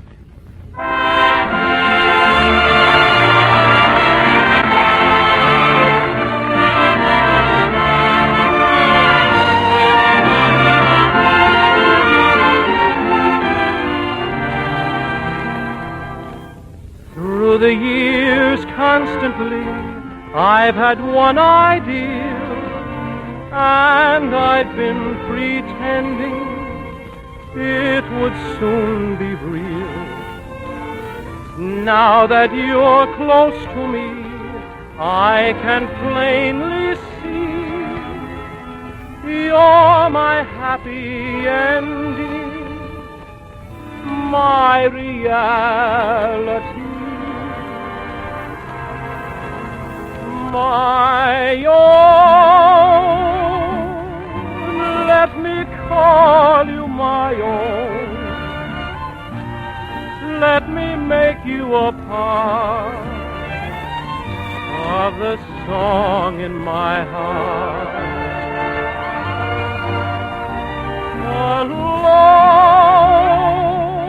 Alone, I'm just living in vain. Everything that I do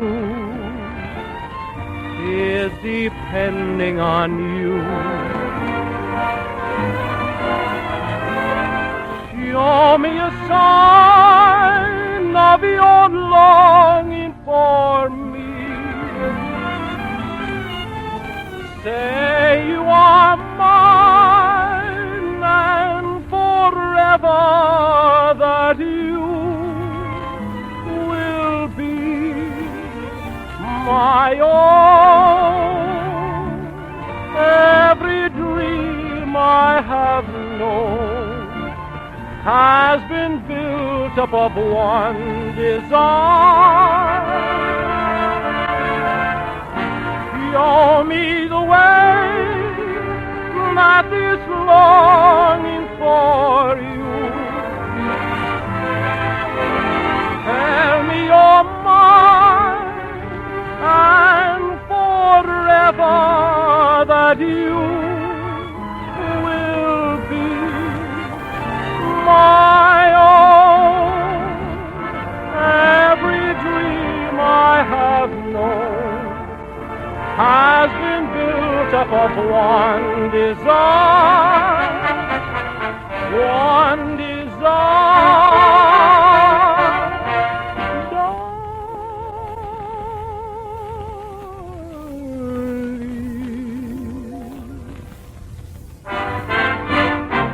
Just to call you my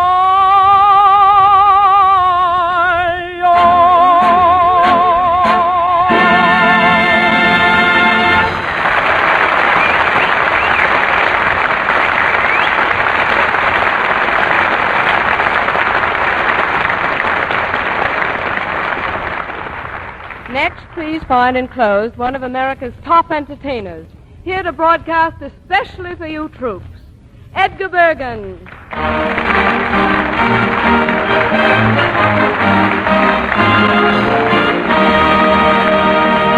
Yes, here they are, fellows, Edgar Bergen and, Well. Come on. Something slipped in your mind? Oh, dear, yes. I can't think of the name of the person who worked with Edgar Bergen. Edgar Bergen and, Maybe I can help you. Let's see. Edgar Bergen and, Lana Turner? No. Edgar Bergen and Betty Grable? No, it's not his type, no. Edgar Bergen and Rin Tin Tin? Possible. No, it's sort of a little man who acts as Bergen's stooge. Oh, you mean Mortimer Snurd. No, that's not the name. Oh, surely you don't mean that sterling young comedian Charles McCarthy, the one that Bergen works for. Who works for who? Why, Bergen, how nice of you to drop in. Yeah. Claire, you've met Charlie McCarthy, haven't you? Oh, no. Oh, Charlie. I've been most anxious to meet you, and now that I have, I think you're very nice. Well, Is that all you have to say, Charlie? What? Well, what do you think of Miss Trevor? Oh, Miss Trevor, I think you're, Yes, Charlie? I think you're, Never mind that, Charlie. What do you mean by that? That's the mail call.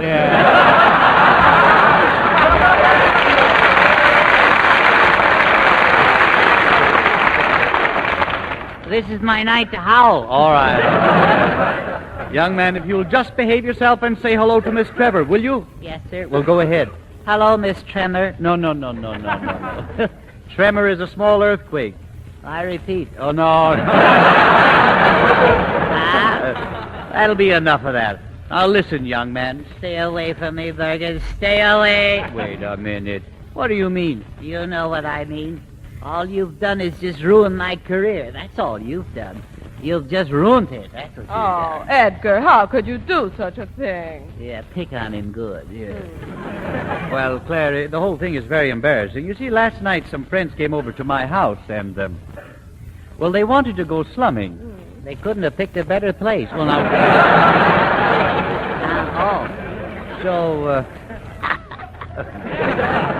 So we went out and we ended up downtown at a freak show. And who do you think was standing out in front doing a ballyhoo? Yelling, hurry, hurry, hurry, the fire eater and the India rubber man. Oh, no, don't tell me it was... Yes, exactly. Well, I was just trying to earn an honest dollar, that's all. But it wasn't honest the way you hoodwinked Mortimer. Well, I got him the job. You got him a job, yeah.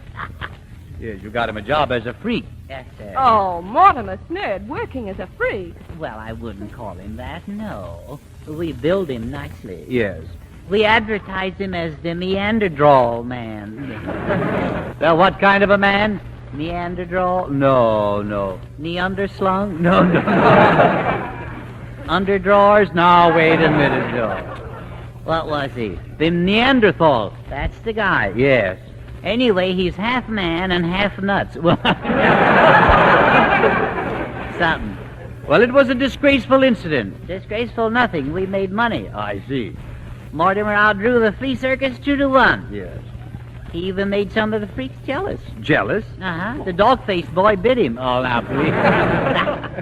Well, when I found Mortimer, he was sitting right next to a cage with a baboon in it. Yeah. The baboon is very intelligent. I see. He'd beg for pennies, that baboon would. Yes? And then he'd put him in his piggy bank. Oh, I see. Well, now, wait a minute. What's this baboon doing with a piggy bank? Well, he says he's saving up money so he can go back to Africa. He wants to visit his grandma. Oh, now. Well, Mr. Bergen. Well, Mortimer Snerd. Well, I'm going to get out of here. Come on over here, Mortimer. I want to talk to you.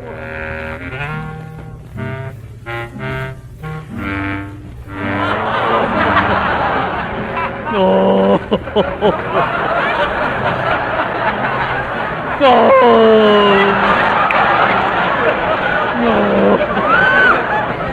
Well, hello, Mr. Bergen. Hello.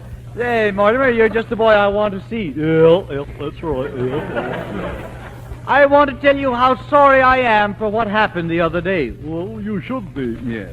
It's all your fault. Oh, yes.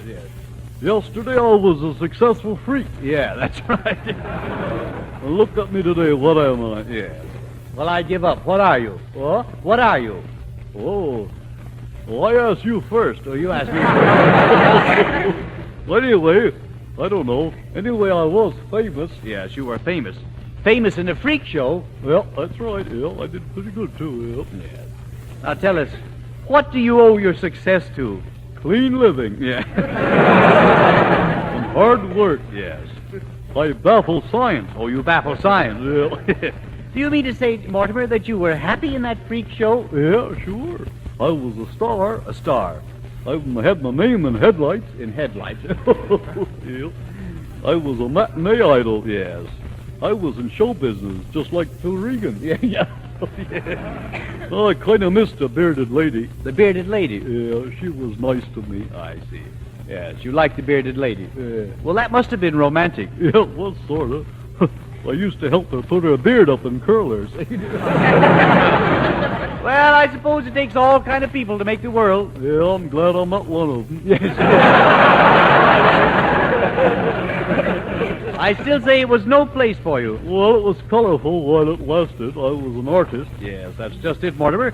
You didn't do anything. You just sat there. Well, I did something. I was good with the lion. Oh, with the lion? Yeah. I see. What'd you do with the lion? I stuck my head in his mouth. You stuck your head in the lion's mouth? Yeah, that's what I did, yeah. That's pretty good, too. Stick my head right in his mouth.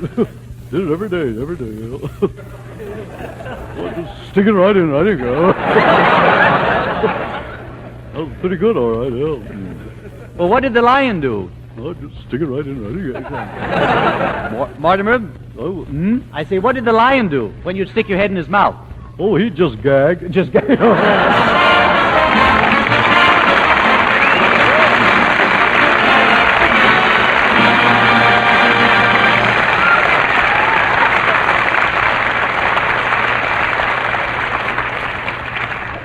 Thank you, Edgar Bergen, Charlie McCarthy, and Mortimer Snerd. Now we'd like to dedicate a paragraph in the mail call letter to one particular group on New Guinea. They practically caused a panic the first day they arrived. I'm talking about a gang of women who can really take it. The Army nurses on New Guinea. And here's Connie Haynes to sing a song especially for them, As Time Goes By.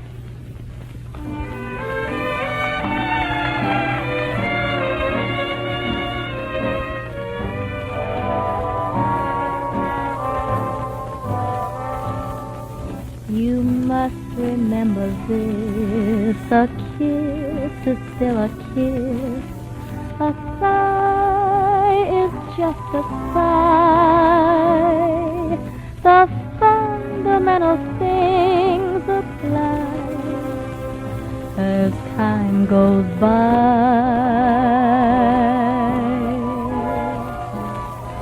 And when two lovers woo, they still say I love you. On this you can rely. No matter what the future brings, as time goes by.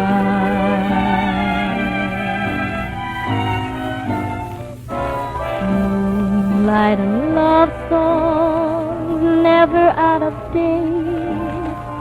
Hearts full of passion, jealousy and hate. Woman needs man, and man must have his mate. That no one can deny. It's still the same old story, a fight for love and glory, a case of do or die.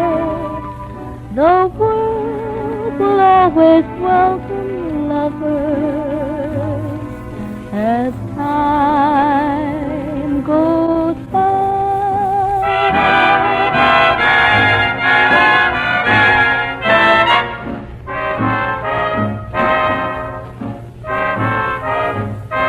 It's still the same old story, a fight for love and glory, a kiss of do or die.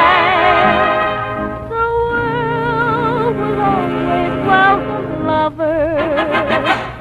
You can't deny, love will not die, all hearts will sigh. As time goes by.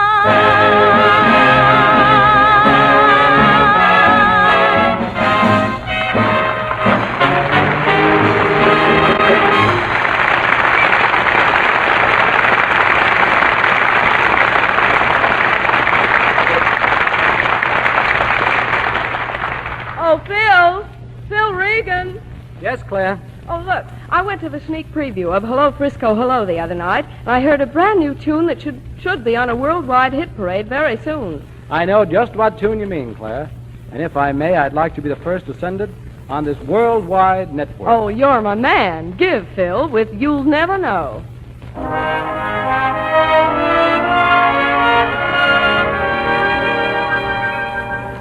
You'll never know just how much I miss you. You'll never know just how much I care. And if I tried, I still couldn't hide my love for you. You ought to know, for haven't I told you so? A million or more times. He went away and my heart went with you. I speak your name in my every prayer. If there is some other way to prove that I love you, I swear I don't know how. You'll never know if you don't know now. You'll never know just how much I miss you. I speak your name in my every prayer. If there is some other way to prove that I love you, I swear I don't know how. You'll never know if you don't know now.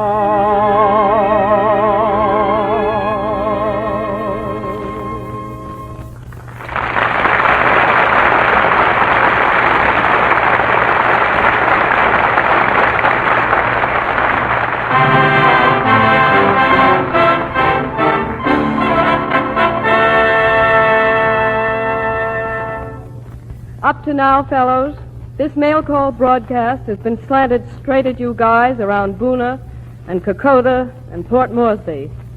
Well, you can take a smoke for the next 90 seconds or so, because this part of the program isn't for you, it's about you.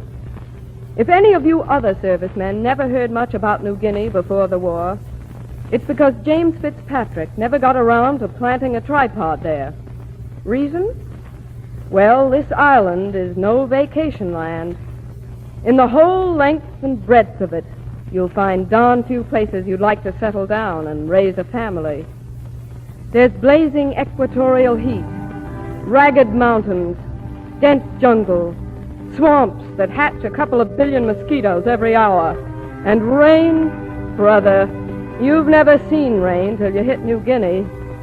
Add to that Tojo's henchmen that are running around the island dressed in palm leaves, and you have a pretty good idea what this battleground is like. Down there, you sleep with your clothes on in a mud bath they call a foxhole. That is, when you sleep. And you're up against an enemy that doesn't cheat fair. The Japanese will use any and all tricks to get their man. And that means anything from painting themselves green to hiking into the teepee dressed in American GIs and whistling 12 Roses. But in spite of all that, the guys in New Guinea are hammering out a double victory. They're licking the jungle and their own exhaustion, and they're whipping the pants off the enemy.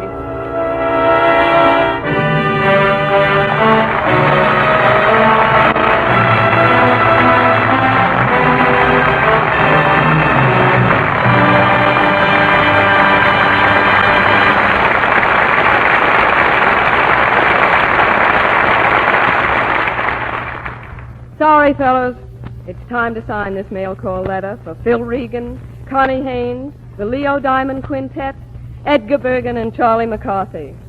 And as for me, I'd just like to put a kiss on the envelope and send you all the love and luck in the world. Signed, Claire Trevor.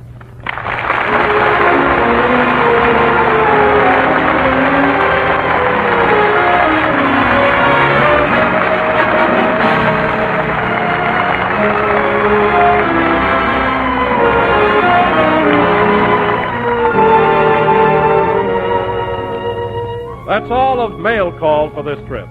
This broadcast was arranged with the cooperation of the Hollywood Victory Committee. This is Don Wilson inviting you to join us for another Mail Call the next time you hear... Mail Call is produced for you fighting men of the United Nations by the Special Service Division of the War Department of the United States of America.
Horse with the speed of light, a cloud of dust, and a hearty hi-yo Silver, the Lone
With his faithful Indian companion Tonto, the masked rider of the plains led the fight for law and order in the early western United States.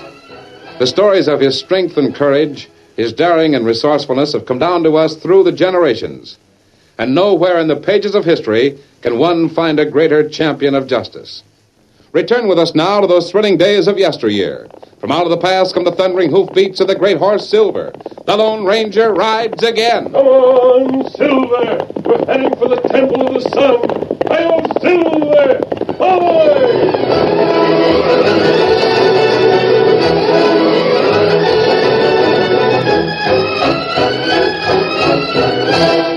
The Lone Ranger and Tonto were in the town of El Paso, trying to find the means of combating a new kind of criminal, the scientific, soft-voiced, intellectual monster called El Mundo. Meanwhile, the masked man's nephew, Dan Reed, was at the Saunders Ranch with his white horse, Victor. Now, Victor, up! There. Oh, boy, oh, there.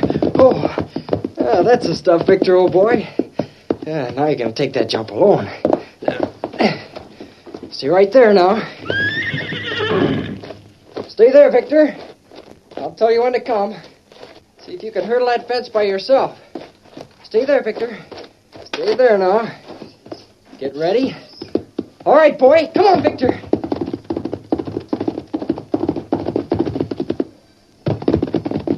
That's it, fella. Golly, that was swell. Hey, just wait till the Lone Ranger comes back. We'll show him how you can take a jump. Here, now I'm going to raise this bar a little. See if you can take a couple more inches. Hey, Dan! Oh, yes, Mr. Saunders? Right over here, will you? You bet. Come on, Victor. Come on, boy. Come on, Victor. Yeah, looks like Mr. Saunders has a job for us. Oh, boy. Oh, there. Oh. Yes, sir? Dan, I want to speak to you. Yes, Mr. Saunders? Dan, the Lone Ranger brought you here while he and Tonto tried to learn more about that crook El Mundo. Oh, yes, I know. Fact is, I was the one who told him where to go for what facts there was. I reckon I made a mistake. You did? Well, if he'd stayed right here, he'd have learned about El Mundo. Dan, one of us, either you or I, have got to ride to El Paso and find the Lone Ranger. Well, I know where the camp is. Or was. I don't suppose he's moved it. But even if he has, I could find a sign that Tonto'd leave to tell me where the new camp is. I'll go. Lad, I'm going to ask you to go because of one thing. There'll be greater danger staying here than going. You find the Lone Ranger and tell him to get here just as fast as he can. Right. I'll start right away. Luck to you, lad. Come on, Victor.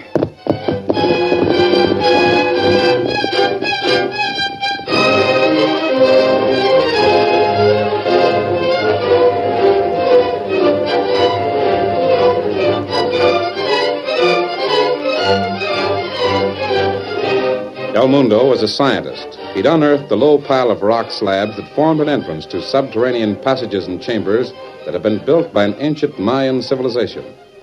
He was on the desert in disputed territory that lay between the United States and Mexico to be claimed by neither.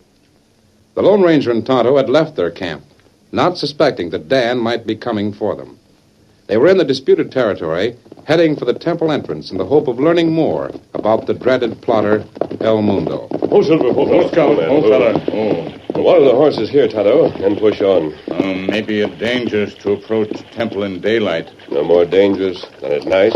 El Mundo has guards. They'll be alert. Oh, that's right. Only that man we captured had lived. He might have been able to tell a lot about El Mundo. That's right. He was a plain killer. He wasn't drugged into submission like poor Zeb Smith. You got idea what make him die so sudden? Poison. Must have been. What we do when we reach temple? We'll go inside if we can and look around. All through drinking, Silver? What we do with horses? Leave them near temple entrance? Yes, and untethered. Come on, Silver. Get him up, Scout.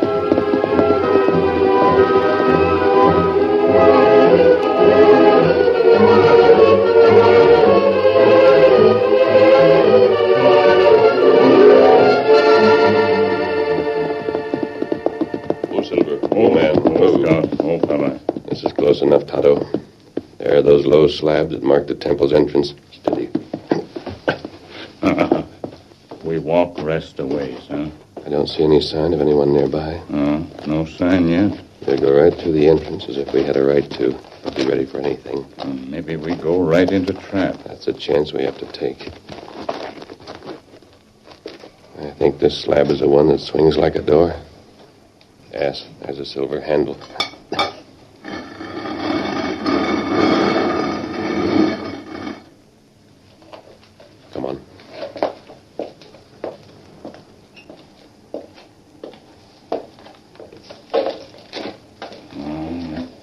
Dark in here. Yes, but I don't want to risk a light. I follow the stone corridor, see where it leads. Floor slant down. No way of telling where it ends until we get out. I thought I heard something drop. Oh, wait. Don't move. There's gravel on this floor. Kick some out ahead of you. I'll feel around on the floor. Try to find a fairly large pebble. Throw it ahead of you. About 5 or 6 feet. That's what I was afraid of. Hole in floor. Light a match, Tonto. We'll have to take a chance on the light being seen. See? We almost walked into a well or a crevice. It's at least 6 feet wide, no telling how deep. Me throw big stone. We had stepped another few feet forward, that would be us falling instead of the rock. And what we do now? It's It's easy to jump over it. You go first, Tonto. There. You better light another match. Don't run that same risk again. Notice how the floor is level now. It's veering off to the right. We go in temple further. Oh, wait a minute, Tonto. Hold that match over here close to the wall. Somebody draw a picture. This whole wall is carved with a series of pictures and hieroglyphics. Me not savvy. This not like picture my people draw on teepee. No, Tonto. These were carved thousands of years ago. Mayan Indian make 'em? Yes, in the temple, too. El Mundo, whoever he is, has stumbled onto it. I think he came here as an archaeologist. How him do? Listen, do you hear that? Me hear it. Light another match and come on.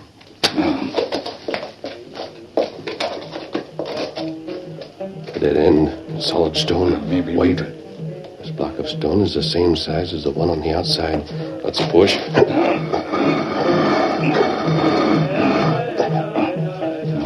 What this? We're on some sort of a balcony. See? There's a high ceiling. Come on.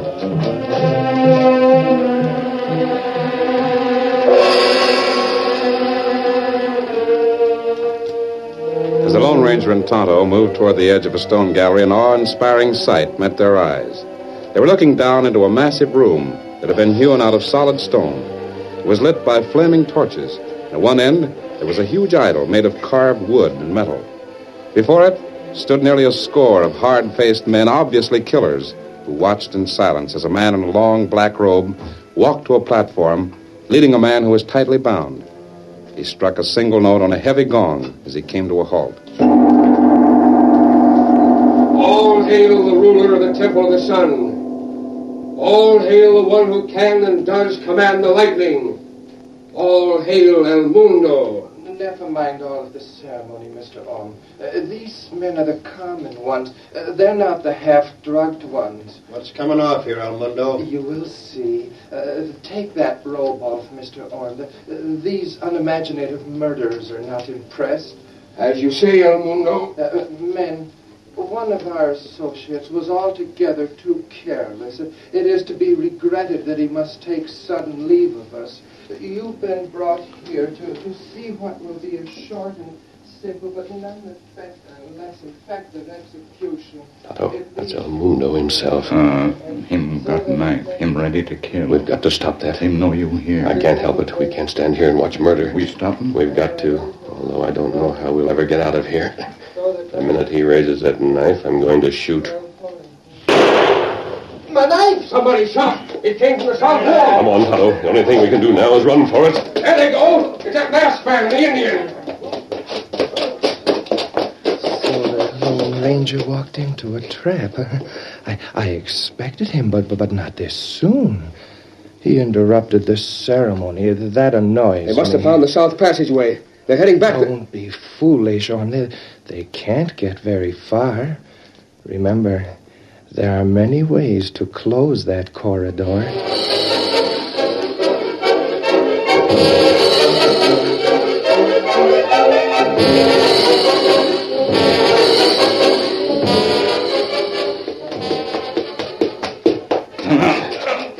This dead-end wall. Can't move it. That's strange. I'm sure this is the same way we came in. And then follow us. Soon be here. The passageway is blocked. We can't go any further. We'll have to stand them off. That won't be necessary, my foolish masked friend. What is that? Who's that? You can't see me because I'm above you, and your guns will be of no help. El Mundo. I'm charmed to meet you, and I regret that it isn't under more pleasant circumstances. This blocked passageway. You did it. Correct. You and your Indian friend came to the Temple of the Sun as uninvited guests. I'm forced to detain you. Holding us won't gain you anything, El Mundo. I'm sure it will, because your detention will be permanent. It will take more than you to keep us here. I agree with you. That's why the passage is blocked. And that's why the floor upon which you stand is in reality a hinged trapdoor. A trapdoor? To release it, I merely touch a small lever which is at my side. Suppose you do.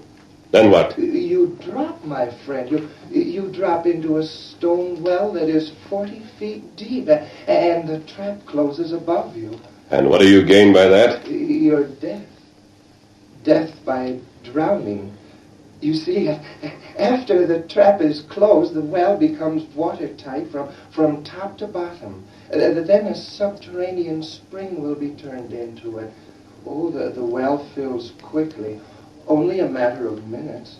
You're really anxious to kill us, aren't you? Well, I'm delighted at the prospect. That's why I shall waste no more time in conversation. Try to hang on to something if you can, Tonto. Be ready. Goodbye, my masked and meddlesome friend.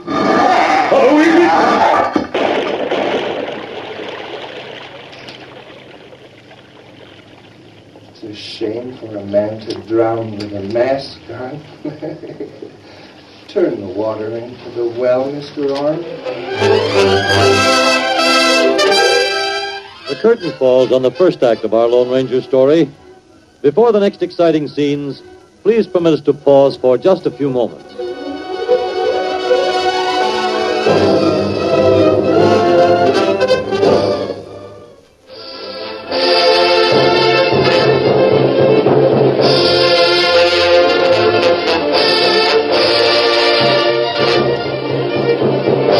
Now to continue our story. Although the Lone Ranger and Tonto weren't injured in their 40-foot plunge into the subterranean well, they soon discovered that El Mundo's threat had not been an idle one. As they swam to keep afloat, they heard the rush of incoming water below their feet. There's more water coming in. Must be an inlet at the bottom of the well. It's plenty big. Fill this well quick. There's no sign of a break in these walls. How long do you think it take for water to get to the top? I don't know, Tonto. El Mundo was telling the truth. It'll only be a matter of minutes. And the stone door on top. That watertight? We'll soon find out soon enough. Keep going, Tonto. Tell me, keep going.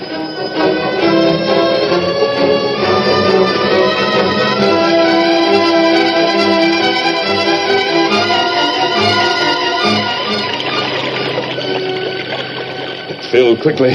Only a few more inches to the top. He touched the trap door, but can't raise it. No, that's impossible. And the thickness of it, it must weigh several tons. Kimasabi, you think this time... Tonto, isn't that a small hole through the trap? Right above your head. Hole in stone plenty small.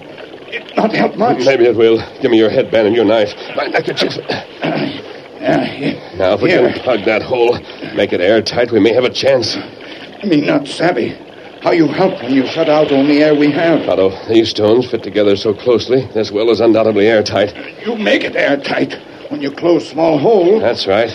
Now, the 3 or 4 inches of air that's left between the surface of the water and trapdoor may save our lives. Water keep on rising. Fill up to top. It can't, Tonto. These trapdoors are airtight. The rising water can only compress the air so far, and the pressure will be stronger than the force of the water. Can it be done? Keep your nose above the surface and watch the wall. You notice anything? Water stop rising. Make ears ring. You can only stand a few minutes under this pressure. It's better than drowning. Maybe El Mundo will figure we're dead, and then we'll... Listen. Water stop coming in. Float, Tonto. Float with your face up. Pretend you're dead. They may open the trap. Here they are, El Mundo. Floating like a couple of dead fish at the top of a barrel. Get someone to help you, Orme, and dispose of their bodies as quickly as possible. You know how I dislike the sight of dead men. Yes, Master. Joe, come here.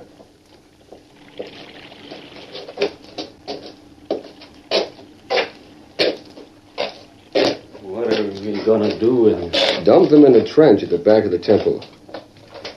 Is El Mundo still up there? The master has left. Gone to his workshop, I guess. Now he'll spend the rest of the day fooling with that electrical stuff. It's more than I can figure out. How does he get electricity in them glass jars by flying a kite in the middle of a rainstorm? I don't exactly understand all of it myself. Those glass jars you're talking about are called Leyden jars. He stores electricity in them. What makes the electricity come down the kite string? I don't know what makes it do that. But it does. The master's a very wise man. He understands it just like Benjamin Franklin did. I don't want to understand it. I'm contented just to live here and obey the master. You'll always feel that way, Joe, as long as you keep on drinking that loco weed. What did you say? Nothing. Should have kept my mouth shut. Here, help me slip this rope on them and we'll lift these two bodies. They died quickly by drowning. Yeah. And this Indian weighs a ton. Let him drop. Now the other one. Lift! So this is the Lone Ranger. I'll bet he never thought he'd end up by drowning to death in an Indian temple. Lone Ranger? I've heard of him. There he is. Deader than a mackerel. Long ago, before I came to the Temple of the Sun and worshipped the Master, I heard that the masked man was a friend of the poor and the unfortunate. Yeah? You'd better forget all that stuff you heard before you came here. From now on, you belong to El Mundo. I believe in El Mundo. You've learned your lesson well, Joe. El Mundo is also the friend and protector of the poor and unfortunate. Yeah, sure he is. I'm happy, and the temple is my home. Wait. I just thought of something. Yes? Ever since I first heard of the Lone Ranger, I've always wondered who he really is. What he looks like under that mask. He's dead. That makes no difference. I can still take off that mask and see what he looks like. You can? Yeah. No, Mr. Orm, not now or any other time. Alive! Very much so, Tonto. Carry your gun. Let me get it. Let me take rope, too. Maybe we need it later. How could you and the Indian be in that well and not You'll have to drown? answer that yourself, Mr. Orm. Tonto and I have other things to do. What's this other man's name? Joe. He's harmless. See, all he can do is stand and stare at you. Probably drugged, like most of the others I've seen in here. Not me. I'm not... Naturally, El Mundo must have someone to help him. Who poisoned Zeb Smith? Zeb Smith? Was he poisoned? All right, Mr. Orm. We'll talk about that later. Where's El Mundo? The master has gone to his workshop. Shut up, Joe. Workshop? Where is it? Beyond the throne room. Joe, if you don't shut up... You won't do anything. I'm giving the orders. All right. Turn around. Keep your hands up and start walking. We're going to find El Mundo. The master will be surprised when he sees that you still live. I imagine so. Keep your eye on Joe Tonto. Start walking, Mr. Orm. This isn't going to do you any good. El Mundo's got ways to close every passage in this place. You can't get out. We'll get out because El Mundo and you are going with us. So are all the rest of these poor dupes like Joe who are trapped in here and don't know why. I tell you, you can't. Watch him, Tonto. Try to get out now! He moved plenty fast. Slipped through a hidden door before we could stop him. Why did Mr. Orm run away? He was afraid, Joe. Of you? I imagine so. Oh, I like you. Thanks. Now, the problem is to find our way out through this maze of passageways and locate the workshop. Maybe Orm run quick. Tell El Mundo. He probably did, which doesn't make our job any easier. El Mundo? You want to see the master? Do you know how to find him? I know another way to the master's workshop. Follow me.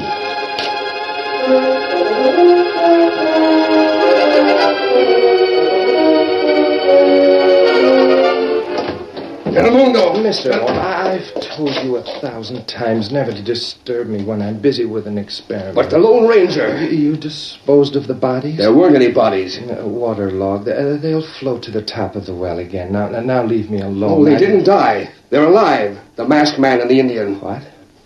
Well, they can't be alive. When Joe and I started to carry them outside, the Lone Ranger got up and pulled a gun on me. Where are they now? I gave them the slip.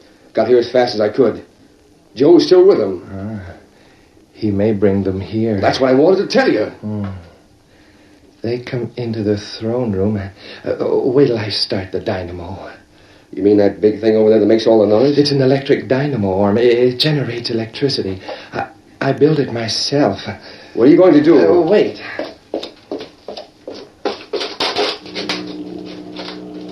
There.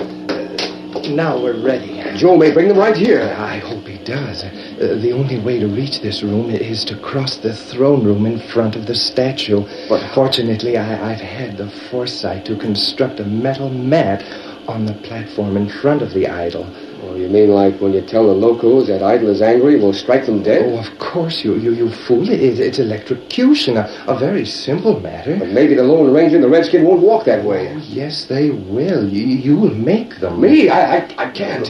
Go out there now and wait on the other side of the room. If Joe brings them up through the eastern corridor, they'll see you the minute they enter. Oh, that hombre's too handy with a gun. You'll do as I say, Orm. When they see you, start running. And be sure you cross in front of the idol. They'll follow you. Oh, I get it. And you'll push that thing over there, and the electricity will... Kill them instantly. Well, for a minute I thought you meant for me. Hurry. Get out there. They may come in at any minute.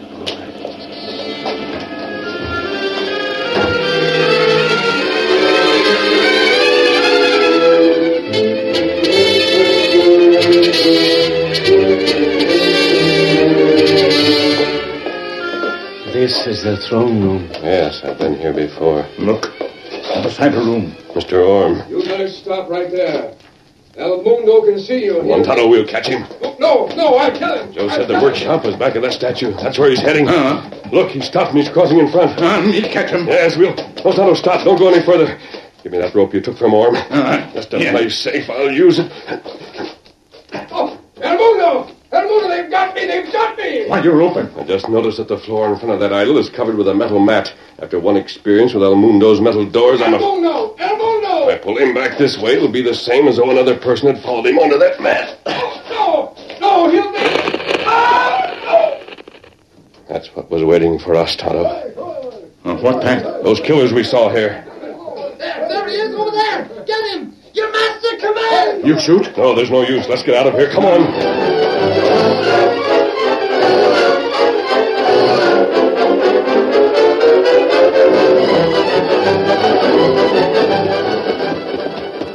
This way, Tonto. The horses are over here. Steady, big fella. We've got to solve this thing. We'll come back. Come on, Silver. Hit him up.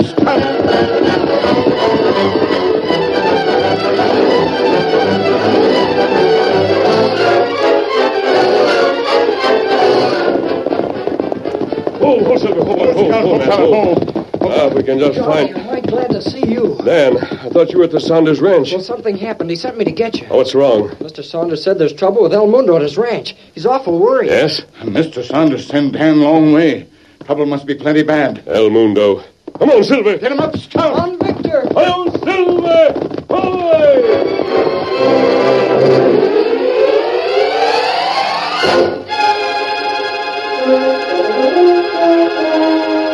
In the next Lone Ranger drama, El Mundo says, You forget, Myra, that I have made exhaustive studies of Mr. Saunders' habits.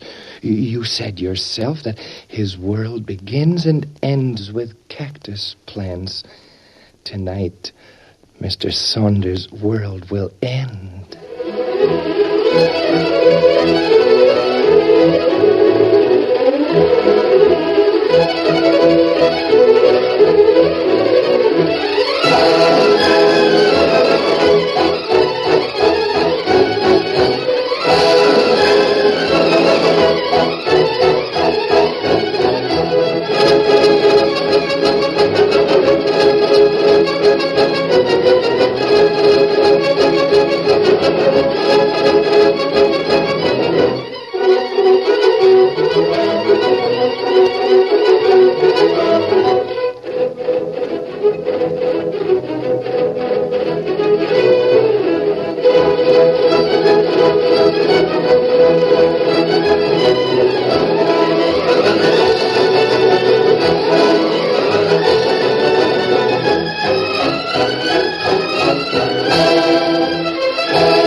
story you have just heard is a copyrighted feature of the Lone Ranger Incorporated.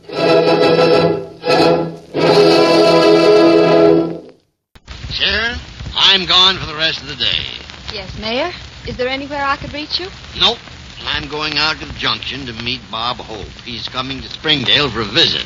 Bob Hope! Oh, wonderful. Can I meet him? Can I see him? Well, why not? I'll bet he'd like to see you.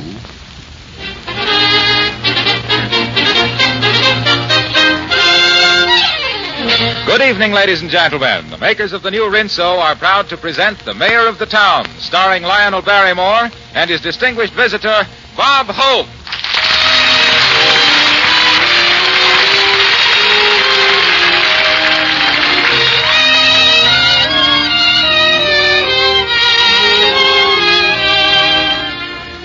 Watch those old purse strings, ladies. It's smart to be a penny saver these days.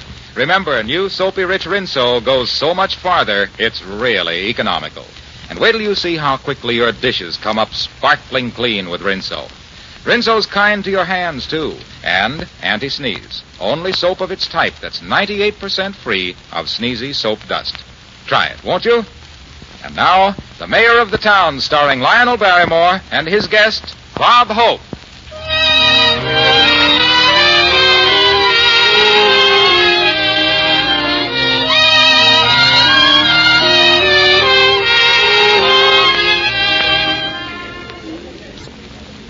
Hello, Mayor. What you doing out here at the junction? Expecting someone? Yes, I am, Zeke. How are you feeling? Oh, not so good. I'm getting tired of toting bags, I guess. It's here, son. Let me check this. Give me that bag. You want me to miss my train? I tell you, Mayor, I'm beginning to be a bundle of nerves. Say, who you expecting? Holly Ann and her mother coming in? No. I'm expecting a friend of mine. Name's Bob Hope. Hope, eh? Any relation to Cyrus Hope's over on Pine? No, not that I know of. Bob's been on a bond-selling drive and a tour of service camps. He's coming in for a nice, quiet weekend, a little rest. One of them actor fellows, huh? Don't you ever go to the movies, Zeke? I saw one once. Didn't like it. Don't like actors. I don't like actors. My wife's third cousin married an actor. Nothing good ever came of it. Well, I got to get over by the baggage cars. I'll see you later, Mayor. Now it starts. Here, son, over here with that bag. The train's coming.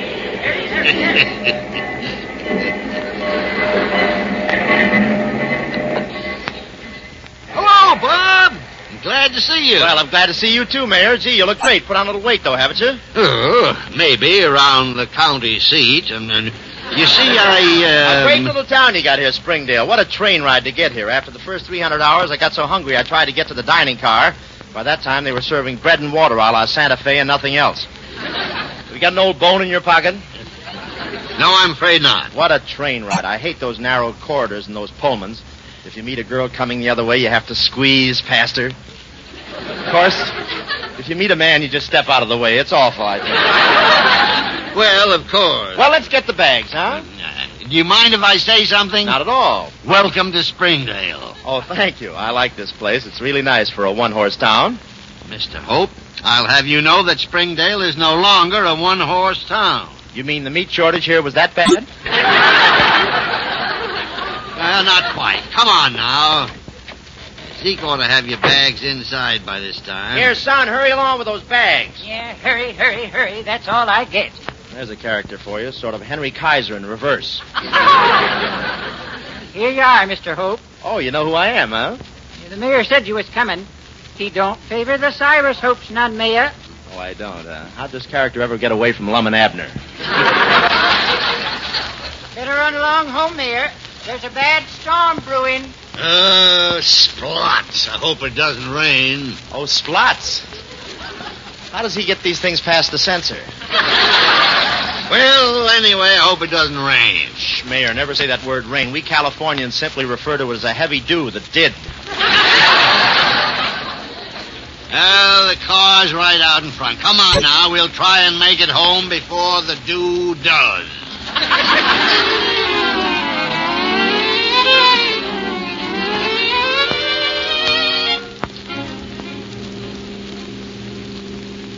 What a night.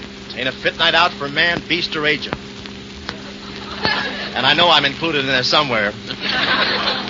It's hard to see out the windshield. Me without a windshield wiper. Gosh, Bob, your nose certainly comes in handy. I wonder who writes his stuff. Well, what's new in your life beside your tour of the camps? Anything exciting? No, nothing ever happens to me. Same old dull routine. Monday, a date with Lana Turner. Tuesday, Rita Hayworth. Wednesday, Madeline Carroll. Thursday, Hedy Lamarr. And Friday, back to my iron lung. Oh, splats. Help, help! They got us in the rear. Mayor, we're shot! Bob, that was a flat. We have a flat. A flat? You mean you still have tires? Yes, and it's a cinch we can't fix it. The only thing we have for retread is your bubble gum. Oh, fine. Let's see now. There isn't a house for almost a mile except the Willoughby mansion, and that's well over the hill. Say, what's that old building over there? Mrs. Willoughby used to live there before they built the new house. Ramshackle place, isn't it? Yeah, it's a cheerful little lean-to. The caretaker lives in it now. I think there's a phone in it that's connected with the main house. I seem to remember something about it. Well, I hope it's not a payphone. I'm out of slugs. Come on, maybe Honest John the caretaker can help us. Spooky-looking old place, isn't it? Why, Bob, what makes you think this house is spooky? Well, that's the first time I ever saw termites holding out each other for protection. Well, as a matter of fact, there are some stories about this house and ghosts. Ghosts? Oh, why don't we just get back in the car and I'll tell you the story of my life. Here, you can use one of my goose pimples for a pillow. Oh, come on, Bob. You aren't frightened. Nothing ever happens to you. Why are you keeping your hands in your pockets? If I take them out, they keep folding across my chest.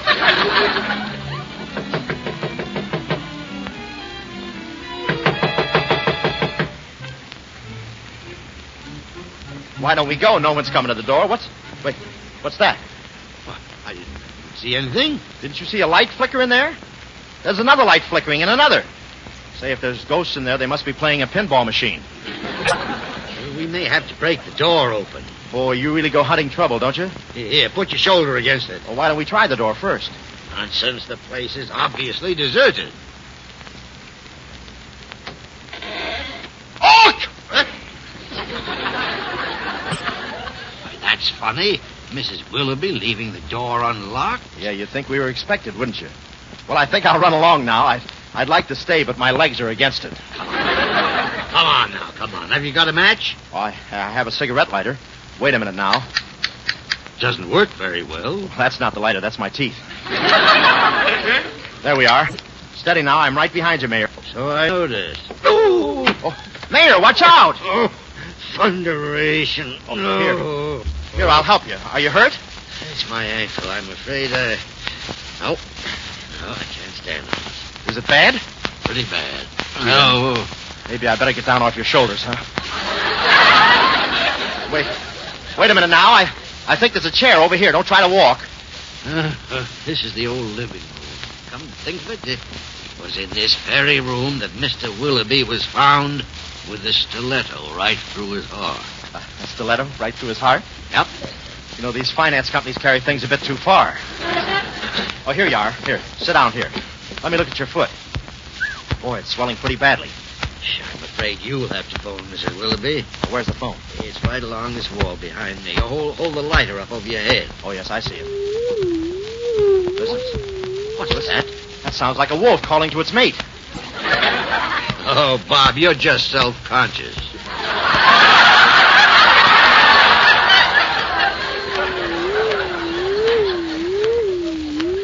Brother, this isn't for me. I'm phoning that Willoughby dame so we can get out of here.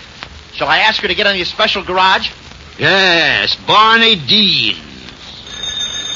Say, suppose she's out. I've never known Mrs. Willoughby to go anywhere. Hello? Hello, Mrs. Willoughby. This is Bob Hope. What are you doing in my house? That's what I'd like to know. Anyway, the mayor and I were on our way home, and we got a flat tire. This was the nearest house, and we came in here to try and get help. I see. The mayor would like you to call Barney Dean's garage, if you don't mind, and ask him to pick us up. Very well, Mr. Hope. I trust the ghosts don't disturb you until someone comes. Oh, ghosts. Who believes in ghosts? What's that scratching sound I hear? Well, my hair is scraping on the ceiling. I wouldn't joke, Mr. Hope. Good night. I hope the next time she goes up on her broomstick, she runs into a P-38. Well, she's very old and a little eccentric. We'll soon be out of here now. How's the leg, Mayor? It's a little painful, but not too bad. That foot might be more comfortable if you could stretch your leg out. I'll see if I can find another chair. There now, let me... Oh! Bob, what happened to you? I fell over something. Wait until I get my cigarette lighter going again. There. Oh, how do you do? Who are you talking to? There's a body. A body! Mayor, a dead body! Are you sure it's dead? It's either dead or that's the worst case of 4F I've ever seen. Come on, Bob. Help me over there. All right. Boy, I hope you know what you're doing. Why, it's old Tom, the caretaker. Is that a stiletto in his back? Or did he fall down on this Wilkie button? You're right the first time, Bob. That is a stiletto. I wonder who put it there. I don't know, but I hope it's his last one. Let's get out of here. Wait, Bob. Someone's coming. I don't hear anything, I hope. Oh, hey, now, don't turn around. Let me put my fingers over your eyes. Now, guess who? If it's rigor mortis, you can set right in. I'm sorry to disappoint you. Oh, I'm not disappointed at all. I know who it is. You can't fool me. All right, then, darling. You can turn around. Good. Silly time for an air raid, isn't it? I wonder who that girl is. I never saw her before. She never even noticed you, did she? Say, she's gone. Mayor, look. Isn't that a light in the other room? There's a staircase leading to the basement. Someone must be coming up those stairs. Put out the lighter. It's a face without any body. That OPA is rationing everything. Jones? Are you there, Jones? Mayor, I think I'm going to faint. I'm not used to heads that aren't attached to anything. Get that lighter going, will you? See if there's some candles over on the mantel there. Oh, I wish I was jumping in a parachute right now. I wish I was on the top floor of a burning building. I wish I was having a tooth pulled. I wish you were, too. Will you get those candles? All right, just don't rush me. I'm having a bad night. That wasn't a face without a body. That was a man carrying a candle. What was he doing here? And who was that girl? And who killed old Tom? Those are all $64 questions. There are a couple of candles here. Good. Bring them here. Push that chair over, will you? I sure will. Thanks. Oh, this darn thing hurts. That stiletto looks familiar. Yes, sir? Didn't you say that old man Willoughby was found with one in his back? Yes, I did. Mrs. Willoughby has a pair of them. She used them for paper knives. Yeah, do you suppose she got tired of cutting out paper dolls and went in for heavier stuff? I'm sure this is one of Mrs. Willoughby's. Are you, Mr. Mayor? Are you indeed? Oh, Mrs. Dracula herself. Pull up a spider web and sit down. And if you'll pardon me, your stiletto is showing. How do you do, Mrs. Willoughby? I must apologize for breaking into your house, but we were in trouble and we needed help. This is Mr. Hope. One of those worthless sons of Cyrus Hope. Certainly isn't as handsome as Cyrus, although he isn't much to look at either. Yeah, well, you're no beauty yourself, sister. Is that a face, or are you ad-libbing till Halloween? What have you two done to old Tom? What have we done? Well, we found him like this when we came in. Why did you kill him, Mr. Hope? I didn't kill him. I've never killed anybody, not even the 4 people I'm allowed. You're allowed to kill 4 people? Sure, I got a California driver's license. No one has been in this house for years except old Tom and myself. No one is allowed to come in here. They're afraid of ghosts. You hear? That's Lucy weeping in the cellar for her lost love. Lucy died in the cellar. She hung herself. What is that, swing music? Or is she coming back for an encore? Let's get out of here, Mayor. You go, Bob. I'm afraid I can't move. Send someone back. Oh, you've hurt yourself, haven't you, Mayor? That's too bad. This house has a way of striking against intruders. You'll find out more about that before the night is over. The garage men will be here any minute, Mayor. Sorry to disappoint you, Mr. Hope, but I didn't call the garage. I thought I'd see what was going on in my house. Why did you kill old Tom, Mr. Hope? I didn't kill him. I don't even know him. Come on, Mayor. I'll help you walk. We gotta get out of here. I have another stiletto here. As the mayor says, there are a pair. You stole one to murder old Tom, and if you attempt to leave this room, you'll find that I can throw just as straight and true as you. What do you do, Knight? Sit home and cuddle your B card? Why should you want to keep us here, Mrs. Willoughby? No intruder leaves this house alive. Good night, gentlemen.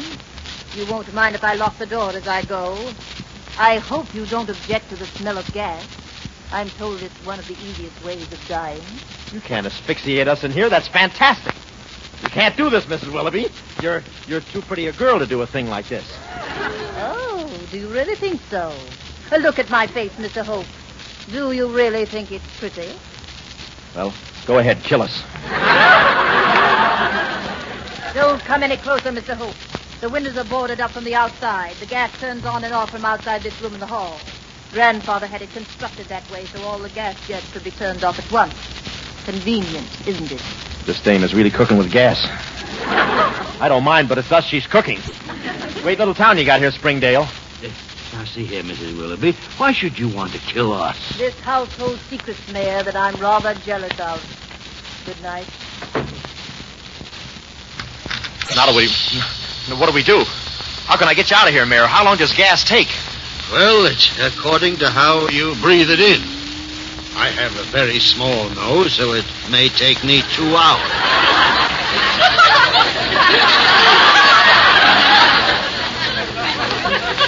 But I better say goodbye to you right now. Now, wait a minute. Put out those candles and we'll be blown to kingdom come. I can't blow them out. I haven't breath enough to siphon the gas out of an Austin. Give them to me. There. It's dark, isn't it? I wonder if Lucy's a blonde and if she has a date for later on.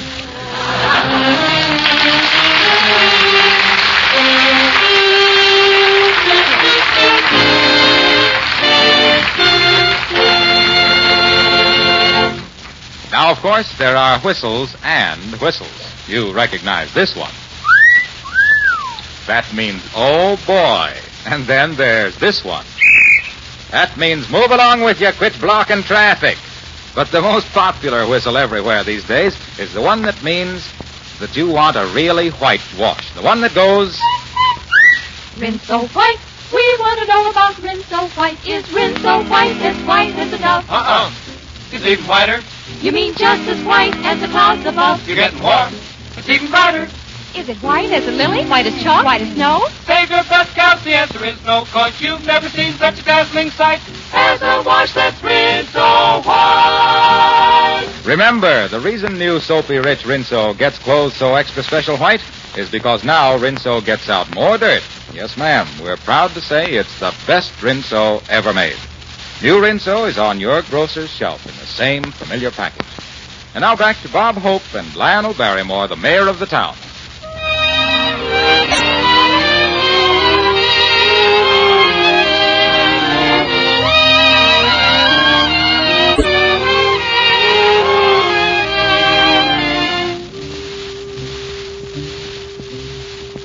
Now, let me see. I will my coffee, my half-pound of sugar, and my 2 cans of tomato juice to the government. I will my shoes to the Army, both pairs. And I will my Chinese kimono to Bing Crosby. He needs a new polo shirt anyway.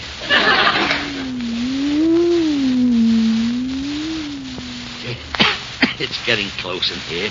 Try banging on the door some more. All right, I'm getting kind of weak, though. Listen, Mayor.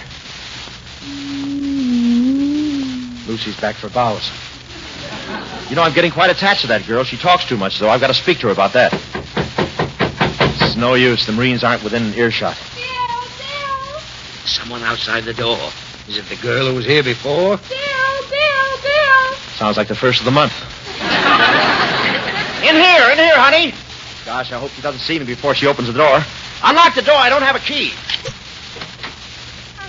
Are you in here, Bill? Here we are. I can't see you. It smells like gas in here. I'll light a match. No, don't light a match. Here's gas. Can you help me, Bob? Sure, let's get out of here. Well, who's in here? We don't know. It's so dark we can't see. Where's Bill? What have you done to him? Why did he leave? Who are you? Have you been frightened by a quiz kid, or what is it here? Don't be frightened, miss. You can see us when we get in another room where we can turn on some light. I'm the mayor. Shut this door. There's a parlor right across the hall. We can go in there a moment. Wait a minute. I'll just turn this gas off. There. Where's Bill? He couldn't have just disappeared completely. Why not? A lot of guys are in 1A.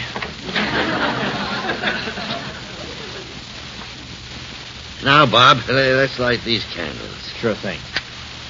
Now we can see each other. Say, Lucy's out of luck. This dish is for me. Hello. Well, hello. Gee, you remind me of a stooge that works in those Bing Crosby pictures.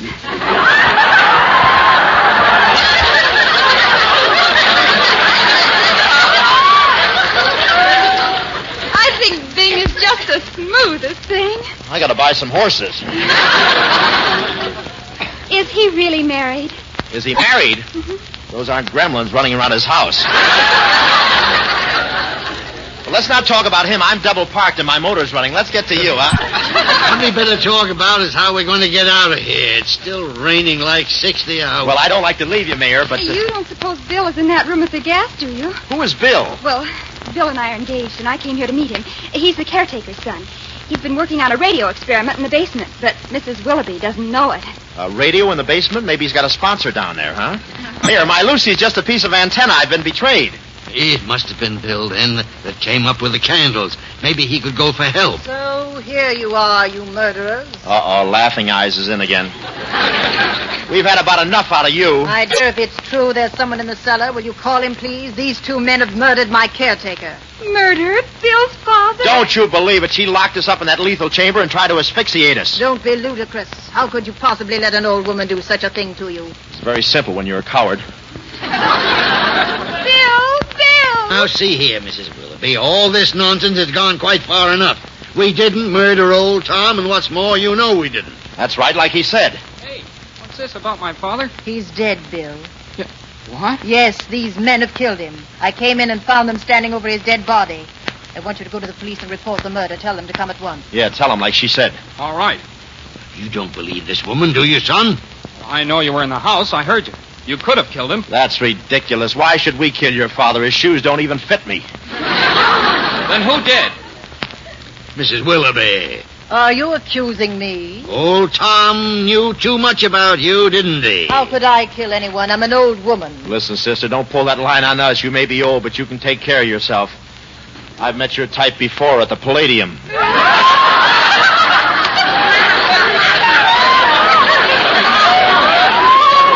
I don't have to listen to this kind of talk. Bill, if your father meant anything to you, you'll go for the police.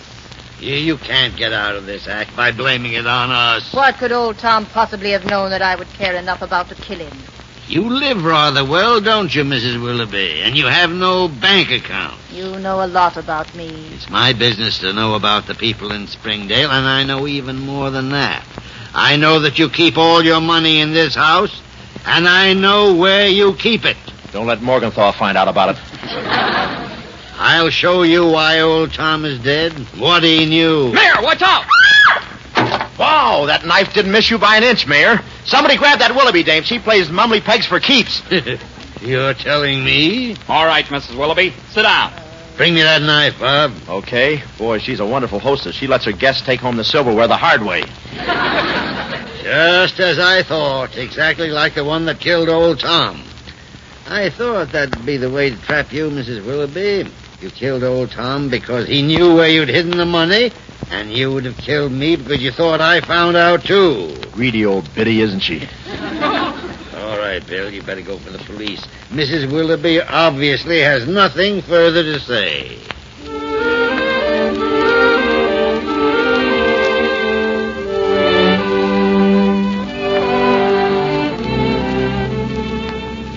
Are you comfortable, Mayor? Oh, I'm all right. Not used to having someone else at the wheel of my car, though. Boy, I never saw anyone crumple up like Mrs. Willoughby did when she realized the jig was up. She went with the police as meek as a lamb. What else could she do? Great little town you got here, Springdale. Come here for peace, he said. Sunshine and little kiddies laughing in the streets, he said. Never mentioned the stilettos they carry, did you? Well, now, Bob, this was almost unusual. You've been taking lessons from the California Chamber of Commerce. Well, as a matter of fact, Bob, I lead a very quiet life myself, very much like yours. Mine is, of course, the glamour girls. Yes, the same old routine every day, the same thing over and over, nothing ever happens. Oh, why didn't I keep my big mouth shut? Oh, splots.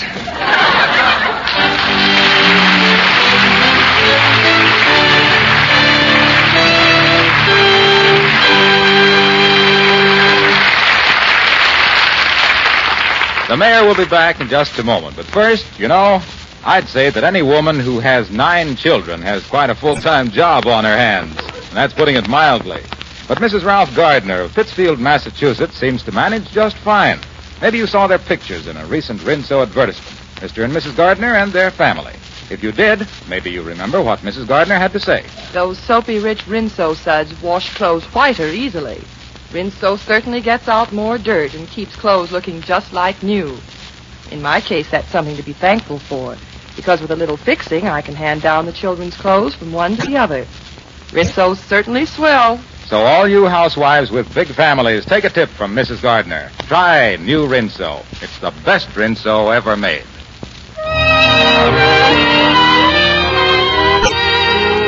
And now here's the mayor of the town.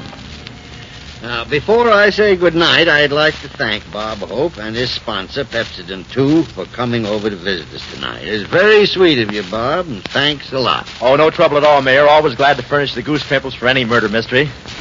Enjoyed my visit, and I'll see you soon. Good night, Mayor. Good night, Bob. Now, ladies and gentlemen, here's something else. I like your spirit because we Americans certainly are showing the world we can take privation and sacrifice in our stride as long as it helps to win the war. Now you take meat rationing. We all realize it's the only way to make sure that everyone gets his fair and equal share of everything. Now, just in case the technical part of meat rationing as you stumped, here's Harlow Wilcox to help clear up the matter. Well, I'll try, Mayor. By now, you're pretty well acquainted with the white and the blue stamps. You know how they work.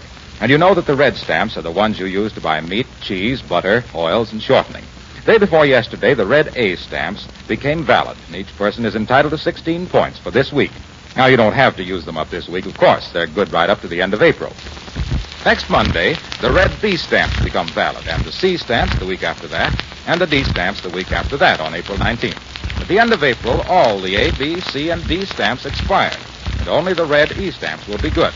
Now, you can use your points any way you like, dividing them as you please between meat, butter, and shortening. It's up to you. But remember, all forms of meat and canned fish and fish products are now rationed.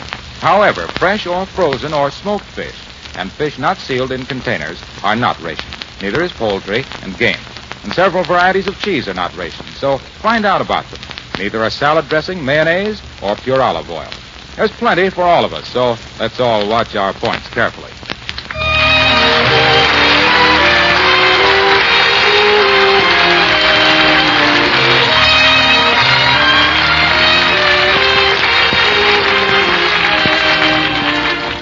Mr. Barrymore appears as the mayor of the town through the courtesy of MGM Studios. Bob Hope is now working in the Paramount picture, Let's Face It. Tonight's story was created by Gene Holloway. And this is Harlow Wilcox bidding you all good night from the makers of the new Rinso.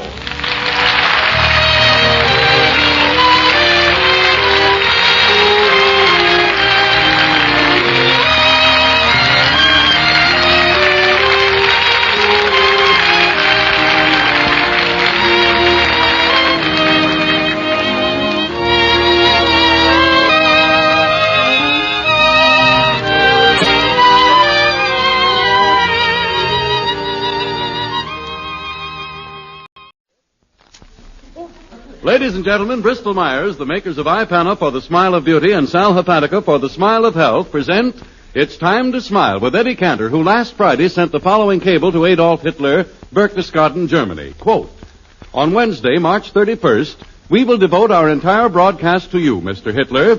The time will be 9 p.m. Eastern Wartime, but 4 a.m. your time. Inasmuch as you're not sleeping much these nights anyway, I hope you'll be listening. Unquote, Eddie Cantor.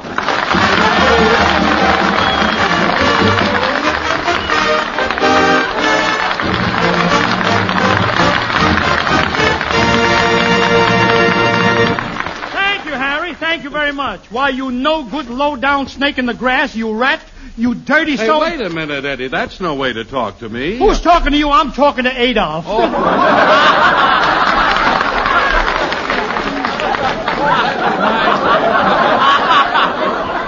That reminds me, Eddie. What is it, Harry? Excuse me, just a minute. I've got a little song for Mr. Hitler. Yeah. Heil, Heil, right in the Fuhrer's face. Harry, why don't you give him that sound? Why don't you give him that sound? Oh, well, with raspberries at 8 points, I should waste them on the Fuhrer's face.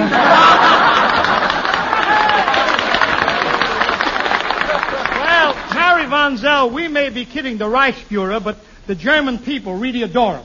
Oh, no. They really do, Eddie? Yep, they worship the ground they'd like to see him under. Believe me. You know, I can't understand how they go for that ersatz food over there. I'll never be able to comprehend. You know, a good deal of it is made of wood. Yeah, Harry, and I've been experimenting along those lines. Last week I crossed some wooden splinters with a pile of sawdust, planted in the ground, and guess what I got? What? Termites.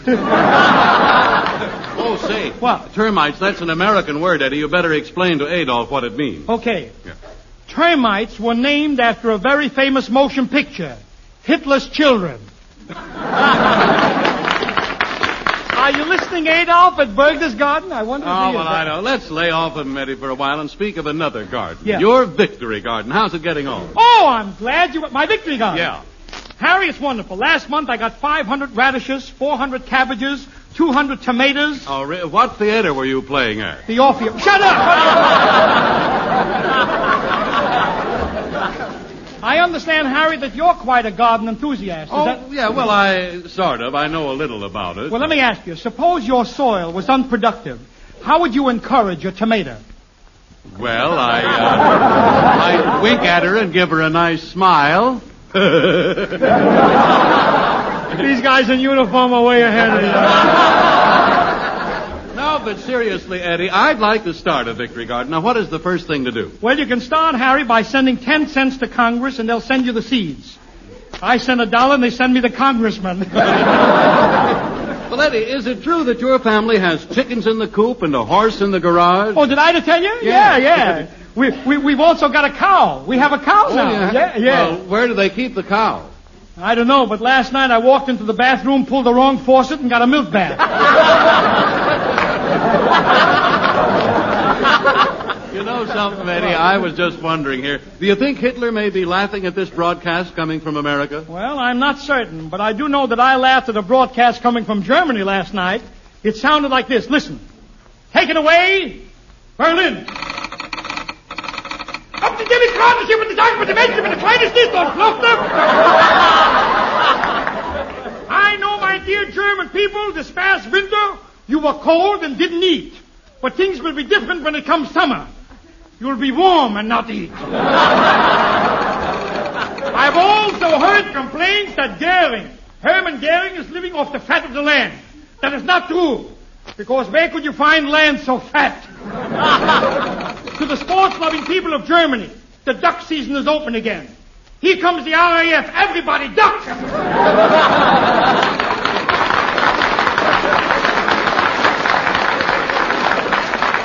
Attention, my liberty-loving people. Tomorrow in the Berlin Auditorium, the Fuhrer will make a speech telling you what a free-country Germany is. Anybody but don't show up will be shot. And do not be alarmed, please. I beg of you, do not be alarmed that the report that an RAF plane is approaching. In Berlin, you see it spring. Tra-la-la-la-la. And the thing you see flying is a robin redbreast. The first robin of spring.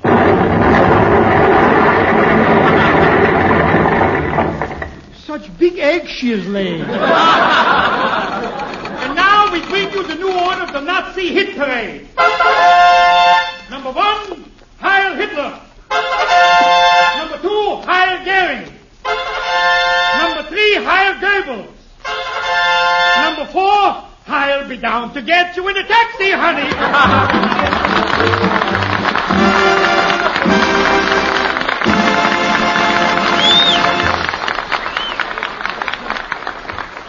Well, Herr Hitler, that's how your broadcasts sound to us.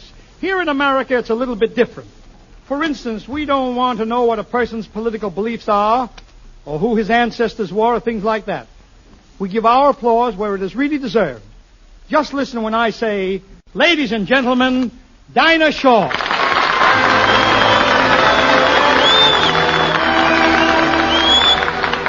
And Dinah sings Taking a Chance on Love.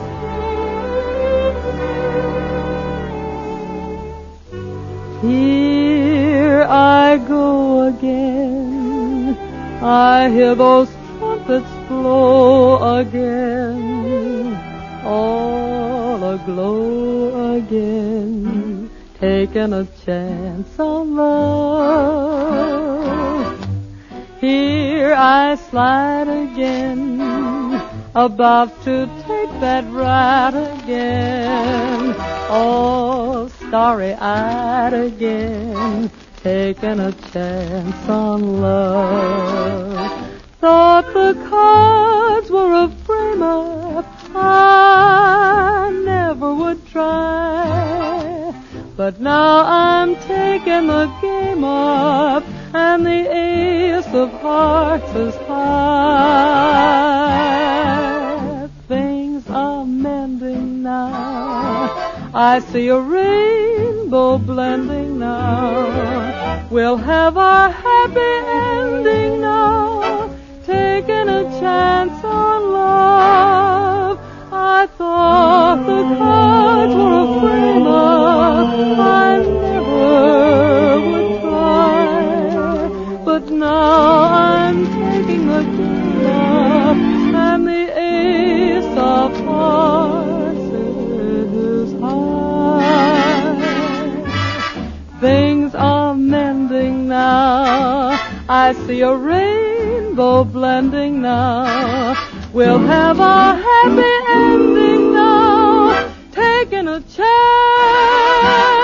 on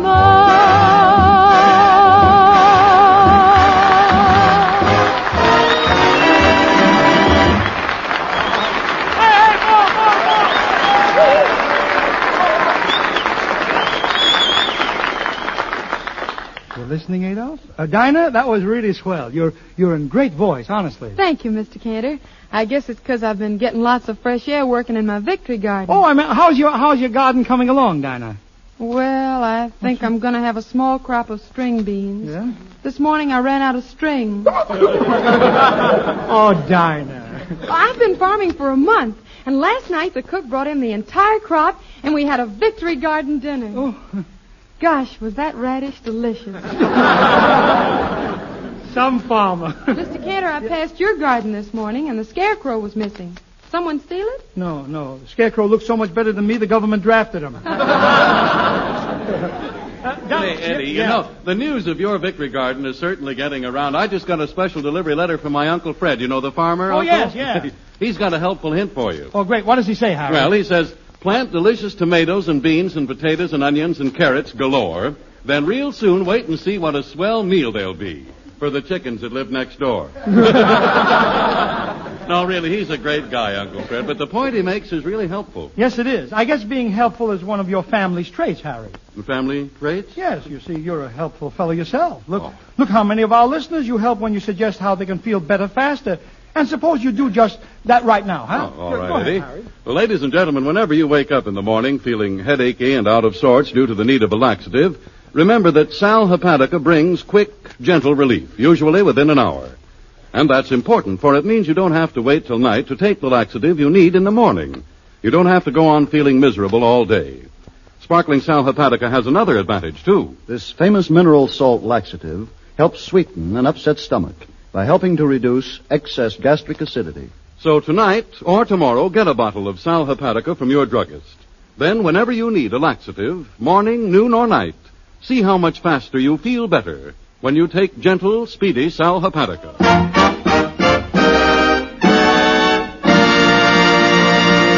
Ladies and gentlemen, recently one of Hollywood's truly great actors returned from a tour of England where he visited war plants, RAF bomber stations, American soldiers prior to their invasion of North Africa, and performed in general as unofficial United States ambassador to Great Britain. Here he is, Edward G. Robinson.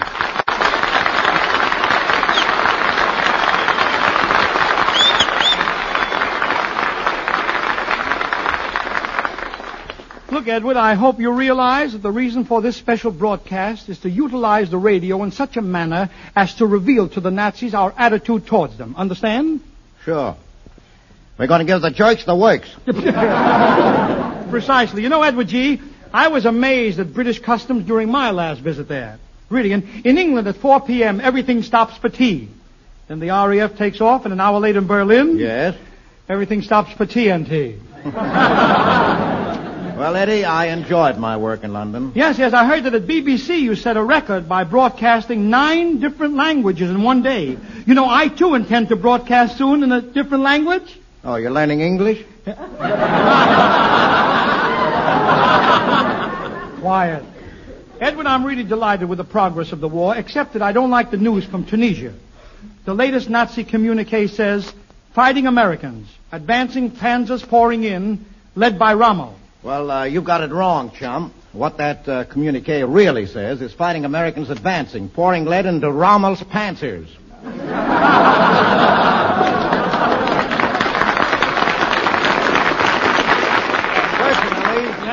Personally, I'd like nothing better than to get a shot at that, Adolf. Well, what good would it do? The Fuhrer always wears a bulletproof vest. Well, Eddie, you have a cockeyed sense of my direction. Oh, yeah, I'm very interested in your tour of England, Robinson. Tell me about the London banquet you attended with Anthony Eden and the other British notables. Well, that was a serious affair, but after the dinner, I attended a dance. And while there, I approached the Duchess, and I bowed politely, and I said, Your Grace, I'd be deeply honored if you would favor me with your presence in the first dance. And what did she say? Let's skip, Drip. Skip? You mean the aristocrats over there like the jitterbug? Oh, yes, and it was very embarrassing. I'm sorry I wore my tails. Why? What was wrong with your tails? Well, every time she threw me in the air, I looked like a P-38 with a cigar. I mean it, Eddie. You know, never again will I wear those fancy long tails. Oh, they aren't fancy. Tails are nothing but zoot suits with Ritz splits. Eddie, I think our listening audience would like to know in what spirits you found the English people. Well, first let me tell you that all you see is uniforms there. Every man, woman, and child. They're making every conceivable sacrifice to hasten the United Nations victory. They have much less food than we have, but nobody's grumbling, and their health has never been better. Well, we're glad to hear that, Eddie. Of course, rationing is new for us, and it's a little tough in America because we're not used to it. What the poor women must go through shopping these days. Edward, look, let's pretend that we are our wives going to market in the morning. I'm my wife, you be your wife, Bonzel will be his wife, and we'll see what happens. Edna, darling. Harriet, darling. I hardly recognize you. You look so thin. Oh, well, it's the rationing, you know. Do I know? But I'm lucky. Just by accident, I found a solution to the rationing problem. I simply take a half a pound of butter, a pound of oleomargarine, and a bottle of olive oil, and mix them all together. Oh, really? Well, how does it taste? Silly, you don't eat it. It makes the loveliest wave set you ever saw. Don't look now, Harriet, but here comes that sucker, Edwina Robinson. How she can stand her husband smoking those stinky cigars around the house, I'll never know. Quiet. Here she is. Yes. Oh, hello, girl. Oh. Hello, honey. How are you?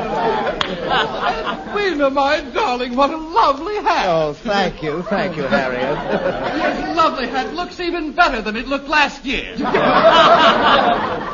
Yes. Well, tell me, where have you been all day, Edwina? Oh, I've just been shopping. Yeah. You know, a woman's work is never done. No. And me thinking of another baby.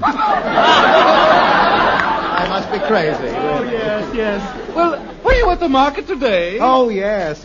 And oh, how those people were pushing and shoving. Isn't it awful? I must say that the women there weren't very ladylike at all. No. In fact, I was forced to slug a couple. Good. They deserve it. You know, I had trouble with my butcher, too. Last week he promised me a leg of lamb. Yeah. And when I went in there, he told me he had to give it to that little jumpy Snooky Fairchild. How do you like that? No wonder she gets me. She goes marketing in shorts. How do you like that? What are you doing tomorrow, Edwina? Well, I think I'll go shopping in my sunsuit. You, Ed Robinson, in the sunsuit with the open midriff? You'll be displaying more meat than the market. Oh, girls, look. Here comes Cookie Fairchild. Did you ever see such a figure on a woman? I always heard a woman's figure should go in a little and out a little. Hers goes out all the way down. It drags on the floor. Look at it. Hello, you old hags. Snooky! How did you make out with your shopping? Oh, just ducky. I got a pair of shoes with my number 12 stamp. Well, my dear Cookie, the number 12 stamp isn't for shoes. It's for sugar. Sugar? No wonder my stockings are so lumpy. Why don't you girls stop complaining? Look at me. Me with my 5 children. I have to give them all the food. I'm going to die. I'm on a liquid diet, you know. So hard to stretch points. All I've had for the past 5 days is orange juice, and more orange juice, and more orange juice. Poor dear, you. Really, I swallowed so much liquid that my stomach thinks I'm taking in washing. Honestly. What is that? I'll get it. Hello. What's that? Well, I'd love to meet you on Hollywood Boulevard. 10 minutes? You cute thing, you. Oh, just a man. His name I don't know. Well, if you don't know his name, why are you meeting him? Well, he says he's a butcher. A butcher?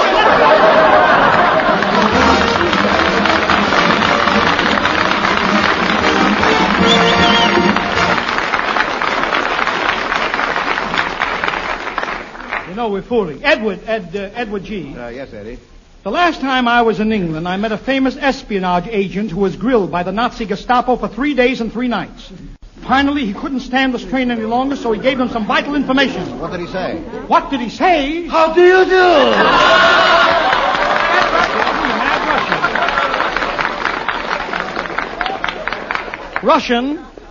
Russian? Yes?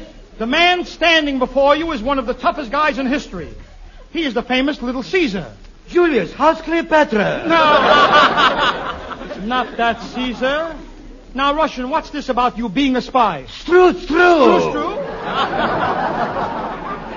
You know something? Yes? Every day I'm disguising myself. I always wear a different mask. Well, why do you have to wear a mask? You had a puss like mine, wouldn't you hide it? Well, Don't answer, you got a puss like mine.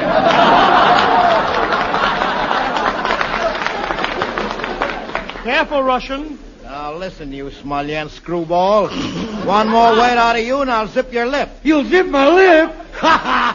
That's very funny. Very funny. That's very funny. Very funny. Quit stalling, Russian. If you're a spy, we want you to prove it. That's all gonna do. My first job was espionage agent for the U.S. Treasury. You did espionage for the Treasury? Yes, I was a mint spy. What was that? If you want to kill a laugh, walk out on it, boys. That's good. Forgive us, folks. He bought that joke on the black market.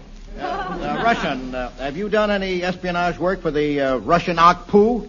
The what? The Okpu. Don't name it, please.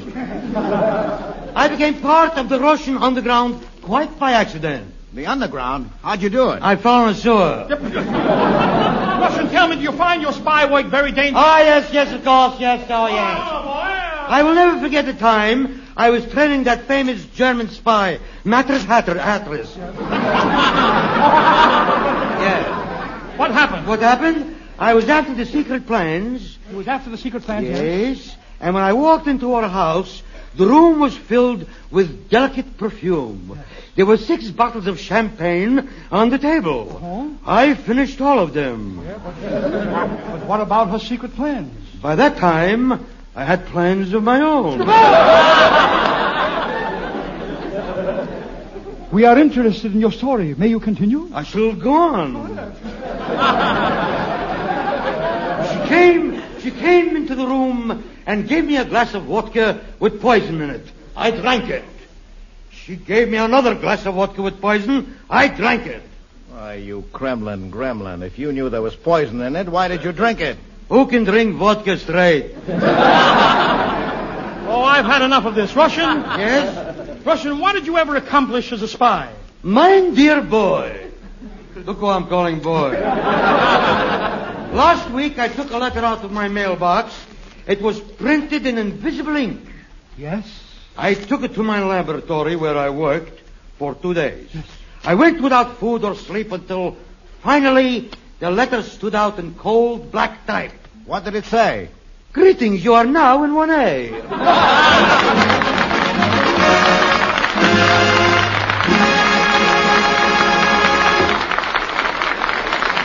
We know it, Stanley. Say, Edward G., there's something I've been wanting to ask you. Yeah, what is it? What you said about that fashionable diplomatic party in London has got me thinking. You've been around a lot. Well, I haven't been around as long as you have, Eddie, but then who has? That's a very dirty laugh down there. Yeah, but let me, it's not what I'm talking about. Look, suppose I was at a party like that and there were lots of foreign diplomats. Yeah. What if I met a ravishing lady but couldn't speak her native tongue? Well, Eddie, a gentleman can always manage somehow. There are ways of making yourself understood. For instance, music. Well, that's a universal language, you know. You mean you sing to them? No, but I whistle plenty. I see. And how about the lady I'm introduced to? How do I know if she's interested in me? Well, they have their own secret ways of letting you know. For instance, an engaging smile is... Now, wait a minute, Ed. Wait a minute. There's nothing secret about an engaging smile, is there, Harry? No, indeed, Eddie. It's no secret that it must be attractive. And to be attractive, it must be taken care of. See your dentist regularly, ladies and gentlemen. And between visits, faithfully use Ipana toothpaste and gum massage. Because healthy gums are mighty important to sound teeth and sparkling smiles. And Ipana is not only unsurpassed for cleaning and brightening teeth, but when used with massage, it is especially designed to give gums the stimulation they need to help keep them firm and healthy. The exercise they may not get from the soft, well-cooked foods we eat. So it's easy to understand why so many men and women are adopting this famous healthful routine. Brush your teeth regularly with Ipana toothpaste. And every time you do, put a little extra Ipana on your brush or fingertip and massage it on your gums. So, ladies and gentlemen, make up your mind now to help yourself to firmer gums, brighter teeth, and a more attractive smile by massaging regularly with Ipana toothpaste.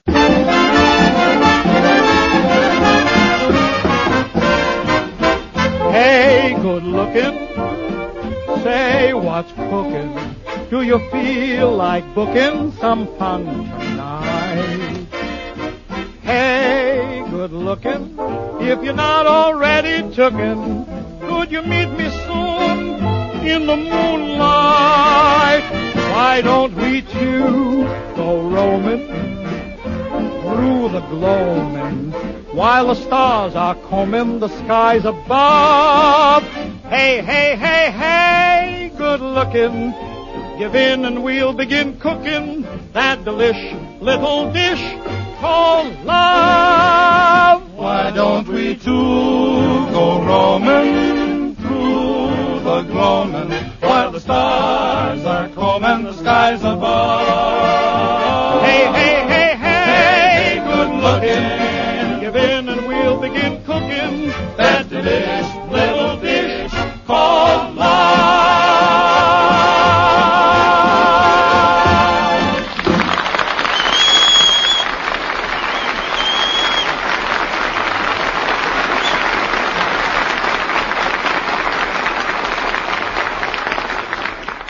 'Adolph, it's now approaching 4:30 a.m. in Berchtesgaden. You're probably tucked in, so Mr. Robinson and I are going to tell a bedtime story. Your bedtime story. However, it consists of many sounds which may keep you awake. For instance... You hear that clock, Adolf? Annoying, isn't it? For a clock records time. And time, relentless as the tides, waits for no man, not even Adolf Hitler. Your planes and tanks may be smashed. Your powerful armies may be stopped. You may beg for time, but the hands of the clock move on. You hear that hammer, Adolf? Keeps you awake, doesn't it? Especially when you consider that there are millions of hammers like it, and screwdrivers and blowtorches in the hands of America's war plant workers. Strong, skillful hands hammering away night and day towards victory, welding, riveting, putting life in the ship of democracy, carving death on the tombstone of Nazism. Just listen to what those workers are doing for you, Adolf. Every day, 5 more Allied ships hit the water. Every hour, 10 more American planes roll off the assembly lines. Every minute, thousands of tons of guns and ammunition pour from our factories. Are you still sleepy, Herr Hitler? Well, perhaps you could sleep if it weren't for... That's a familiar sound, isn't it? It's the sound of Americans on the march.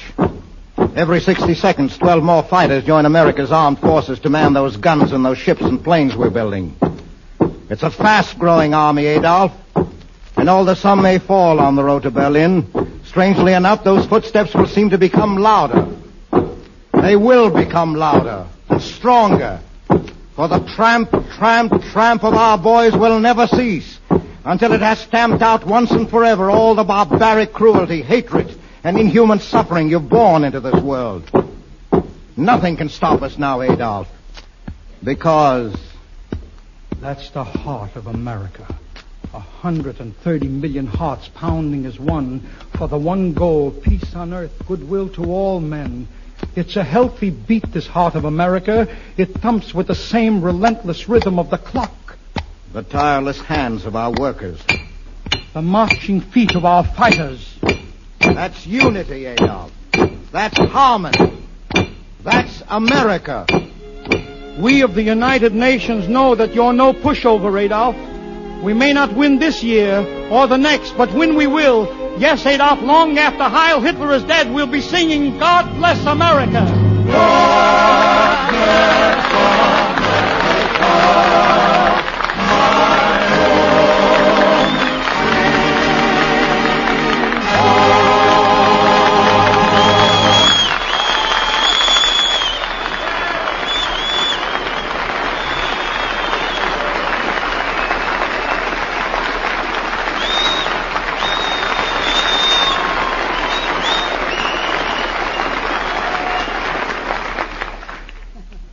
Thanks, everybody, and thank you, Edward G. Robinson. Good luck in your new Columbia picture, Destroyer. Ladies and gentlemen, drop in on us again next week, won't you? Jack Benny's boy, Dennis Day, is going to be here, and we've got some confidential matters we want to take up with him. I wish you wouldn't listen, Jack, because they may concern you. See you next week, folks. In the meantime, don't forget the two products that make these programs possible. Ipana for the smile of beauty, Sal Hepatica for the smile of health. Ipana, Sal Hepatica. And so remember, I love to spend each Wednesday with you as friend to friend. I'm sorry it's true. I'm telling you just how I feel. I hope you feel that way too. Let's make a date for next Wednesday night. I'm here to stay. Will be my dear. Ladies, before you wash the dishes, it's time for Touche. before you wash your underthings, It's time for Touche. because Touche is the beforehand lotion.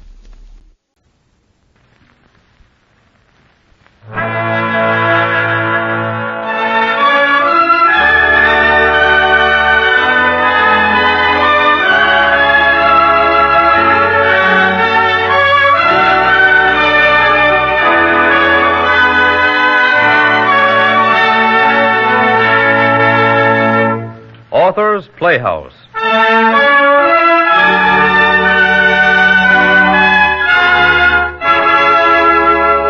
Presenting Josephine Young Case's story of loneliness, struggle, and hope. At midnight on the 31st of March.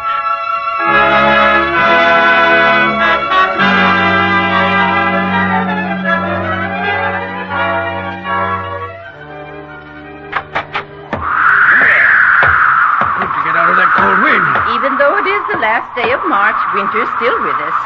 Whew, what a wind. What are you doing up, Mom? Well, I knew your pa'd like a cup of coffee when he was finished down at the barn. What happened? Come Son volunteer maid is now the proud mama of a bull calf. Fine little bull. Good. Well, here's your coffee. Thank you. Thanks, Mom. I'll put on that midnight news broadcast. We'll be on in a few minutes. Not often we have a baby bull to keep us up such hours. Glad it didn't take all night to arrive. Oh, you must be tired, May. Yes, I think Am I imagining things, or are these lights getting dim? They do look a bit dim. That's funny. Set broken? Couldn't be. Can hear static, but none of the stations are on now. Just that little music. And nothing. Need any new tubes or anything? No, just had them tested. What's wrong with the lights? They're almost out. There they go.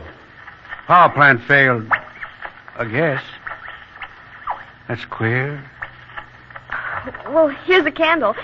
Looks like it's time we were all in bed.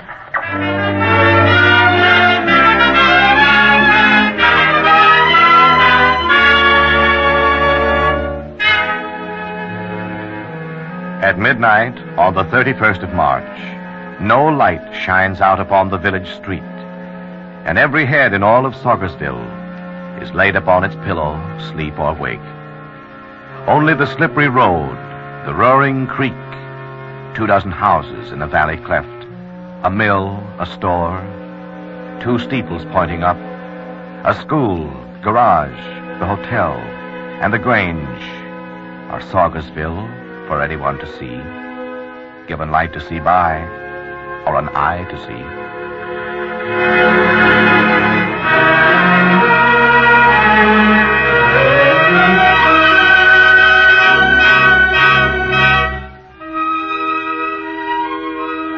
April the 1st is gray, a smoky dawn that lifts sullenly behind the hill. The air smells strange.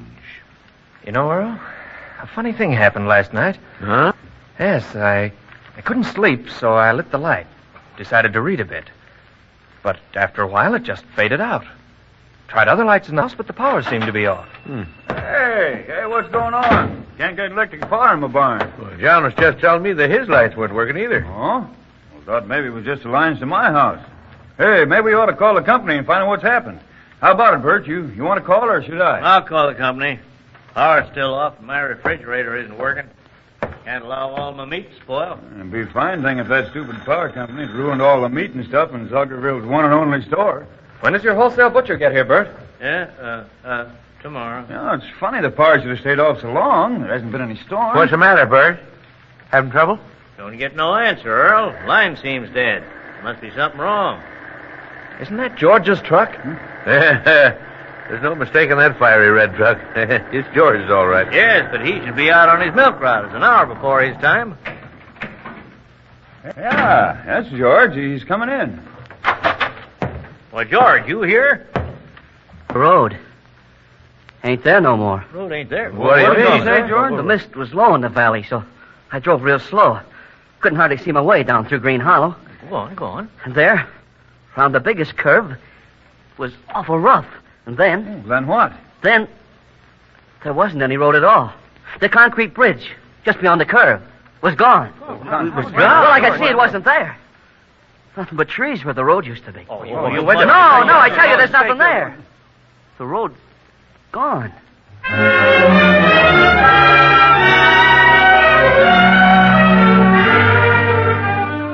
Any luck, Earl? No. Just trees as far as we could see. Even where the high tension poles used to be, there's nothing but trees. Trees all around.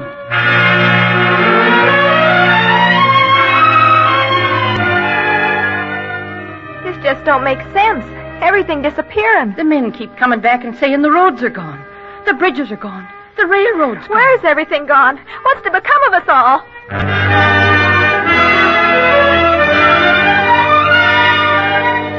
We've searched for miles. There are no towns, no other signs of human life. Just woods as thick as jungle.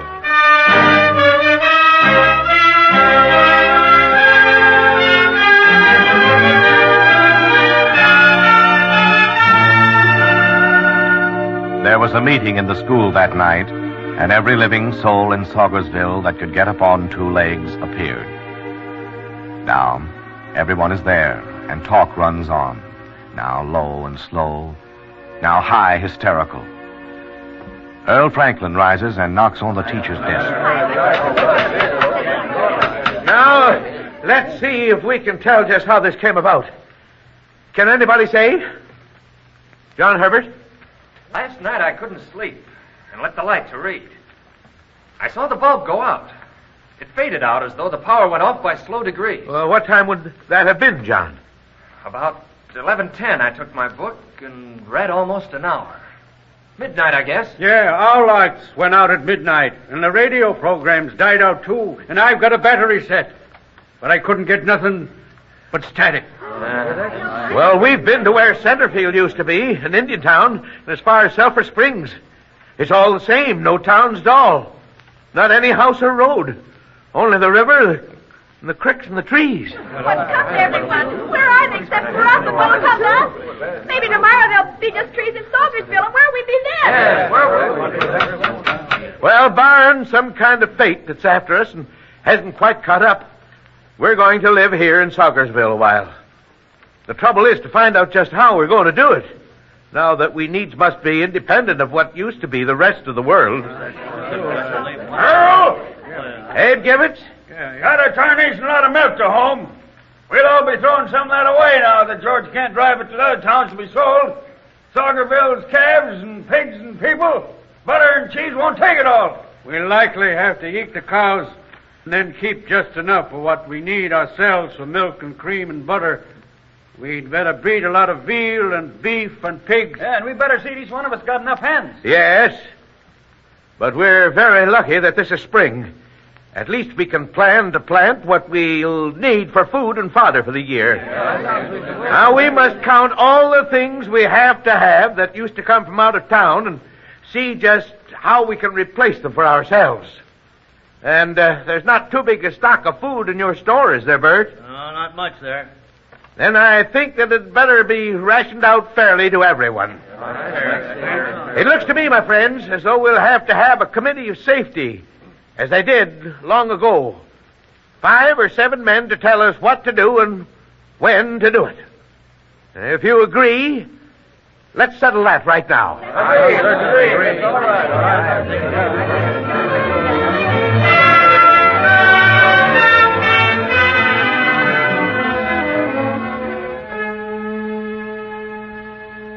Under the stars that look so far away, blown by a fierce spring wind that whacks the trees, the people hurry home to light their lamps, walking with new responsibility and courage that even now does not desert.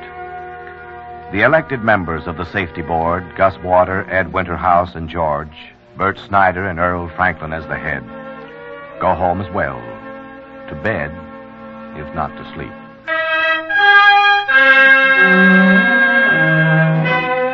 Our first problem is to see that everybody gets his share of food. We can ration out what I have on hand in the store. I've drawn up some tentative plans on what we all have to plant this year. Yeah, we'll have to kill some cattle. Don't have enough feed for so many head.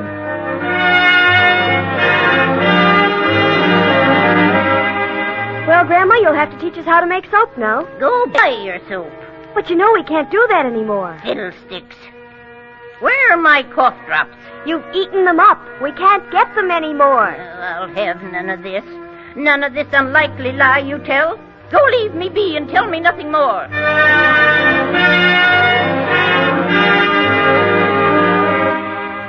You have some gas and oil on hand, Bert? Yes, truck came Saturday. Have about 1,200 gallons of gas. Oh, good.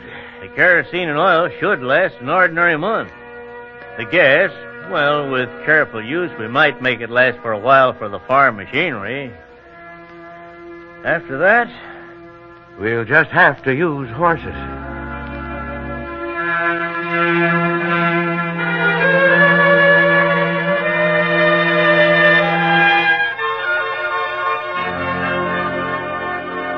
The summer came upon them like a storm, a rush of green that sweeps up over the land and covers deep the delicate shades of spring that grow in moister soil and fainter sun.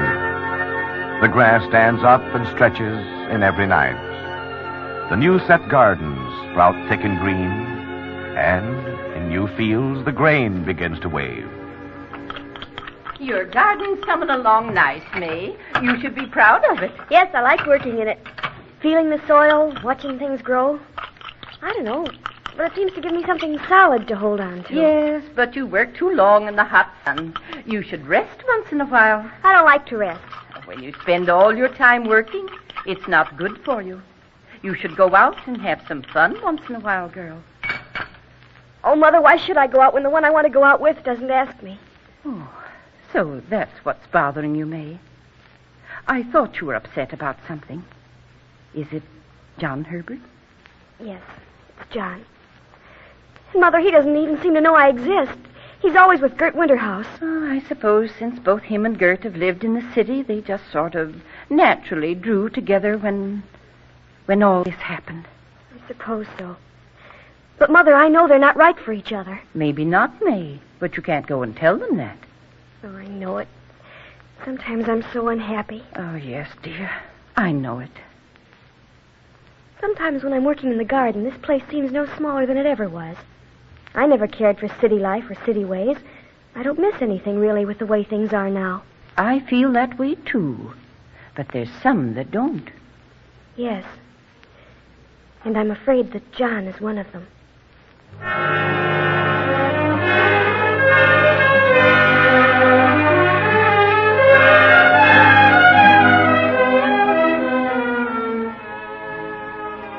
October 1st now brings them half a year, complete in this world that is so new and so tarnation old.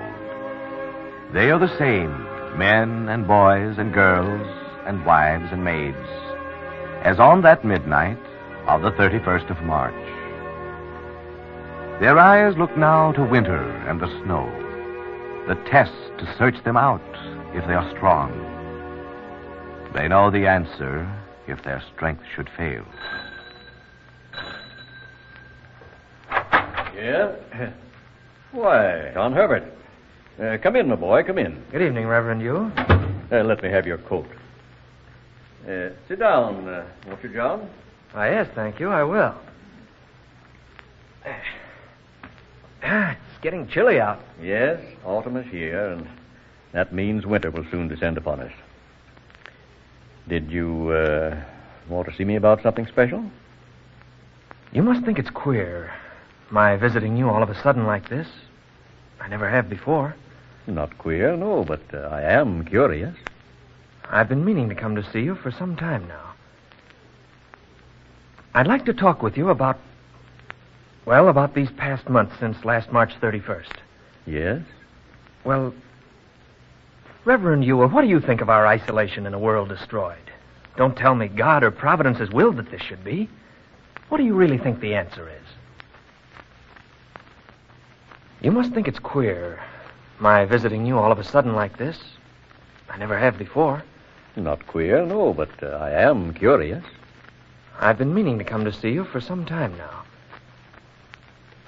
I'd like to talk with you about these past months since last March 31st. Yes? Well, Reverend Ewell, what do you think of our isolation in a world destroyed? Don't tell me God or Providence has willed that this should be. What do you really think the answer is? If I say God in his wisdom made the mystery, and if you say blind faith playing an aimless game let this happen, why, what's the difference? We are bound to live because some strength within us says we must. But it's taking all our time to find out how to keep on living. Why? There I go again. There's always a why. John, I haven't always felt as I do now. Submission to God's will, his world. Nor can I counsel you to bow your head, for youth must fight, and with its fighting, learn. I've fought so long and learned so little that I'm tired of it. Well, you're still young, John. I used to think constantly of the city, all it meant, and thought I couldn't do anything if not there. Then when I found that by not being in the city, I'd saved the life I valued nowhere but there, what had I left? I've been lost and done more than one foolish thing in loneliness. But now those things are past? Oh, yes.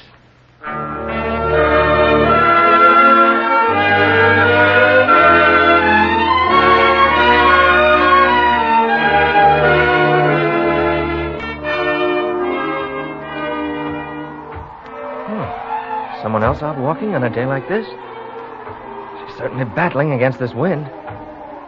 Looks as though she'll just about make it over the top of this hill. Hello, May. Oh, hello, John. I didn't see you there. Oh, I noticed that you had your head sort of tucked under your coat collar for protection. Sort of cold out. It's going to snow. Going to, did we say? Here it comes now. We'd better go. Yes, it's a thick snow.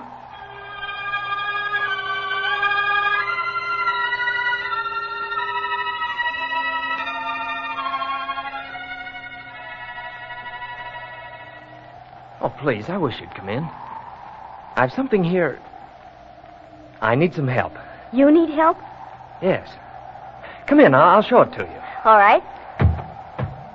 Look, it's white out already, and it's been snowing just a few minutes. The door's unlocked. Go on in. I'll just get these boots on. Okay. What a nice house you have. Oh, it's small, but suits me fine. Here, let me take your coat. Thank you. Then I'll light some candles. It's getting dark in here. It's gotten dark very early today. Tell me, what did you want to show me? Oh, over here on my work table. In my spare time, I've been, well, shall I say, manufacturing some toys for Christmas. Oh, wonderful. You know, my brother Jack has been wondering how Santa Claus would find us this year. Oh, I've made a farmyard, some dolls, Noah's Ark, and so forth. But this is what I wanted to show you, this doll in particular. Oh, she's lovely. I guess no matter how old I get, I'll always like dolls. Would you be interested in making some clothes for her? I'd love it. Mother has a rag bag full of scraps, and I'll make her a lovely wardrobe. And if I sell her, you'll have your half. We'd better go into business. Why, we might earn 10 pounds of maple sugar. Or 5 cords of well-split wood.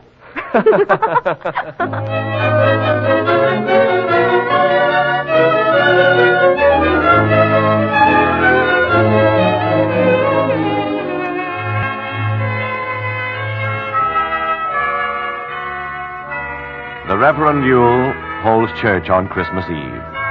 His little buildings all ablaze with lights. He has collected candles all the fall instead of pennies in the collection plate. All Saugersville is here as it has not spent Christmas Eve in church these many years. O God our Father, wise and most benevolent, that blesses us although we know it not, give us to keep here in our hearts the memory of Christ, whose birth we celebrate now for the first time in our new world of loneliness and toil. His story we will read and tell and love, that all may know that follow after here the blessing that thou gavest in thy Son. Amen. Now let us sing hymn 96.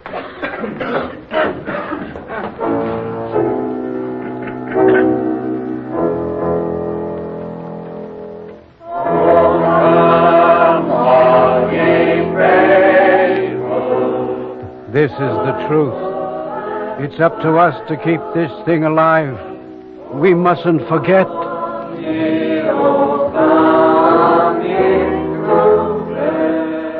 But this is just a little part of all we must pass on. Our duty is so heavy. How can we ever do all that is right?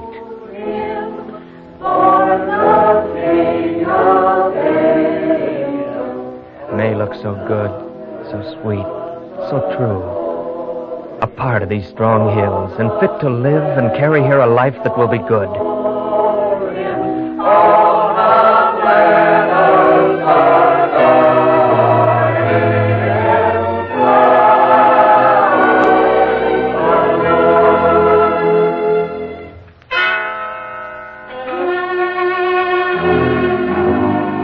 And now, sickness comes upon them, young and old.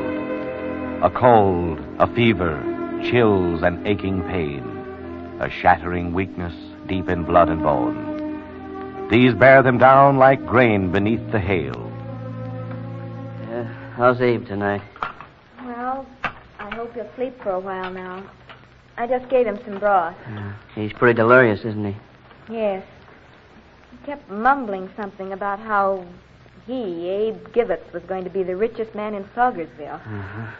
And he said something about having salt, that he'd better guard it.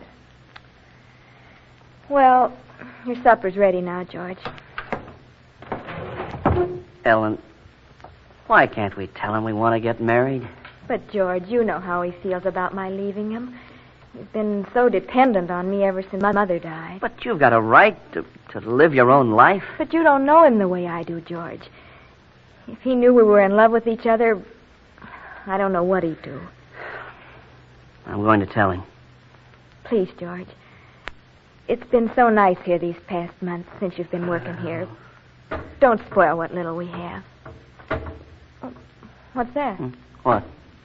Sounds like the front door banging in the wind. Oh, it is. How'd that get open? Oh, I don't know. I bolted it before. Abe? If he's still there. Yes, he must have gone out. Well, here's the lantern. We'll look for tracks in the snow. Come on. There are footprints here by the door. Yes. They go out the field. He can't be far ahead of us. But why did he go out? I don't know. Tracks are clear. You must be close behind Ellen, him. there he is. Where? Oh, what's he doing? I don't know, but I think he's kneeling by that old hidden hole. What's he got in his hand? It looks like rope. Talk to him, George. Abe. Oh. It's me, George. Don't be fooled. You think I don't know you're trying to take Ellen away from me? He knows. You and my daughter. I'll kill you both. Take your hands off me. George, look out for that hole. George, get away from the rim of that hole. Can't you catch him? He's crazy wild. Look out. Look out.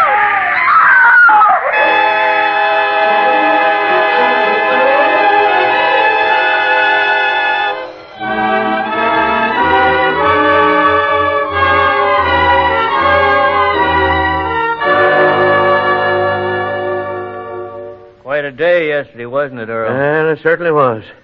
First John and May announced their engagement, and then that business last night. Seems something funny about all that. It does, Gus. Abe's dead, and looks now like George will probably be a cripple. Looked to me like they had a fight there at that old hole. Yes, I'm afraid they did. Funny there being salt there. Wonder if old Abe knew it. You can bet your boots he did. Probably wait until we didn't have no more, and then he'd tell us about it. He always was an old miser. Well, he got what was coming to him. If he hadn't had the salt on his mind, he wouldn't have gone out there, and then he wouldn't have been killed. Yes, but think of poor Ellen. Her father's dead, and now she says she's going to marry George, even though he is a cripple. Mm-hmm. Yeah. Well, at any rate, we should be congratulating you, Gus. May and John are a fine couple. Yeah, they certainly are. Oh, any date set for the wedding? April 1st is the wedding. Our New Year's Day here in Saugersville. Oh, that's fine. But by the way, we should be calling a meeting of the Safety Council, don't you think? You know, our first year is almost up. We've got a lot of things to discuss. Yes, we got to plan the crops for this spring. And I think we should plan for a new election. That's right. Don't seem possible a year's most up. And I think we should establish some kind of law. Law? Yes. Something aimed for justice in a place like this. Some simple rules of government like they had way back in the days before there were so many towns. After all, the original idea in this country was that each must have his turn at government. Yes, that's true. We must hold to that idea and pass it on to our children. Each one must have his turn at government.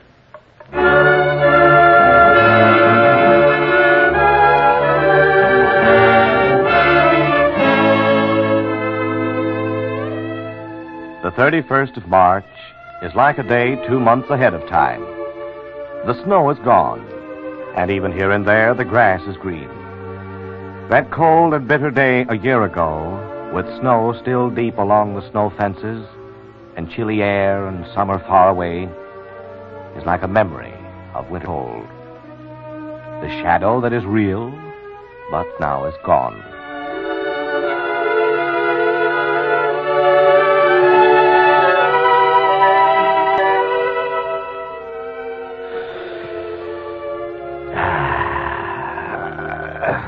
The air is good.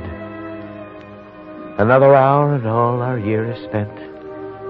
It may be the last if God keeps anniversaries and likes to do things on the proper date again.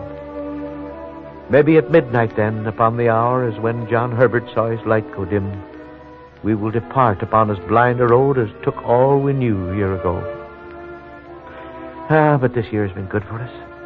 Alone as we have been, the privations and struggles we have faced have brought out the best in all of us. We're stronger now than we were last March 31st. And if we get by this fatal hour tonight, we will keep on and be the human race.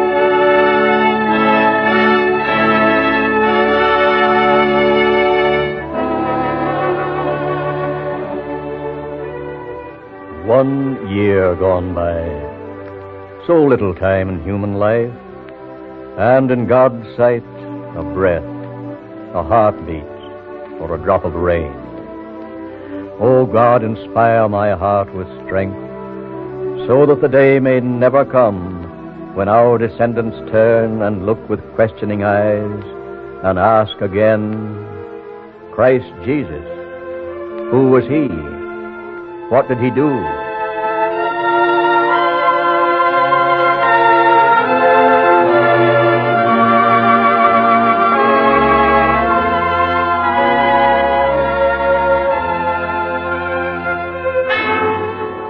Almost midnight.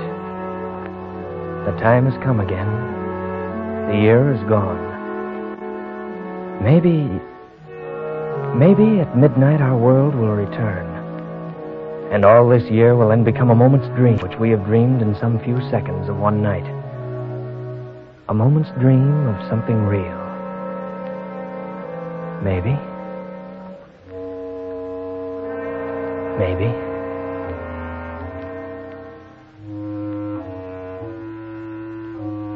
John Herbert starts now for bed. He winds his watch and sees the hands move slowly onward toward the midnight of the 31st of March.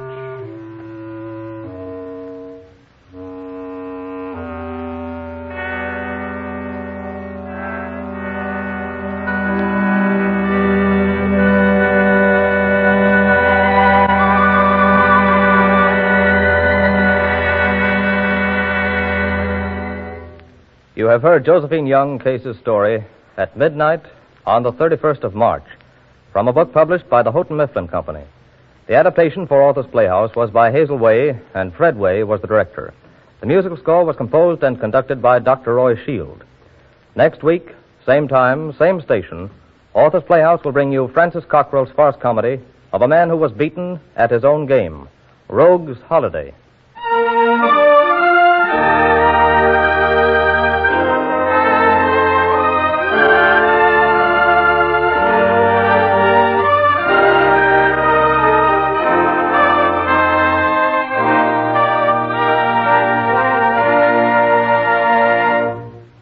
Author's Playhouse came to you from Chicago.